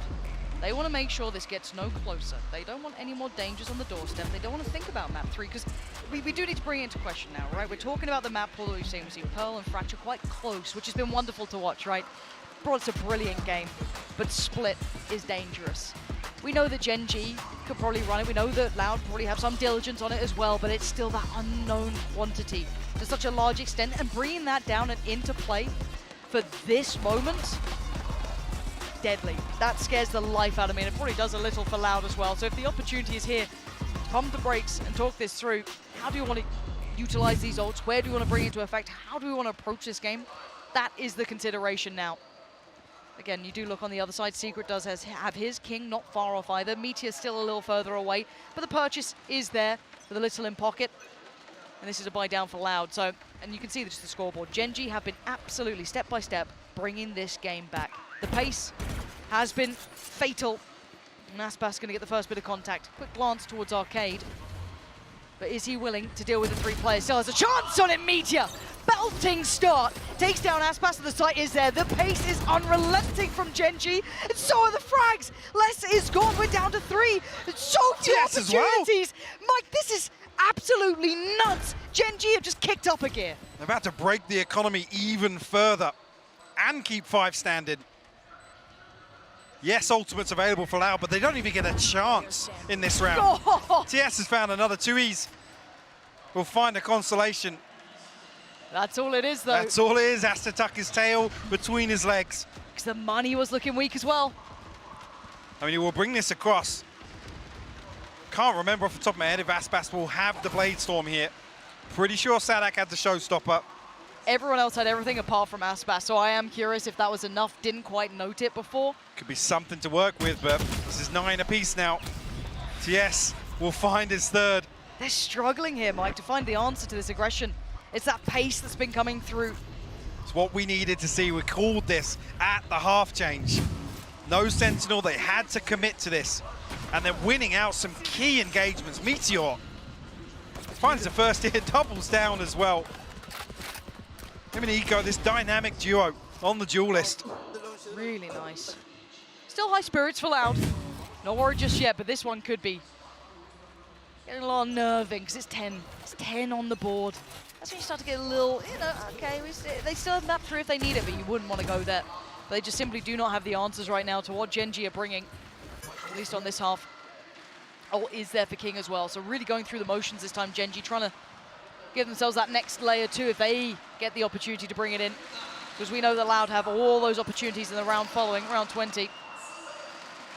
But they are not out of the woods just yet. Sheriffs galore, and actually players in the right place for this if they do go for this A hit. One smoke deployed. Gen.G's stacked up outside it right now, but the read from Loud is spot on. Very good. Very Blade Storm good. pop for Aspas. 71 HP in a dream to make this one work. Sight already in question, but Salak's going to find one. Now the cross gets brought in as well. They are making this so difficult to hit that cross. The shot, Aspas, desperate for it, tries his best and he can't do it. King's ult takes away the knives, puts them back in the pocket, and King carries this round forward for Gen.G. Let's now a 1v3, and that Sheriff can only do so much. Rifles aren't really close by. There's no weapon to pick up, and King supreme in this round. Say it once again, Gen.G are playing phenomenal Valorant. Look at that run in the second half. Huge. Round 15, a blip on their journey here. Another big round, still got these ultimates like in the back pocket of Loud. Yeah. This is perfect response there, the null command. The only real threat there, completely mitigated on the back of that ultimate from King. Aspas actually now onto the operator. Glass cannon too. Yep. Oh my, and I'm looking at the setup here. It may be brought into punish. Aspas, this is so dangerous! Meteor! He was creeping onto the angle. How did he see him on that angle? So fine! It must have been an elbow or something protruding. And Meteor will punish. A man advantage once again. That glass cannon shattered, and we look towards A. Already made that progress towards it. Already got that foot in the doorway almost here. Yeah, King and TS are so deep on this already. Too easy is going to be sat so far back. Yeah, the smoke's there, but it doesn't really matter. They can still burst through that. It's not slowing them down at all. Perfect sight take, 5 alive. But look at the retake ability here for Loud. There it is. The stun will come through. Secret will die to that. Gone. But now we look at the post-plant positioning. Rolling Thunder coming in. The next one looking pretty much on the chopping block was King. Follow-up needed from Selak. He's doing it alone if he has to. They put everything into the round. And Loud digging their heels in. They don't want to let it get to 11. One man stand, and it may be too little too late. But that cost them everything they had. We had to stabilize on the back of that as well. 3 will survive. Not sure exactly how the funds will sit, but should be able to spread the cost a little bit. Gen.G will be unfazed in that regard. Yeah, that was the round that you had to suffer through, right? It felt like an inevitability that was... And yeah, look at that. Just, you were absolutely right, just an elbow. And that's where the glass cannon. Yeah, it happens. It's the risk you take, right? And you'll probably take it again to allow this round to happen, but Sadak heroics here. In my mind, that was a round that Gen.G knew were coming. It was all the ults, everything they've been saving up in the pocket. But now can they replicate without? Gen.G up until this point have been above and beyond, exceeding at the pace again. Big pace change. A wide open B site here. We'll get a free plant. Only a lick of damage done to King on the way in here. I think the smoke is, yes, has found the first. Cowan will swing, but he will fall. Look at this, it's so bloodied on the way in, it's not clean at all. Now Loud, at least clawing onto this round. First time we've seen resilience, and that's passed with a 3v someone. Secret goes down as quick as it was. And now the two, King and TS, the King and his Knight right now, denying on the tap. That's gonna buy a couple more seconds. Switching out to the rifle. Quite a lot of time though. Still a fragment here from King. But can he even implement this? You can see they're trying to take the fight on a King, could be good for one. Wait a second, Diffuse still gonna be coming in. Has to deny, and he's done it! Gen.G! It's King leading the way with the Red Bull clutch. Another example of that smoke dropping at the perfect moment. This time it's Loud who suffer for it. Beautiful pace change. They know that Loud are feeling the pressure now. Look at this. Buying the time perfectly. Playing it so well. I am so impressed with King here. Some real pivotal rounds coming out from him. This is what brings up the question though. Loud, they depended on all of those ults before. That's what got them that break in this trend. Look at the rounds as they were going. They had to invest everything just to stop that momentum of Gen.G. And now they're in a position where they almost have to concede towards the 12th. Gen.G will find map point, bar any heroics. Sure, there's always a chance something crazy will happen, someone pulls off something out of this world, but by all accounts, we are looking like map 3 could be on the cards here. 12th round, feeling very likely. King could be in a world of trouble here, cresting this corner. Does actually get away, just evading a paint shell that could have been disastrous in the repeak. Yeah, death of Kazin, tries to make something of it, but keep in mind, we have classics, they have frenzies, it's not much, and the diligence from Gen.G is pretty on the money. I don't think they're going to fall to any of these real errors that could cost them this, and look straight to B. No stress, no problems, no threats here really found. I was going to say, that's not going to be able to do too much about this plant. Perfect. Spike noted now, and these smokes are about to expire. They got to make a move on this one. Gen.G, though, so quick at answering Look at the response. back. It is drilled. 12 to 10. One more round, and Gen.G unlock map 3. This Aspas now will have the operator, a light shield behind it this time. Yep. Closest ultimates being the showstopper, the lockdown, the blade storm. Gen.G, nothing left in that regard. Again, the way they're playing fundamentally, excelling here on Fracture. And not having to rely on some of those things, honestly. No.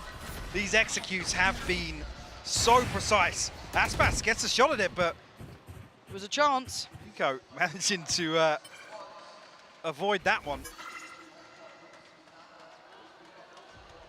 Do they continue on? Noting that operator early. Is this an orb farm round for Gen.G? Oh, Sadak overstepping the mark a little bit. Deep control towards tree here. Cowan will be the second layer to this. Tui's up on site, but Aspas already made his way towards B site. They might need an Aspas round here. This is key. The operator was noted towards drop, but a deep position from Eco is probably going to read this rotation. Need one of these players. The Secret faking with that There's fault the line. fake. Yeah. They're gonna, they have to respect it. Oh, they fell for this hook, line, and sinker. Now at some point they will question where these players are, and there it is. That's where the penny's going to drop, that this is all but a ruse, all but a fate, and Calzine going to find TS. Okay, dealing a little with it. What? Beautiful work, allowed. Maybe in the final hour, but they're still King. Finding two, popping the O. He wants this round, he wants this map done. 25 seconds, and he needs the support. Echo's the one who's in the other side of the map. Has to come over. Aspas going to find him, and now it's just down to 1. 15 seconds, and it's not going to happen. Aspas with heroics, taking them to 11. Stepping up once again, and we've credited how precise, how disciplined Gen.G have been. And it's a gap in the smoke. Yeah. That this round crumbles apart for Gen.G. The fake was perfect. It was stunning. And they bought it. Of course they did. You had to. We hadn't really seen something like that before. I can't believe it. TS has had a fantastic map here. 25 and 15 for Gen.G. Huge. But it's that tiny, tiny mistake, and Aspas will punish and find 3 here with the operator. Gen.G pumping the brakes. It's their timeout being called. What'd you call in for this round? You have one of the odds sitting on TS, Orbital Strike. Echo 1 off from his.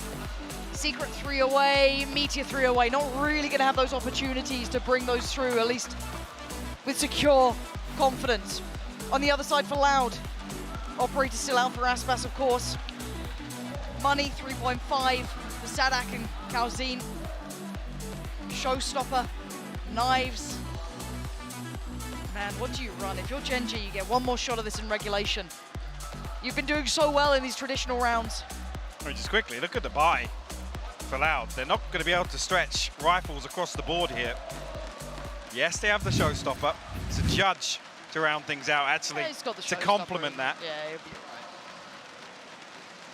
But my eyes just go to what does Gen.G run. I know this is Loud, trying to pull this one into OT, but this is Gen.G fighting for their life, and they've done really well in these gun rounds. You can see the string of them, but it feels like Loud just has that ability in those final moments. You get an Aspas moment, you get a Sadak moment here or there. Calzine, do you go back to the basics of what was working? These B set pieces, those A hits that have been gorgeous. Less on the site though, can they deal with it this time? Gen.G knocking on the door, and it will be the fight won by less. That's a difference maker. Oh, the showstopper! TS down, rifle found, and Gen.G in tatters. OT calling. We ain't no way are we done in this one yet. Oh, they've got the fight in them still, and Meteor in a 1v4. He just knows this is all but done, and this is going to be OT calling. Loud, giving us a game. And it's so key, the awareness there from Les, to read that pacey hit, to deal with the knife, to make sure he's still got his utility to fall back on. Beautiful to watch. The awareness on both teams here. Seeing so many different examples of it. Again, this pinch, the immediate response coming out from A-Main. The showstopper finds value. And Calzine, once again, that second layer to this aggression for Loud.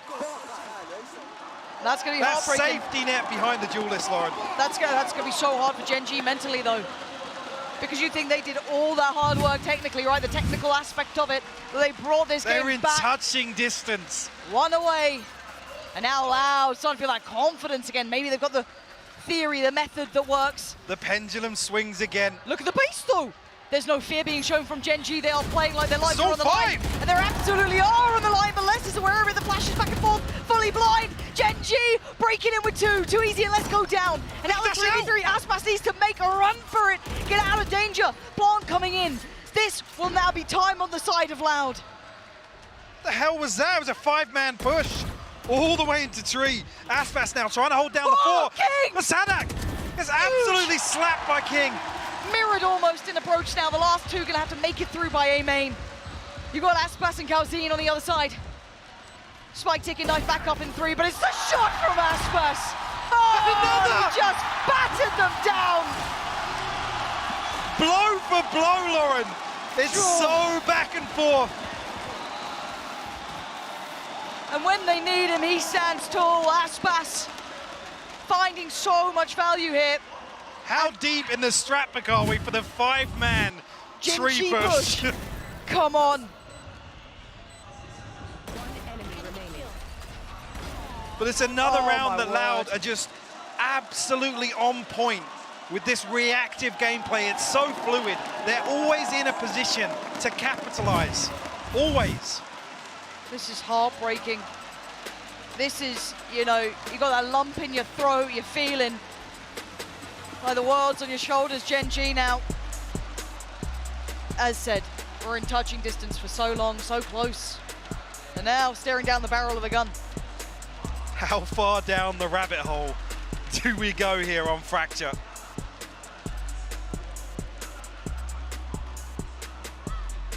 Just one round separating. And both teams elevating here on map 2. Oh yeah. What an insane performance across the board. Gen.G, my question is though, do they go for it again? Do Or they go for that left in the BP? tank. Exactly how much have we seen from them? Do they go for the hit that came through drop, the the dish hit? Do we see those A main pieces, maybe a fake? Because they got dealt with, right? They got handled with that, the knife that got handled over by Les. That it was all really quite a problem. Do they dare run it again? 12-13, we're gonna find out. But that same piece once again towards B. Les will feel the pressure. Can he play it live? Yes, he can! 1-for-1 trade, this time Meteor closer by though. So he will have the site with safety. A plant should be next in line, which it is. And now we look at the post plant, far more dedicated towards the site this time as well. TS playing disconnected, so he's definitely got something cooking with that molly. Still got the fragment. Secret should get some utility back. Big. TS has found one. Sadak will fall. They are holding on to this with both hands as much as they can. Aspas trying to clear through. Oh, what? The drive-by. And Loud. Oh my God, how have they done that? The molly will land, but it won't matter. They will get a victory lap around. Aspas will fall for it. Cowan-Zine, though, once again, the safe pair of hands to seal the deal for Loud. Oh, it's sunshine in São Paulo for Loud. Gen.G, man. That is heartbreak. Hats off to them. Absolutely phenomenal play from them today. We talk about what this is, and obviously roses for Loud, but for Gen.G coming in against, the reigning champions by all rights on the hometown benefits, having all of that boon in your name, and still putting up a performance like this, it deserves a lot of respect. Meteor, TS King for me as well, loved what he brought there. Really incredible attempt coming out from Gen.G. Yeah, it's heartbreaking to have to say goodbye to these guys. There were some questions around this roster coming into this event, but in my eyes, if one series is anything to go by, and you can hear as well, they've earned the respect, a standing ovation here in São Paulo for Gen.G. Yeah. Absolutely deserved. I genuinely will be completely honest with you here, fully transparent. Did not expect that level of depth, that heart coming out from Gen.G, but it is Loud's moment. Hometown heroes walking back in. After what was an incredibly tough game, could have gone 3. Pushed in both maps. Towards the end of that one, I almost wanted to see a third. Oh, give me split at that point. Again, we talked about, obviously, some of the concerns with this roster. Yep. Obviously, with losing Sassy and Pancada, the core stands. It stands the test of time so far. Everybody's stepping up to the plate. I mean, look at the scoreboard here. It's so evenly distributed. Just to go ahead, actually, top heavy for Gen.G. Meteor, TS, and King. Overall, top of Fracture, but talked about that graphic just before this came out. It was 15 ACS separated that previous performance allowed, and it's not a million miles away once again. Nah, they are all heavy hitters. Yes, you will see those occasions from Aspas finding a little more Sadak, maybe you could argue, but I'm saying it now, that team is so capable. Oh man, hard to see on the other side here. This is the brutality of this format, of this tournament. Not many get to walk away here as victors. They should feel no shame in their performance whatsoever today. Again, against the odds they face here in this arena, take nothing away from what they displayed. No, I can't wait to see what Gen.G can bring going forward. I hope this doesn't, echo further than we did the best we could here. Made a damn good go of it because, God, I can't wait to see the potential. We've seen this a couple of times now. They said they come in, they'd play with heart, they weren't intimidated, and I think we saw that. They absolutely delivered. There's very few times you get to enjoy a crowd like this. I'm sure after watching Champs and all the others getting to see Loud around the world, get them on home territory, must feel wonderful. Absolutely. We get to keep it. There's a couple of people in the VIP box probably wiping sweat off the brow going, all right, they're still in it. We're all right. But no, it is absolutely wonderful to see. And I'm sure for the crowd, it feels great to get a team do well in their first game like this.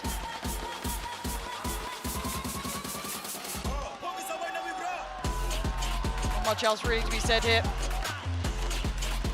This one's pretty much done for us, as we can just watch back through the highlights of the game. But again, at this point, it was really just a couple of tales that went through for me. The fact that Gen.G were able to kind of play that optic style to such high degree, and the classic fact that it was almost, you know, you've got Loud facing off against an optic style team on a map like this. It's very rare that actually, I'm sorry, just seeing that shot again in the replay. Dirty. What was that? Dirty. But again, looking at some of these compositions, you think, yeah, Gen.G have to do X, Y, and Z, and this is why I take my hat off to them. They stuck to it. Yeah. They didn't play scared. On the rounds that were important, these swing rounds, the ones that really shifted the finances, Gen.G committed.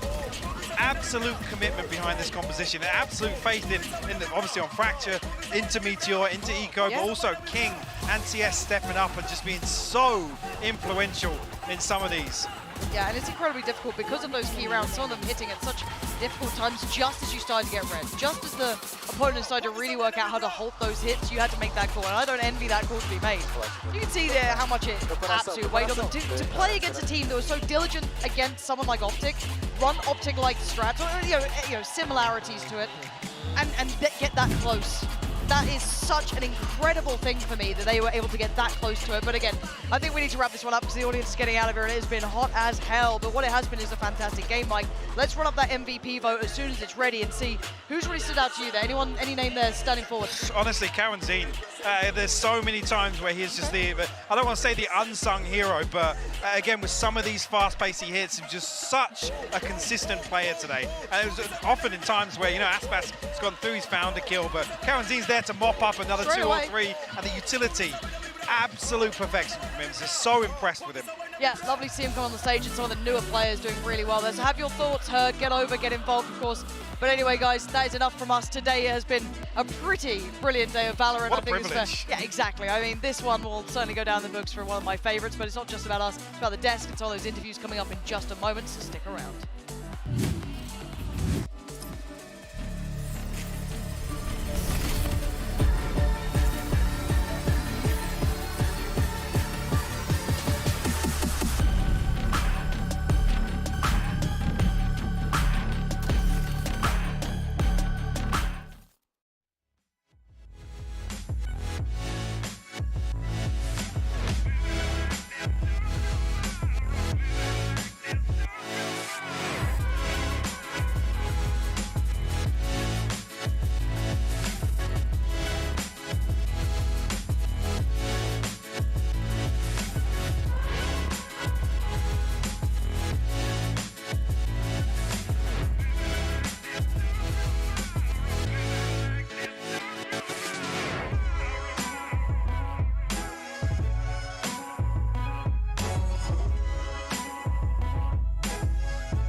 for Brazilian Valorant. Loud, their pride and joy walking on stage in front of a home crowd. But I cannot imagine how much pressure Gen.G are under as well, because as much as you can hear those cheers, Tom, not a lot of them are for Gen.G. Brilliant, but he's got support now. Should at least be. Oh, what on earth? Aspas is just the conductor of this crowd. A little messy, gets the job done on one, but there we go. A little bit of a bite back, but it's quickly quelled. The Seeker certainly do, but King now blinded, falls away. Actually still standing. Cozy! You wanted this player to step up, and he might just be doing that. Makes a damn good go of it. He needs a clean kill here. There's a chance, and it's a mid. Oh, but it's a follow-up. He's got a swap rifle. Spray and pray for it. What a clutch. Pulls off the 1v2. The shorty. I am speechless. And this is only map 1. They're not quite that far out, but what a snap from TS. And then she gets it. Lovely work, Sadak. Huge value in this round.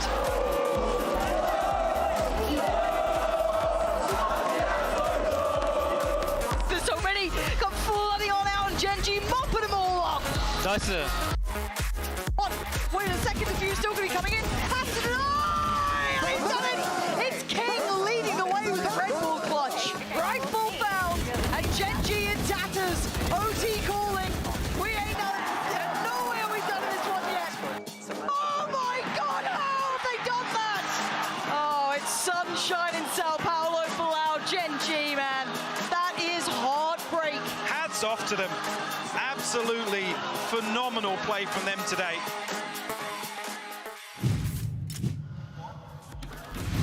And that was the Prime Gaming post-match highlights. Loud, they take their first victory of 2023. I'm joined once again by Mitch and Tom. I missed the crowd already. I actually miss it. Yeah, What an experience. They heard that there might be a chance to meet Loud outside, and they were like, oh, screw it, I'm out. I'm gone already. It is as empty as it could be in here, but honestly, don't blame them. Yeah, I don't either. What a game, what a game. Absolutely. I mean, with that kind of performance as well, that was edge of your seat if you're a Loud fan. It looked like it was certainly over and done with. Map 3 was coming. We were excited to see Split, but they dug deep to pull this one out. And there's just so many players to look at here, but really, I didn't expect to see that Brimmy up the top. Yeah, for sure. Like, the thing is, New Boy on the block, completely new role as well. I think it's so impressive with these younger players how well they've managed to adapt, but I wanted to put a focus on Meteor, because he was someone who, throughout this matchup, okay, sure, you had the Neon a lot of the time going in first, but he was fantastic with the openers, and then you had this spin round where basically it had to be every single ult, a 4-ult retake thrown in by Loud, because they just couldn't do anything. They were struggling so much to get back into these sites. And okay, sure, after that, still a few other rounds went back the other way, but I feel like that was a round that really just lit the torch under this squad. It really did feel like the turning point of the game. I mean, when you go into a round like that, you commit everything. Certainly, if you lose it, it is done. That is the turning point in the other direction. But for them, they managed to put it on the board, and your immediate question is, as we always say when we're casting, Tom, you know, okay, we've seen you use all your ults, well done, you got a round. I'd be surprised if you didn't. You have to follow it up afterwards. We've got to see you do it when you don't have those ultis, and they did. And look, altogether, this was one of the most exciting games I think that we've gotten to see, but I can only imagine from the Korean perspective, hearing that crowd just roar and then shut down as you start to get close. Once they got to the end of the game and their opponents are making the comeback, that energy's got to shut you down. I mean, King was right. They were silenced for a little bit. But you guys mentioned that turning point. Let's take a look at that one more time, because for me, I was ready, Tom, to go to Split. I was ready.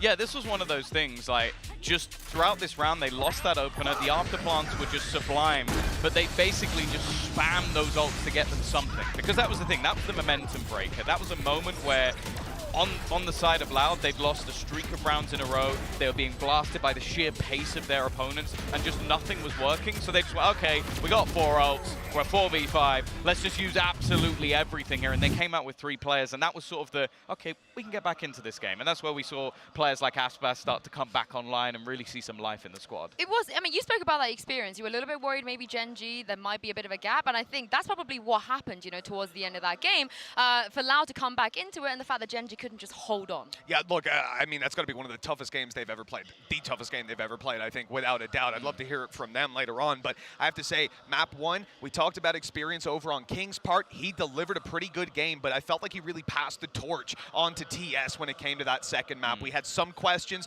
around how he'd perform. Remember, this is a map that previously they did not do very well on, and now they're coming in, having the IGL on that stage in front of that crowd and that team on the other side. It was looking like a serious challenge, but in the end, TS was able to step up to the plate.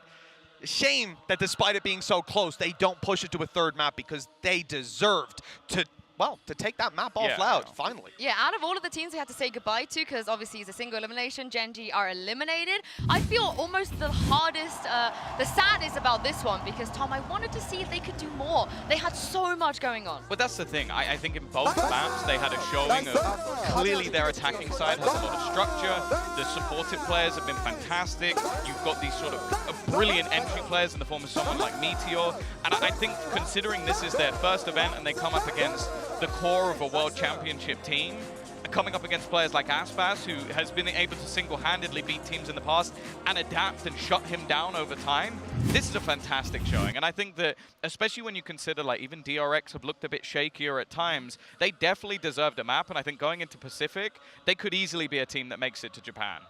I think that's a very fair statement. Yeah, regionally, there's no reason that they can't push up. And considering what they managed to field here today, the improvements that we've seen, I think it's without a doubt.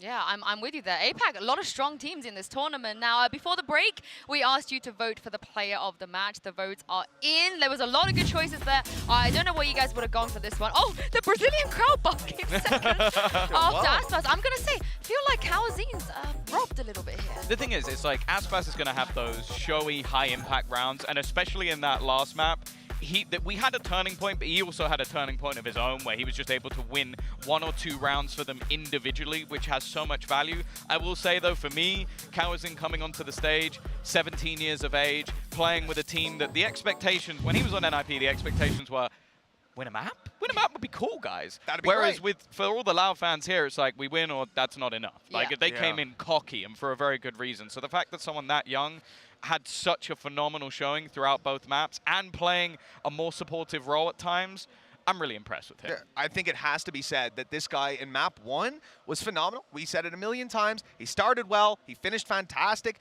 Game 2, you might be thinking, oh, I didn't really see that much of him in the highlights, so yeah, he doesn't deserve the MVP. But actually, it was more of the assist game that was impressive. He had 16 kills, I think 17 deaths, if I recall correctly, and 15 assists. Wow. He was right up there. Decent. You know, the guy was participating quite a bit, it's fair to say. One of those flashes doesn't hit, and in a game like that, it makes all the difference. And also, Aspas collecting dogs. He's got his first one already. He's got his first one. Yeah, I can't wait to see it. Now, you know, coming to 2023, Loud, they lost the Bold, so we decided to lend one to them today. It is a sideshow with it's not me. Sadat Okay, good. in the Verizon post-match interview. Thanks, I guess, Yinsu. Appreciate that one. Yeah, I'm stood by with the IGL of Loud. It's Sadak. And that's our first overtime of lock-in. That was a crazy game. I want to ask, were you and the team feeling any of the pressure with the crowd just hanging off every round there at the end? I think we were just enjoying ourselves, actually. Like, we were just having a lot of fun and just playing the game. Yeah. The double duelist, we got to see you out on the Rays. That was fun to watch. But it seemed like the defense side was struggling a bit there, and Gen.G really pushed you. What was going wrong, and what did you have to fix up towards the end there to pull it through? I think we're not used to that kind of playstyle here in Brazil. So it was really fast, and we didn't know quite what to do. Like, we tried a different approach every single round, but it just wasn't working. But after a while, we understand that we had to do something else. I'm not going to say, of course, but we had to do something else, and that worked. So, yeah, then the game was us. Yeah, you definitely got pushed. It was a very close game. Yes. But you managed to come out on top. You progressed to the next round, and you were up there with your team celebrating. Did it feel strange to not be there celebrating with Sassy and Sassy and Pancada? The two are just linked in my head, you see. The two are linked. I mean, for me, it's actually a new team. So they're young players. The emotion is there. Yeah, I mean, I kind of miss them a little bit, of course, because all the time we spend together. But this is, as I said, a new team, and it's fantastic. Okay, so talk to me about the new players then, because I was talking to your coach, and he said that most of the scouting was basically done by you, that you really wanted to pick up these two younger, kind of less experienced players, Tuiz and Kawanzin. So what did you see in them? What's the potential there? So it wasn't like only me, it was more of a team effort. Right, okay. So Kawan for us, it was like an obvious pick because after Sassy left, he left a slot, right? And Kawan was really good. We knew he was really good, so it was like an actual fit. We didn't know he was that good, but he's really good. And Tuiz for us was more like, okay, we need a controller player. We need someone who has a lot of aim. We need someone who is like, he has no ego, you know, so he can learn the game. So Tuiz for us was a natural fit. We knew him, we knew his attitude. So yeah, he turned out to be really great also. Yeah, both of those players had a fantastic performance in the game as well. Amazing. And I'm just looking forward to seeing your team continue to compete. The crowd was going nuts. It was a pleasure to watch as well. Thank you for the interview. Thank you. And we'll send it back over to Yinsu to close out the show. But I'm still feeling bad about that comment, Yinsu. You got to make up for it. Hey, we've got a bold, you've got a bold. It's only fair. Thanks, paper thin. It's only fair. It's only fair. Now, I love how Sadak is like, I didn't even realize Kawanzin was that good. Like, we knew he was good, but not that good. I think that was what we all collectively thought. Yeah, and look, I think that's a pretty fair assessment. What he managed to do on the first map was unbelievable. Then he's pivoting to a fantastic support play afterwards as well. And all that considering the fact that, you know, I would know this guy over on NIP for playing something like a Sova, and he's coming in here now just hard supporting and playing incredible. Yeah, now we saw a lot of Brazilian players on stage today. One of them is now I'm gonna show you the HyperX reflex even of the moment of the day from one of them, and that is Heat. You guys weren't on the desk with me right here, but he got an ace here and it was kind of nutty. This is just him all over though, isn't it? I think that's something that Brazil in general is spoiled for choice when it comes to just ridiculous aimers, and those star duelists just seem to come in heaps and bounds. Still another to play in the tournament a little bit later on, but yeah, just sheer style from Heat. It's unfortunate that they couldn't really build this into something later on, but he definitely tried his damnedest. Yeah, he did indeed. But luckily, we do still have a lot of two Brazilian teams. Yes. And Sentinel. So they count? I don't know. Kinda. For this event, they do. I feel like we need the Brazilian fans to tell us if they count. I feel like it's not up to us. But we still have them in the tournament. And speaking of the tournament, the bracket, it is looking kind of wild. Single elimination once again. Every single time we see two teams play, someone is going home. And Mitch is starting to fill in here. We're getting closer and closer to that circle. Yeah, it certainly is. Some of these matchups are looking incredibly one-sided, if I'm honest. Looking at the Loud and KC game, that is a tough matchup after what we saw here today. KC certainly struggled in some of their previous games, but that NRG versus Giants game has me excited. Both teams played incredibly clean and incredibly meticulous Valorant. I cannot wait to see them butt heads. This is looking a very good for the Americas League right now, isn't it? Yes, that's because all our best teams are in the other bracket. Hey, Tom, what are you saying, man? Can Yank's gonna be coming after you. Looking good for the Americas. Cloud9 are in trouble. They're up against DRX. Oh, I just meant that because there's 4. Yeah, well, yeah, okay. I mean, Talon also looked they got good a lot of today. chances. Yeah, Talon looked good, so I don't know what's going to happen in that game. They did. I mean, they're up against a strong opponent as well in EG. Yeah. Look, they looked good. They looked like a disruptive team that could upset on a day, but I think we have to be honest that EG might be the favorites walking into that one. They played incredible. Yeah, we'll see. We'll see. But thank you very much, guys. It's been a pleasure to have you two on the desk. And I believe the next time we see you, you're going to be back on the car. So that's going to be very exciting. We're actually going to take a break, guys, just for a day. You know, we need to give the Brazilian fans a day off, rest their throats, and so on. But we will be back on Friday with more games. So make sure you tune in, and we'll see you then. Woo!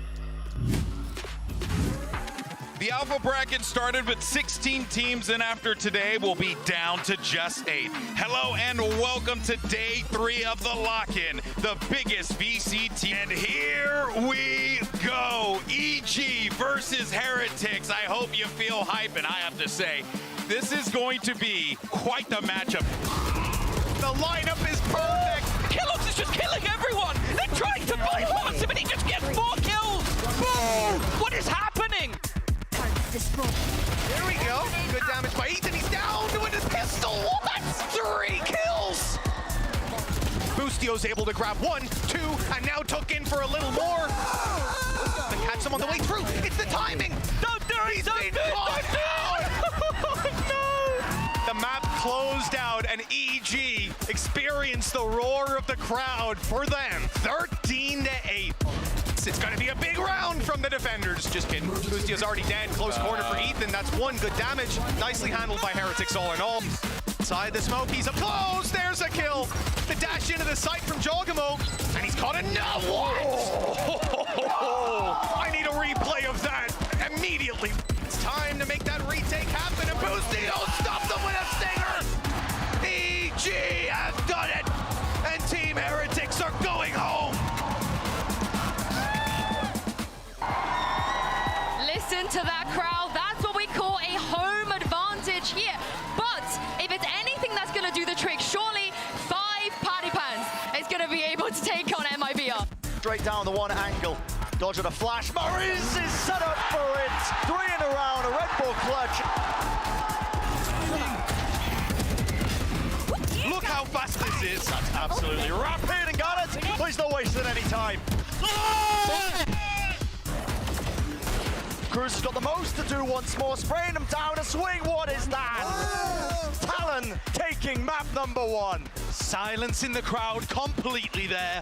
What a performance. It's one, it's Heat, can't claim the kill, a double swing, perfect timing from on high. Wide out in the open, has to dodge the flash, but the swing was good. I'm loving watching this Talon team. Careful, surely, light to the side, not really much follow-up, and easily cleaned. Every round is a joy. It's so fun. The fuse, Sushi Boys, waiting, and it's a full stick! Talon win it with a Red Bull clutch, and they silence the crowd. Talon, they upset the hometown team, and they take it in 2 maps. What a performance from the Pacific team. This is a huge moment for Brazilian Valorant. Loud, their pride and joy walking on stage in front of a home crowd. But I cannot imagine how much pressure Gen.G are under as well, because as much as you can hear those cheers, Tom, not a lot of them are for Gen.G. Brilliant, but he's got support now. Should at least be. Oh, what on earth? Aspas is just the conductor of this crowd. Messi gets job done on 1, but there we go. A little bit of a bite back, but it's quickly quelled. The Seeker certainly do, but King now blinded, falls away. Actually still standing. Cozy, you wanted this player to step up, and he might just be doing that. Makes a damn good go of it. He needs a clean kill here. There's a chance, and it's a miss. Oh, but it's a follow-up. He's got a swap out. Rifle, spray, and pray for it. What a clutch. Pulls off the 1v2. The shorty.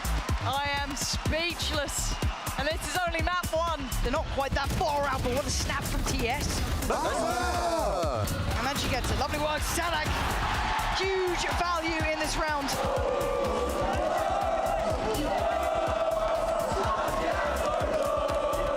There's so many. Come flooding on out, and Gen.G mopping them all up.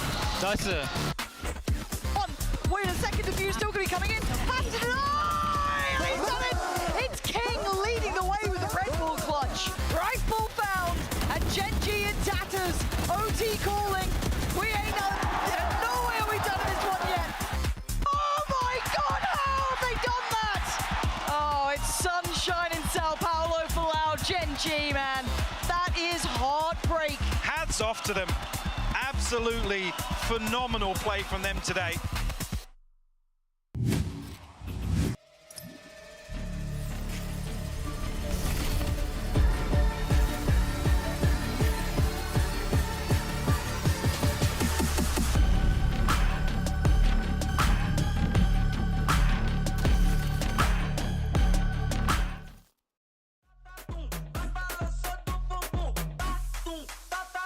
Vai balançando o bumbum, tá tum, vai balançando